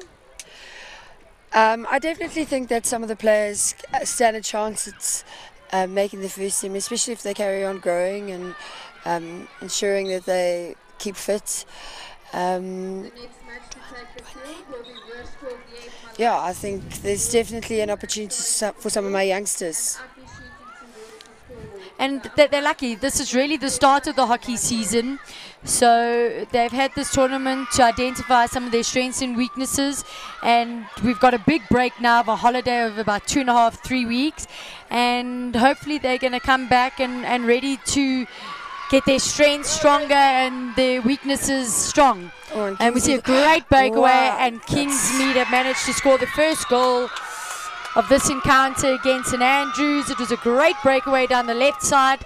The right wing hung high and to her post, and she was free just to tap the ball in.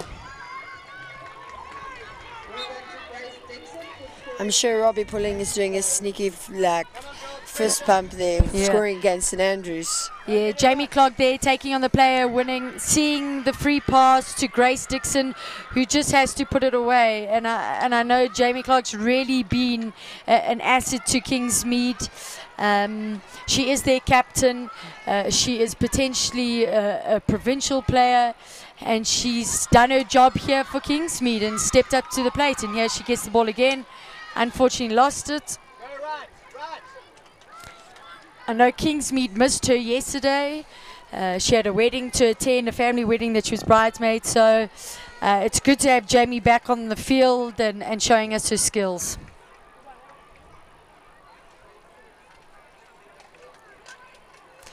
And that's something, so well, earlier you asked me about the two coaches. Robbie Pullen would have drilled something like that into them, that you've got to fill that far post position, and 90% of the time you don't have to do anything. You just have to put your stick on the ground and knock the ball in. And you won't even have be in contention with the defender. So you can see they're developing structurally as a team. And they're managing to pull off wins here. I mean, early on in this week, Kingsmead beat St Stidians. I think that's a first in a very long time here. So, yeah, we can see the rise of Kingsmead. And again, I'll reiterate, that's fantastic for the Joburg League. Yes, just going back to Robbie Pullen, I also play in his club team for Jace, and one thing he is extremely good at is he brings out the best in every player. So each player is bringing their absolute quality to the field, and when that starts to work, then they can set up goals when the keeper's out. Great save on the line there. She came out quite far. Ball got in behind her, which meant basically an open box. But I think we're seeing a little bit more intent here from St Andrews. They won't like being down 1-0 to Kingsmead. They're going to want to come back and get a goal. There is still 11 minutes, so there's plenty time. Hopefully the pressure doesn't get to them. They know Kingsmead's just going to want to hold the ball up and try and get up into their half.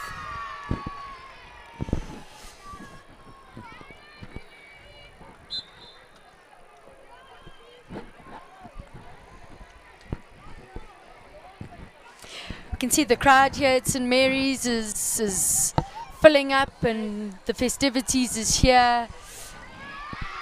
Everybody's eager to see the final placings at the St Mary's Investec Hockey Festival. There's Danny Quinn. She's a big player for St Andrews. They're going to want her to step up to the plate like Jamie Clark. And as you see there, she drives into the circle and wins the St Andrews' first penalty corner.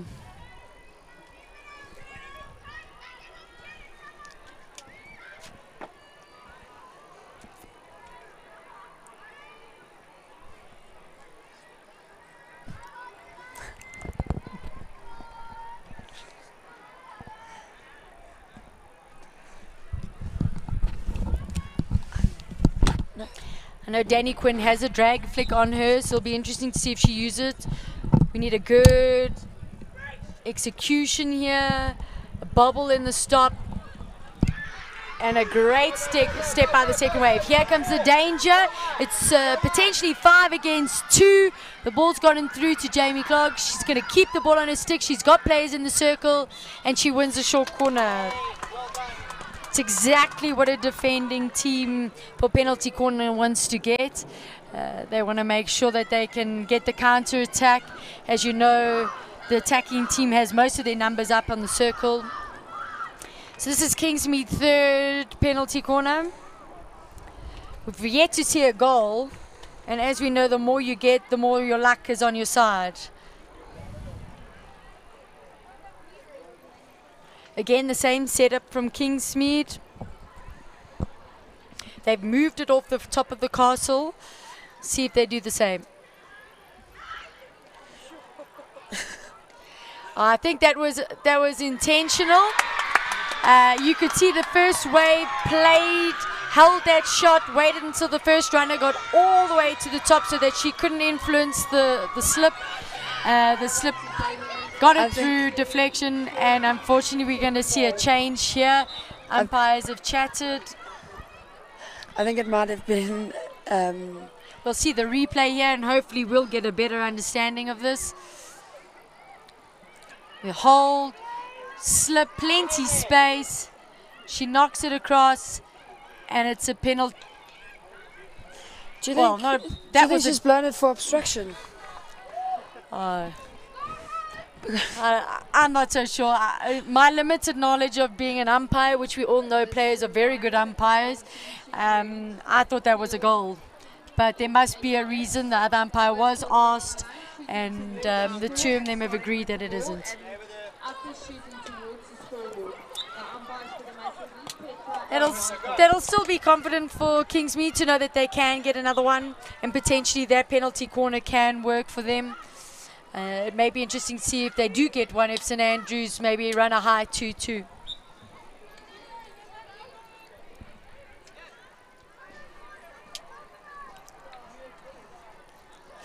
So Christine, what's your prediction for the final, Collegiate against St Mary's Kloof? Well, just thinking about the semis and seeing what happened, I think Collegiates have a good opportunity to win their first St Mary's Festival. Score-wise, I think it will be a tight game, not too many goals scored perhaps, but maybe 1-0 or a 2-1. 2-1, but I think my money's on Collegiate. We often find that in the finals that the scores are quite low. Do you think that is testament to the brilliance between the both teams, or the fatigue and the nature of the tournament being so long, so many matches, that when they get to the final, it's just really hard to bring out an excellent performance? I think that it's the latter, that it's you playing in the final, so everyone's going to give absolutely everything, and I think that's what everyone's defending with. They'll get their body on the line to avoid a goal being scored. So I think that's why it keeps a low score in the final. Yeah.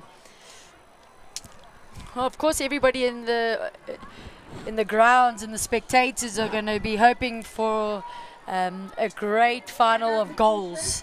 And so I'm hoping that we're going to see a few goals and that it doesn't get to shootouts. We know that that is never a nice way to win or to lose.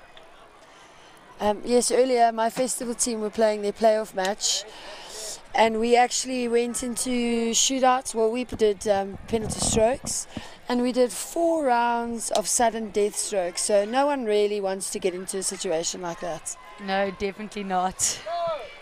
Were you successful in that sudden death? Eventually, after 22 flicks, our goalie made a amazing winning save, and we won the match. Here's Jamie Clogg firing up front again. You can see eliminating the defending with her pace. She's just got to keep the ball, which she has. Unfortunately, there's a mistrap. They've won it back, and they've won the free hit. There's 5 minutes left of this match against St Andrews and Kingsmead, playing for 19th and 20th. Kingsmead are leading 1-0. No danger in that lift, which I think was right. And St Andrews are going to work the ball out.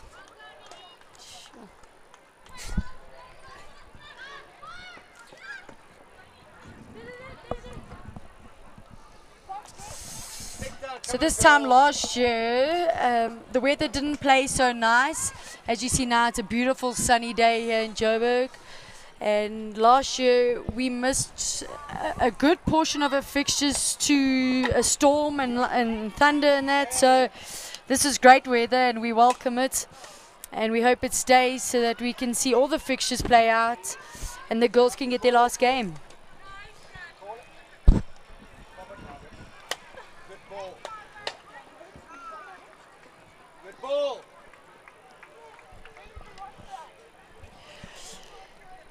Kingsmead will be able to walk away with a few bragging rights if they manage to beat St Andrews and St Stithians in this tournament. They definitely will have bragging rights, but when they face him in the league, those two teams are going to be itching and firing to take one back on them.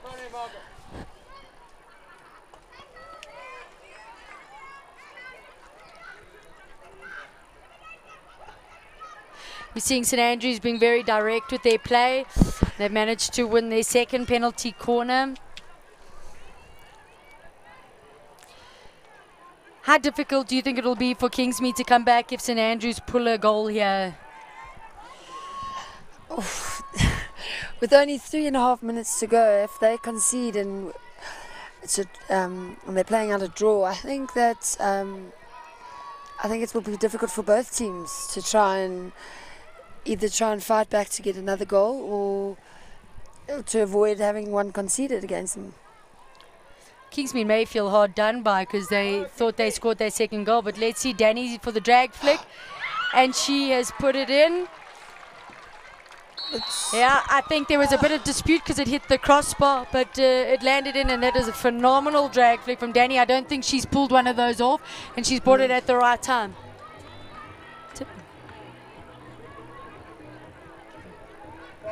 Kingsmead are questioning the umpire. Well, we're going to see the replay here. Danny Quinn takes the drag flick. Oh, it was a deflection from Sarah Thurston, and she has managed to put one away. That was going off target from Danny. She's raised a reverse stick up, and she's got a touch. I'm not sure she'll ever score a goal like that again. Roxy, in your hockey days, have you ever scored a goal like that? No, most definitely not. I'm still trying to. So we see ourselves 1-1 here, and of course if this is how the score remains, they'll both share these positions. And Kingsmead lose their bragging rights. Commentator's curse. Yep, exactly. But here comes Kingsmead, St Andrews. They're going to want to get another one back, and we saw in the semi-finals, St Mary's Kloof scored 2 in a matter of minutes, and she's managed to pull that one wide. It's a pity the striker didn't keep running towards that far post. She would have picked up an open goal.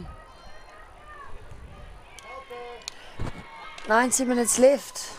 90 seconds. I mean 90 seconds, sorry.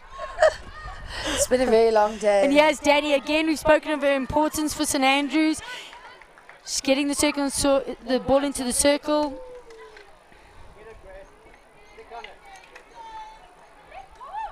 Oh.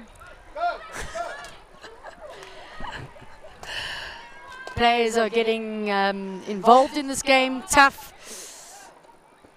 And you can see both schools just want to get a goal back here in their last minute. They're putting everything out there. They know they don't have any hockey for a couple of weeks. And they're going to put everything out here just to get that goal.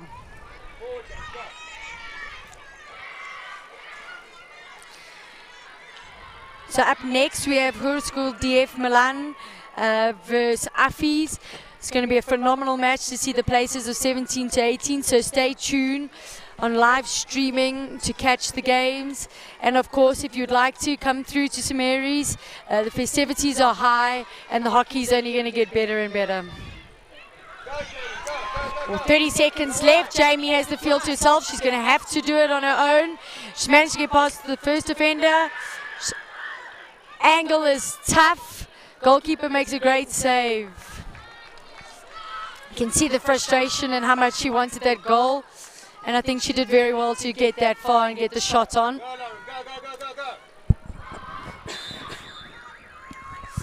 And that's it. St Andrews draw 1-1 to Kingsmead, and they'll share positions 19 to 20.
Welcome back. This is the St Mary's Investec Hockey Festival. We've got DF Malan versus Afis.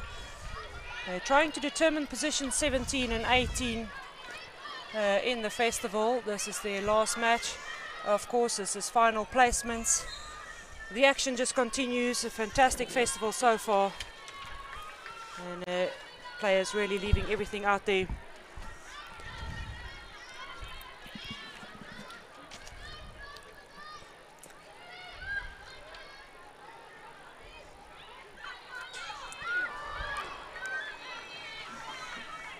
And immediately on attack, Afis. As we said so many times, in a match that's just 30 minutes, in fact we're down to 25 minutes now determining these positions.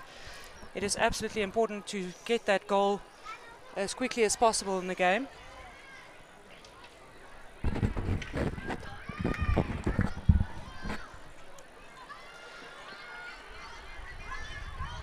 And, DF Malan now in control of the ball. DF Malan, of course, in white with blue skirts, and Afis in all blue.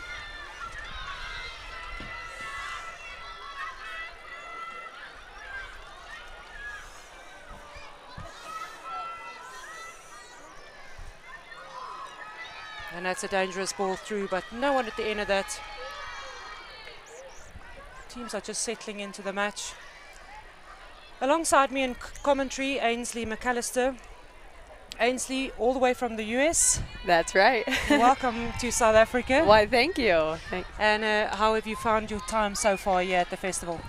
Well, it's been great. I've been here only 2 days, but there's been some really good competitive hockey, some fast pace. And the level of the game, so have you been impressed with schoolgirl level? Yeah, very. There's a big variation in levels, but the top teams are really impressive. And everyone is really working hard out there and putting in the effort. Good transfers, and yeah. And what exactly brings you to South Africa? I actually have started an app called URU Sports, URU Sports, and we help connect athletes with playing opportunities overseas and help coaches recruit globally. So our mission is to help athletes find academic scholarships of good fit in the U.S. or England or anywhere throughout Australia and New Zealand, and we also are placing people in the club level as well. That's certainly very interesting, and we have seen an increase in the interest of South African players, in particular leaving school, to find a good university to join in the United States. So I'm sure there's a lot of business for you. Yeah, we actually have Boston University's coach over here scouting, and Providence from Boston was also here this coming week. So there's a lot of people. South African talent is untapped right now, and there are really hundreds of scholarships in the U.S. right now to go and play. So it certainly is something that a South African player is interested in, seeing that our universities in South Africa are going through a pretty tough time and financially, and in fact the whole country, probably the whole world, but certainly South Africa are going through a financial difficulty, and you know, for a South African player to get that opportunity to get a scholarship in the United States, get a good education, and we know from previous experiences that the level at university level for a South African player to join is very high. So they get a chance to get the education as well as play at a high level.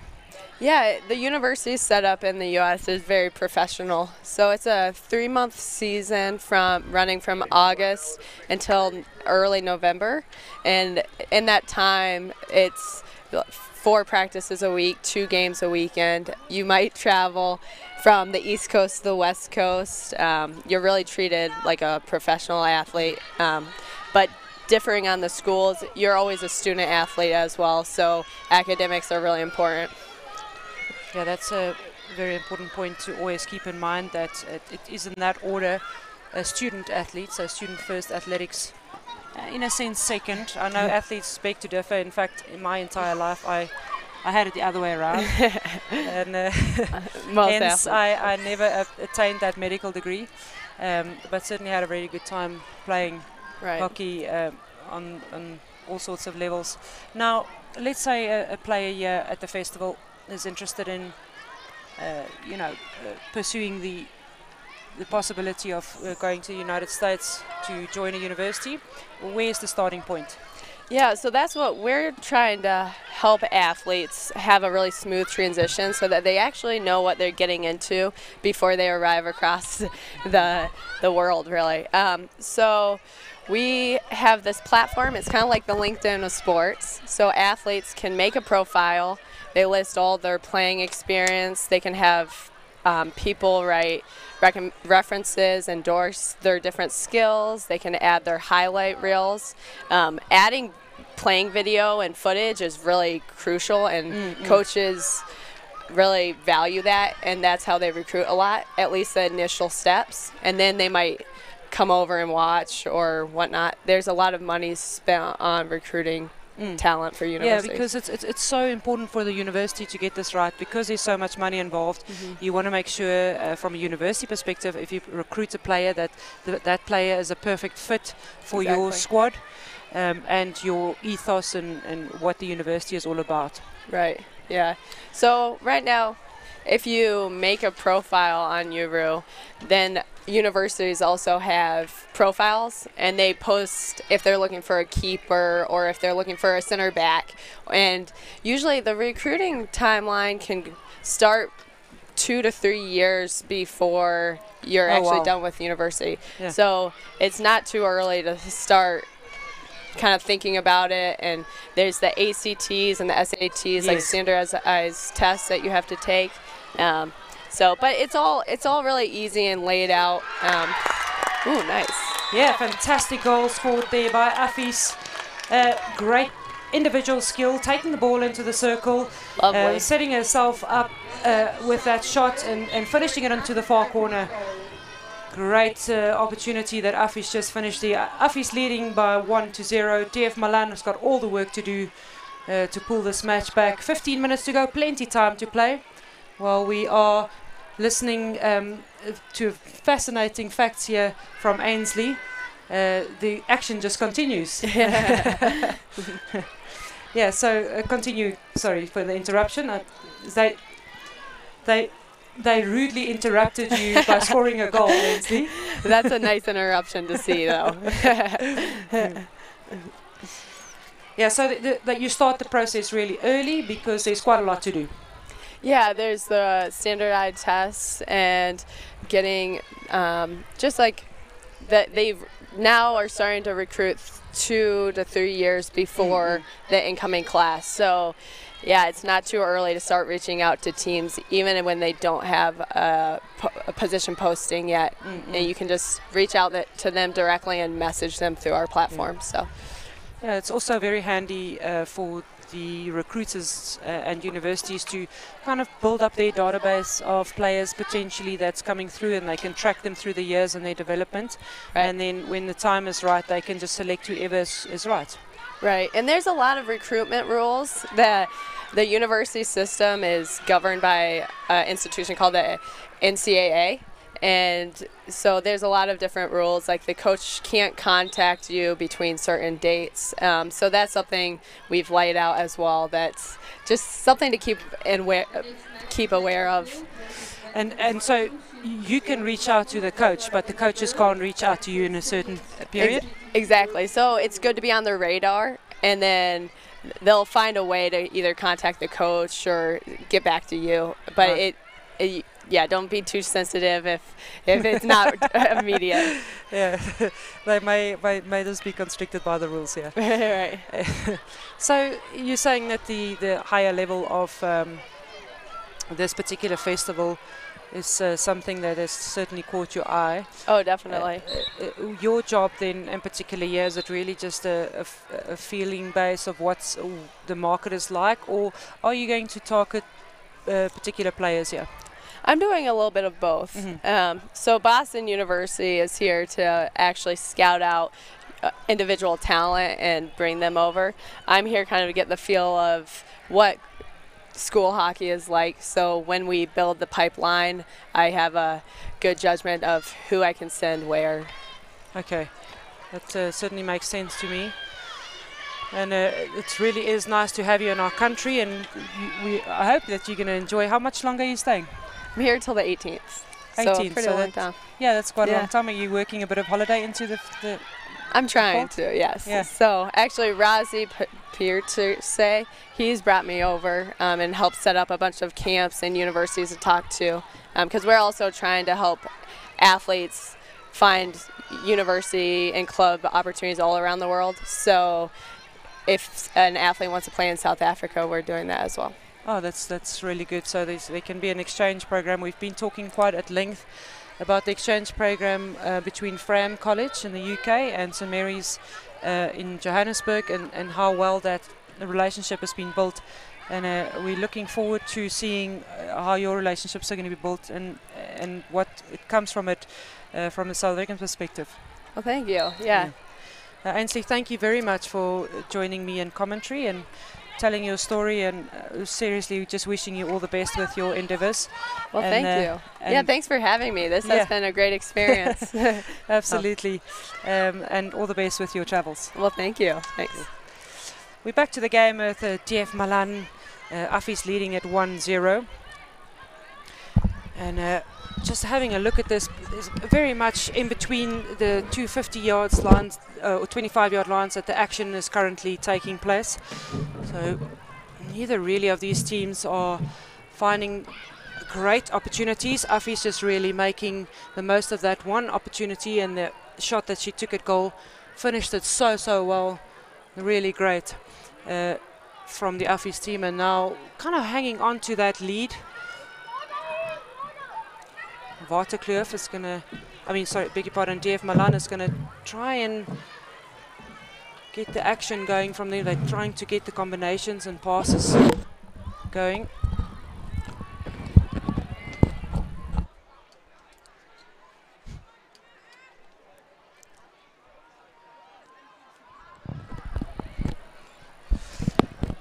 And I'm joined in commentary now by Kath McNulty, the coach of St Andrews, who just played, and unfortunately, no, I lie, you pulled it back. We did pull it back. Yes, it was a 1-1 in the end. Yes, it was a very slow 1-1. Yeah, you happy with that result? It's now shared the position, but are you happy with that result in the end? No, I don't think. I think we were hoping for a strong finish to the tournament, and I feel our goals were a bit slow out of the gates, and they only started fighting when we went 1-0 down. But a few lapses in errors, a few lapses in decision making, and some bad decisions led to a bit of a tricky game for us, I think. Yeah. So just talking about that, it's so often that you see that you have to wait, or the team waits to go down a goal, and then all of a sudden they're able to turn that intensity up. And isn't that just the biggest challenge for a coach like yourself? How do you get that intensity going from the start? Definitely a struggle. I think it's so strange, because sometimes the goals bring that intensity from the get-go, and other times they're just so slow to start, and it's so frustrating because you know they're capable of it, but it looks like they've just woken up from a nap. It's the strangest thing. If you could bottle that formula, no, exactly, they would have a teaspoon every single game before, so that the performance is always 100%. Yeah. Yeah. So, that was kind of a derby game for you guys now against Kingsmead. And in the past, what's the results been like for you guys against Kingsmead? Well, when we play Kingsmead, traditionally in the past, we generally like to believe that we are slightly better, and we always tend to be on the up in the scoreline. But I think their hockey has been improving since Rob Pullen has gone to Kingsmead. So yeah, it's more of a tough game now than we used to encounter with them. And I think they employ a few more strategies, mind tricks, as I like to call them, than they used to. So, which actually came out today. I think there were a few strategies, and our girls struggled a little bit to cope with them. Yeah, and you may have a bit of a unfair advantage on you because he's he's just moved from St Andrews to Kingsmead, and so in fact his second year now at Kingsmead.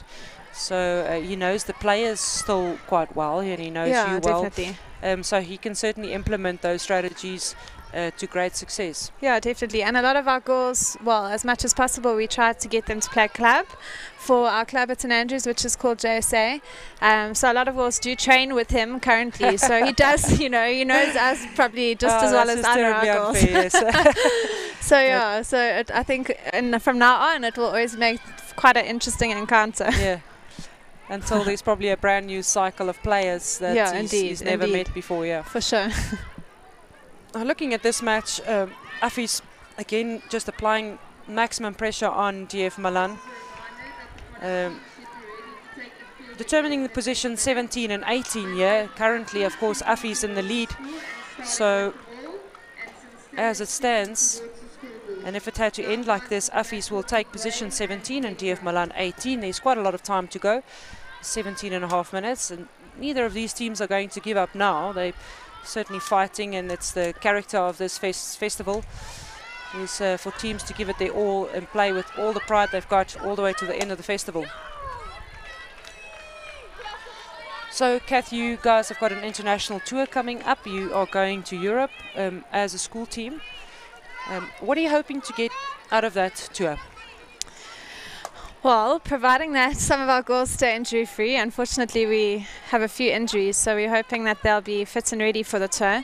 But I'm just generally hoping that the girls can grasp a new understanding of hockey, how intense hockey is there. And, you know, I always say the hockey culture, because I think it's massive in those European countries. It's such a big focus for lots of their girls. And you see when you go there that children as young as 4 and 5 are already playing goalkeeper. I mean, it's a phenomenal environment.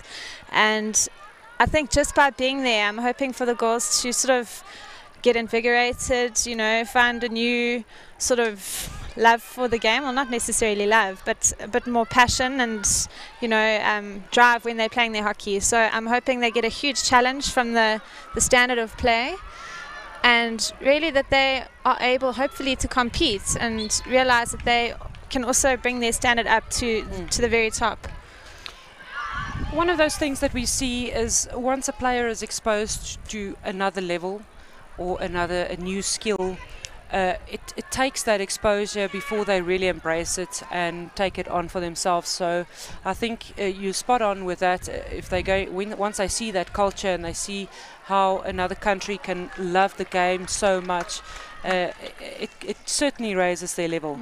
I mean, I think all of us who's been there, that leaves an impression on you all your hockey career. Yeah, definitely. And, you know, I think it's so important to try and raise these girls, like we talk about, especially this festival. It's so nice for the younger girls to be involved in this, because it sort of challenges them, it lifts them up, like you say, and same with clubs. So that's why we try to get as many girls as possible playing club, because it gets them playing a different style of hockey and a more intense style of hockey that they can hopefully bring to their school game. Yeah, it also exposes them to different coaches. I think that's also another important one. It just accelerates the development when you get input from a variety of different people. Yeah. And you know, every coach that you're exposed to, you're going to pick 1 or 2 things up minimum. Some coaches really has a much greater impact on your career, but at least 1 or 2 things that you can pick up from every coach. So it's so important to get that exposure through your career. Yeah.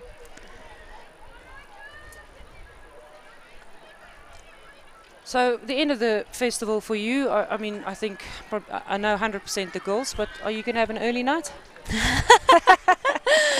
Yes, Pity. Early night for me. Explain to me how taxing it is for a coach at the festival. It's crazy. No one would actually understand. You would much rather be on the field, physically exhausted, than mentally standing on the side of the field, having to watch and to not be able to have as much of an impact as you'd like to. Yeah. It's so difficult in these festivals as well, because the games are short. So not having a half time to be able to change things and to have to try and substitute or try bring messages on, you know, via the flippin' grapevine. It's really difficult, especially at the school level, you know. And then when girls get injured or they're not playing to their capabilities or they start off slow, it's so frustrating. Yeah. So it sounds to me like there's a few things that you're going to want to bottle. Not only not only the spark in the game, but you want to bottle how to be injury free. And yeah, that would be lovely. Yeah. So I mean, it is difficult, the transition from being a player to a coach, because it's an entirely different game. How has that transition been for you? You're still playing, yes. but you now also have another hat on with the coaching. I mean, not too difficult, because I've been coaching pretty much since I left school. I started off coaching at a 15 sort of level, so I've been coaching for a while, but obviously first team is a much higher tempo and a much bigger challenge. So you know what, it's nice. It's challenging because you're able to bring to the girls current hockey and current ideas. You know, you're able to keep their game fresh as well. And it's nice because it challenges you as well. It challenges you to think more on the field as a player, as well as, you know, you think more as a coach when you're playing, which is quite refreshing. I think maybe my team doesn't think so much. Coach them on the field too. Yeah, but it helps you as a player when you have that coaching experience. All of a sudden, you become very aware of what you say to the players and how you bring that message across. Where if you've just been playing, you've only been soaking up information. Yeah. Now that transition has to happen where you're actually also relaying messages to others. Yeah, no, for sure. And players learn in different ways. Some, you know, are a bit more visual. Others like explanations better. So as a coach, you always got to be aware of, you know, how each individual in the team is taking the information in. Yeah, no, definitely. And you know what, you learn a lot, and I think it's critical for the girls to take it in, like you say. However it comes, you've got to identify as quickly as possible what players, you know, get most from better, if that makes sense. So if someone prefers to have a look at video, you've got to make sure you're supplying that, as well as being able to give them a board talk or whatever the case is. Yes. What kind of tactics do you implement in terms of team talks? Are you a coach that has long team talks? Are you aware of the length? What do you think about in preparation for that aspect of your game? I think it's very much dependent on who we're playing. I try, especially with the schoolgirls, to try and keep it as short as possible, because honestly I think a lot of them lose a bit of focus, you know. Even you find that with our provincial, with our older girls, they sort of lose focus. But I try as much as possible to keep it as short as possible, to focus on us. But where possible, I also do like to tailor a team talk to a specific team, to try and change a tactic here and there, especially at this festival, to challenge our girls. But on the whole, I think with schoolgirls, I think trying to keep it shorter, to try and keep their, you know, their focus and their sharpness, to me is more important. You know, maybe other teams have it differently. I don't know. What do you think? Yeah, I agree with you. I think less is more on this level. But there's the Huda end of the game. It's we can get carried away and chatting, Kath. Affies won this encounter. They will be placed 17. DF Malan placed 18. This is the St. Mary's Investec Hockey Festival. And as we've mentioned so many times, the action just continues. The next game already on the run. Players are getting ready, and the clock is also ticking down.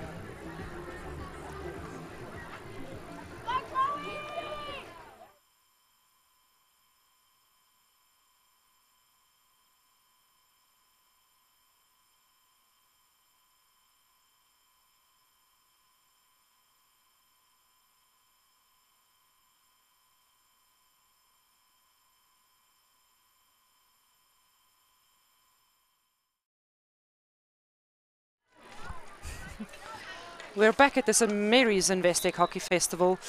This is Windhoek taking on St. Stithians. This is for position 15 and 16.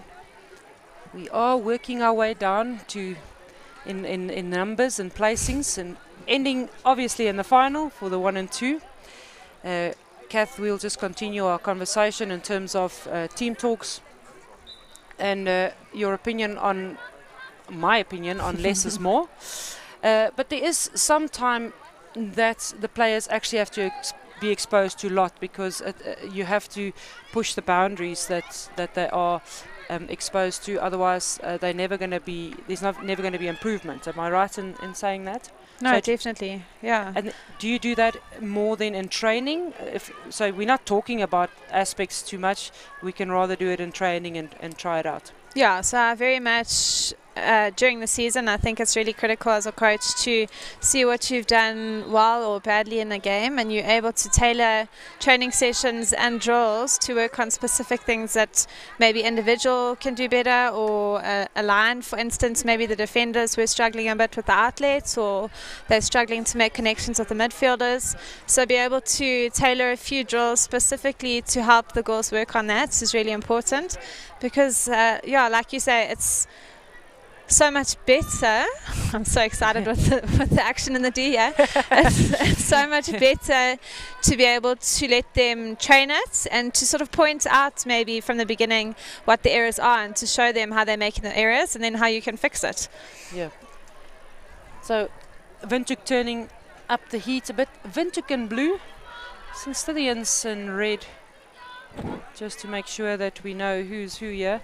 St. Stithians on the ball. They are playing from left to right on our screens. St. Stithians, what do you think about their performance at the festival? I haven't really seen St. Stithians play too much. I've seen their results. I've seen that they've been struggling a bit. Obviously last year coming in, I think, the top grouping of the teams. As much as I know, I think they've lost quite a few players of their stronger players last year, and I know they have a few injuries as well. I think they had a festival, their own St. Stithians festival the week before this festival, and I think a few of their girls got injured, which is quite telling on the way they play. So I think that's been quite a struggle for them. But considering they're playing for these positionings, it means that they've had a few good games, which is nice for these younger players coming up. And it's, you know, it's like we talk about, it's exposing them to a high level of hockey, which really can never help a team. Yeah, you know, the ether, or the idea is rather that the more exposure at this level, the better. Of course, just let's have a look at this corner. Missed trap that we see so often from Windhoek. Not so often from Windhoek, but in this particular circle, difficult to handle the ball there in the top of the D. And this is Caitlin Redhead with the ball for St. Stithians. She's going to run it into the corner, into safety. So yes, a maximum exposure is a really good idea, except not to the detriment of the you know, injuries and stuff that you will encounter at some stage if you do overplay the players. But you know, it does lead to growth by playing a lot of hockey. Yeah. And it's the St. Stithians Festival, is that something that St. Andrews participate in? Yes, we've played in it as long as I've been coaching at St. Andrews. I think they've played in it a few years before. You know what, it's strange because it falls over, obviously as Easter does, but it falls over a different time period every year, before or after St. Mary's Festival. So, you know, whatever way you look at it, it can be really beneficial because it gives you a lot of game and match prep before St. Mary's Festival. But at the same time, as St. Stithians are currently experiencing, it can also lead to some critical injuries, you know, which can really hurt your team and the way you perform. So, yeah, and what's different with St. Stithians Festival is the games are 30 minutes each way, so they're full games. So it's quite intense, especially when you only have like an hour or two break in between. Yeah, so it was a bit of a difficult one for us this year because with our girls going on tour, you know, we didn't want to sort of impose the heavy burden of having to pay for all these tours and festivals on all the parents. So we tried as much as possible to sort of split the load, and we tried to sort of bring our development team and mix them up with our first team for the St. Stithians Festival. So it was quite a uphill struggle for our girls. But yeah, we talk about exposure, and I think it did expose our girls to a really high level of hockey. And hopefully it's sort of shown them what they need to work on to be able to get, you know, into the first team in the next few years. And very important, if you're going to participate in all these festivals, and let's say, for example, you had to participate in the St. Stithians Festival before the St. Mary's Festival, and you do both of those, plus you add an international tour to that, it's probably a good idea to run with a much bigger squad of about 40 players even, where you can then rotate through them, through players, and you can still get all the matches in, but really have a good plan in place of how you're going to play the squad to get through all these matches. Yeah, definitely, and I think that's sort of been the challenge, is trying to find the right combinations to make sure that we're still, you know, competitive, while sort of bringing these changes in with our bigger squad, which we have tried to implement. But you know, it comes down to depth, I think, and how much depth you're able to sort of supply to be able to compete at that first team level. But yeah, it was, like I said, it was just a nice challenge for the girls. St. Stithians on the ball, but very strong defense by Windhoek, and a strong run through the middle of the field, carrying the ball up into the attacking zone. In and out, and gets herself free, and the ball is landed into space, and the goalkeeper is trying to close it down. There's now a lot of space available, but very brave defense by St. Stithians, and they come away with the ball into safety.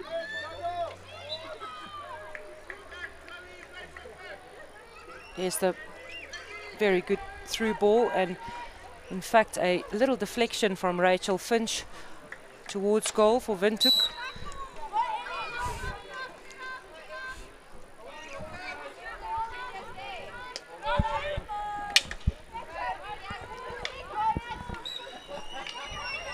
Kath, as a coach, what is the one point that you, or the most important one, that you try and get drilled into your players? It can be anything. It could be something on the field. It could be a mental preparation, attitude, anything. What comes to mind? You know, the big thing I think that's extremely important, which I've been struggling with, is the girls' knowledge of a press. I think, especially having trained with certain coaches who have completely drilled me in it, so I've been lucky in that sense. I think it's so important for the girls to all be on the same page, and for them to be able to implement a game plan of a press, because the way the way you press on the field can completely change the way the game is running. Do you know what I mean? Yes. And I think very often at this sort of coming into the first team, the girls struggle because they've all learned different things, or you know, they're all coming into a team where you want to achieve one thing, or they haven't ever done it before, whatever the case is, but they struggle to implement. Well, I'm finding that right now, they're struggling to implement the pressing I want to sort of develop in our team. So to me, I think that would probably be my number one. Okay, and you know, pressing is one of those tactical aspects of the game that also requires a lot of physical work. Yes, so it's one of those combinations of a physical implementation, a concentration and knowledge, and you know, probably to a large extent, this kind of environment where the is physically taxing, you're often going to find yourself where one or two players are breaking that formation of the press, and it becomes hard for them to implement it all the time. Yeah, definitely. I think, I mean, we've spoken about it before with fitness and the importance of all the girls being fit. In our game earlier, I was busy shouting at my girls to run, because like you say, if you break it down, then you break down the press, and then you sort of make it ineffective. Windhoek with a second penalty corner. Almay Boshoff, top of the D.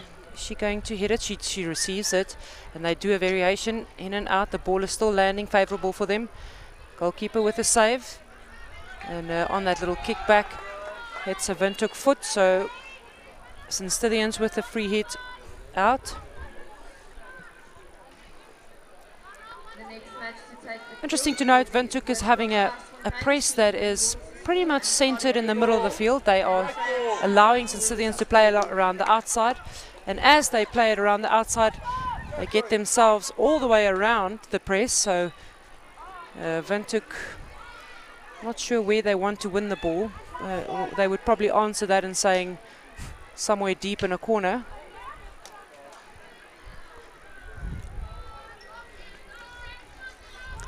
Have you encountered anything challenging from another team at the festival that you felt tactically you needed to make big changes? Not necessarily on the field, I don't think. You know, we've played some really good quality teams that have provided us with some really nice, challenging matches. But I think on the whole, not taking into account our fitness and our slight struggles in pressing, I think on the whole we've done quite nicely, which is funny to say, considering we didn't end up the highest. But you know, I think on the whole we sort of managed to cope with what teams threw out at us. Yeah, so it's not always, and it's also important to note that it's not always that everybody's goals or outcomes is the same. I mean, you feel pretty happy with your team's performance, even though you didn't play in the final. And often it's important to note that teams develop in different ways, and you have to have a realistic view of where you're at. Yeah, no, for sure. Listen, not to say that I didn't believe that our team could come in the top numbers, let's just say.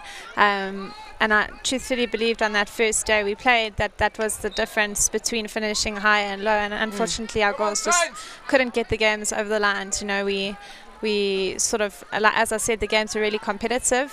We played some top quality teams and we stayed in the games. We just, you know, a slight defensive lapses and struggling to actually get the balls in the box.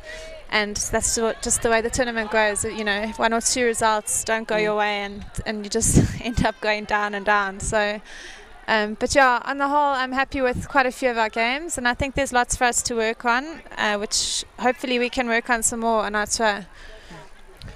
So tactically, not really anything new that you experience. So it then boils down to the technical ability of your opponents, who the technical and physical.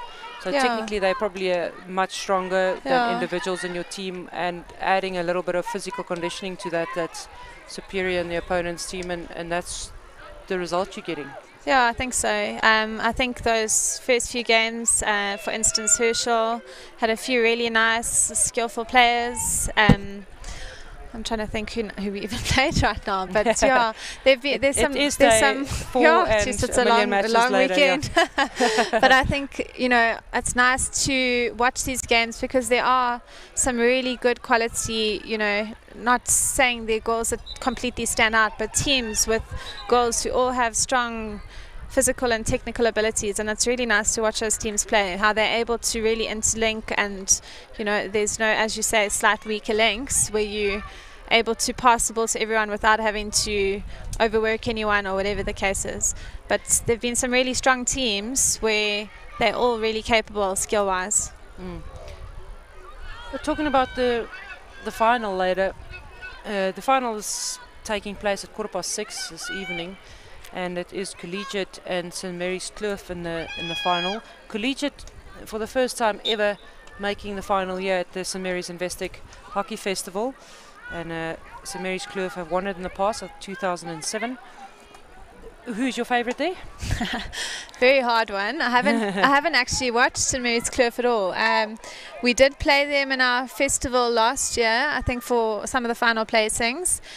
So they are obviously a really high-skilled team. I have seen Collegiate play, I think, yesterday, and they're, you know, a really nice, strong team, well drilled, good structure, release out the back nicely.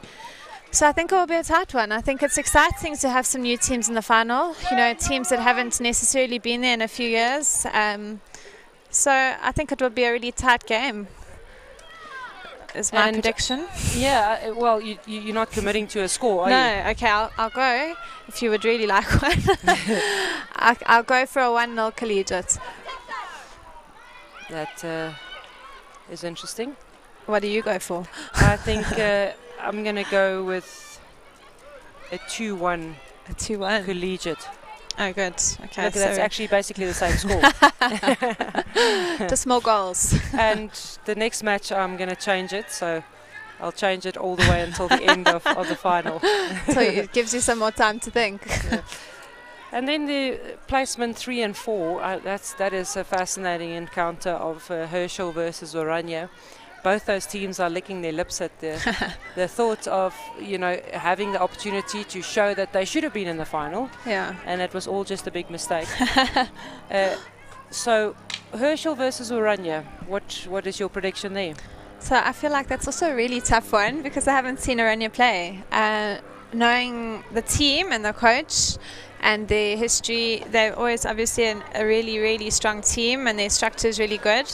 We're lucky to play against Herschel, and I've watched them a few times since, and they're really a really nice team. If you say nice team, it means nice to play against, nice girls. What? Very nice to play against. Yeah. You know, they had a really great structure. They played at a high tempo. And when I say nice, it challenges your own team, which is always a good thing. So it challenged my goals, you know. Yes.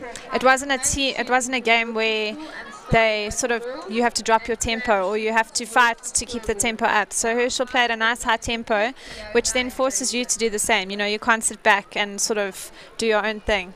So I think they were a great team. There were a few really nice, skillful goals. They played really good structure, really fast hockey. So, it's a tough one. I'll go first. Yeah, you're going to go Oranje. I'm going to go Oranje 3-0 up. Yeah, I would have thought so. I think, you know, having watched them, I think the structure they chose to play in the semi-final, Collegiate had a very strong plan against that. Now, let's say that Herschel is going to have a similar plan. It could be challenging for Oranje. However, Oranje's fitness and speed is superior, so if they just play out of a slightly more defensive mindset, make sure that counter doesn't go against them, I think they'll always be able to score. Yeah, that is one thing that's really impressive about Oranje is their fitness and their skill level and sort of their structure in the sense that they all know exactly what each other are going to do, where they'll be on the field. You know, they can almost close their eyes and pass the ball knowing there's going to be someone there.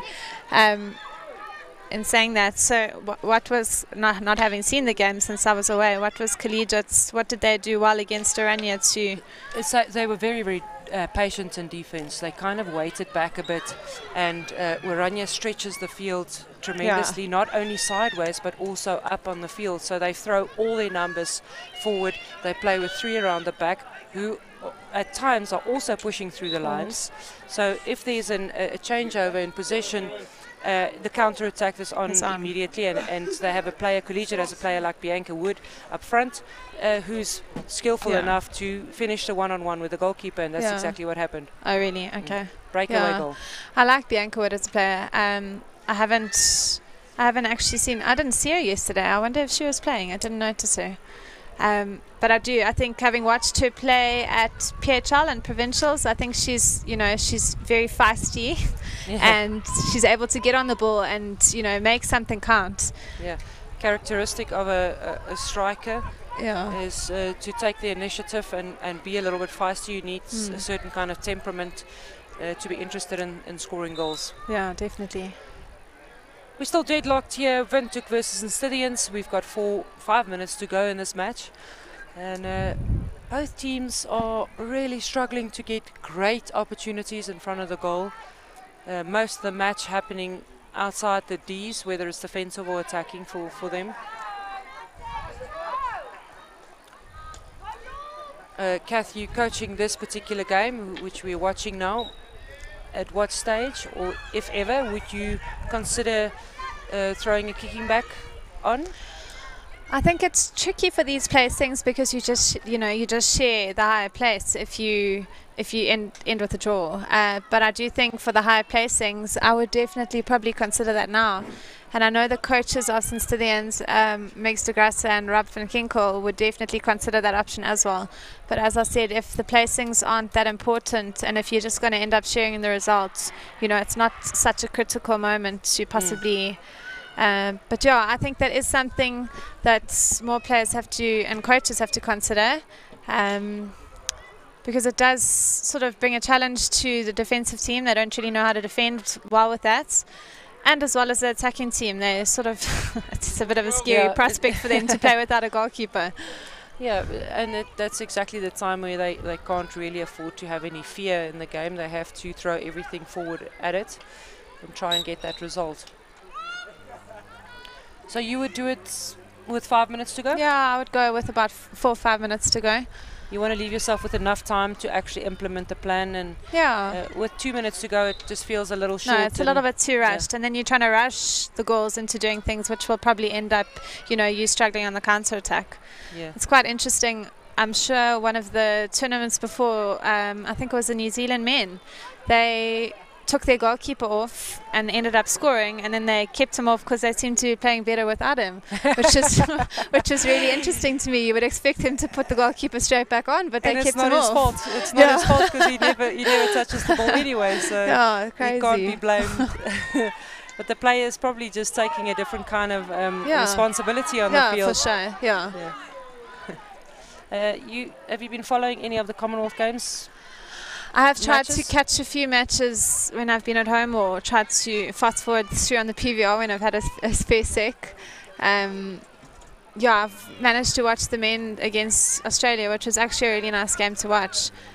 For the most part, I think we held our own, unfortunately conceding those goals. But I mean, it was a good match. It's nice to see our teams competing and playing. I think it's just them struggling once again, which I feel like how my team does here. It's struggling to get over the line with creating those crucial goal scoring opportunities, and then just letting a few goals in. But they're definitely competing, which is important for our hockey. Yeah.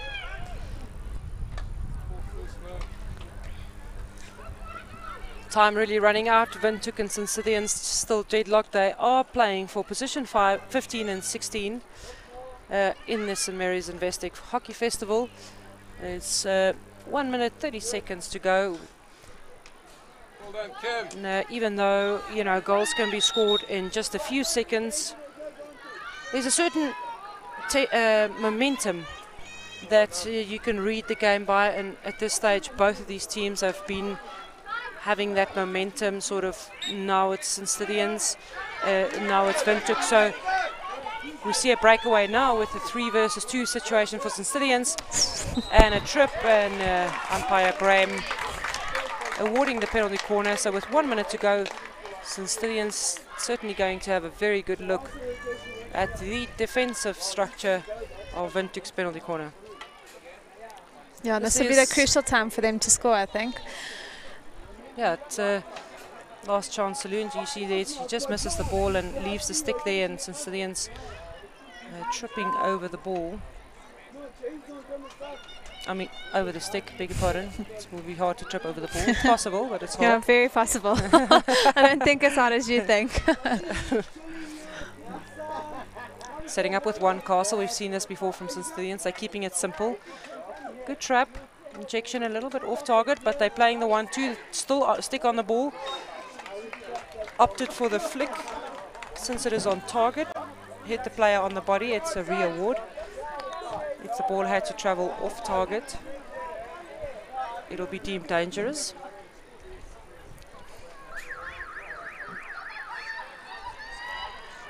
That's the end of the game, and St. Sithians can now afford to throw all the players forward into attack, try to keep the ball into the circle. And there's a bit of hesitation, but again a variation, the same variation, and a re-award. Another trip, not over the ball this time. Very exciting end to this match. And Windhoek making a substitution in their defense. Ray Boshoff jogs back and assumes the position of first wave. St. Sithians with the injection, slightly off target but dealt with. Good stopping, and the ball flung all the way to the right, and the shot comes in, but it's dangerous and high. The game will end Windhoek 0, St. Sithians 0, and both these teams sharing position 15. This is the St. Mary's Investec Hockey Festival final day. Just having another look at that attempt towards goal.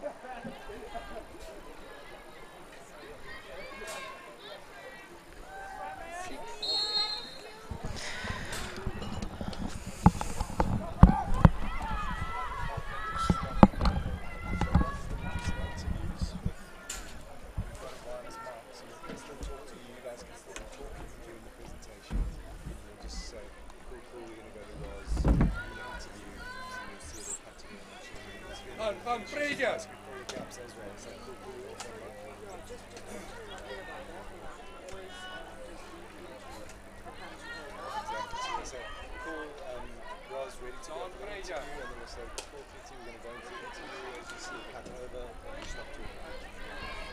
your comms will always be up, so when you see that going on the screen, don't talk into the mic. And we'll say, cool, we're coming back to you now, and then... Complicated, huh? Sorry.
The Mary's Investec Hockey Festival.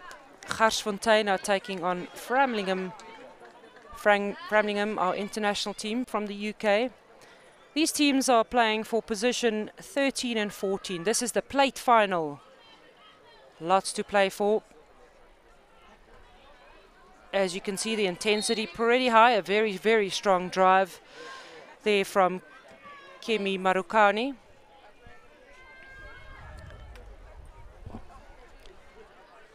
Been very impressed by the performances of Framlingham, and they have had a fantastic time at this festival. Really good to see the difference between UK-based schoolgirls team and our South African teams.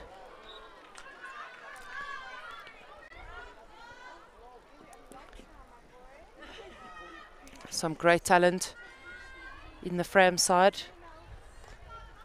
And then of course Garsfontein, one of those teams with individuals who never stop working. Really impressive to see the intensity that these players can play with, and also the interest and really drive to win.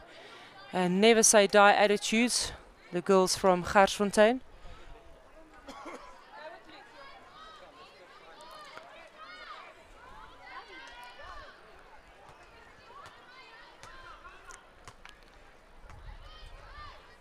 This is the plate final. There's just a few matches remaining for the day.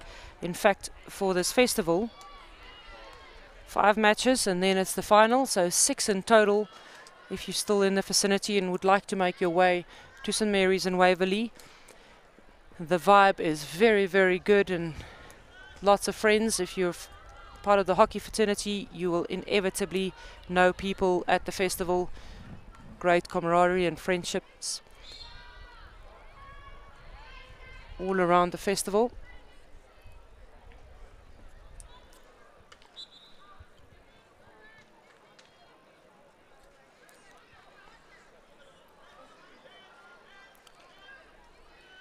Garsfontein comfortable to pass the ball around the back. They looking for a good ball speed. Playing the ball into the left corner.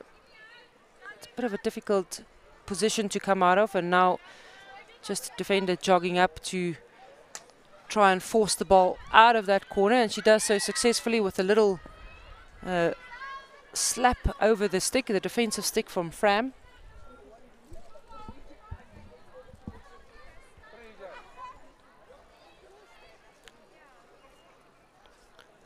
And Fram's focus really is to play a much shorter game.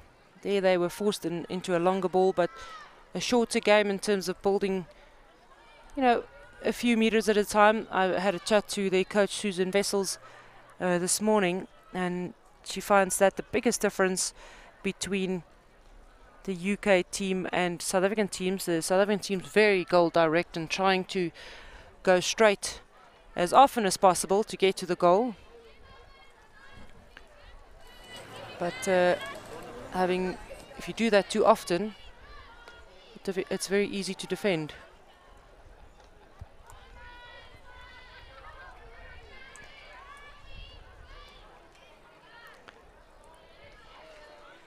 Fantastic day so far of schoolgirl hockey here in Johannesburg at Waverley and St Mary's. Weather's holding up nicely. It's been a fantastic weekend. 4 days of great weather to play this festival in. No interruptions due to weather. Something that's really been tricky in the past with lightning, as we know, on the Highveld can be very dangerous. So as soon as there's any kind of sign of lightning, the sirens will go off and play has to be stopped. And this year we have been blessed with great weather.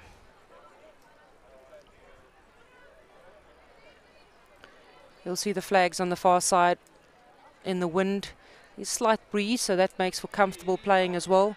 A little bit of a coolish breeze, the sun is out, and certainly the girls from the UK will enjoy that. They have mentioned the difference in altitude was something they needed to get used to. And after 4 days of intense playing, they seem to have settled nicely, even with the altitude difference.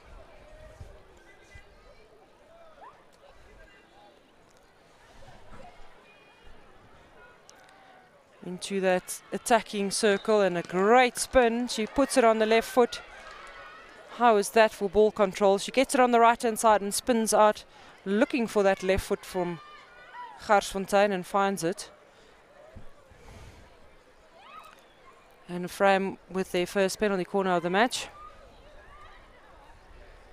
There's the replay. She gets it onto that in the hook of the stick, and she swings it around hard as possible into the foot, making sure that she gets a touch on that.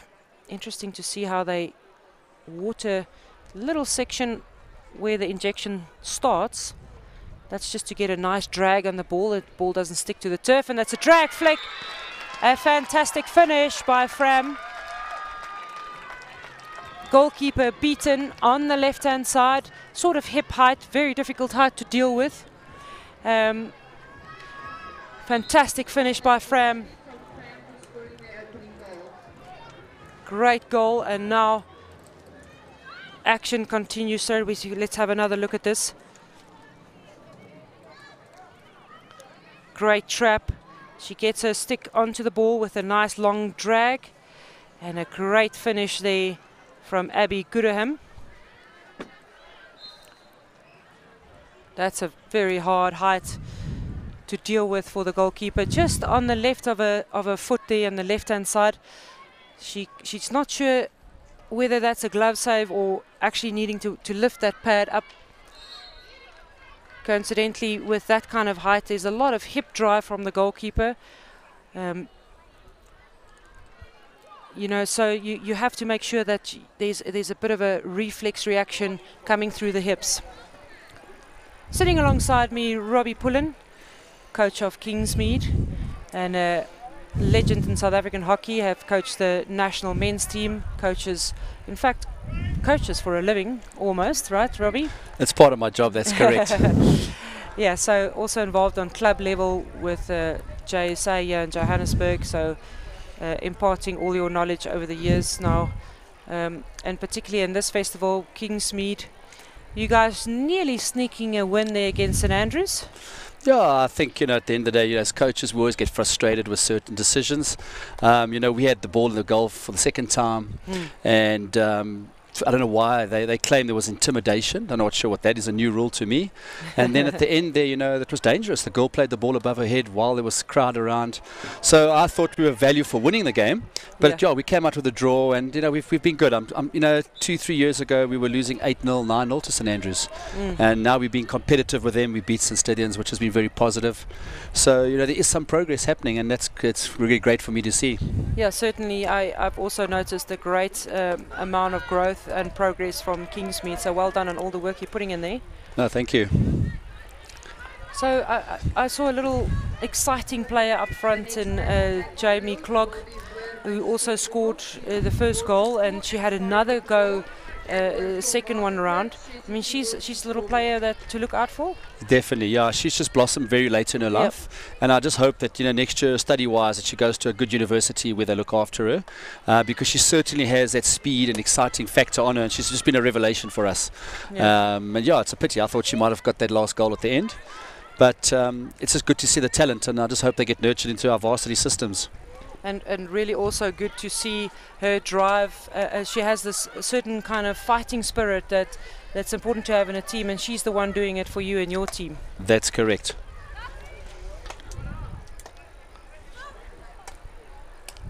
Robbie, what are your thoughts, just briefly, on what's happened earlier with one could say, an upset in the semi-final? I think so. I think, I'd sort of tipped Herschel and Oranje to be in the final. I certainly did believe that Oranje did have concerns on defence. I think a side with a good attack would certainly expose them.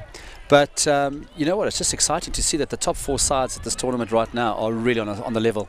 I do believe Oranje does have that extra X factor, but I just think that Collegiate have just exploited that very well and kept the limited their options. But how many did they have? 2 or 3 shots at goal?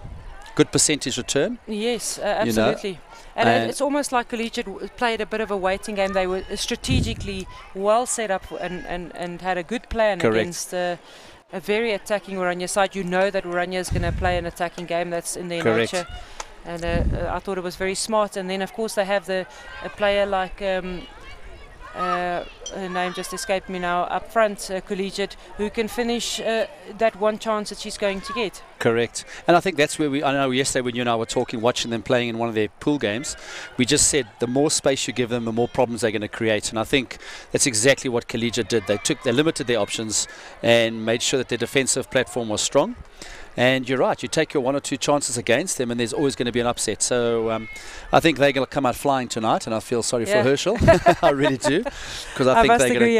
Previously I was chatting to Kath about the predictions, and I put 3 goals on it, a minimum. And I think that's a fantastic crack at goal. Angle very difficult to score from there for Fram, but it is a good opportunity. She got the shot off and kept the goalkeeper interested in having to save that ball. Correct.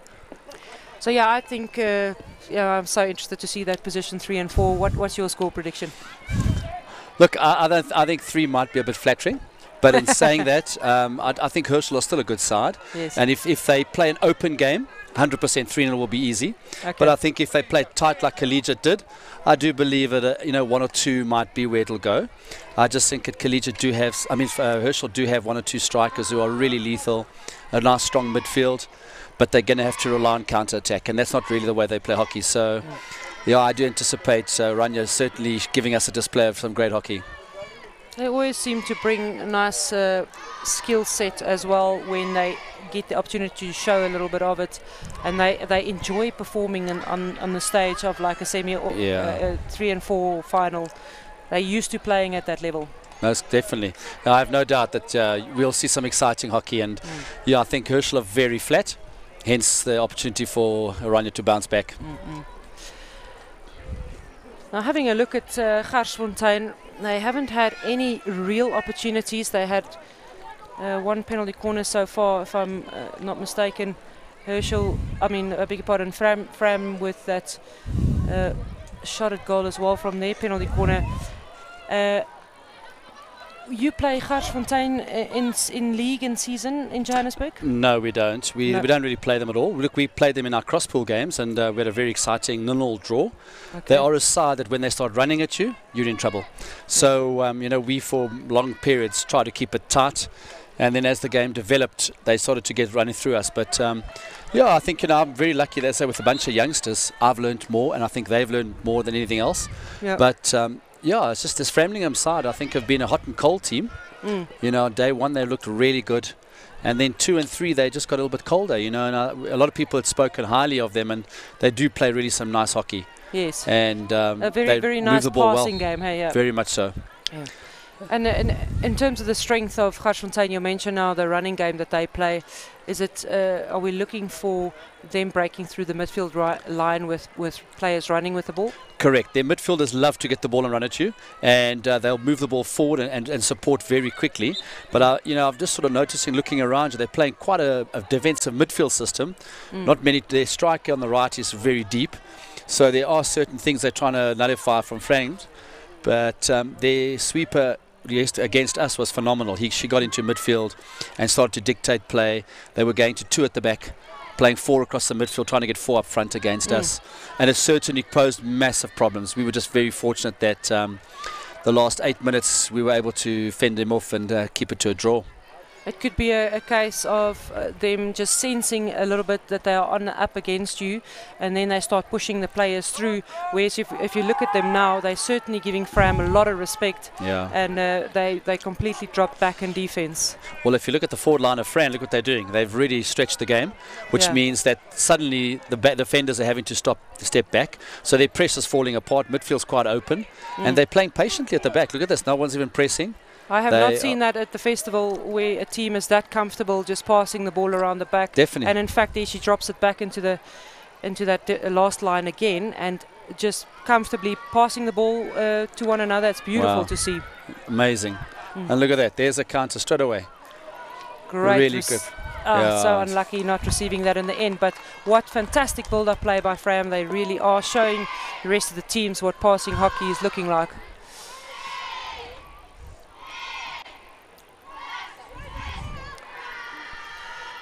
And you are hearing in the background St Mary's School Spirit Gang is getting together.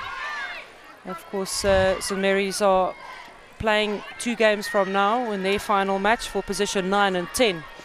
Currently, this is Garsfontein versus Fram playing in the plate final for position 13 and 14. There's 7 minutes remaining of this match. And Fram with that 1-0 lead. And both these teams are showing a great amount of respect for one another. They're just sort of feeling their way around the game. And Garsfontein not really with any promising attacks. In fact, Fram on the ball again now. And they're going to bring it through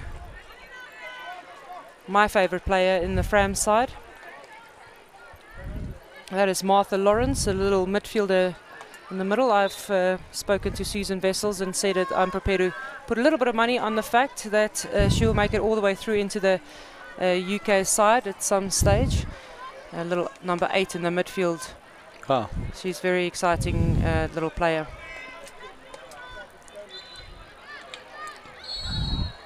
Be interesting to find out what grade she's in, how young she is. She's got 1 more year to go, so she is young, and it's been surprising for them that she hasn't made it through to any of the UK national teams. They've all been very surprised by that. But Susan agreed with me that she is someone to look out for.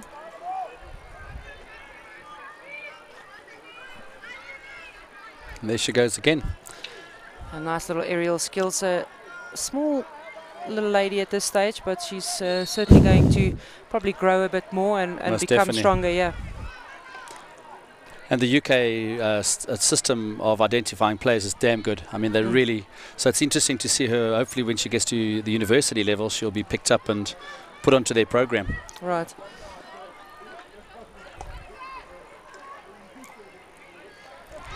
How do you, talking about the systems in the UK, what do you find of the South African system of bringing players through from school level all the way into the national team?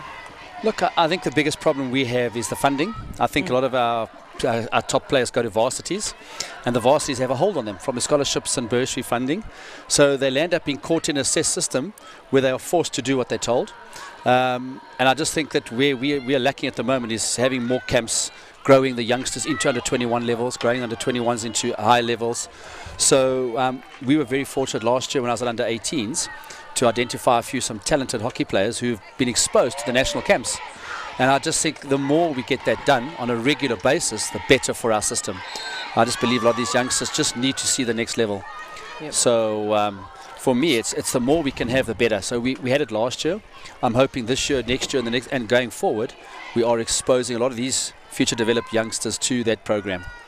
So, in your opinion, and in other words as well, to get the talent into national camps and more of it. Definitely, most definitely. And I think what is nice is to also do it across the age groups, so we can have more under 17s, 18s with under 21s, and more of some of the top talented under 18s with under 21s into senior, just so they can get to see their heroes, to see what's happening at that level. And I also think the intermingling of coaches. I think too often in South Africa, every coach who is hired knows that he will be fired. And, you know, after all that, he lands up getting out the system for whatever reason, but he's never giving anything back to the game. And I think, you know, in Australia, when I worked with guy Terry Walsh, he had coached the national men's side, but he had to give 2 years back to the under-21s. So he would come down as an assistant coach, work with the current coach and help him through his growth period, you know. So from that point of view, that was an amazing system to see. And I know from my point of view, you know, once I was finished coaching, that was me. Yeah, I was out the of the system, yes. and nobody used all that experience I'd gained or anything else. That really is a very good point, and I like what you just said about going back. In fact, it needs to become part of our culture of actually forcing the person who's just been there. But why is it that we feel so threatened by the new person in charge? I think the biggest problem we have is because the system allows you to pick your assistant coaches. And, you know, like when I was the national coach, I looked at the top 4 provinces around the country and asked all of them to come to my national camps. And for me, it was trying to grow them, let them be part of my camps, so they go back to the provinces and can expose and show something different or what is being done at the national level. It also was exciting to hear from them 1 or 2 players that they had really seen excel and you know, give me an opportunity to look at. But I think the biggest concern we have is we're all provincial bound, so we worry about our provinces. When you become national coach, you know, the other guys around you are looking to get rid of you, and you know, it's all on results. And to me, not many guys have a contract. Your contract's 1, 2, 3 years long, and tournament to tournament, whereas, you know, we need to be told, you're going to the Olympics, this is what your 4-year or 10-year is, work towards that and build it. And I think too many of us are not sure of where the future is. And the other thing is that we also have day jobs. I think too many of us are not professional coaches, so you land up, it's not a problem, you just rather go back to your day job and continue your life as normal. That's in a sense where your security is as well. Correct. You know that it's much harder to get fired from your day job, so if things are going against you, then it's easy just to fall back onto that. Yeah, that's really fascinating. I think that is something that maybe we can propose that in our national setup. Do you think they'll listen? I think if they don't, then they're crazy. It's worth a mention. It is. And I think, you know, today we're all worried about coaches' gradings. I think it's important that coaches do have the type of gradings, but it doesn't really necessarily make them the best coach. And I think too often we've got to start looking at, you know, where they've been exposed to, what levels, what teams, and there needs to be a growth level. So, you know, like coaches who have been coaching a province for 5, 6, 7 years, why aren't they going up to the next level? Why aren't they going to under 21 seniors? And the provinces need to look at that. But from an SA hockey point of view, they need to also be honest with these coaches that can you do this level or you can't? Because some people just wouldn't handle seniors. They'd probably be great at schools and under 21s. And I just think it's a growth path that all coaches, umpires, players all want. And I think, you know, if we were honest with them, they would really respond to that. Yeah, and it'll be nice to actually see, perhaps on paper, exactly what that structure looks like. So and who are you dealing with at each level? Correct. So that it's an open, you know, sort of channel that you can work through. Really fascinating to see how many overheads are being thrown by Garsfontein. A very, very strong player there from Garsfontein, Anneke van der Merwe. And she can certainly throw the ball at least 40 meters. Easy. I honestly think she's wearing the wrong dress. I think it's Jean Lee. I think it might be Jean Lee de Toy. I know from a club point of view. But yeah, yesterday against us, she threw some really big overheads, 25 to 25. It can be threatening when it comes off. But yeah, unfortunately just too late in the game for them. That's the end of the game. Position 13 and 14. Fram finishing 13. They win the plate final. Garsfontein just coming short there with no goals. And a fantastic match there between the two. This is the St. Mary's Investec Hockey Festival. And the next match already on the field and about to start.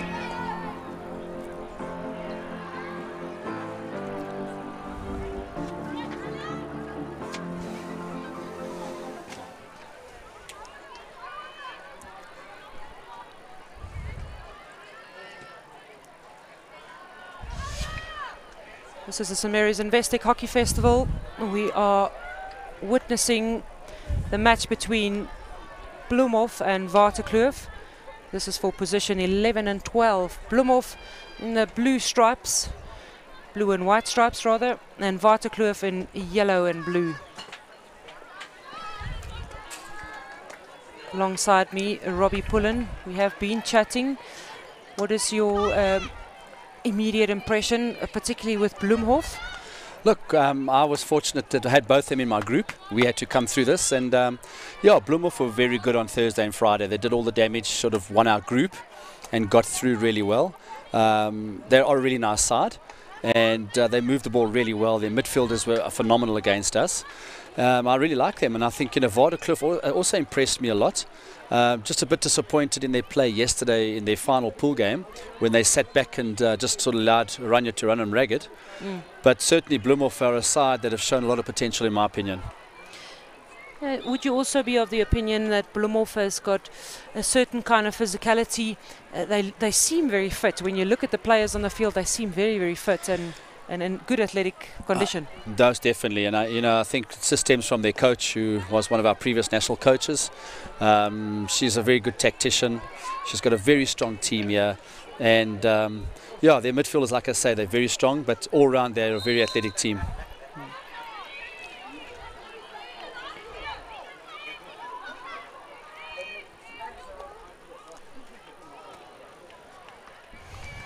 So having played both these teams, what's the strength of Bloemhof for you? Look, they're link centre back, very good players. They're very strong on the ball, so they're dominant players. The one who's about to receive the ball now, I think she's their captain. She's really a very, very good vision. She played very high in the midfield against us, just controlled it. We were able to stop her at times, but when she got the ball, she just hurt us. And we played it sort of evenly the first 15 minutes, but the last 15 they really sort of gave us a good run around and scored in the last minute to beat us 1-0. And then on the other hand, Waterkloof. I just think a very nice team. Play some good hockey, get the ball wide, try and move it down to their strikers quickly. Again, it's the speed of the school. They try and use their pace against you. We had a very nice game against them, very even. We came out 0-0, and I think both coaches were happy with that. But Friday they looked very good. They got some really nice results in our group, and I thought they would be doing a lot more damage than they did. I noticed that Waterkloof participated at the St. Stithians Hockey Festival as well. So this is their second festival in probably about 2 weeks or maybe less. The St. Stithians Festival, is that something that Kingsmead participates in? No, we don't, and I think it's something we'll consider. The concern I have is that about 4 years ago, Easter used to be in the April holidays. And with the way it changed the calendar, it's moved the week before St. Mary's Festival. Yeah. And it's quite a tough tournament because you're playing full matches. You've got 6-7 matches in the 5 days. And the concern I come out with is with 2 days rest, I just feel my players would struggle. So we haven't at the moment had a look at that festival yet. But certainly next year we're aware that the Easter's in April. So I'd prefer to come to St. Mary's with a big squad and then look at some of them staying on and going on to an Easter festival then. Yeah, and I mean it's obviously important to be quite concerned of overplaying your players in a short period of time. However, you also want to maximise the matches that they're playing, because that again is growth. Correct, and I think that's where it's important. I know that St Andrews did that. They took a bit of a weaker side or younger side to the festival and tried to rest most of their players for this festival. And it's not a bad thing to do, because at least your player management, you don't have too many injuries and risks taken. And I think the focus is certainly on the St Mary's Festival over the Easter one, and that's where most schools like to pitch themselves at. Yeah. The highlight on the calendar is certainly the St Mary's Festival, as we've seen now for a number of years. Just because of the, why would you say that is the highlight? I think not only do you get exposed to so many different schools, but all around the country we very seldom will play against Natal or Cape, and I think that's the first thing. The second thing is the format makes it exciting. I think it gives every team a chance. I don't think there's one team who comes just saying, well, it's a disadvantage. Yeah. So in a way, some of the top teams can suffer more than the lower sides. And then the thing for me is that the amount of games you play, it gives you an opportunity to play a lot of players, and you can try different things around, and you can walk away from the festival and you've learned so much and given so much exposure to some new and young players in your team. So for me, it's the only opportunity anybody gets to play so many different teams. Yeah, that is great. And having a look at the differences between the coastal sides, maybe teams from the Cape, are there real differences that you note? This year, definitely. I've noticed that the coastal schools have just shown their ability on the ball. The composure is so much better than our all-round players. So if I watched the semi-finals today and I looked at the schools here in Johannesburg, all those four sides are better than the current schools. I know that St Mary's are one of our top schools, but just composure on the ball, their technical ability was just of a high standard. And I think that's where we in our school, we all have 2, 3, 4 really good players, but the next is quite a gap in between. Yes. And those players on the ball, they're not as composed and comfortable, and their technical skills aren't of a high standard, and that's something that is letting us down at the moment with most of our schools. But the coastal schools, I've been very impressed with their hockey, and to see their standard raise, and it's something that we're going to need to be all working hard on going forward. Any differences in particular, schools like Bloemhof or the Cape Town sort of schools, is there a difference also, or do they fall under that coastal schools that you just mentioned? I think from Bloemhof's point of view, I think their physical nature is different. I noticed them, they're particularly a very, very physical, strong side, and they'll muscle you a lot more. Where I find that the other schools are more technical. You'll find Oranje, there's not a problem. They don't get into a physical nature. It's just pure skill and speed, and they open the game up. But certainly St Mary's, Kloof, Collegiate, Herschel play a very structured, good open game, and their technical skills are very high. So yeah, I would find more of the Afrikaans schools like this, their physical nature is much more stronger than the English-speaking schools by far. And I think it's just something that's come out of them, that they know how to fight. There's no doubt about it. They're very strong on the ball, and we're very timid on the ball at the moment. Yeah, if I think I cast my mind back to probably a good 10, 15 years now, where Afrikaans schools probably didn't feature. They only had the brawl or the physical component, and they've also really worked hard to improve their technical ability. Most definitely. And I mean, you can just look at the teams in the top 15 or so, how many have come through, and they all deserved it. It's funny how at the end of the week you all look back and you just start questioning, but you know what, the tournament nature is so fun and exciting that you can't give up, you can't slip for once. Yeah. And I think we all look back, and there's always, apart from the team who wins this, everybody will have doubts and concerns about 1 or 2 games that things could have been done differently. Yes. It is part of what makes this festival so special, and we can't mention it enough. It's really is a fascinating format, a fascinating 4 days, and the highlight of the year.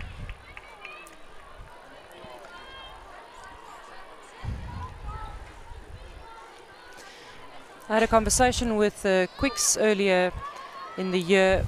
I'm sorry, not the year. It feels like a year, but it's actually just this morning. About the possibility of creating maybe a B section to this festival, to create the competition where teams can actually move in and out of the festival. As it currently stands, the the St Mary's Festival, it's very difficult for teams from outside to actually break into the festival. And St Mary's also feels they've got a great loyalty towards those teams, but there is certainly such a long waiting list, and some of the teams on the waiting list, without a doubt, strong enough to be at the festival. And she mentioned that the possibility exists that a B section as such, or another tournament, can be created for those teams to participate and then work their way into the festival. Do you think that's a good idea? Look, I think it's, we're very fortunate that we've been looked after really well by St Mary's to be in the tournament. But you got to start questioning, if you're in the bottom 4 for 2 or 3 years, how does anyone ever get in? And if you really want to make this tournament of a top level nature, you've then got to basically open up something in the B section.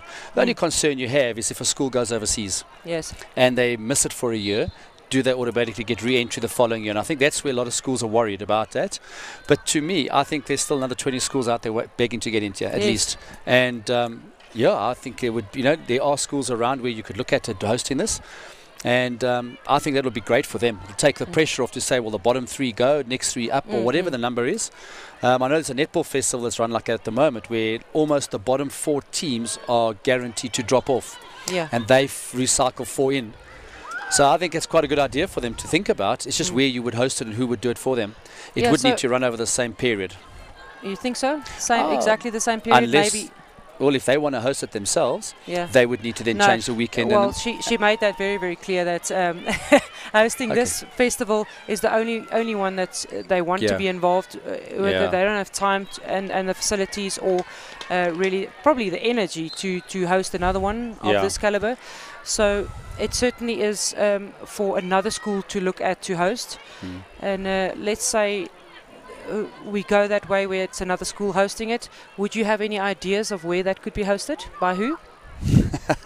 Yeah, well, look, I'm always keen. But in saying that, I would be very happy to do something with them. We currently use our venue already. Yes. But to me, I'm open to being one of the schools who would take it on with them and look at running a B section and see how we can improve hockey and promote it. But it would need to be the same weekend, just purely from a dates point of view, because this date works for both government and private schools. Yes. So that would be my suggestion. But yeah, I think, there's us. It would be Rodine. I think St. Stadions around the corner has 2 turfs. Would probably be the ideal place to have it.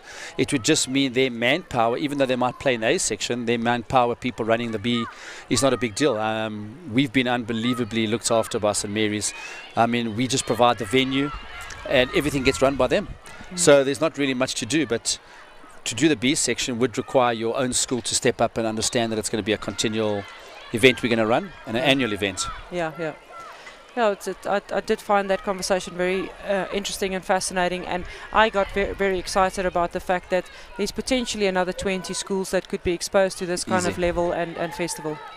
Yeah, and I say from my side, my first option is to co-host with them. If they felt that, we would be a school to look at, we would consider, but I do think that someone like St. Stadions would be my sort of first choice, purely just for the 2 Astros. Yes. It would make it so much better at one venue. Yeah. And the crowd certainly starting to fill in, as mentioned previously. St. Mary's first team are playing in the game to follow, and there's always a very strong following, of course, being the host here in Johannesburg. Lots of old girls and parents and the rest of the school coming to support their team. Creates a nice vibe, and the pavilion is running and there's lots of food and drinks available. If you are in the area interested in coming, it's certainly not too late. There is lots of action to follow. And Bloemhof and Waterkloof with this encounter very even. We haven't really noticed any real sort of action in front of the goal mouth, whether it's either sides. And just waiting for this deadlock to be broken. In the event that not one of these teams score, the position will be shared, 11 and 12. But certainly both these teams wanting to finish high as possible. Even though it's the last game, they're still putting massive amounts of energy into this game. Robbie, my standard question is, how do you feel as a coach after a festival like this? A little bit broken? Are you exhausted? Or you got a lot of energy left? No, I'm fine. For me, we sport, that's what we do. So I'm still very happy and looking positive towards the holidays, because after that is when our season starts. So, for me, I just want to get back and get to start working with the girls again. But I'm feeling great. I think some of the coaches do feel that at this time you feel tired. Yeah. But no, I'm still positive. Going into club hockey, as you know, we haven't even started the season yet. So for us, it's still early days. You're going to have to think about writing some kind of manual on how to maintain your energy all the way through, all the way to the end, because certainly most coaches I've been talking to, they're very, very happy to see the end of the 4 days, as they've put everything they've got into it. So think about that manual. I think you could you could make a few fair bucks selling that. No, we'll definitely do that. Look, for me, it's only the umpires who really upset me at times. But apart from that, I'm quite relaxed. Yeah. So, I mean, it's the umpiring. The general feeling is that it has improved. 100%. Yeah? No doubt, definitely. No, Mm. look, I have no doubt about that.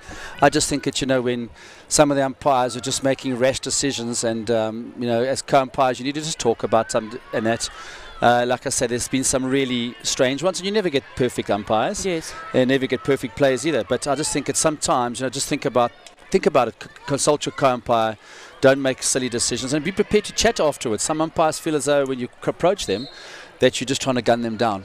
And I mean, most coaches are tense at the end of the game, and it's just a matter of go through the situations, speak it through, this is why, whatever, and coaches will respect that. Look, I want to talk about the decision you mentioned earlier that occurred in your game. It was a drag flick towards goal. I've never seen a skill like that, or even an opportunity for a player to finish that way. It was a drag flick towards goal, and a player running in from the left-hand side actually deflected the drag flick into the net. I don't know if that player is ever going to score a goal like that again. No, sure. Or you'll ever see that again. Firstly, to get there, that the drag flick is taken and you can actually get there in time to deflect it in. Sure. No, look, I think, you know, for me, number one is the player's stick was up next to the goalkeeper, dangerous. But I think the big concern I had is that that wasn't really my main goal. The other goal that side where we were told was intimidation. And I just understand what intimidation is. So, you know, that last one was, I think also, I thought it was an error because my goalkeeper had gone, that clashed sticks, hit her stick and went in. And to me, you do that anywhere in the field of play, it's dangerous. So anyway, you know what, as I say, we as coaches will always have our view, the umpires have theirs, and I just thought that, yeah, it was a bit of a sort of rubbing salt into the wound of the game. It didn't deserve that goal. Yeah. But our second goal to me was amazed. The umpire had given it, and then there was a consultation, and the wording coming out was it was intimidation. Yeah, so I mean, I think if the umpiring coach had to look at that again, she probably also wouldn't agree on that consultation, because intimidation, your player had his stick up in the air. There was no follow through in a swing. The stick was just up in the air. There's no obstruction. So correct. I think I agree with you on that one. It was an interesting call, interesting reversal of the goal. Yeah. So yeah, as I say, those are little things that change coaches' opinions. But anyway, like I said, I think the general standard has been good. You know, in the past we used to have your manager or something umpire the game after. Now it has to be a proper umpire. So at least you're getting quality people on the field, and the standard of hockey just improves. Yeah, that is certainly an aspect that has improved. Blumhoff coming out with the ball, like we've mentioned before. This game really deadlocked, and now the umpire is getting involved with a card. She's showing a green card, so that would be 2 minutes off for a Waterkloof player. She's only got 4 minutes left when she comes back on. It's 6 to go in this match. Whether Waterkloof or in fact Blumhoff will use this advantage is the question. Now tactically, Robbie, is this something that you guys practice when you have a numerical advantage? What do you change? Look, you know what, as most coaches, this is something you don't really, you sort of talk briefly about. We don't really train much about it. But yeah, what we try and do is just to kick one of your players higher in the field. So you probably find your centre link would step almost as like a drop centre forward. You treat your centre back higher, and you would just try and make sure that you have numerical advantage on the attack. But the concern you have is that a lot of the players just go through their normal routine and nobody else changes. You have 2 positional changes, but mentally on the field, no one gets aggressive. And I think that's where you want to try and stretch the field, open them up, push them back a lot more. But yeah, I don't think many coaches spend enough time on that at all. So it's a tactical change, but you also need a mental change, and that will create a momentum shift. And that's ultimately what you're after, is the momentum shift needs to be in your favor to do something with that.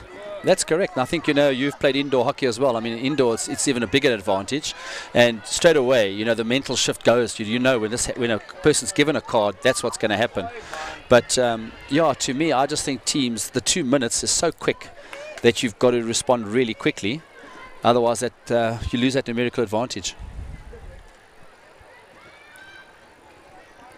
I want to post another scenario to you. If you had to be in the final this evening and your team is 1 goal down, you trying to create something, or let's even say it's a draw.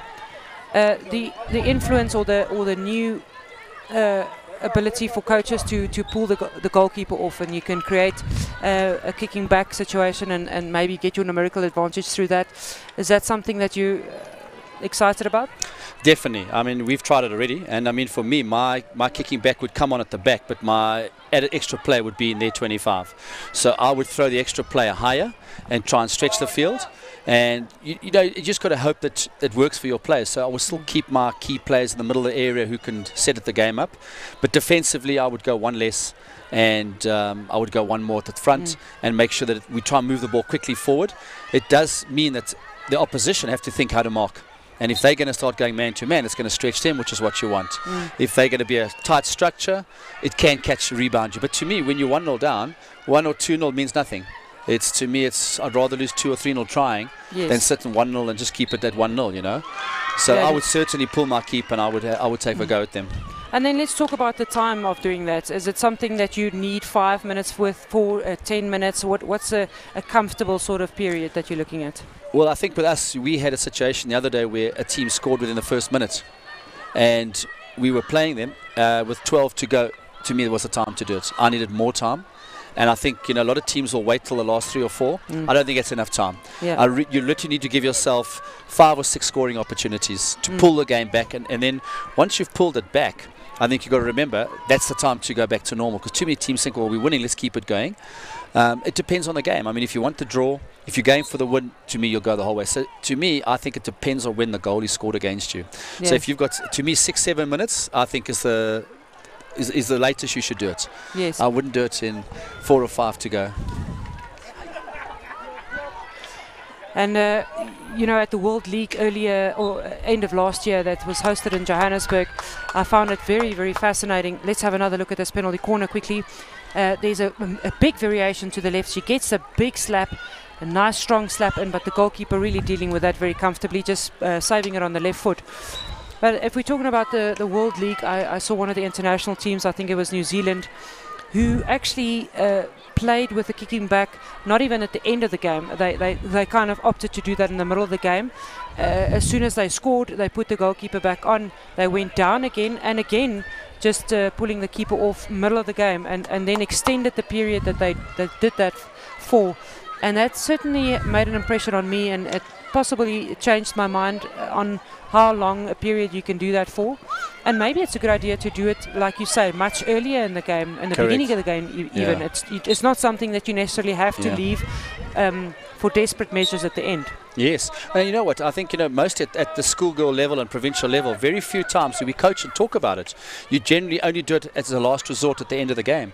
And I think at international level, where you do have time to spend with your kids sitting inside on video footage, you can talk about these situations. It certainly has an impact on the opposition, because no one has spoken about them doing that. Yeah. So, you know, when it happens, the opposition will immediately go on the defense. And that is the positive side of doing it. So, yes, and I think you're right. A lot of these countries are trying to do things differently. We just see this opportunity. Oh, great shot at goal, but not quite on target. A fantastic receive on the top of the D. That's definitely a numerical advantage we saw there, with 3 players versus 1 of Waterkloof, including the keeper was the second one. And you get the sense with 1 minute to go now, Bloemhof is certainly raising the intensity. That's correct. Their Senelink is now starting to dictate a lot more play. She's starting to demand the ball higher in the field, and she's their key player.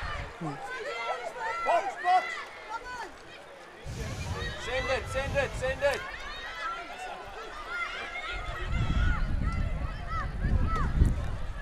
We've got 30 seconds left in this match. It's Bloemhof 0, Waterkloof 0. If score remains like this, which it looks pretty sure to do, and this is position 11 and 12. Both of these teams will share position 11. And it's been, once again, really fascinating talking hockey with you, Robbie. Thank you very much for joining me in the commentary. And well done on your team's improvement and participation at this festival. This is the St Mary's Investec Hockey Festival, and we're coming to a close of the final day with just a few matches remaining. Stay tuned.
Welcome back. It's live action here from St Mary's Investec Hockey Festival. St Mary's Waverley first team is playing against St Anne's. This is for position 9 and 10 final placings. Last day of this festival. St Mary's Waverley in red. St Anne's in Great blue. opportunity. Oh, what a great goal! Fantastic finish by little Miss Grenier. Sarah Grenier. Sarah Grenier finishing on the far post. Really attacking that ball nicely. Let's have another look. What a good spin. Getting the ball towards goal, and this little delivery. Keeper had to make a save, and of course completely off the line.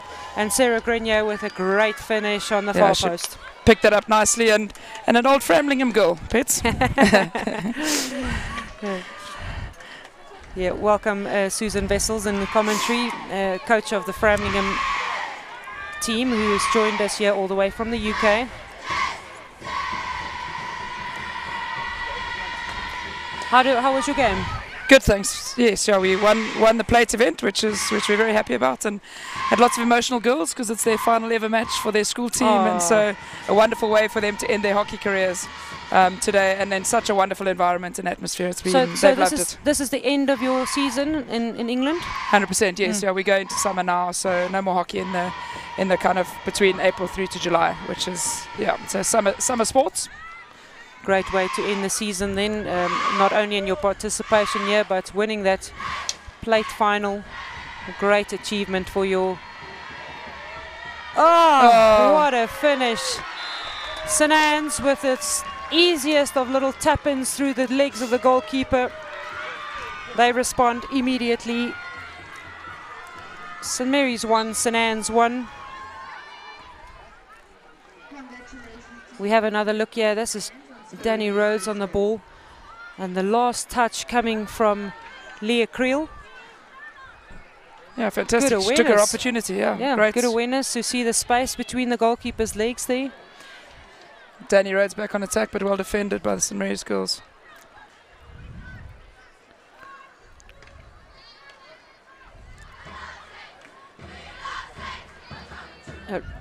St Anne's just trying to consolidate a bit of possession there. St Mary's may be a bit stunned by that response immediately from St Anne's. Great step, St Mary's with playing the ball in front of a player, and St Mary's are going to push their players through the lines and try and reset themselves, and working the ball out from the back. A bit direct, but it works out in the end. Mary's are going to try and build a bit more the play through the phases and lines of the game. I think we're in for a good game here, Pitts. I think that St Mary's beat St Anne's in the last pool game, so I think that there's a bit of revenge due from St Anne's. So I think there's going to be a real battle out here. And all the crowd. Great to see the crowd, and those are Framlingham supporters that have become St Mary's supporters for this game, which is good. Couple of our Framlingham parents. Yeah. The relationship extends to the parents as well. They're even dancing, which is a little worrying.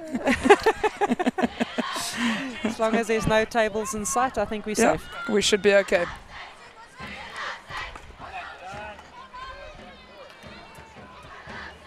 Well, St Mary's, as you mentioned, will be motivated to continue this, and St Anne's, of course, trying to get one back on St Mary's.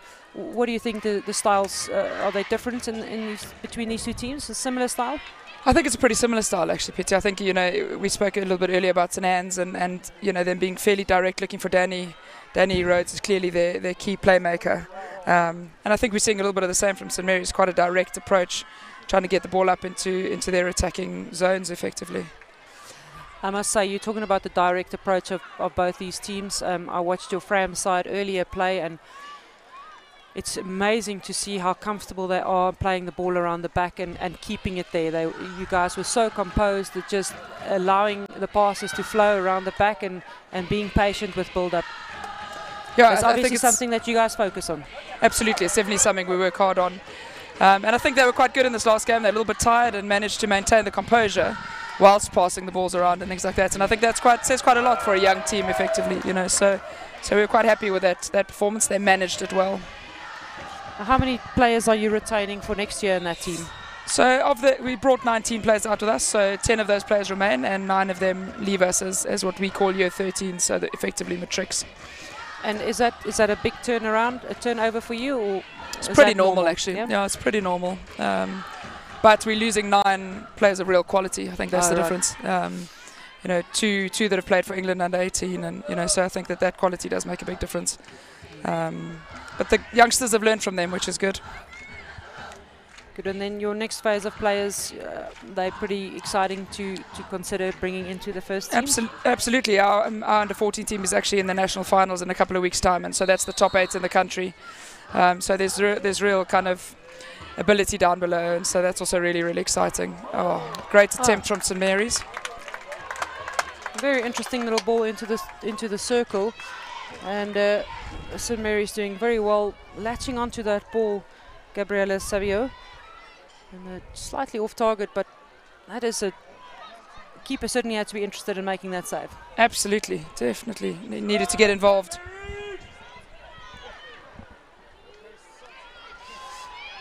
So having the parents involved in cheerleading here from Fram, now involved with St Mary's cheerleading, there is a possibility that some of these parents are going to consider staying on longer? Yes, so they've actually came out a bit earlier as well. Like we did as a team, and a lot of them have travelled into the bush, and so had a bit of a South African experience actually, which they've absolutely loved, and no doubt they'll be back. Now, let's talk about the festival next year. Are you guys back? I'm not sure if we'll be back next year, but it's definitely something we'll consider doing every other year if St Mary's will have us, which I'm sure they will. Convince a few people. But it's definitely something we'll consider, because it's a wonderful way for us to end our season effectively. I know your teams are all starting their season, but a really good way for us to end our season. And having been here once, we kind of know what the format is and what to expect, which I think will definitely count in our favour going forward. And it'd be a pity not to be involved next year, because it's the 20th anniversary of the tournament, which is a massive milestone for the St Mary's Festival, which is, it's a wonderful, wonderful event. Danny Rhodes again on the ball. She really is very comfortable when running with the ball. Well, she seems to just be able to weave her way through players, and a tall girl, so it's amazing to see how comfortable it is for her to run with the ball.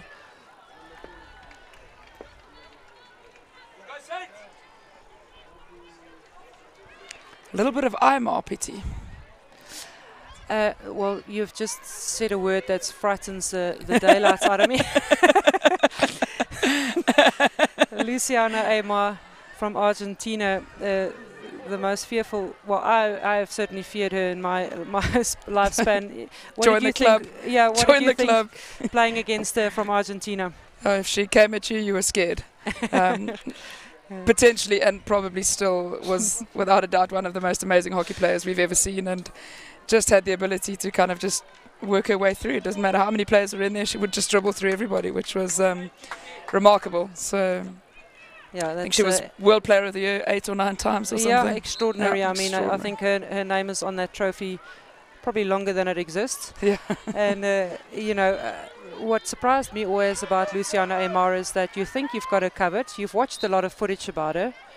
You know that she's very skillful in running, and then you play against her, you come face to face, and then she surprises you with just that little extra injection of something pace. else. And for some of us who are not blessed with the world's best speed, she certainly left me behind a few times. Yeah, no, she was quite something else. St. Anne's potentially feeling a little bit of pressure there, just passing the ball over the sideline. St. Mary's really pressing a little bit. Yeah, and that's, you see, the St. Mary's defenders are running through the line. They're really trying to get that numerical advantage, breaking through the midfield line all the way from the back. It is what you need to do. Oh, and she gets a touch to it. It's a good effort. Yeah, fantastic little effort to get into that good space there, Sarah Grenier. And open the stick face and let the ball hit that stick face open, and that will lift the ball up, hopefully in top of the net. To the top of the net would be ideal.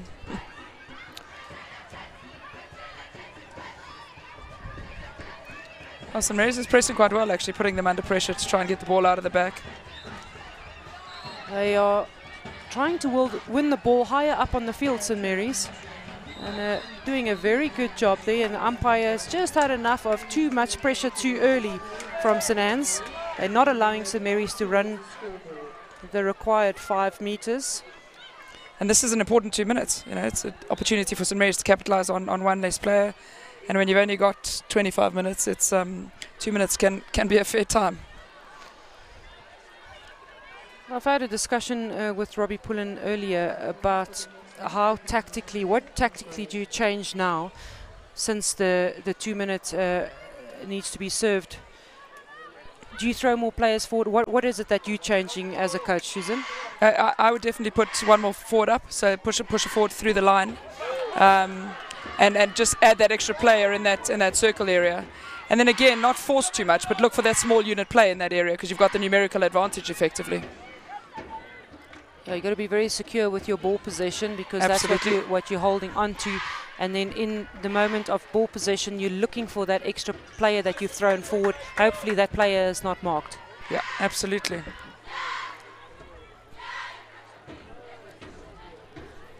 We also spoke a little bit about there needs to be an element of a mental shift. Yeah. All players need to be aware. The urgency needs to be raised now that you have this numerical advantage. Yeah, I think your comment about the players being aware is critically important. I think sometimes at schoolgirl level they don't even quite realize that they're actually one player up, and and so don't quite understand what's needed. And so getting that message on early is critically important. And I guess it's the same for the St. Anne's girls. When they go down to 10 players, is identifying that they're actually one man short, and making sure that they're aware of what they need to be doing. How do you deal, let's say for example it's the left midfielder that was sent off there, how would you deal tactically with that? So we drop one of our forwards into the midfield, and then we tend to play our 2 forwards quite nice and wide. So we just make sure we've got still got the 4 midfielders and 4 defenders in there, and then use our forwards to kind of create the width. So inevitably you're always sacrificing one of the forwards. You're consolidating everything in defense. So you're dropping players back in lines depending which player was sent off. Yeah, absolutely. So trying to make sure that you've got those defensive structures sound with the one man down, but also still allowing yourself to play.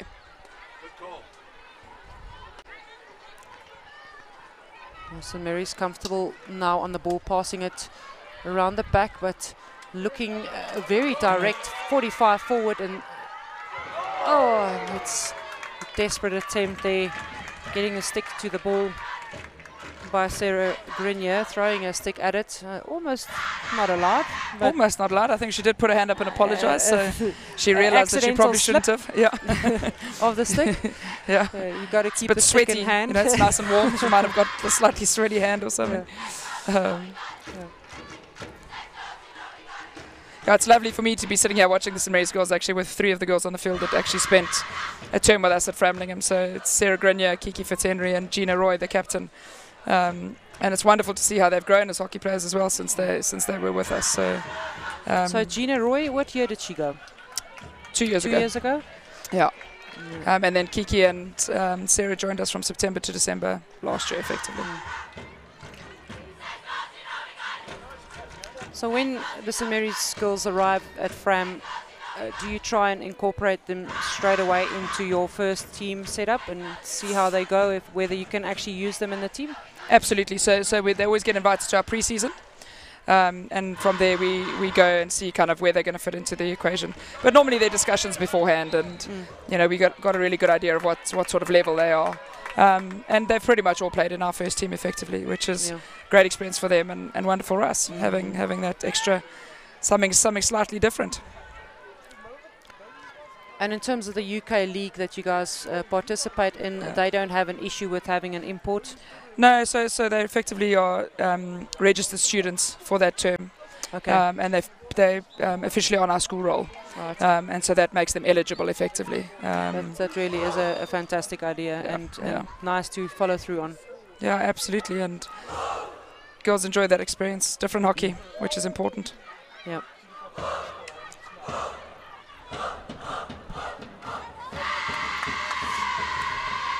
So I wanted your opinion on, a while back it was quite popular, and in fact at I think it was the Olympic Games, they implemented the blue turf that a lot of schools have also got. There's one at Kingsmead. I don't know if you guys had an opportunity to play at Kingsmead. Yeah, we played on one. What is your opinion on the colour difference in turfs?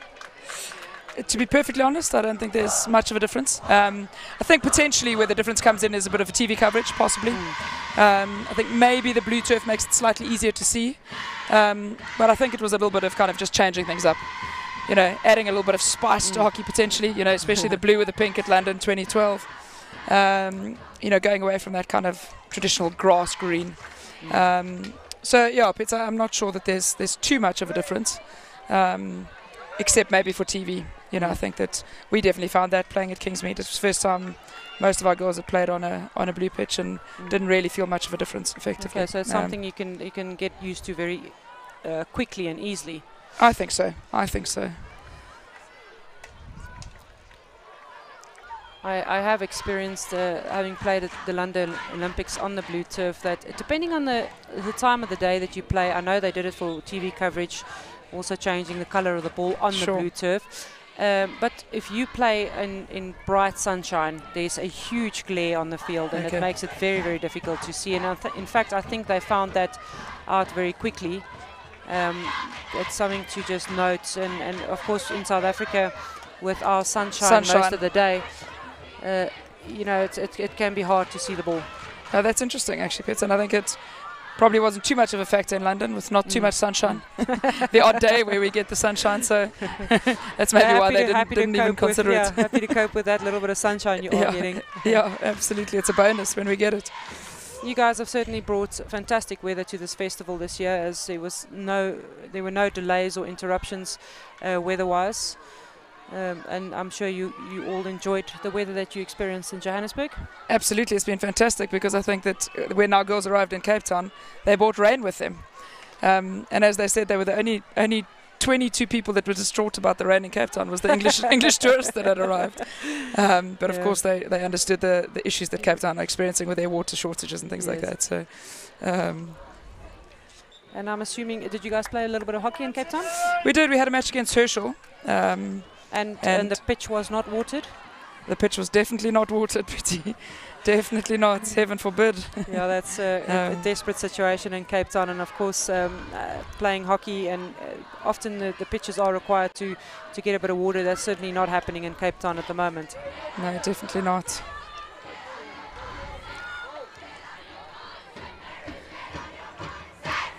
So Great little bit of skill. just under 5 minutes to go. It's be interesting to see what the teams do. Are they going to be happy with the draw? They're going to try and have a go and win it.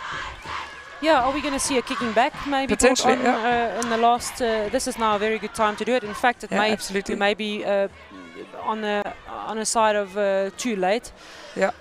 On the other hand, we are playing for position 9 and 10, and if this ends up in a 1-all draw, the teams will just share this position. So it's not that crucial to come out with a win. Absolutely. The St. Mary's supporters definitely getting behind their team, encouraging them to try and maybe come and score a goal. I must say, and the Framlingham supporters. And I see our parents in there, which is a little concerning. Yeah. But would also be nice to ask the supporters or your Fram parents whether they actually saw much of the game. Yeah, absolutely. Danny Rose on the ball. She maintains a ball possession. It's a fabulous save. And what a save. Fantastic save by a keeper from St. Mary's.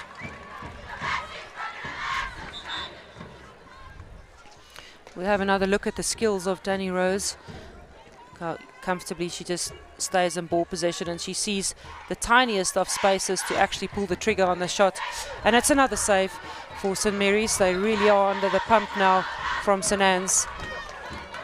And they come out of that situation with 3 minutes 20 to go, unscathed.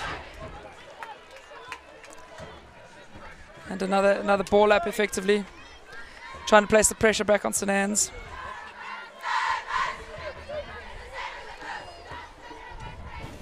St. Anne's taking a little bit more risk now, playing the ball through the middle.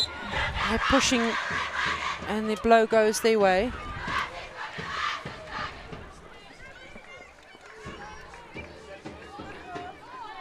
Thank you. Your commentator camera back on. Oh, it's critically important here that the St. Mary's girls keep possession of the ball.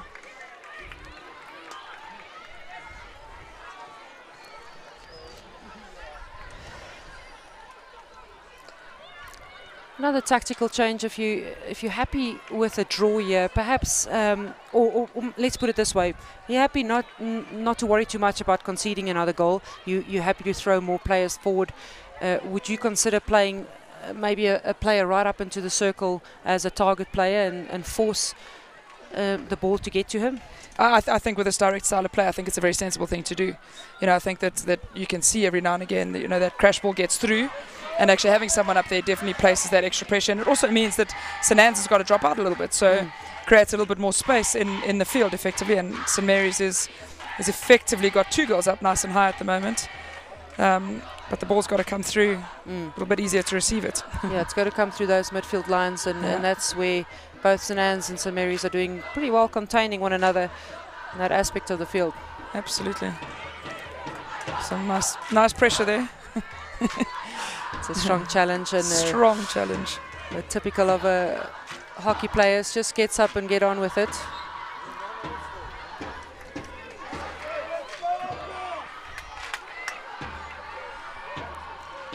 So what can St. Mary's do here in this last minute effectively? Yeah, they need to keep the ball up in that area of the field, maintain the ball possession and work the ball into the circle. That is where the business is done. They get another chance at it. She's going to run at the 5 meters and then into the circle, and now she's waiting for her players to be in position. Agonizing, the ball just rolling past that far post. So many of those opportunities that just slipping past those far posts effectively this tournament. You watch them go by.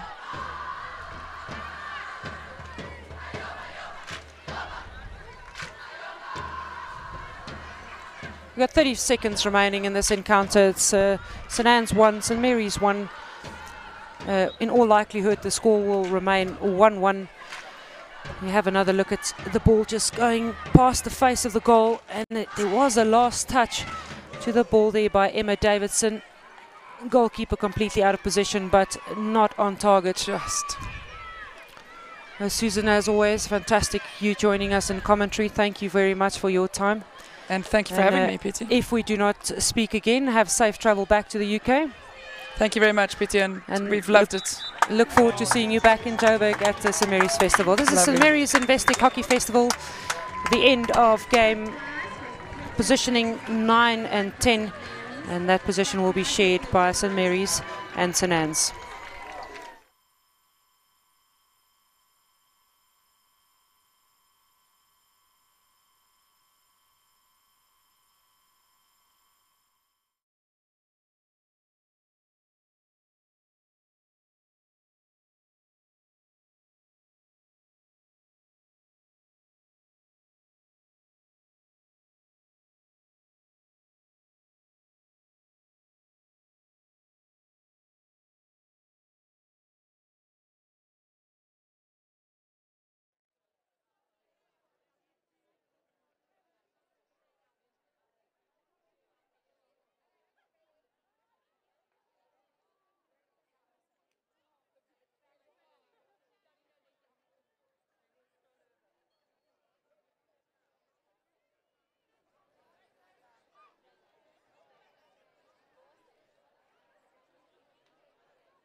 Yep.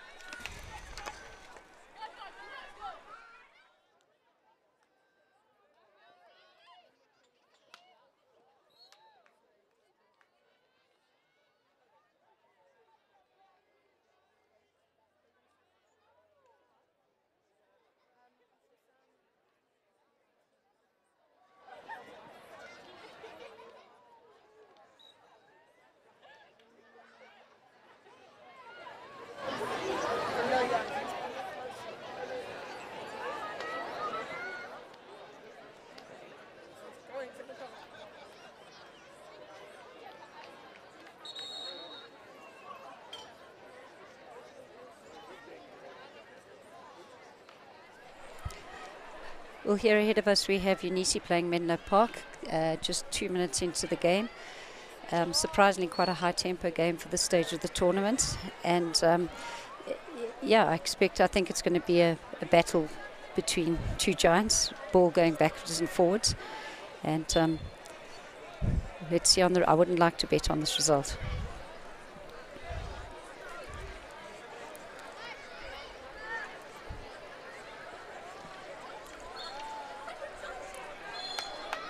Some really nice stick pressure from the Menlo Park girls there.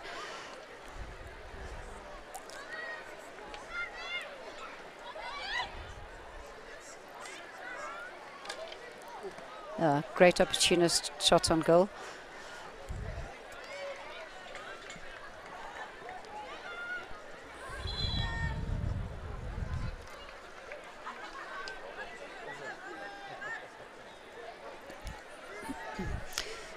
Quite a high press that Unisi's put in on the 16-yard, and a good choice of options getting out the back with the overhead. Excellent reverse pressure there, putting pressure on the sweeper, forcing it to make a mistake.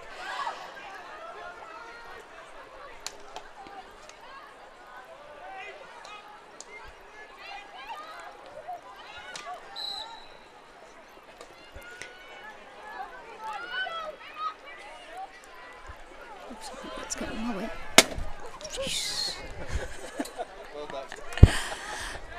Those of you watching on TV wouldn't know that that's almost just hit us in the commentary box.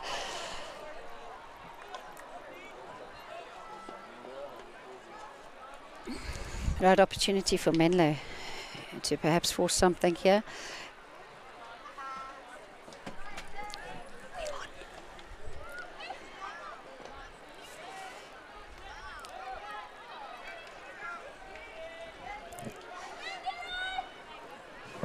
Unisi's done really well to get that ball out, but the low body positions and low stick positions of the defender just leaves nothing to chance, and they did very well under pressure. Oh. Very dangerous ball across the face of the goal, onto the far post. And Menlo Park making absolutely no mistake finishing that. Yeah, I think Eunice will be disappointed. They left them unmarked. And, well, if you do that in the circle, you're going to get scored against. It is not ideal to do. But have a look at that great preparation. Again, the low body position you just spoke about. And the goalkeeper probably a little bit disappointed with her. She managed to close the player down, but not quickly enough and probably not aggressive enough. Yeah, I think she lacked the aggression, so she was leaning backwards, caught on the back foot and wasn't able to move quick enough then to adjust her pads. Great finish by Menlo Park. They are leading by 1-0. Jenny, what are you making about of the Eunice team this year? I've been really pleasantly surprised at their progress. I've saw them play a couple of times last year, and I just think that the coach has done a fantastic job. They're a lot more athletic, pass the ball quickly, play a high tempo game, and they really did well against Oranje yesterday. And I must say I'm a little bit surprised they're down a goal, but you can see they've just composed themselves, stick-to-stick passing. And I think although 18 minutes is a short period of time, I think if they just be patient enough, I think they'll score back. Yeah, they are a team that's also very aggressive in terms of trying to get score goals, and they have the capability of doing it.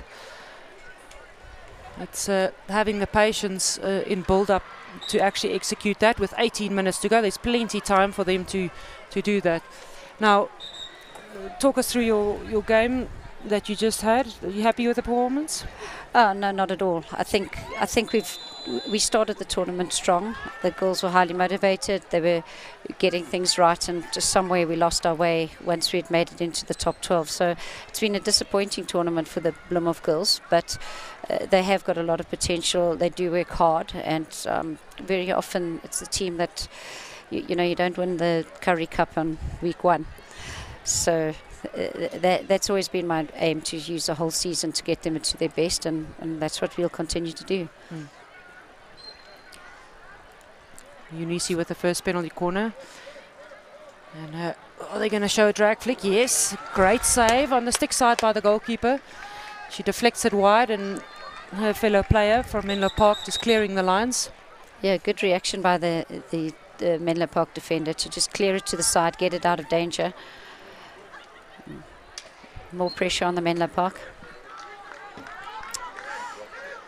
I think the beauty of a pre-season tournament like this is it highlights your strengths and your weaknesses, and really what you need to go back on, and it gives you opportunity during the tournament to try things and fix things as you go. It's great playing 3 or 4 games a day, and although it's physically really tiring for the girls, but it also it lets you see where they are physically. A very strong challenge we see from Menlo Park.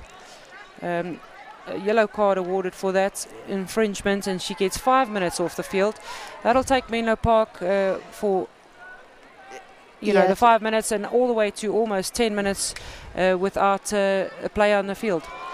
Yeah, and Eunice needs to take advantage of. They have already. They pushed a player up high immediately, and they reap the benefits of being man up. I'd like to see their midfielders pushing a little bit higher to keep that pressure on. Very good turn from Eunice in the circle. She gets herself into a position where she can get the shot off. It's such an important turn to be able to do in the circle. Yes, that opportunity again, she receives it. Maybe with the stick too open, not really controlling the ball, which makes the ball continue on a trajectory rolling away from her. The keeper sees that and then just closes the space down. Which is well done by the keeper. Definitely, and an opportunity that Eunice probably feels they needed to finish. Yeah. Let's put it this way, you don't get many of those kind of one-on-one situations in the circle. No, and when you do get them, you do want to take advantage of them. But then again, the goalkeeper wants to make sure you don't, so well done on the goalkeeper. Yes. I think the arrangement, if we pan out on the game, the arrangement of the Eunice defenders on set pieces is really good. They force them to change the ball to the other side, which enables them to rearrange. And in that case that we've just seen now, I think they just shuttled across too slowly, and Menlo were able to get the ball in. And then I think a little bit of tired defence, which got the feet in the way. Yeah, right in the end there, just a deflection that's gone onto the foot for Eunice. So, are you saying that Eunice follows a bit of a zonal defence where they're handing players over? They certainly zonal defended in front of this free hit that we've just seen now, and then it's a case of getting your numbers across to the other ball side. So it's not a bad ploy of Menlo Park to transfer the ball, because that's a lot of hard running and concentration to get into the right places. And you know, it's easier to. Great shot! What a finish! That's Kim Hubert. Sorry, beg your pardon. That's Alita van Staden from Menlo Park, making no mistake.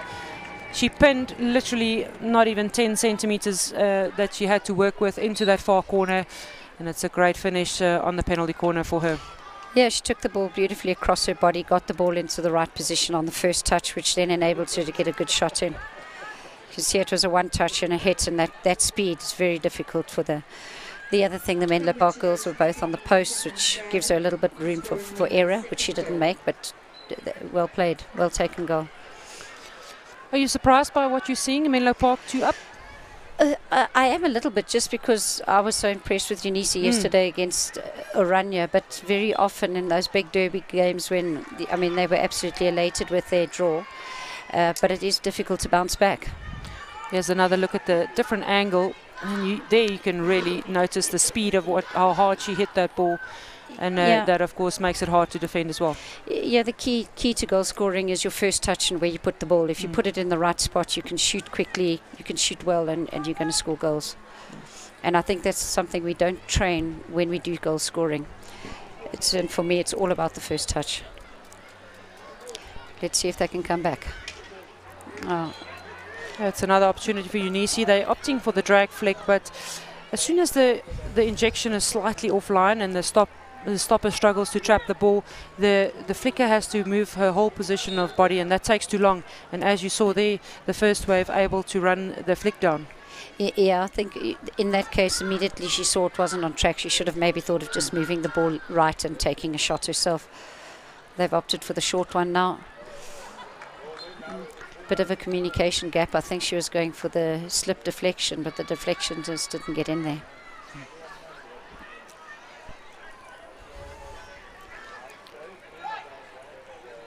A little bit of confusion, just everybody trying to figure out exactly what happened there, but everyone back in position and play continues.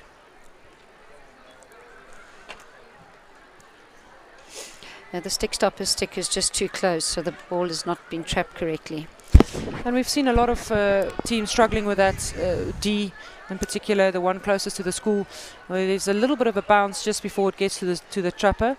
And that's why you also see in this circle that a lot of teams opting for that short version on the left-hand side. Yeah, or you have to move your stick stop off centre to just get her out of that little bump.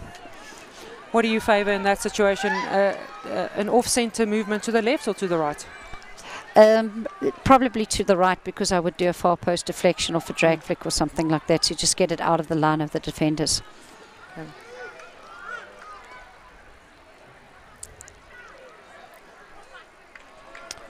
Hats off to Eunice. They haven't given up. They're back on the attack again. It's always a sign of a good team. That fighting spirit is one of the controllables that you can have in your armour and never give up. Yeah. But I just think after their really good performance yesterday against Oranje, you know, the come down, it's very difficult when you're tired to bounce back. But they're certainly not throwing in the towel. Oh, what a fantastic ball onto the far post, and Eunice a little bit guilty there of marking on the wrong side. Emma Yeah, Rauch. absolutely. She needed to be on the inside of her player, and luckily for her, the first touch of Menlo Park, not great. And no damage done by that. We have another look at this crash ball in. Great accurate slap onto that post, and you see it was nearly, she could have even tapped it into number 14 to finish, and that would have been a fantastic assist goal if the ball ended up with Alethea Mayberg.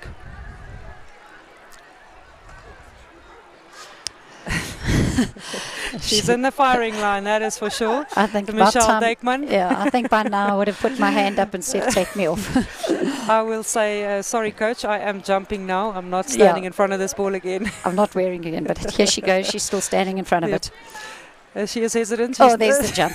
She did jump on that occasion, which means she's smart. If you're going to wear two, at least the third one, let's not do it again. Yeah. No, that's a very effective overhead. Let's see if she can, with her sore feet. That's a great, dangerous ball. Yeah. Very good execution of that overhead. She manages to get it over the entire midfield line and get the ball in behind them, which sets Eunice up for a great attack. Yeah, I think with the high press that Menlo were putting on them, it was a great option, and she just got it in on the right line over the player, and her player was waiting for it, so good attacking opportunity for Eunice. And the lights are starting to come on. It's that time of the day where sun's setting and you're seeing a few more dark patches on the field, so well done for the organisers for getting the lights on as early as possible. Of course, the final is at 6:15, and certainly by then the lights need to be on, making sure that the players can see the ball well, and safety first in terms of that visibility. I would like to see Menlo slowing the game down a little bit now. They're 2-0 up with 8 minutes to go, and just making sure that they're linking possession passes together.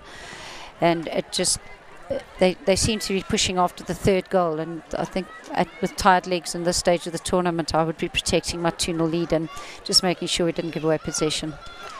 Yeah, it's one of those interesting conversations you can have about the 2-0 trap, and are you defending your lead, or do you continue just doing what you're doing and hoping that you get that third one, which will completely sink Eunice?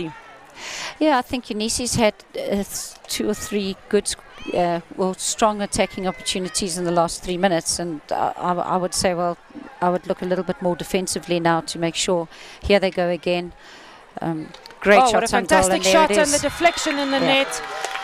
Whether that was a deflection in the end by Danica Mulder, or was it the straight hit from the top of the D? I think it came off the goalkeeper's stick from Michelle and Dijkman. deflected into the top. Yeah. So Michelle Dijkman with the end touch.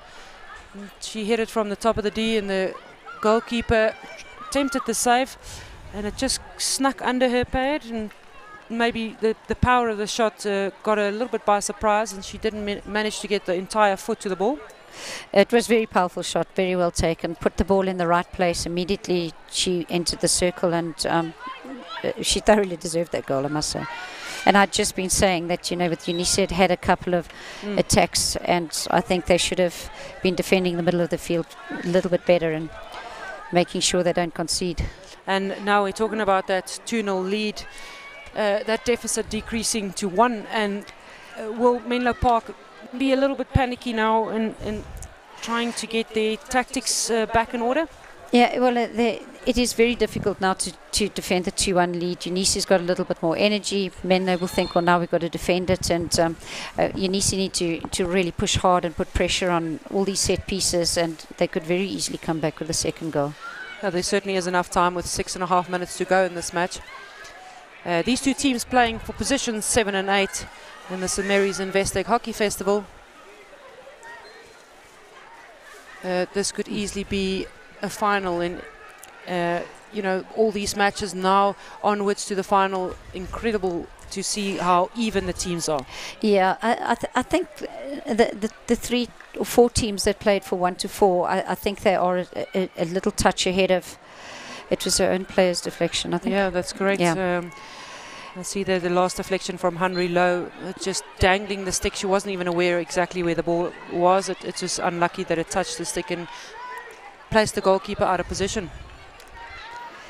So as I was saying, I think the top 4, I think they are a step ahead of the other teams of the tournament. But from 5 to 10, even 11 and 12, there's very little difference. And yes, when you're just playing shortened version of the game, 25 minutes, draws are not good enough. You've got to convert the opportunities you have, and if you do that, you just move higher and higher up. Of course, it's a very important tournament for the SA Schools rankings, because obviously the big prize is to get an invite to the top 12 in August next at the end of the year.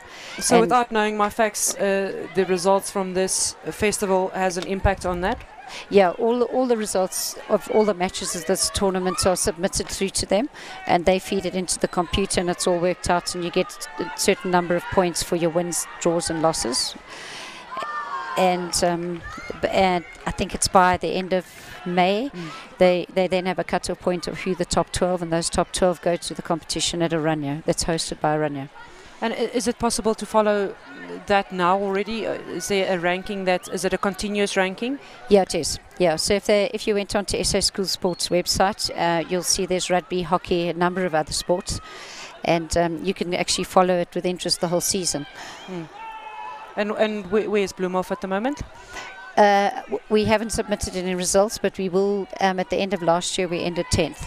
Okay. Yeah. So you made the top 12 in the Oranje tournament. Unfortunately, we were ranked 13th at the end of May, so we missed out by one position. Okay. Which possibly played into our favour with having the Oranje Bloemhof derby the following weekend. They came to play us as an unknown factor. And I must say, if I was the organiser of that tournament, I think I would have wanted us there, just have a look at us before they came down to the derby. Okay. So I think they may well invite us this year. Okay. Well, all the best for that. I do know that that's a very tough tournament to be part of, and one that also stretches the players and their ability.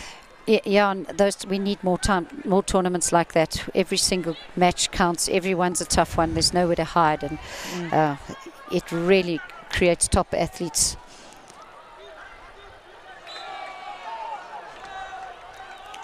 Great little bit of skill, particularly in defense. It's very important.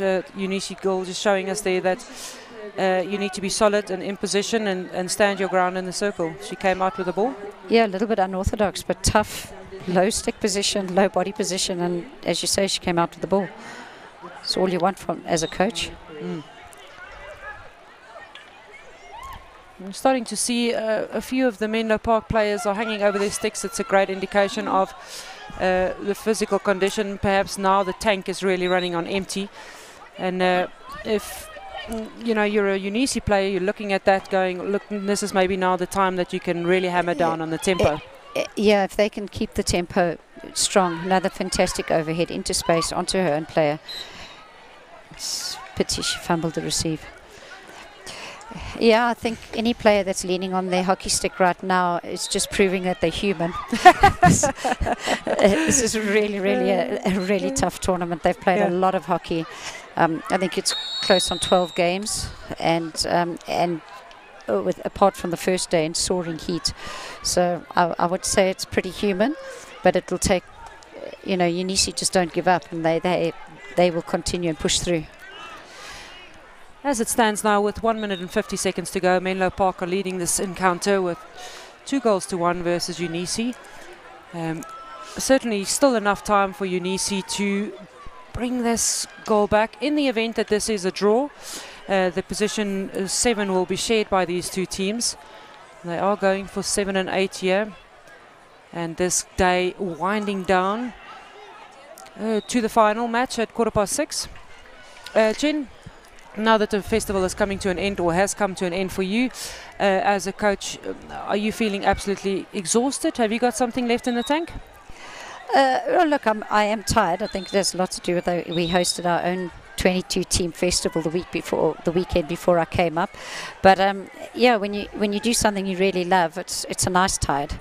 And I still had energy when I got back to our bed and breakfast just now to just make a whole lot of notes of what we need to work on and where we want to go in the next 3 weeks before the All Girls competition. So yeah, I have got something in my tank, and I'm not going to say we predicted it, but we have kind of talked Eunice into this, haven't we? We have certainly done so, and they have an opportunity now to bring the scores to level. With 30 seconds to go, there's lots of course, there's enough time to play the penalty corner. In fact, the penalty corner will be played out regardless of the time.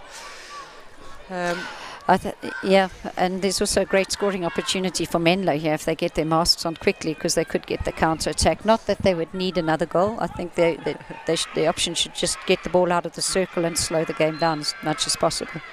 And Unisi this time with a double castle. They're going to the near post, and it looks like the drag flick, and the goalkeeper standing aground. But have a look at that finish on the reverse.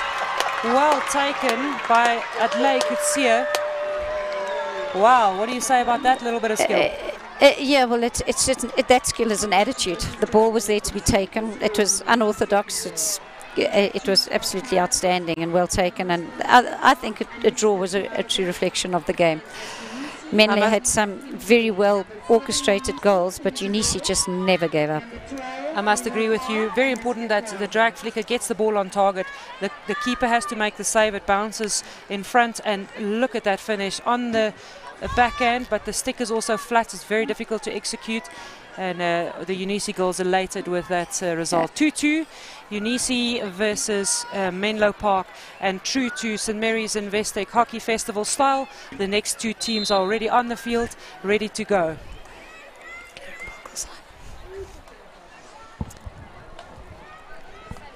Are we talking?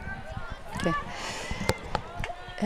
Playing from right to left is Paul Girls High, and coming from the area that I'm in, they really are a young side, and as a coach in the Boerland, they certainly a side that I keep a real strong eye on. They've had a very good build-up over the last 2 years. The under-14 side was really outstanding 2 years ago.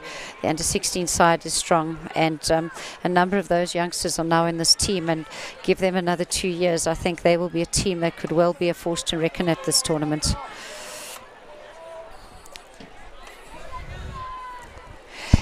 These two teams will meet again in 3 weeks' time at the All Girls Festival down in East London. So I'm sure they will be getting the video footage and analysing each other and seeing if they can improve on whatever the outcome of this game is. As will I be.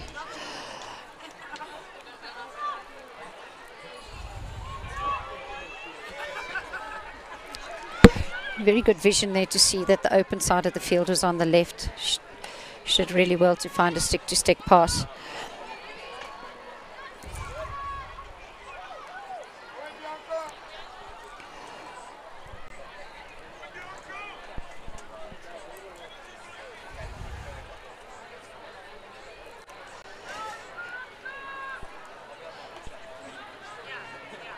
Another young coach for the Paul Girls High team, also a provincial player playing for Western Province.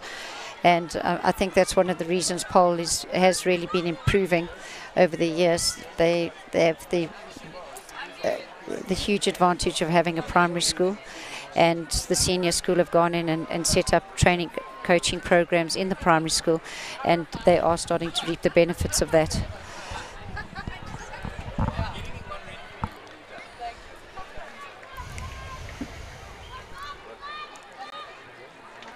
This is Paul in possession of the ball. And Clarendon at the moment in possession. Oh, I beg your pardon. Is that so? Yeah, well, I think Paul thought it was their free hit, so Clarendon's yellow. So Paul under a little bit of pressure?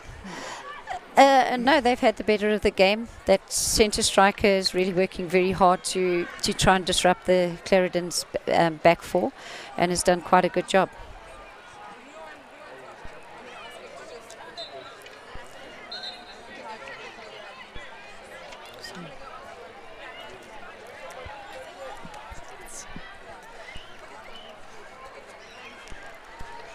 Not really any goal-mouth action thus far in the game. It's 9 minutes into the game, and both these teams are trying to feel the structure of one another. Yeah, I would like to see the Paul team just tightening up their press. They're allowing Clarendon to get out of the back too easily, and you know, you need to put a little bit more pressure on the back four to make sure that you force them into mistakes if you want to get the goal-mouth action.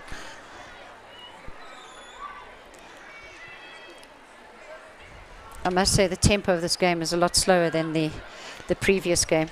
It certainly is notable to see the differences in tempo. And again, this particular game is for position 5 and 6. And you just wonder, are these girls maybe lacking a little bit of intensity? It's a great shot at goal, or attempt at goal, but going quite far wide, and a player on the far post, but it's gone behind her. And it's a long corner for Palchem. I'm going to see what they can do.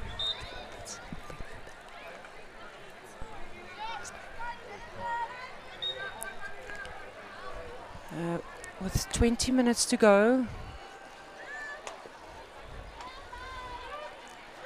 And as we say, just the tempo a little bit lacking in this game. Jenny, thank you very much for your time so far. I know you're going to be back in 10 minutes. I've got a guest lined up, and we'll be right back with you as play continues.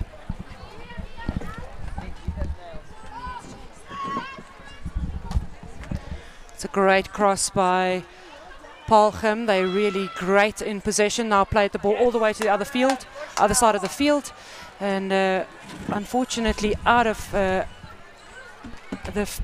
field of play. So Clarendon now in possession. They're going to bring the ball forward, trying to attack, but just those final few skills are lacking at the moment.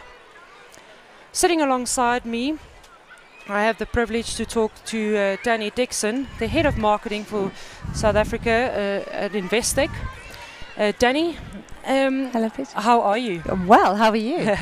I'm obviously in a very good mood. It's some action-packed hockey that we're witnessing here, and we are building up to the final match, which is taking place at 6:15.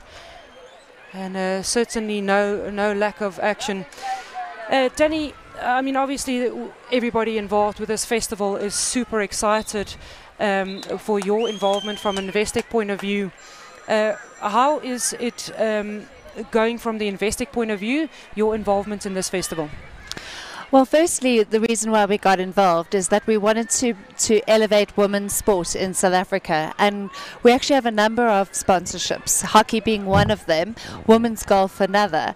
And the more we go down this road, the more convinced we are around our involvement and support of women's sport. I think we have a far way to go, and anything that we can do to help elevate women, we'd love to support that. I mean, women work as hard, they put in all those hours, and yet they just don't get the same support. So I certainly love you for saying that. I've been in that position for quite a few years, where you feel very directly that you're putting as much effort, at points more than other athletes, and you just don't get that kind of recognition that you feel that you deserve. But more so in relation to this particular festival, I know that this event has grown over the years tremendously, and your involvement. You guys have been involved with the festival for 8 years now? Yes, it is our 8th year, and every year it's been absolutely rewarding for us. So from a brand perspective, we said we want to elevate women's sport, but also this is a great target audience for us. Just being with the parents, being with the supporters, that's what we love. And I mean, you look at the spirit on the sidelines, and you look at the this passion that you see coming through in the sport, and we thrilled. Yeah, and hockey is such a family-orientated game as well. You'll find that next to on the side of the field, you'll have mum, dad, little brother, and then sister playing in this festival, and that's kind of the way that we grow up in this game, and mum and dad also playing the sport. And that's just how it goes through generations. Hockey players are particularly proud of that element of the game, that it is such a family-orientated sport. And fantastic on a Saturday even that everybody comes to support everybody at the game. When you look at this particular event now, there's a great number of spectators here, and certainly that camaraderie has been built and relationship formed on many levels at this festival, and one that you guys are also striving to be part of. Absolutely. So from that added benefit, it makes it worthwhile. Yeah. And in the near future, you guys have at Investec have plans to remain in this festival? Absolutely, and we're looking at growing our women's sport and involvement. So yes, and you know, the investec Hockey Academy, Yes. that's really important to us. We're also involved in other academies. We're involved in Rugby Academy in South Africa. So that whole development on the sports side, I think, is vital, because, like you said, it's not only about the sport. It's about how you grow up in the sport, the values that this brings, the performance, and that's something we want to back.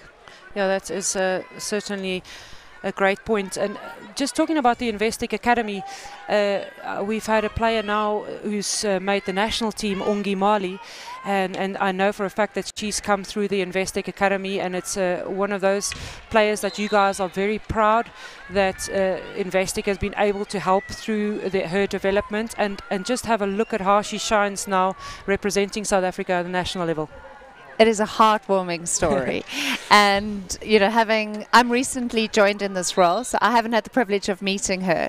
But when I hear the stories and the people that have worked with her and how proud they are of her, the story from her dad, from her mum, from her town that she comes from, and to know that we played a small part in that is just amazing, and it is rewarding. It's a privilege. It's one of those stories that you say it's heartwarming, but it almost feels to me like a speck in the ocean, like a drop in the ocean, where that's one of the players that has come through this academy. Imagine what the reach can be, you know, throughout South Africa if this is continued. Absolutely. And, you know, you say it starts with one, and hopefully exponentially it can grow. So, yeah, anything we can do to be involved in that is great. I think certainly investec has raised the level of professionalism at this particular festival. I've been privileged to witness this festival grow in the 19 years of its existence, and certainly investec's involvement has just elevated that professionalism to a great deal in terms of the marketing and the general branding, and the awareness of this festival has grown with your involvement. And it's something you're proud of?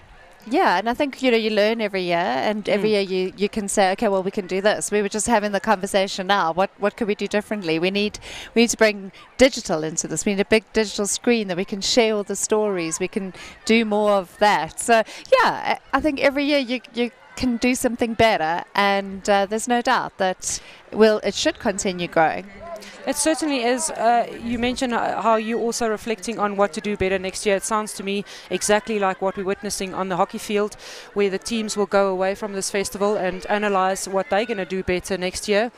We are tuned in watching Paarlgym versus Clarendon in this 5th to 6th position match, and certainly no lack of action here. Paarlgym on attack, and they fling the ball across the face of the goal, and that's a very promising attack with Danica Malan nearly getting a touch to the end of that.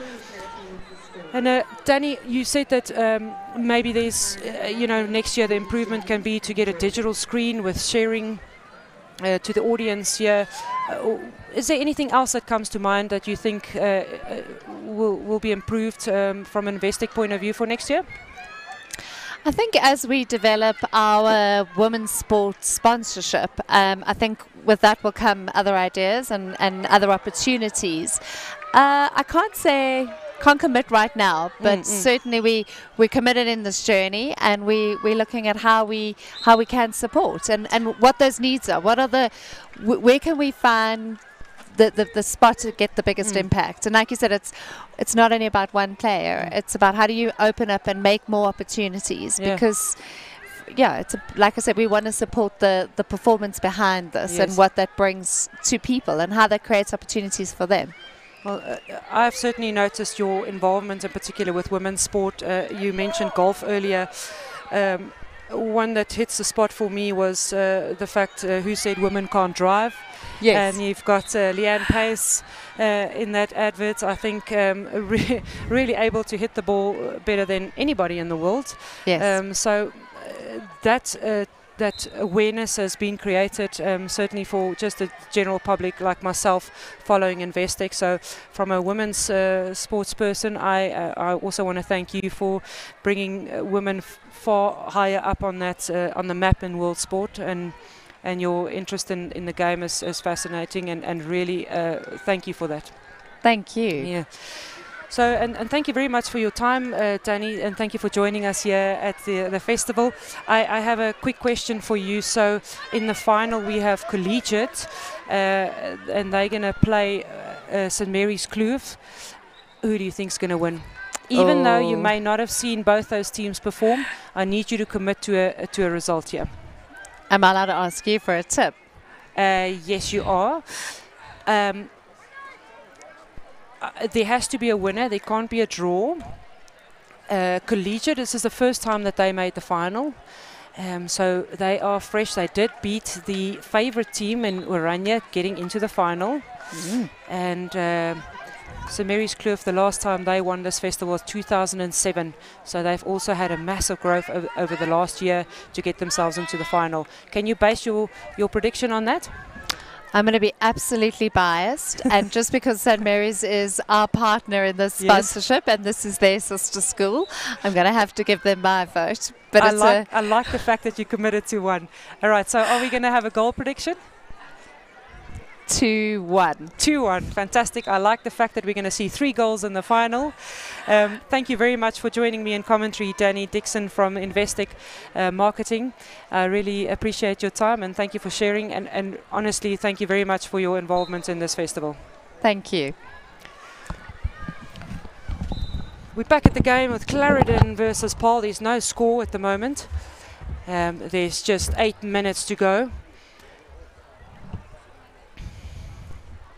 And we just had quite a hectic blow to one of the players. Stood a few meters away. Jenny King back in commentary. Thank you, Jenny. That was quite a heavy blow to the head of the player. She seems to be okay. Yeah, they breed them tough.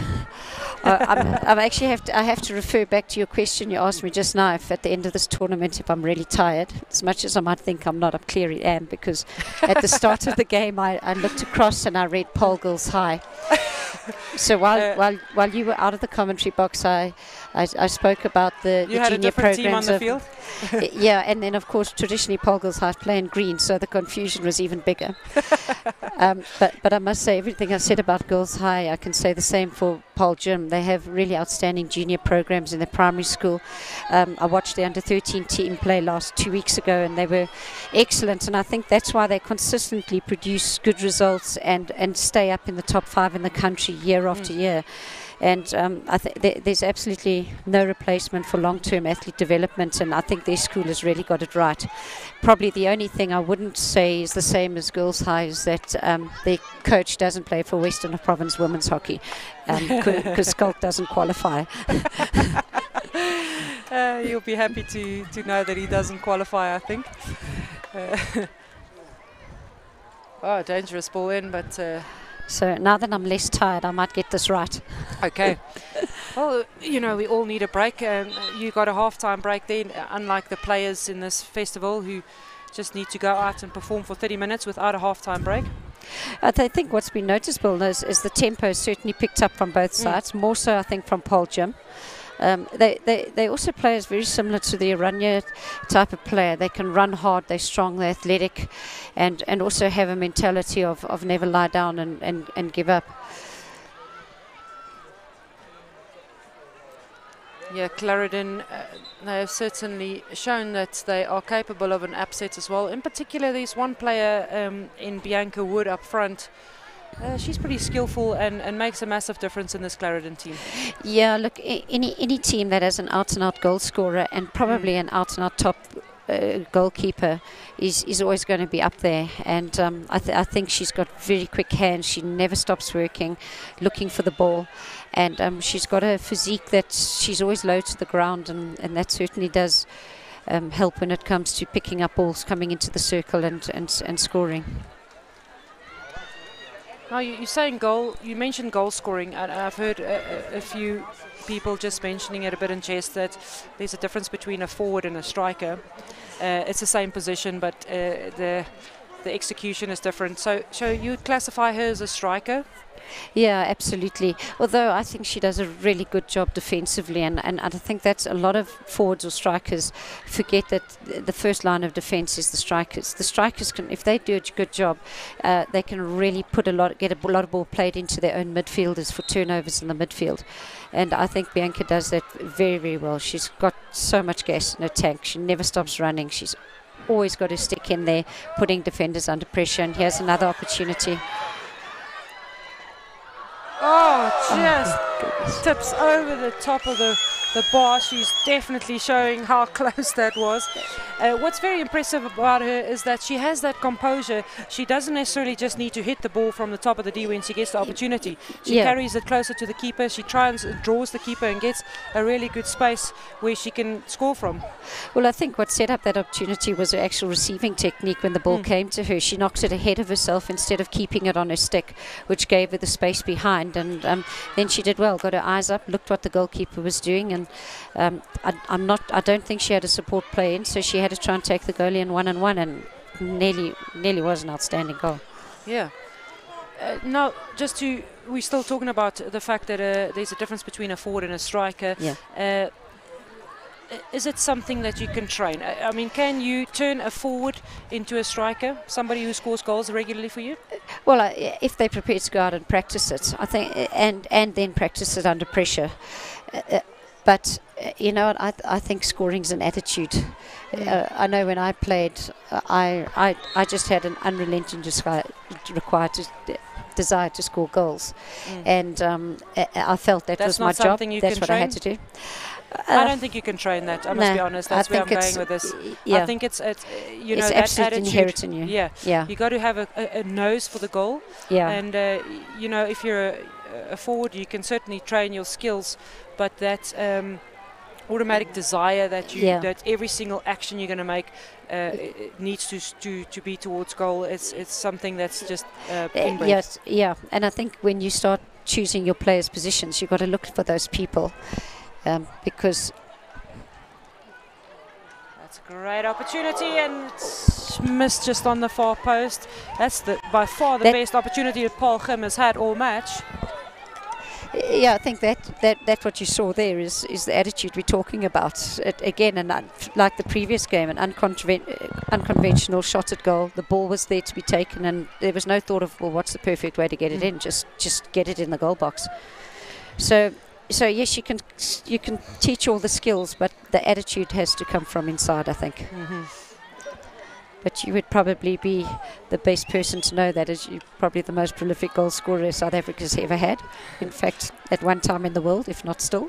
Yeah, that's kind of you know what I'm wondering about. Of course, I wouldn't know any different. I think I was just really lucky in the sense that it came almost naturally to me. It was something that I loved doing, so it was also easy for me, or easier for me. Of course, I put a lot of time into training because I loved it so much, and that makes it easier. But you know, if it's, I would imagine if I had to be placed into a defensive position now, how hard it would be for me to convert into that mentality, and that's what I'm kind of imagining it would be if you have to convert someone who's not a natural striker into that position. Yeah, I agree. But if you put the shoe on the other foot, I believe it's the same for defence. I think you've got to really love defending. You've got to see it as a challenge. You've got to have this absolute attitude that no one's going to get past me. I'm going to get to the ball first, and I think your top athletes in the world, or even in our country, that's I don't know if that's something we can coach. I think that's and that's why it's so important to know the personality of the players, see how they bring their personality out on the field. That really adds a bit to a conversation I had with Louise de Jager, who's a specialist in mental training for athletes, and how to get performances better, and she told me that they've done a bit of research and are able to classify certain personalities per position. Your striker is different to the midfielder and the defender, and it's really what we are talking about here. Your characteristics naturally. We're just having a look at the replay of that deflection high up in the circle. It's not on target, but certainly something that Paul Gim needed to pay attention to. So the personality traits, and that brought me to the point where as a youngster, you are placed in a position on the field. And before you know it, you've grown into that position and it becomes your position. But it's not necessarily the best position for you and your characteristics. Yeah, I think a lot of teams will immediately put their best player in the centre midfield position when they're young, and I certainly know then when they come up to senior school for us, I always relook at their positions and I do look a little bit at their character and how I think they would fit best. Normally your strikers are a little bit less patient, whereas in defence you'd need patient people. So, yeah, I think personality definitely plays a role, most certainly in the goalkeeping. I mean, I really take my hat off for goalkeepers, but all my experience with goalkeepers, they're just incredible people. They different in a way, but that little bit of differences makes them really good in the goal box. Yeah, absolutely. Almost a personality of having to serve the team. Yeah, that's the characteristic I look for there. This is the end of the match. Position 5 and 6. Paul Gym versus Clarendon ended in a draw, and those teams, it's fascinating how many draws we've seen in these last few matches, but both those teams are sharing position 5 at this St Mary's Investec Hockey Festival. Straight on to the action into the next game.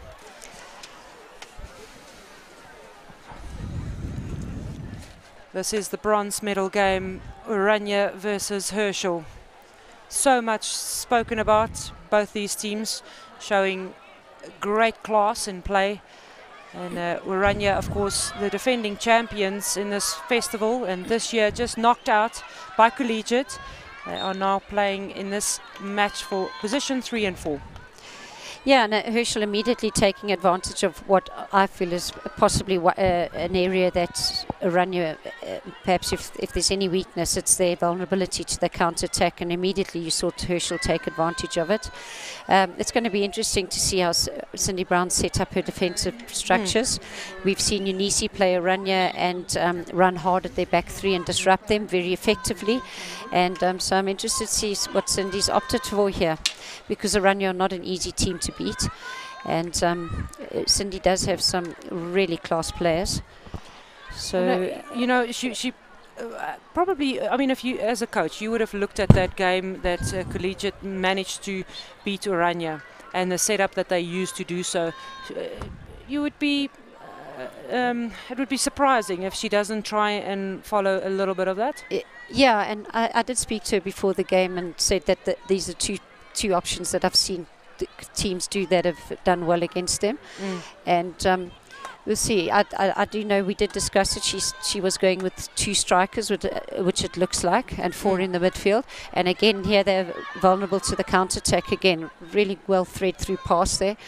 And number 11 will be a little bit disappointed with her receiving skills there, but not easy against Oranje because they're so physical and tough on you in defence.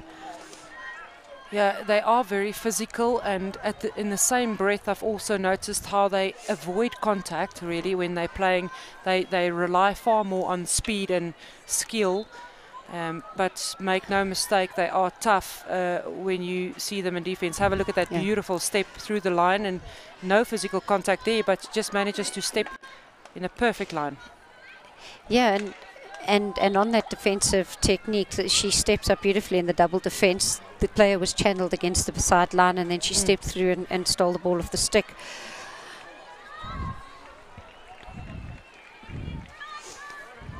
I would feel, here they've got the ball into this number 6, but they don't seem to be defending the 2 blockers. Sorry, it was number 9. And I think they might get hurt if they don't sort that out, because they're going to be pulled wide and the ball's going to go back into those blockers, and they're going to come through the space that Oranje creates for them. So I think Cindy would need to pay a little bit of attention to them. They seem to have them covered. Now you can see she's free again if we pan out. And so now you're both just blockers needing are to unlocked, get one. You're needing to drop at least one player onto. Which player would you change to or move to cover the second blocker? I think if you want to go the high press on their back 3, you've got to just go man on man, and you've got to sacrifice your free player on route 1. And I haven't beaten Oranje yet, so I'm still searching for the answers. So if you have any ideas, you keep sharing. Yeah, you have time to perfect your tactics against them. Yeah. Oh, when Cindy and I had a chat, I said, "Why are you asking me? I've never beaten them." But that's possibly because I didn't have you in my team or me. Well, look, if Herschel beat Oranje here, you're going to say that she's gone with your tactics, right? No, she hasn't. She's gone too up front. I'll be honest from the front. Okay. They certainly are following the tactic where they're just holding back. They're allowing Oranje to pass the ball over great distance, which is part of their plan. They're not hurting them at the moment. Everything is so far under control. As long as play happens in front of Herschel, there she manages to win the ball off the Oranje player. And now a dangerous situation where it's probably not that dangerous. She's going to look for the foot in the circle, but the numerical advantage, that's another thing that Oranje really backs themselves. They throw the numbers forward, but they also back themselves to get back. Yeah, well, they do. Yeah, and that's why they can afford to do it. They're hugely athletic, and they do get back and get the numbers. What they also do very well, you saw there, the minute that they got the turnover, Herschel got the turnover, they immediately channeled them wide, and then they go in and defend them on the baseline, using the line to help. Yeah, that's an extra player, the line. Just use the line to force the player into that really confined space, and hopefully she passes it out the line or even run out the line. Yeah, I must say this player number 7 from Herschel has really played well this tournament. She, what's really noticed about her, the way she gets across the advantage line and then immediately threads a pass through, and it's stick to stick, and I think she's been a big part of their success. The other part of Herschel's success is they just know how to win. They just have this attitude that they can win, and that's why that's kept them regularly in the top 2-3 in the country over the last couple of years. And Cindy Brown has really done well with the team. In particular, they've won the Western Province League a number of years in a row, and yeah, she's got it right, and their attitude is fantastic, and they never say die, but they do have the ability to convert matches into wins. That is certainly a very nice attribute to have in a team. It's one that many teams, you probably find there's some very good teams who just can't get that aspect right. Yeah, it's all part of developing a team. You first got to teach them to train. Once you've taught them to train well, they're going to improve, and then they'll become very competitive. And once you're competitive, you need to learn to win. And I remember with the South African side when you were playing, and we did get to a phase where it was absolutely at the end of my tenure as coach, where we had converted being competitive to actually winning, and that was when we got the silver medal at the Champions Challenge in Cape Town. And I think you've got to be given time as a coach, and I think that's one of the faults in South African hockey is they turn over the coaches. They don't let them go through all those phases, because once you've got a team into training to win phase, you're just going to get more and more successful. And her team is obviously in that phase. They really do pull out the right performances and the right results at the right time. Fascinating. Herschel getting their first penalty corner against Oranje. There's 17 minutes to play, so there's certainly enough time. They hope to convert this and take all the pressure off and make Oranje work for it. It goes wide, it hits a stick on the way, and there is a player from Herschel on the far post, but the roll really awkward and not able to reach it. Yeah, I must say I thought the stick stopper did quite well there. That ball came out bouncing, and I think that's possibly why the drag flicker just didn't get the power she was looking for. I wanted to come back on your point about the turnover of coaches, and I had a pretty interesting conversation with Robbie Pullen. He came up, or he has an idea that I've never heard of, and I think it's a fantastic idea to try and implement in our structures. We see that very dangerous Kayla Duval on attack again for Herschel. She's going to beautifully through the line there to intercept, and I think she's faked the space very, very well, and then stepped up because Oranje felt comfortable to pass the ball into the middle field, and I think that's about her third interception now in the game, and Oranje are going to have to adjust that pass, or else I think she'll hurt them. So the idea that Robbie Pullen had was, and he apparently learnt it from the Australian setup, is if, for example, you coach the national team for X number of years, your time is up and somebody else takes over, you as the ex-national coach will go into the under-21 setup, or a level below, and you do a little bit of time there, 2 years or whatever, mentoring the person who's in that role now? Yeah, I remember when Paul Revington was the national coach, and when he stopped, I said to him, well, you know, what do you want to do now? And he says, I want to go and coach the under-18 side and put time and effort into those players, which he was never invited to do. But certainly that is exactly the right way to go. Perhaps we're guilty of maybe feeling a bit threatened in the position that you're taking over, or is it just something that we're not aware of to get that knowledge that's already there back into the system? No, I think it's the attitude of South African of hockey. As soon as the coach is gone, I mean, I've never had a phone call from them to come and assist or give input or look. It's long time now since I coached, but they certainly, you know, they don't call on those expertise. So yeah, they're tapping into that world of knowledge that's already there, and they put a lot of money into the coaching and my experiences of international hockey. So you do have this wealth of knowledge, and it hasn't been used. I must, however, say that the coaches committee is now brought me in, and I'm doing a lot of coaching of coaches for them. I'm also doing it for the FIH, and I'm very happy to do that. And I must say, Pity, I was astounded at the quality of coaches we have. Young coaches, well, not just young, but all coaches in South Africa. Their knowledge is amazing. There's a group of young guys and women out there that are so keen to share their knowledge. And I think that's always been a problem. Everybody's trying to hide what they know and not share it. And I think if I ever evaluate a coach, it's on their ability of how they're prepared to share knowledge. Because it often leads to debate. And I sat with Cindy Brown this morning with some video clips of St. Mary's Kloof, and when I walked away, I thought, you know what, I learned 2 things from Cindy today. And you know, yes, I don't coach a team, but I enjoy watching Herschel play. We had a training camp, a combined training camp with Blumhoff and Herschel earlier this month, and yeah, and I've known Cindy for a number of years. I coached her at Marty. She was part of the national setup when I was coaching, and sharing of knowledge. I have so much more experience than her, and I walk away learning from her.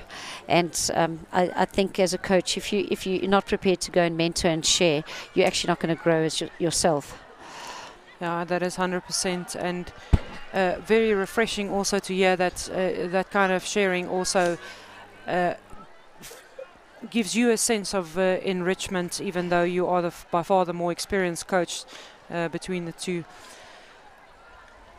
Yeah, and you know, another example was I was just chatting with Roz the other day, and I said, well, Roz, when we go to cross pools, would you share your video material with us? And we just did straight swaps. And you know, that's something I learnt particularly from Australia when we were playing internationally. They were only too happy to share their video material with South Africa, and we shared with them, and in that way we shared ideas. And it's a really lonely world out there. So if you can get some international coaches that are prepared to help you, it does make it a lot less lonelier. The GB coaching team, who have been so successful right up to the last Olympics, they were exactly the same. And you know, always Danny Carey, those guys were always sharing their knowledge and encouragement with me as a national coach, and it was just amazing to have. Just having a look at the play of Oranje currently, that looks to me a little bit like they're stuttering in front of the Herschel defense. They somehow now lost a bit of confidence in getting the ball forward, not using their speed. Yeah, it's not as if Herschel's done anything special. I think Oranje are playing into their hands, and we're just not seeing that great acceleration, power entries into the circle. In fact, I'm not sure in the last couple of minutes if they've even had a circle entry, which is unusual for Oranje. I certainly have. So that's just evident of how Herschel is doing a fantastic job of eliminating spaces for Oranje to work into at speed. Yeah, we have some space now, and she's breaking infield. She gets the cross in, and this could be dangerous. And the ball under control, not quite under control for Oranje. She gets the shot off, but way off target. Yeah, I keep seeing that there's a 2-on-1 being created down the side of the field, and Oranje are not exploiting it. And it's perhaps a bit evidence of how direct they are in play, and if they are given space in a position where they're not that familiar with, then they're not going to exploit that necessarily. Yeah. Having said that, that direct shot in nearly paid off for them. It was an unfortunate deflection from the Herschel stick, which just put it off and made it difficult to defend. The physical I think we challenge. jinxed Herschel now. There goes those powerful charges into the circle, and they've got the short corner. Really, Herschel forced into that physical contact as she needed to make that tackle. Angie, the captain, and it was deemed just a bit too much, and Oranje came away with a penalty corner, exactly what they were looking for. And Karinka Jacobs with the injection. Oranje also setting up with 2 castles. Oranje typically very good on that rebound, so as long as the ball goes on target, they will have players in position trying to latch onto that rebound. Also, attention to detail.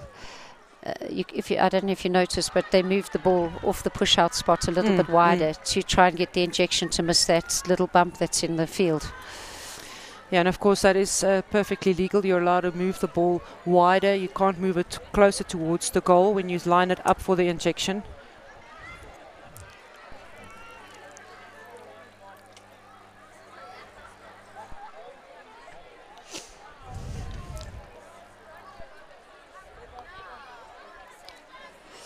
Herschel soaking up a little bit of pressure here. I'm sure the coach Cindy will be wondering what she can change or do to just try and get the ball further out. And this is so typical of Oranje's style of players. They just push you back and push you back. You spend 80% of the game in their half. And Herschel will just be hoping that they can try and get that elusive breakaway or counter-attack against the really wide defence of Oranje.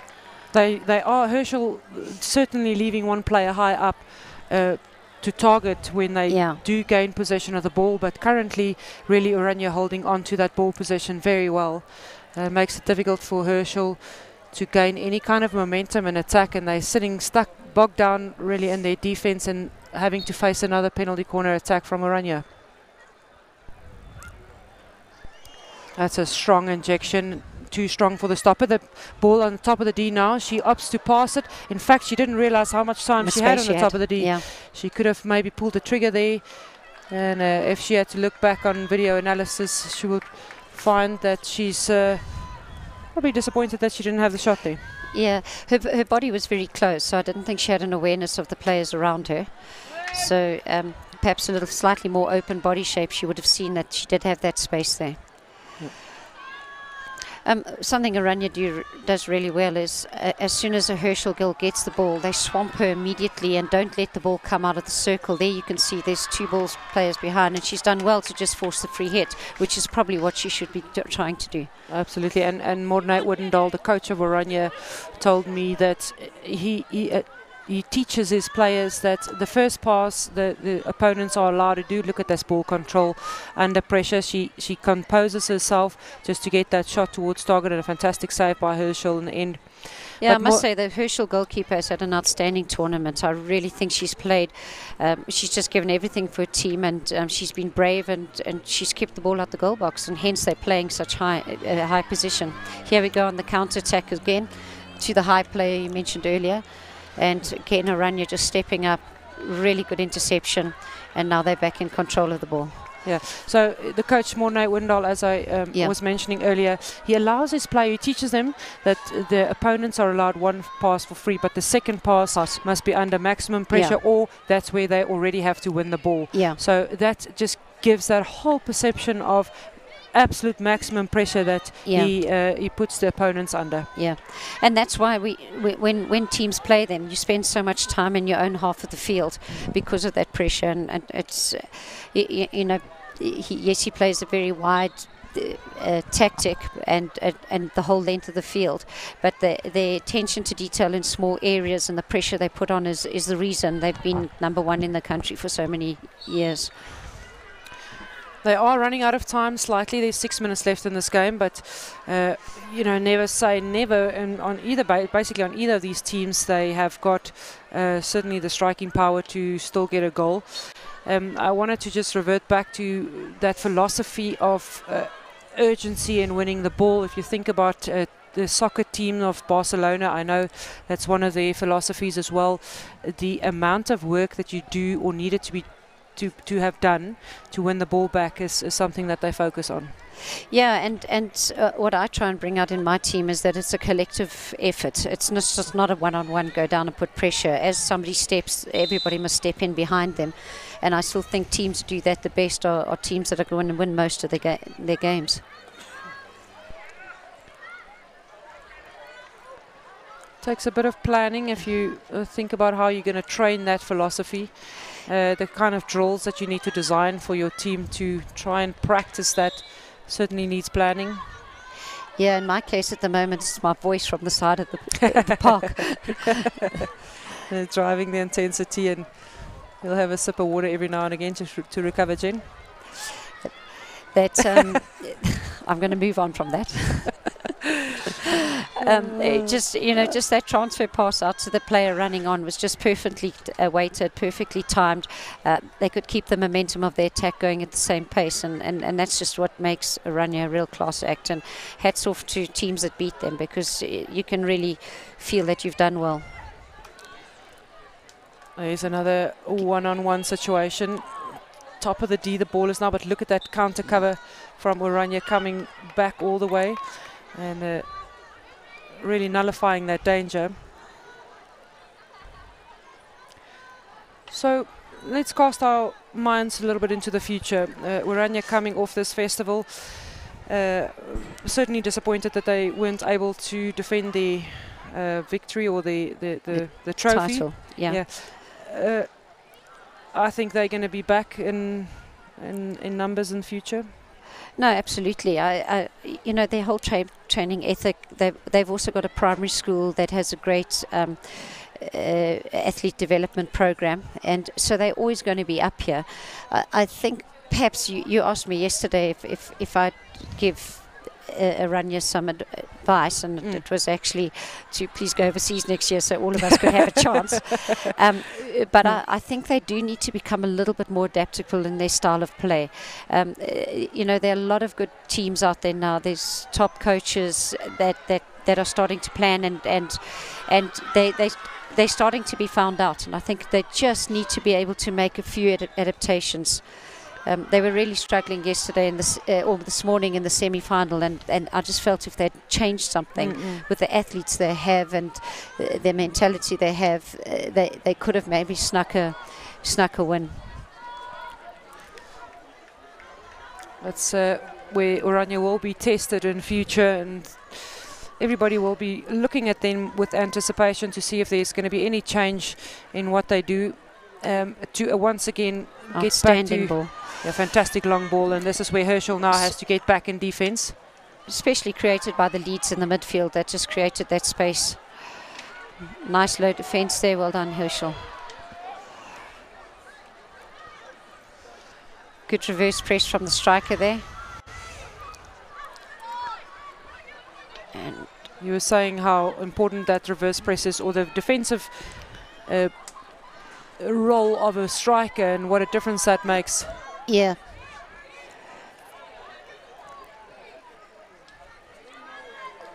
One minute, basically 2 minutes to go in this match. All even, Oranje versus Herschel. This is the bronze medal match. Classification 3 and 4 in the St. Mary's Investec Hockey Festival. It's the defending champions versus Herschel, all the way from Cape Town.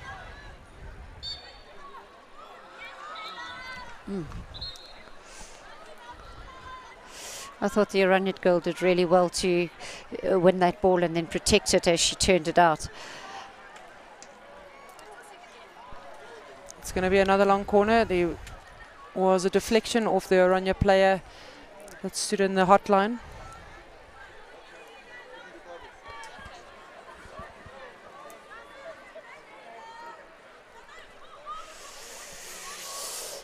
I think I've just seen some lightning on the horizon. I sincerely hope it stays away so that we can get the final playing.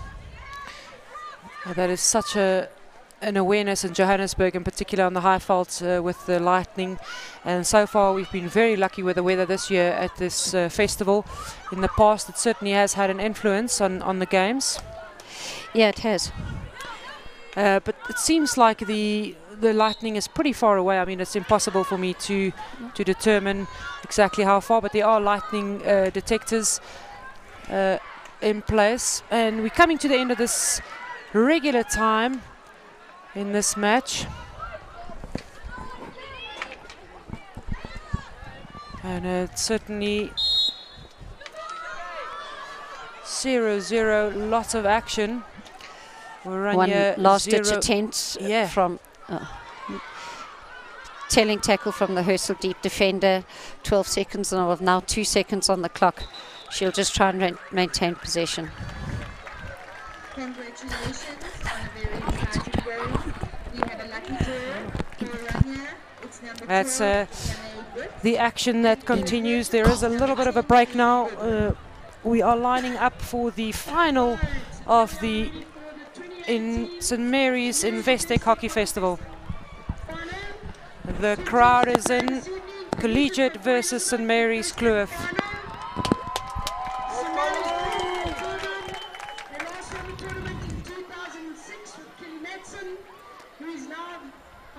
Staff, and this is their first return back to the St. Mary's Investec Festival final. Have a fantastic game, girls. Enjoy. The format for this evening's final is a 30-minute one-way game. If it's a draw, we then go to 5 minutes, golden goal, extra time, and then we end up with a shootout. That's still, the schools are still in. Have a great game, guys.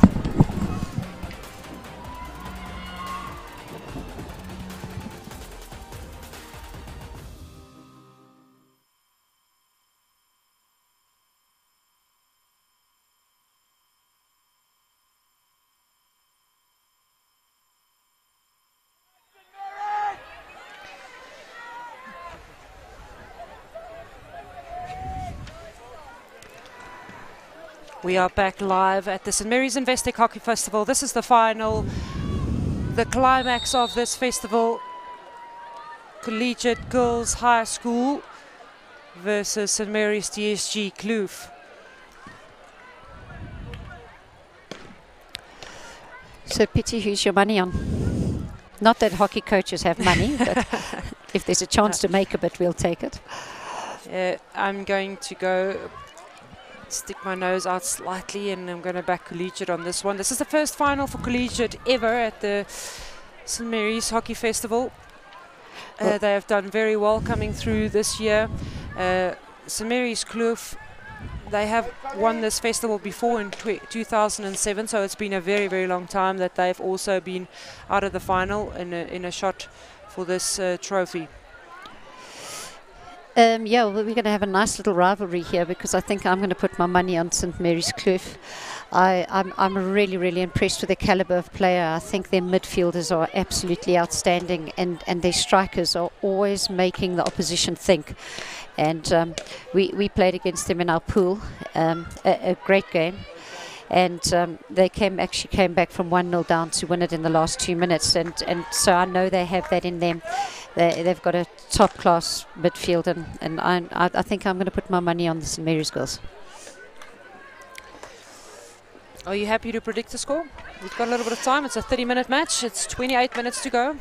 I think I'd like to give both teams credit that they have the ability to score goals, so I'm going to go with a 2-1. Great. I'll go with a 2-1 the opposite way.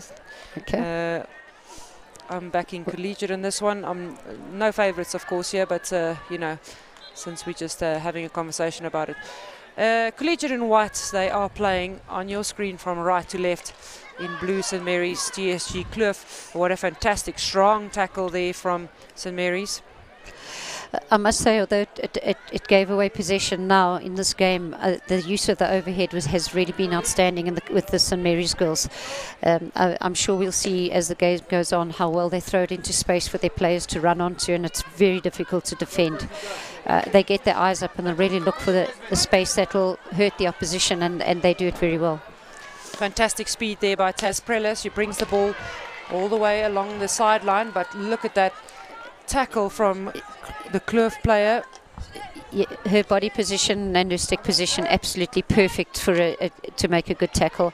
Strong, low, and a very telling tackle in that area of the field. Great step there by Gemma Bisty from Collegiate, making sure that she gains possession of the ball, hits the foot of the Kloof player, and passing the ball out the sideline. That is an elementary mistake that she'll be disappointed with. Yeah, she will, because I see there was no man-on-man marking on that side of the field, so I think she could have found her player. There goes the overhead again. They seem to have dropped a little bit off the Collegiate's midfield, and I think they could find their midfield. And here we see DSG Kloof again on attack, but strong defense. There's already a very, very even encounter. Both teams playing to their strengths. Josie Hofmeyer with that drive. Outstanding skill. Again, another low body position, low stick position, and perhaps a goal-saving tackle there. I've alluded a couple of times earlier in the program in other matches to the junior programs in the primary schools of the top sides in the country, and I think this St Mary's Kloof is really reaping the benefits of the Madsen Academy that's run out of the school. I follow the number of Adele shares some of her trainings and exercises on the Sportway website, and so I show keen interest in what they do, and I think from when they've started it, this must be the first senior group of players that are starting to come through, and it's the bottom line. If you want to create top players at under 16, 17 and 18, you've got to start them with effective and well-run professional programs at junior level. It is a patience game. It's not something that's built in a year, so that is really good to see that those players are now coming through the ranks. And it's probably a good indication to anyone else who's interested in starting an academy or starting some kind of a training facility for junior players. Once you've committed to that, keep going. It's not something that you're going to see success from in a year, even 5 years. It certainly is a longer project. Yeah, and I really think, well, particularly down in the Cape, the primary schools are the one that are kind of not been having these programs available to them. In fact, myself and Jurke Buzard, previously Jurke Koornhoff, also was at the Athens Olympics when Roz and I were coaching the team. Her and I have just started a coaching academy, but only for primary schools, because it's my real passion to, I think in the long term also to feed better players into Bloemhof with good skills. So I'm also in it for the long haul, and so far we've had a great response, and it's amazing how quickly young players learn. And I think, and if there's anything we can take from the Dutch, is how good their junior programs are. Everybody in the same age group is doing the same skills, and if somebody needs to be accelerated, they're just knocked up to the next age group. And that would be my one plea, that if people are wanting to start academies, that they really plan the programs and make sure they're age appropriate for the kids. Great penalty corner drawn there by Syrian Fourie. This is the first penalty corner for St Mary's DSG Kloof. I'm wondering if they go for, they've got a, I think in South Africa they call it the German, where she swings the ball around and leaves it for the second drag flicker. I don't see the second flicker lined no, up at I this don't stage. see it there, no. Looks like it's either going to be a straight, and it is a straight flick towards the goal, and a rebound sitting right in front of the Kloof player. Collegiate a little bit lucky to escape from that. It was a great save. In fact, it was a player who made a save with a stick. It's not even the goalkeeper who got attached to that, and she just played the ball forward under pressure, and it landed favourably. Yeah, I think the injector will be a little bit disappointed because actually she got into the right position after injecting the ball, and I think she'll be a little disappointed that she missed out on the opportunity. Interesting defence there from Caitlin Brooks. She was making the save in front of the goalkeeper. That's certainly not something that you see very often.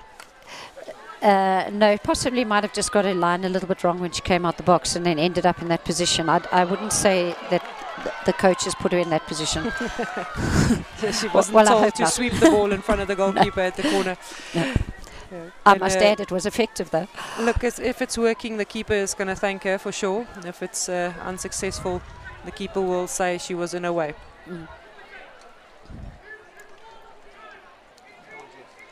That's Collegiate now.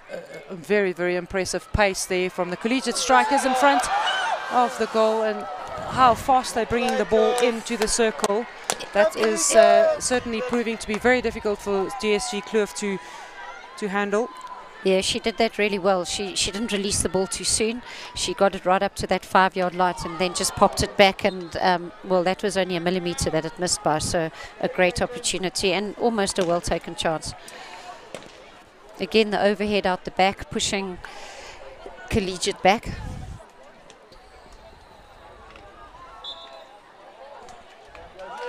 Well, we've seen great opportunities, both teams on either side now asking questions of the defence. So before we get to the end result, I'd like to say that possibly we've both been correct, even though if one of us doesn't get the prediction right. That we gave credit that we expected both teams to score goals. And there's a little sweep towards goal, but not effective. I would like to see a final with a few goals in it, so I'm happy to go high on the goal tally.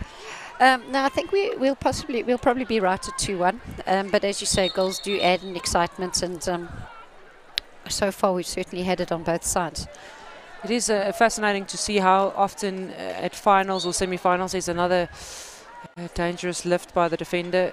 It's not the best technique, and she's going to ask herself how she can keep that ball on the deck next time. But how often you see semi-finals and finals with low scores or no scores at all? Yeah, I think certainly at this age group it could have something to do with the pressure. But it also can have to do with numbers behind the ball, making it really difficult to score. And attention to defence, because I coach from the aspect that you defend to win games, and I think that could be one of the reasons why it is the scores are lower. A Collegiate defender lined up, and she's going to be playing the ball forward. I find that very interesting with all the traffic that she even encounters in front of her, that she still opts to play the ball through it, and in fact they do so successfully, so there's nothing wrong with that. And again we see that acceleration into that attacking zone, and now the ball dragged back. This is very, very exciting stuff from Collegiate. The crowd getting involved, and fantastic defense by St. Mary's Kloof. Again, cleaning up on the lines, staying calm under great pressure. Well, you'll notice at the end of this clip how well the goalkeeper did. She was beaten, and she opted to just, as the ball goes across to the goal scorer, she lies down across her goal mouth. So that's why she got the save. That player was then forced to lift the ball, and she didn't. So really outstanding goalkeeping. Impressive the speed that Collegiate is playing at. They really are finding that acceleration to bring the ball into the circle. They've got some very, very pacey players in this team. And they just seem really bent on getting the ball into the 7-yard area. Yeah, not trying to pass the ball into the circle at over great distance. They really are trying to move it in with with short play. Yeah. I mentioned earlier in the match that the Kloof girls use their overhead so effectively. They've thrown a lot today, but I think Collegiate have done their homework. They've measured how far they throw them, and they've always had a player underneath the ball, so they've all ended up being turnovers. So I would like to see Kloof maybe changing their tactic of throwing the ball out, because it's actually just giving away possession. Oh, that's a lucky roll all the way through, and now again that injection of speed, Into that and she's 7-yard area again. pulling the trigger. But St. Mary's Kloof surviving another threatening attack. Again, the goalkeeper doing some outstanding work, just closing down the space, giving herself an opportunity to get in the way, and she did that well.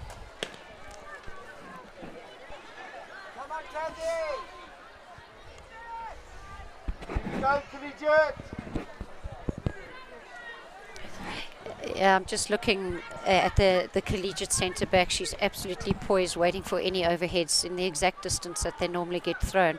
And collegiate have done very, very well to counter that, because it was an absolute threat and weapon that the St. Mary's girls had the whole weekend. Again along the baseline, gets to the right area, ball into 7-yard. Great clearance. I can't help but think that the goal is going to come. Yeah, they really are applying all the pressure now, collegiate. And again, they're finding that pass, the connection to the pass, and the aerial skills along the baseline. It's going to be a long corner. Collegiate still in possession of the ball. Pity, what do you think of the change to the long corner rule and how effectively we use it? I think it's great that the change came. I mean, I think this position that the long corner is placed in now is far more favourable for open gameplay. How well we use it, not very well. I think the awareness is not quite there of what you actually need in terms of an outcome. And yeah, we're just having another look at how collegiate currently is bringing the ball into the circle. What is your opinion? Does it differ from mine? I definitely agree with the rule change. I think it has opened up the game. It's taken away the danger of the big ball across from a narrow angle.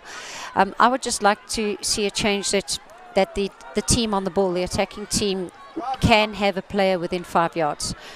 I think that it's, you know, once you have a long corner, you've always got to play the ball wide over 5 yards, and then all it does is narrow the game down again. And I would like you, even if it was outside the 25.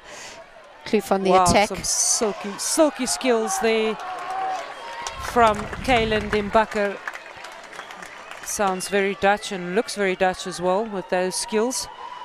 She just eliminated her player or the defender at speed with ease, and this is now on the other side, threatening stuff. What a fantastic save with a stick there, the goalkeeper. Yeah. For collegiate. The goalkeepers on both sides have done great, and this is typical of final hockey with action on both ends of the park. Still their second drag flicker doesn't seem to be in the midst. They're opting for the wide variation. They're still in control of the ball, and it's another penalty corner. The tackle a little bit too strong, and of course collegiate really committing to clearing their lines there, so they're going to do everything it takes to get the ball out of the circle. Yeah, they were looking for the slip left and then the deflection slap to the penalty flick spot, but collegiate stepped up well in that area, and although they fouled in the defence, they didn't allow the goal to be scored. In the semi-final, Kiana Shea Cormack for St. Mary's GSG really made a massive difference. She is at the top of the castle now.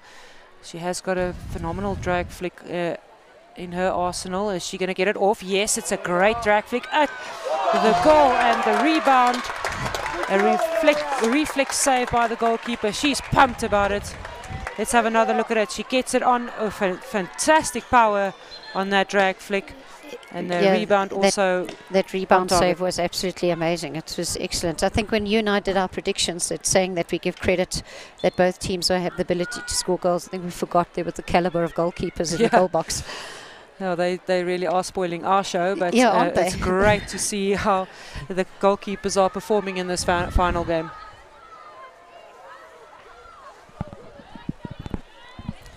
Strong goalkeeping wins you finals and tournaments. Absolutely. Both sides, no mistakes yet. We get the ball flashed across the face of the goal. Yeah, pity she hit it so hard. I think it's very difficult to get score the goal there. But just the setup to that goal, the little left foot pass from outside the circle, the player received the ball, had led off the opposition's left foot, and that's why she had the opportunity to set it up. Perhaps just lost her nerve a little bit and overexcited about getting the ball across the goal box. Game opening up a little bit now for Collegiate, running with the ball. Perhaps a bit too far from that attacking zone they're looking for. Need to combine with passes. They're getting themselves back into position to win the ball. And Kloof needs to stay calm, working the ball out of small spaces. Lovely ball. Come on, Jamie.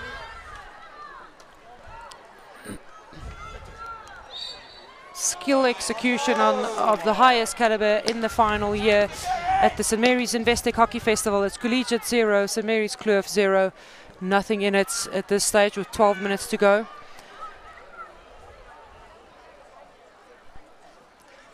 Both teams bringing the best performances possible for this final. Yeah, there again you saw the aerial overhead gave the possession away again. I just think, you know, when they have played the ball around the back and short, they've been effective in getting the ball out, and I'd like to see an adjustment in the tactic. Nice little inside pass, inside out pass, no connection on the outside, so Collegiate, sigh of relief, they've got ball possession again. They're going to try and inject their pace into this attack, bringing it to where there is space on the left-hand side of the field. That ball in there is made available by an outstanding lead by number 13. She posted up beautifully, low stick, got the ball in, and perhaps if she had turned strong and turned out strong, she might have been able to get the circle into herself. And I think that's something I've missed with some of the strikers, is posting up to give the midfielder the direct route one pass towards the circle. But she did that very well there.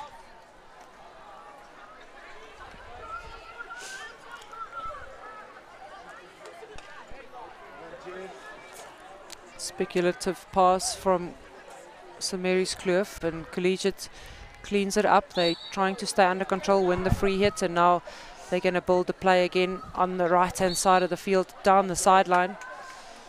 I think what's been really effective with some of the top sides is the self-pass has changed hockey, and a number of players still don't use it effectively, but for right and left halves, when you close down against the side of the field with a collective press from the opposition, to the minute the whistle's blown, to self-pass yourself and move the ball up when the player's not 5 yards from you, it totally disrupts the defensive pattern of the opposition. And I really think outside halves, if they're listening, if I could give them some advice, really make that part of your game, because it is a very effective way of not being closed down against the side of the field. Yeah, the driving of the tempo and increasing the level of the tempo is that advantage line that you're breaking, exactly what you're saying, by just using this self-pass rule. That's certainly why it was developed or brought into the game, is to give hockey far more speed, and we've seen what an improvement that has brought to the game. Yeah, absolutely, and it has made hockey extremely exciting. It's changed the physicality of the game, the way players are trained, are expected to train, and how much work they need to do on their physical ability. And you know, at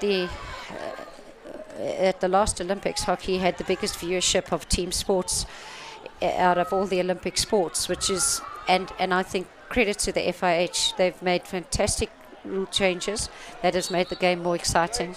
The surface obviously adds to that, and then of course the camera angles they get, the commentary that they have has just created a huge hockey family worldwide, and it was really necessary, because it was very close that the hockey was going to be taken out of the Olympics. I don't think people who don't know the game will actually realize, oh, that's a very dangerous situation that Collegiate nearly latched onto again and again. St Mary's Kloof surviving that. I don't think people who don't know hockey actually realizes on an international level just how fast the game is. I recall watching some international games where there will be a penalty corner on one side of the field, and without probably about a second, maybe a second and a half, the ball is on the other side of the field, and you know, you get a corner on that side of the field again. Yeah, well, probably your most dangerous attacking short corner you can have is with 45 seconds on the clock, because if my team's defending a short corner, for me, I see it as a goal-scoring opportunity on the counter-attack, and you can get it across. When we train, I give them 6 seconds to get it to the circle. So, yeah, the surface, certainly the ability, the skills, it does give you that opportunity to keep the game alive. Just talking about viewership in hockey, I mean, at this St. Mary's Investec Hockey Festival tonight, this is the final game. My estimate would be that there's a few thousand people here watching, but maybe close to 2,000 people, and that for a schoolgirl festival is phenomenal. That's not counting the players who are participating in the festival. The entire facility is completely surrounded by a crowd. Yeah, and I'll be really honest that we've got a national league in South Africa, we've got interprovincials, and I would, as a person participating here, I challenge South African hockey to come and look what's going on here. People come and watch, and I've got friends who are here at the moment that they've got no children at the school. They've just come because it's such a great environment. The excitement, the people they see.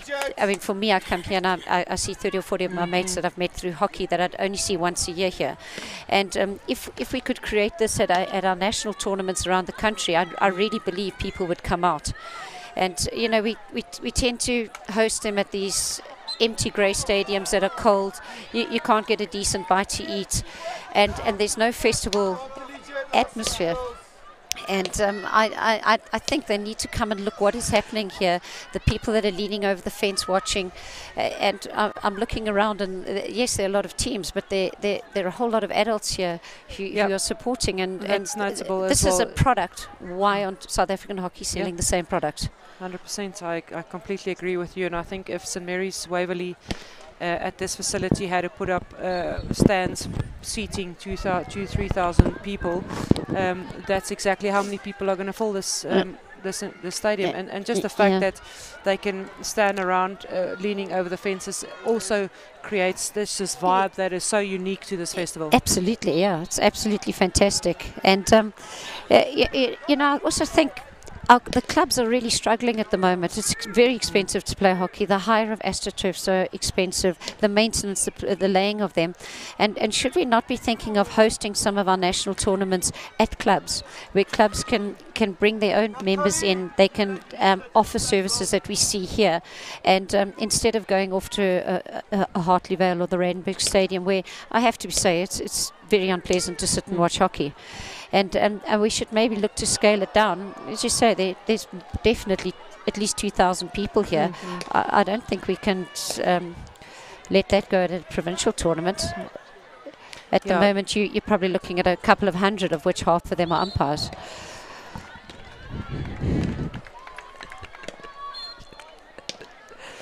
It's St. Mary's Kloof with another opportunity to bring the ball out. They have certainly been under pressure now in the last few minutes. That overhead we've been speaking about, Jen, where it's not quite as effective as it's been in the past. This young lady now on the ball, Kiana Shea Cormac, has certainly impressed me in the last few games that I've watched of her perform. And it's a fantastic shot hitting the post. St. Mary's Kloof with a shot on target, and you cannot get closer to that. In fact, all the players really showing their disappointment. Megan Fourie there on the P spot currently. She cannot believe that I actually hit the crossbar.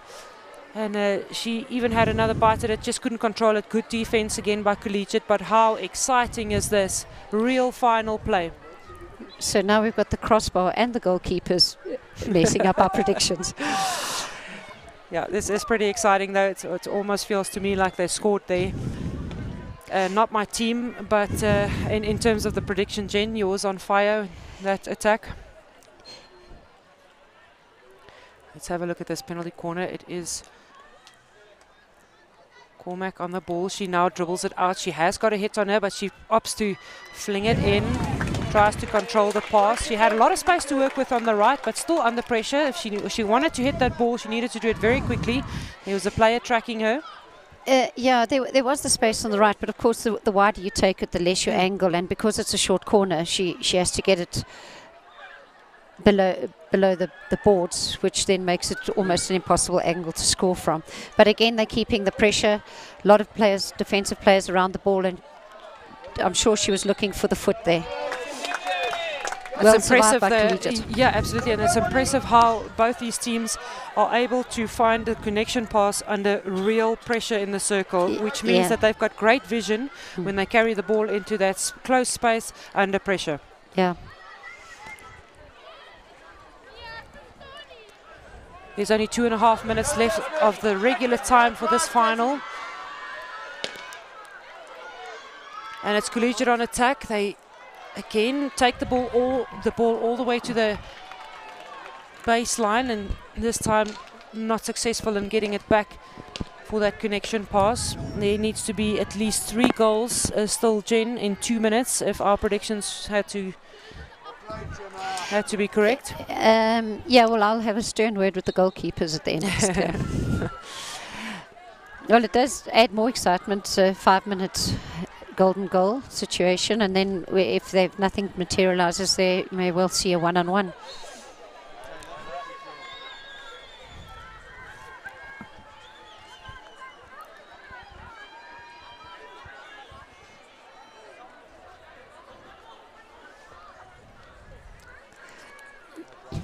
Patient build up from Collegiate. They get the ball wide. Now you see that injection of pace again.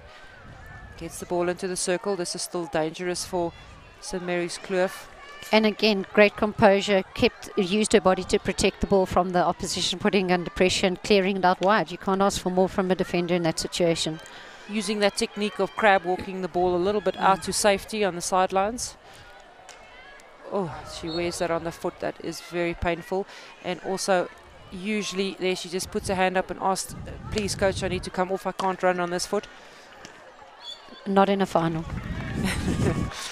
And if I was the coach, I'd tell her to run on her hands.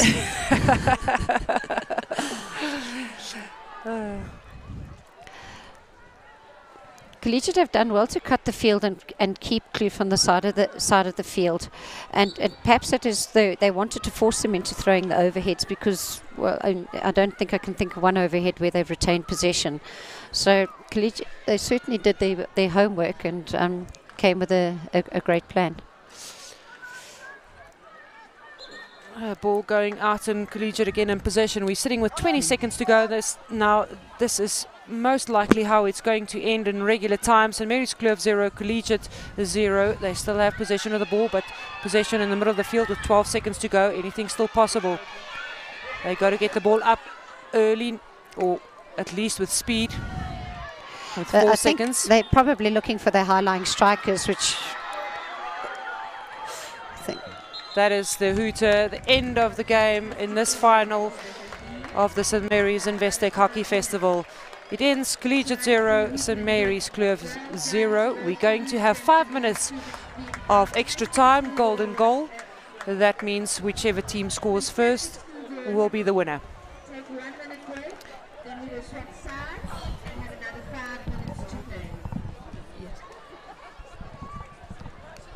Just looking at some of the highlights. That is probably one of the best chances that St. Mary's Kloof had. And here's another one, a bit hard, flung across the face of the goal. No player at the end of that. So much action. This has really delivered in terms of a final so far. Yeah, it absolutely has.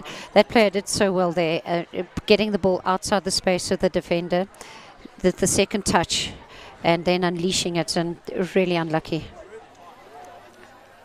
Great to see at schoolgirl level, the level of execution of very difficult skills under pressure. They need to be able to convert these chances and really make it count now. But so far we really have seen phenomenal display of skills. just looking at the pep talk from the coach there, a really good tactic of the coach to go down on his knees to the level of his players. So he's not talking down to them. He's creating actually, I'm one of you. You see Kelly Madsen doing exactly the same thing. Is that noted in a manual somewhere that they both read, you think? Not the one, but I will put it in the one I write. Thank you. No, I think it's from a sports psychology point of view, it's really important that you get in and you be part of it. And very often you see the players will be down and the coach will be talking down to them. And if you just drop yourself down to the same level of them, they just feel that you and them are all part of one and that you genuinely believe in them. So interesting that both coaches had that tactic at the break. Good on you for noticing that, and the coach becoming basically an extra player, and the team can really feel that unity. Yeah, and the eye contact is on the same level, and it's a bit like photography. If you want to take great wildlife photographs, you've got to be lying on the ground with the animal coming towards you.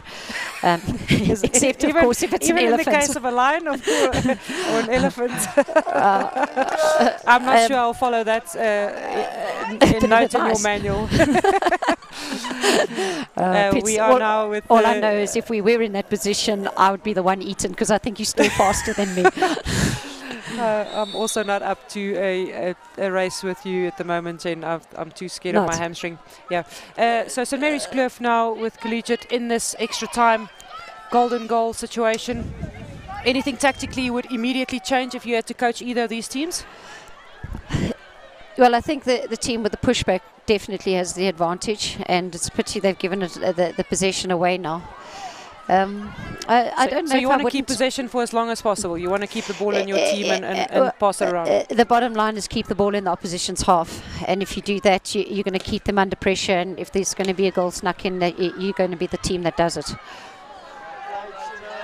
Great little tackle. Intercept, yes. Intercept there by Collegiate, and they pass inside, but both teams, in fact, St Mary's DSG just giving the ball away there unnecessarily. She can just calm that action down a bit by keeping control of the ball. Yeah, great play there though, keeping possession, driving across the advantage line. I think that's a play on which the umpires say, should have been an umpire. Oh, dangerous ball in the circle. And of course the teams have now changed sides, so this is Collegiate attacking the right-hand circle as we look at the screen now. And they're right, a ball again right in front of the goal. I don't know if this game isn't destined for a no-score draw. the number of opportunities, and the ball just hasn't fallen for either side. Absolutely, it stays very interesting, and the action continues. It's been interesting that St Mary's Kloof has played a number of their games with very high-hanging strikers, and today they opted to just go with the one high-hanging striker, and I thought it was pretty effective because it really tested the defenders. Oh, great little piece of play there, yes. I think noticeable in this tournament is how reverse stick skills of girls hockey has improved. You know, that really just being able to play the ball anywhere on the left-hand side of the body. Yeah, just now that little steal we saw on the far side of the field was just great one-handed reverse stick steal. And as you say that again, you see the skill there on the skills keeping that ball in on the line. Yeah. Oh, this is serious, dangerous living for St Mary's Kloof, but they survived that. But again, counter defence in place, you're not going to concede goals. Everybody committed. There's only 2.5 minutes to go in this extra time. And just a reminder that any goal will be the end of the match. That's what both teams are looking for. Wild swing at the ball. Which you should be doing in a golden goal situation. Totally. Georgina Post there with ultimate commitment. She said to herself, look, I'm going to just swing at it, and if I get lucky, then great. If not, nothing lost.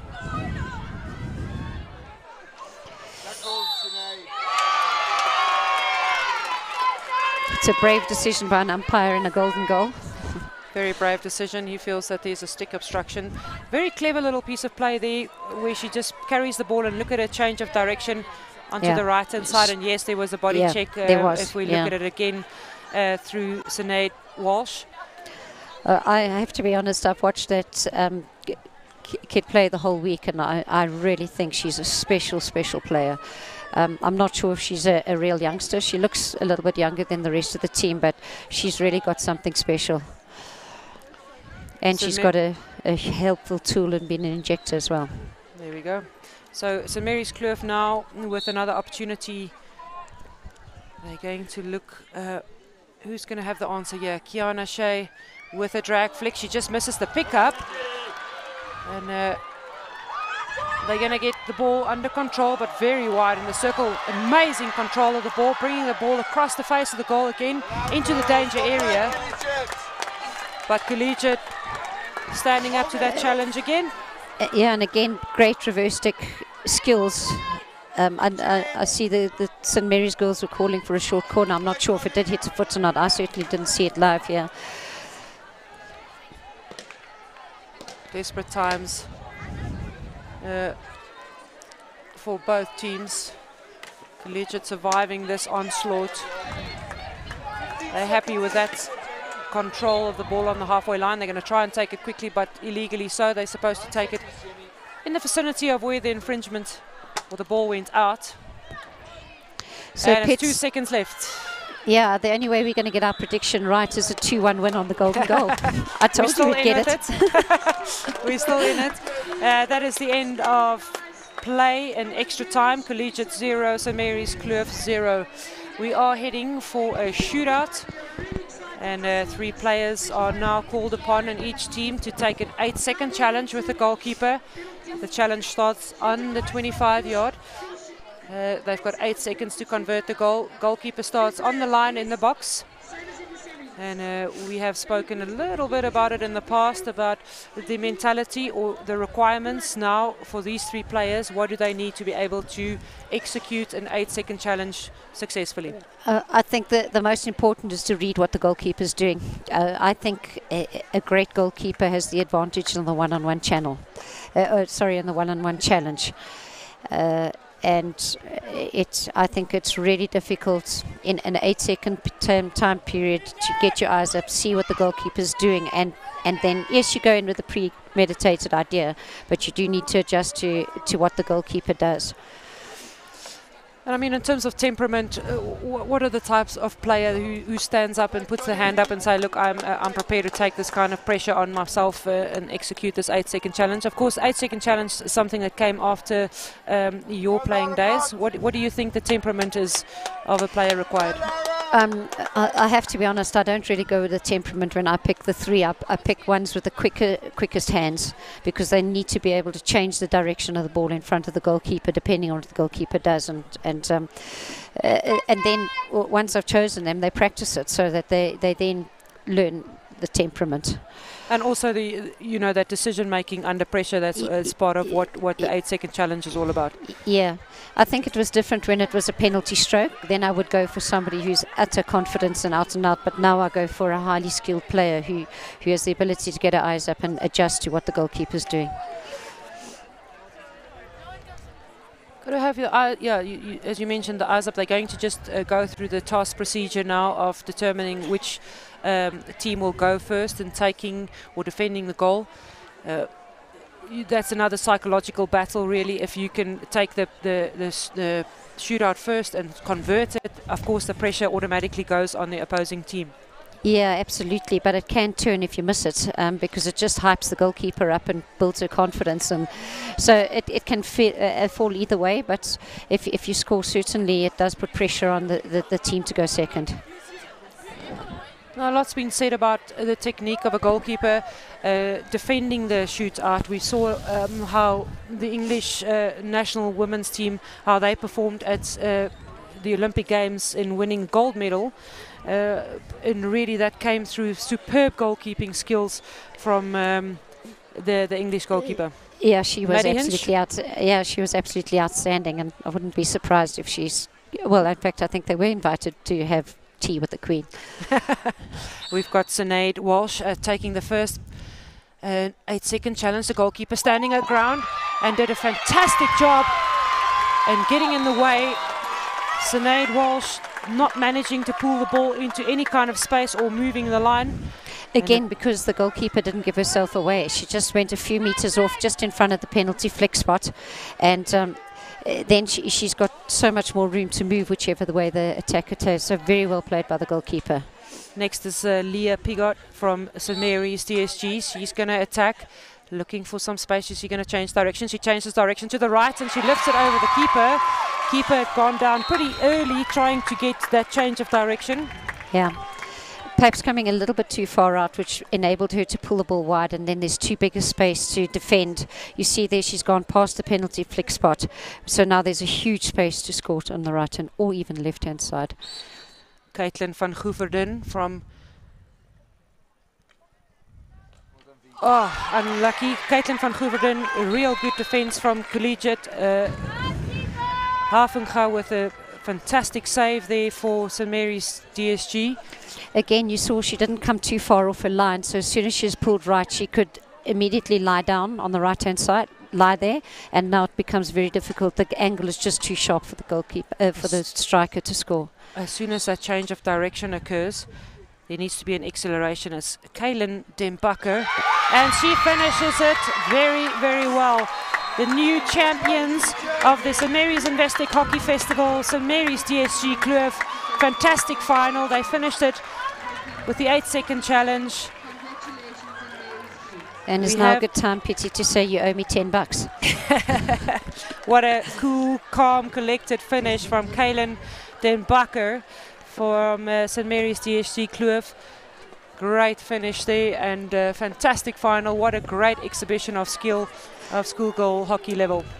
Yeah, and I'm really pleased for the coach, Kelly. She's just done such a fantastic job along with the whole Madsen Academy, and credit to their whole program, and thoroughly deserved. When my team lost, the Bloemhof team lost to them in our final playoff, I said to them, you've only just lost to the team that I predicted would win the tournament. I think they were really an outstanding outfit. You did mention that in commentary yesterday as well, that this is your pick for this festival. And certainly a lot of talent there, and just really being able to execute the game plan, and fantastic achievement for the St Mary's DSG Kloof team. They won this festival 2007, they're repeating it in 2018, and a great exhibition of phenomenal final, in fact, from both teams. I don't think the coach should be getting the done set, I have to be honest.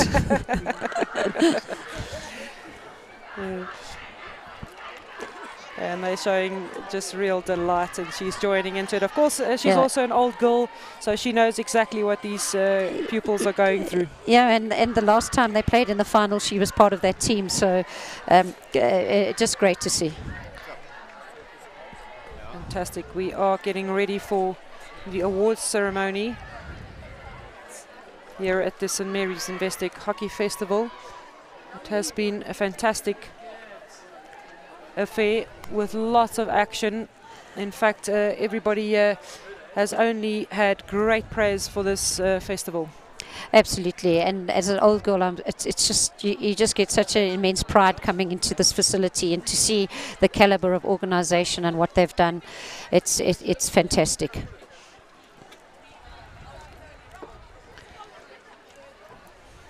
There will also be some players nominated in terms of being best players of the festival or top goal scorers, and this is where those individuals are being singled out.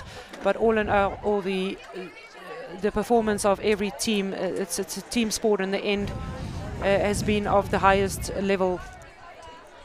Yeah, I think so, and the nice thing about this tournament, because it's you split the 4 pools into 2 at the end, so we mustn't lose sight of the 13 to 22 positions. All of those games were hard-fought games. A lot of them ended in penalty strokes to decide the difference between, and it's a lot of focus goes on these top teams, but it's those lower teams that just grow from the same experience, and I think it's fantastic that there's that inclusion of all the teams.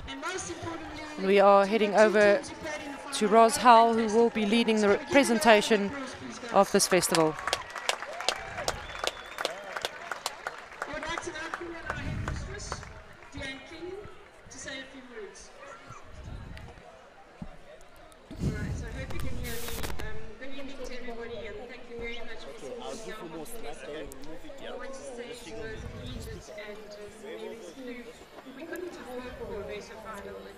Oh, okay. I want to quickly extend thanks to my parents, the parents committee, the volunteers, St Mary's girls, and to my staff, who really put a lot of effort into making sure that this runs smoothly and that you can enjoy our hospitality. So to the St Mary's community, thank you very much. You are very special.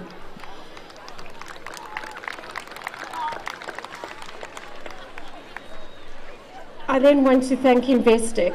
We've been in partnership with Investec for almost a decade, and that partnership gets stronger and stronger.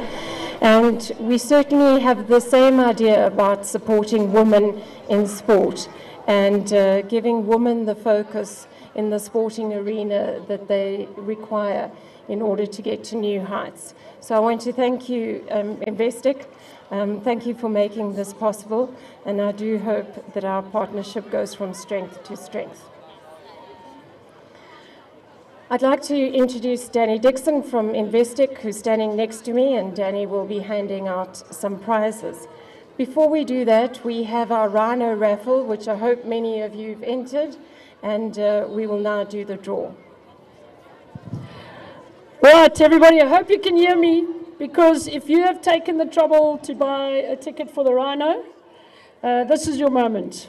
And I'm going to ask Danny to be a part of drawing. So this evening, move out your way because I can't.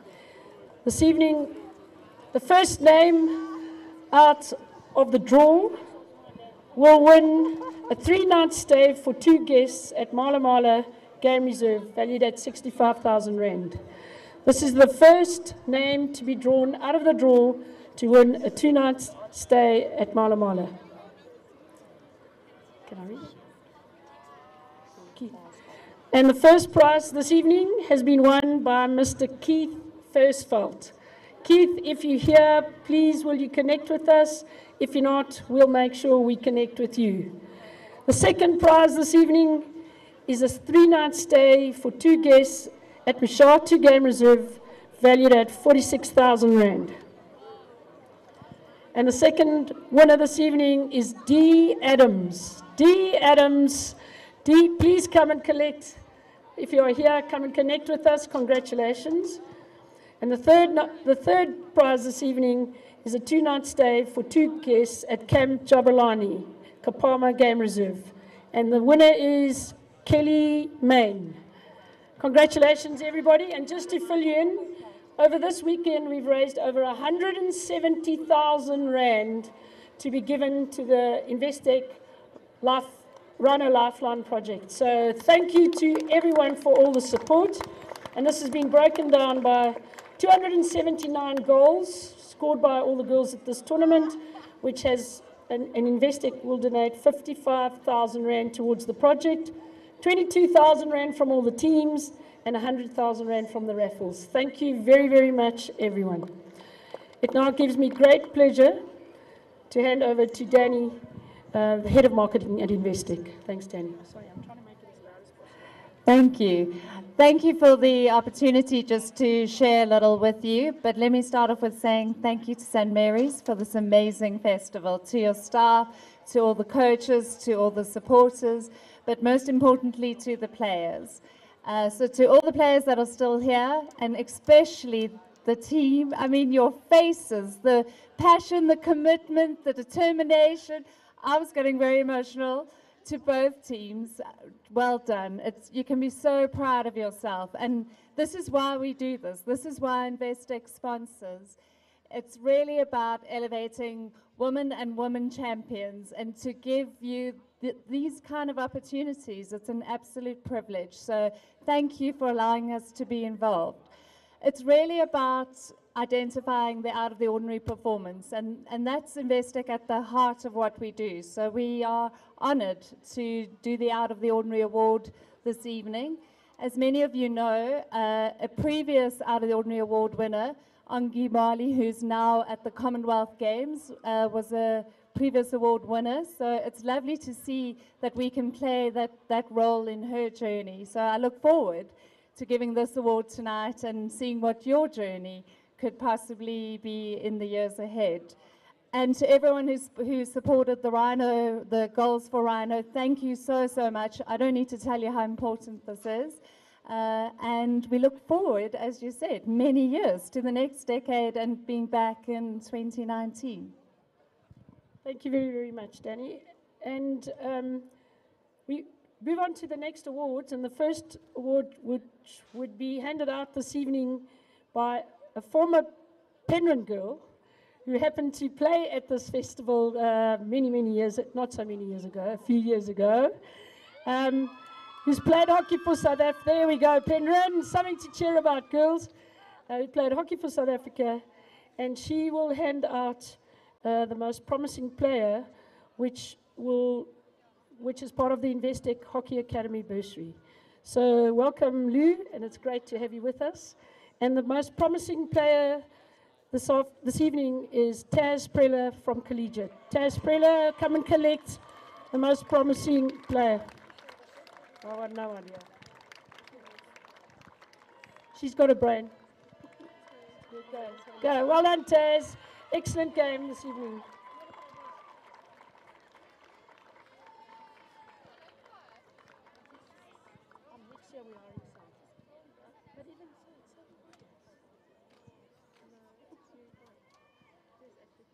Is it Canadian?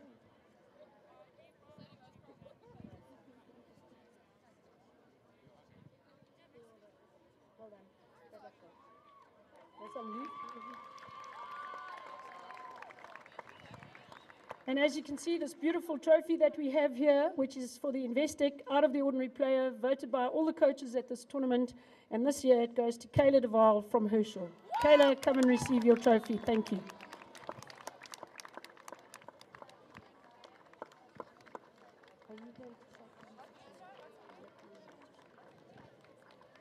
Well done, Kayla.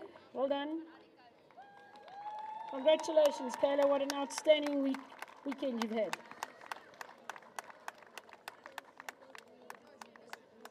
Don't thank me.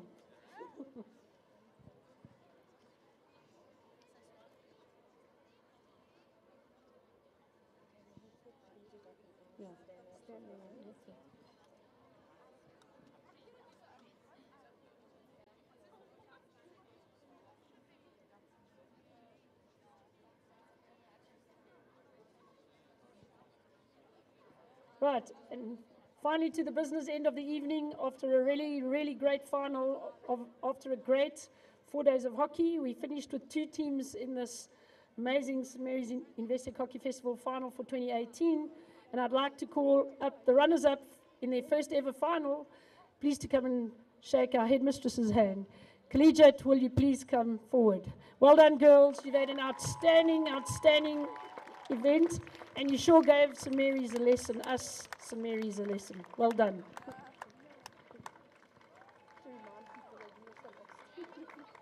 Well done, guys. Excellent. Well done. Well done, Andrew. Great job. Great job.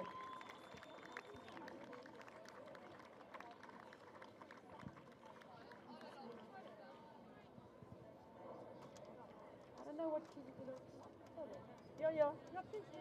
You can take a photo, guys, with pleasure. Take a photo in front of here if this gentleman wants to.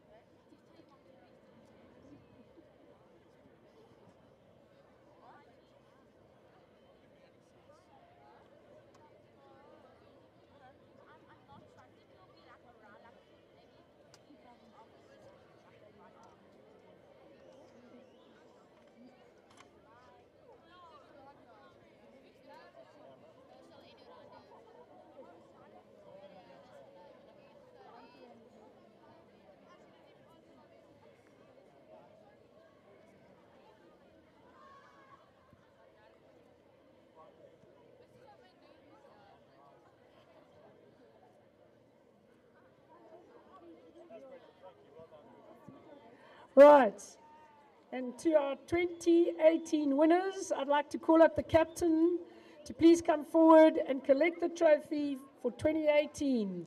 Congratulations and very, very well done from a great, great tournament. Excellent. Congratulations. Superbly done. Right, and I'd like to call up the rest of the St. Mary's Kloof team to receive their medals, and congratulations, Kelly and Malcolm. Kelly last won the trophy in 2006. It was the last time St. Mary's Kloof were in a final. Congratulations, both of you. Kelly Matson, Kelly Reid.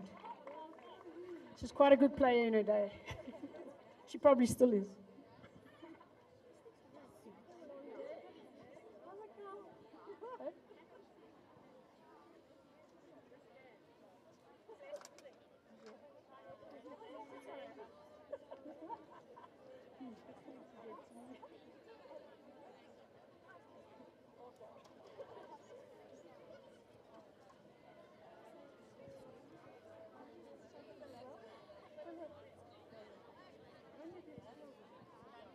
Please will the coaches and the assistant come forward, guys. Thank you, very, very well done. Congratulations. Superb efforts.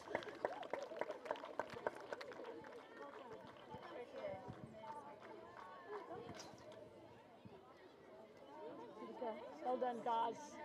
Well done. Well done. Well done, Kel. Oh, here's medals for them too. Guys, there are medals. The coaches. Yeah.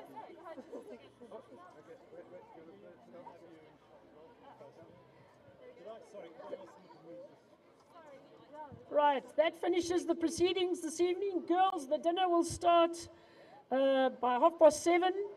Coaches and staff members, you're welcome to go into the tent. Girls, will you please remain outside until we finish proceedings here? Please all travel safe, and thank you to all the spectators, parents who have come from a long way away to watch this fantastic event. Thank you, girls. Hope you've had a great evening. Thank you.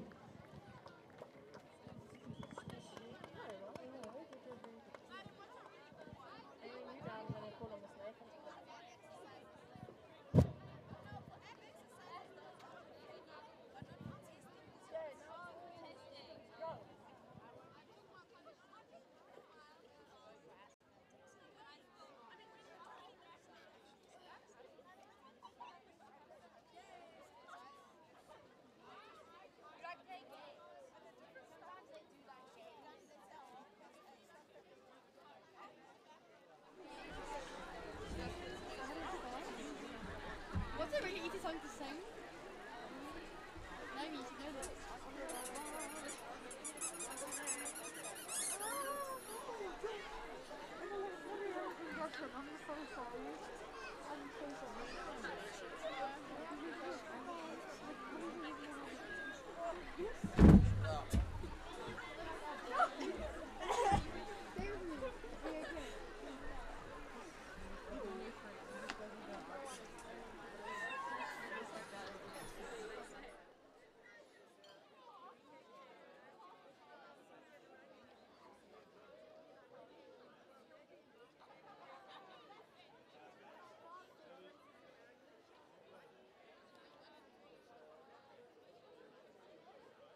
Okay.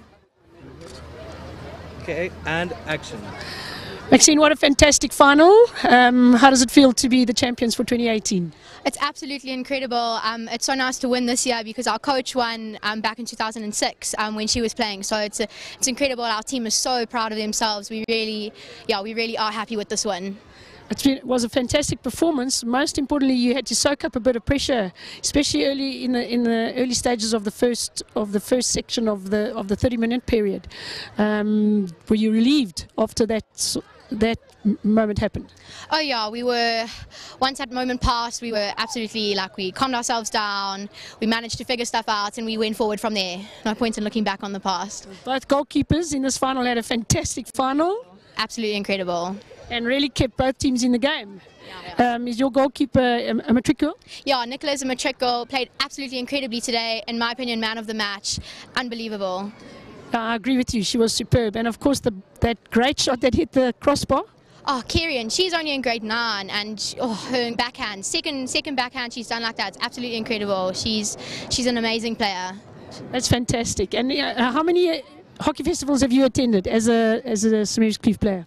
I think this is my 3rd festival. It's my favourite festival. I enjoy coming here every year. It's always great hockey. My 3rd. Thank you, Max. And finally, the most important thing, what does it really mean to have won this tournament for St Mary's Kloof this year?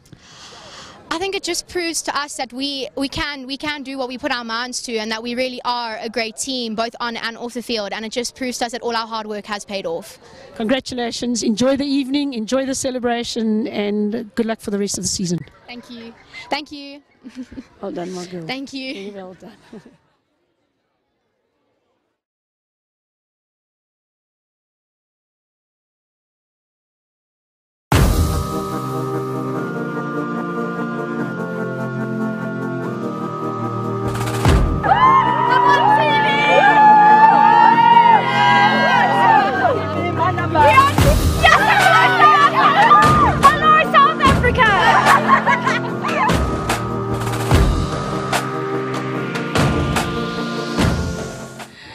Laura, tough match, difficult to come second always, but what a fantastic weekend you girls have had.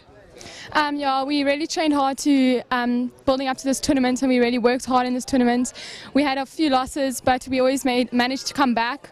Making the finals was a huge step for collegiate hockey, and obviously losing is it's always tough, but I mean, St Mary's worked hard. They won, and we're proud that we made it this far, and yeah, we're keen to come back next year.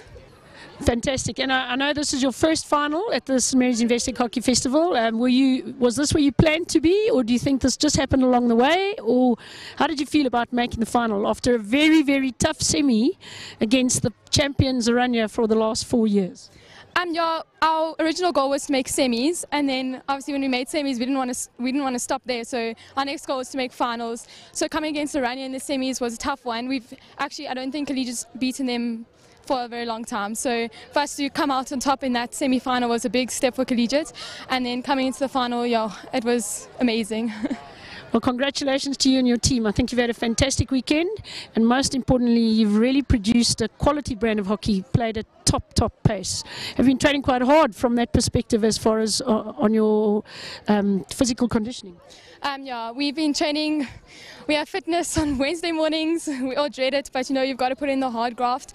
You've got to do the leg work to be able to perform in the game times. So yeah, we've been working hard. Glad that our hard work paid off, and yeah. Well, congratulations on a great weekend, and enjoy the trip back home, and more importantly, good luck for the rest of the season. Thank you, ma'am. Thank you. Pleasure. I'm a good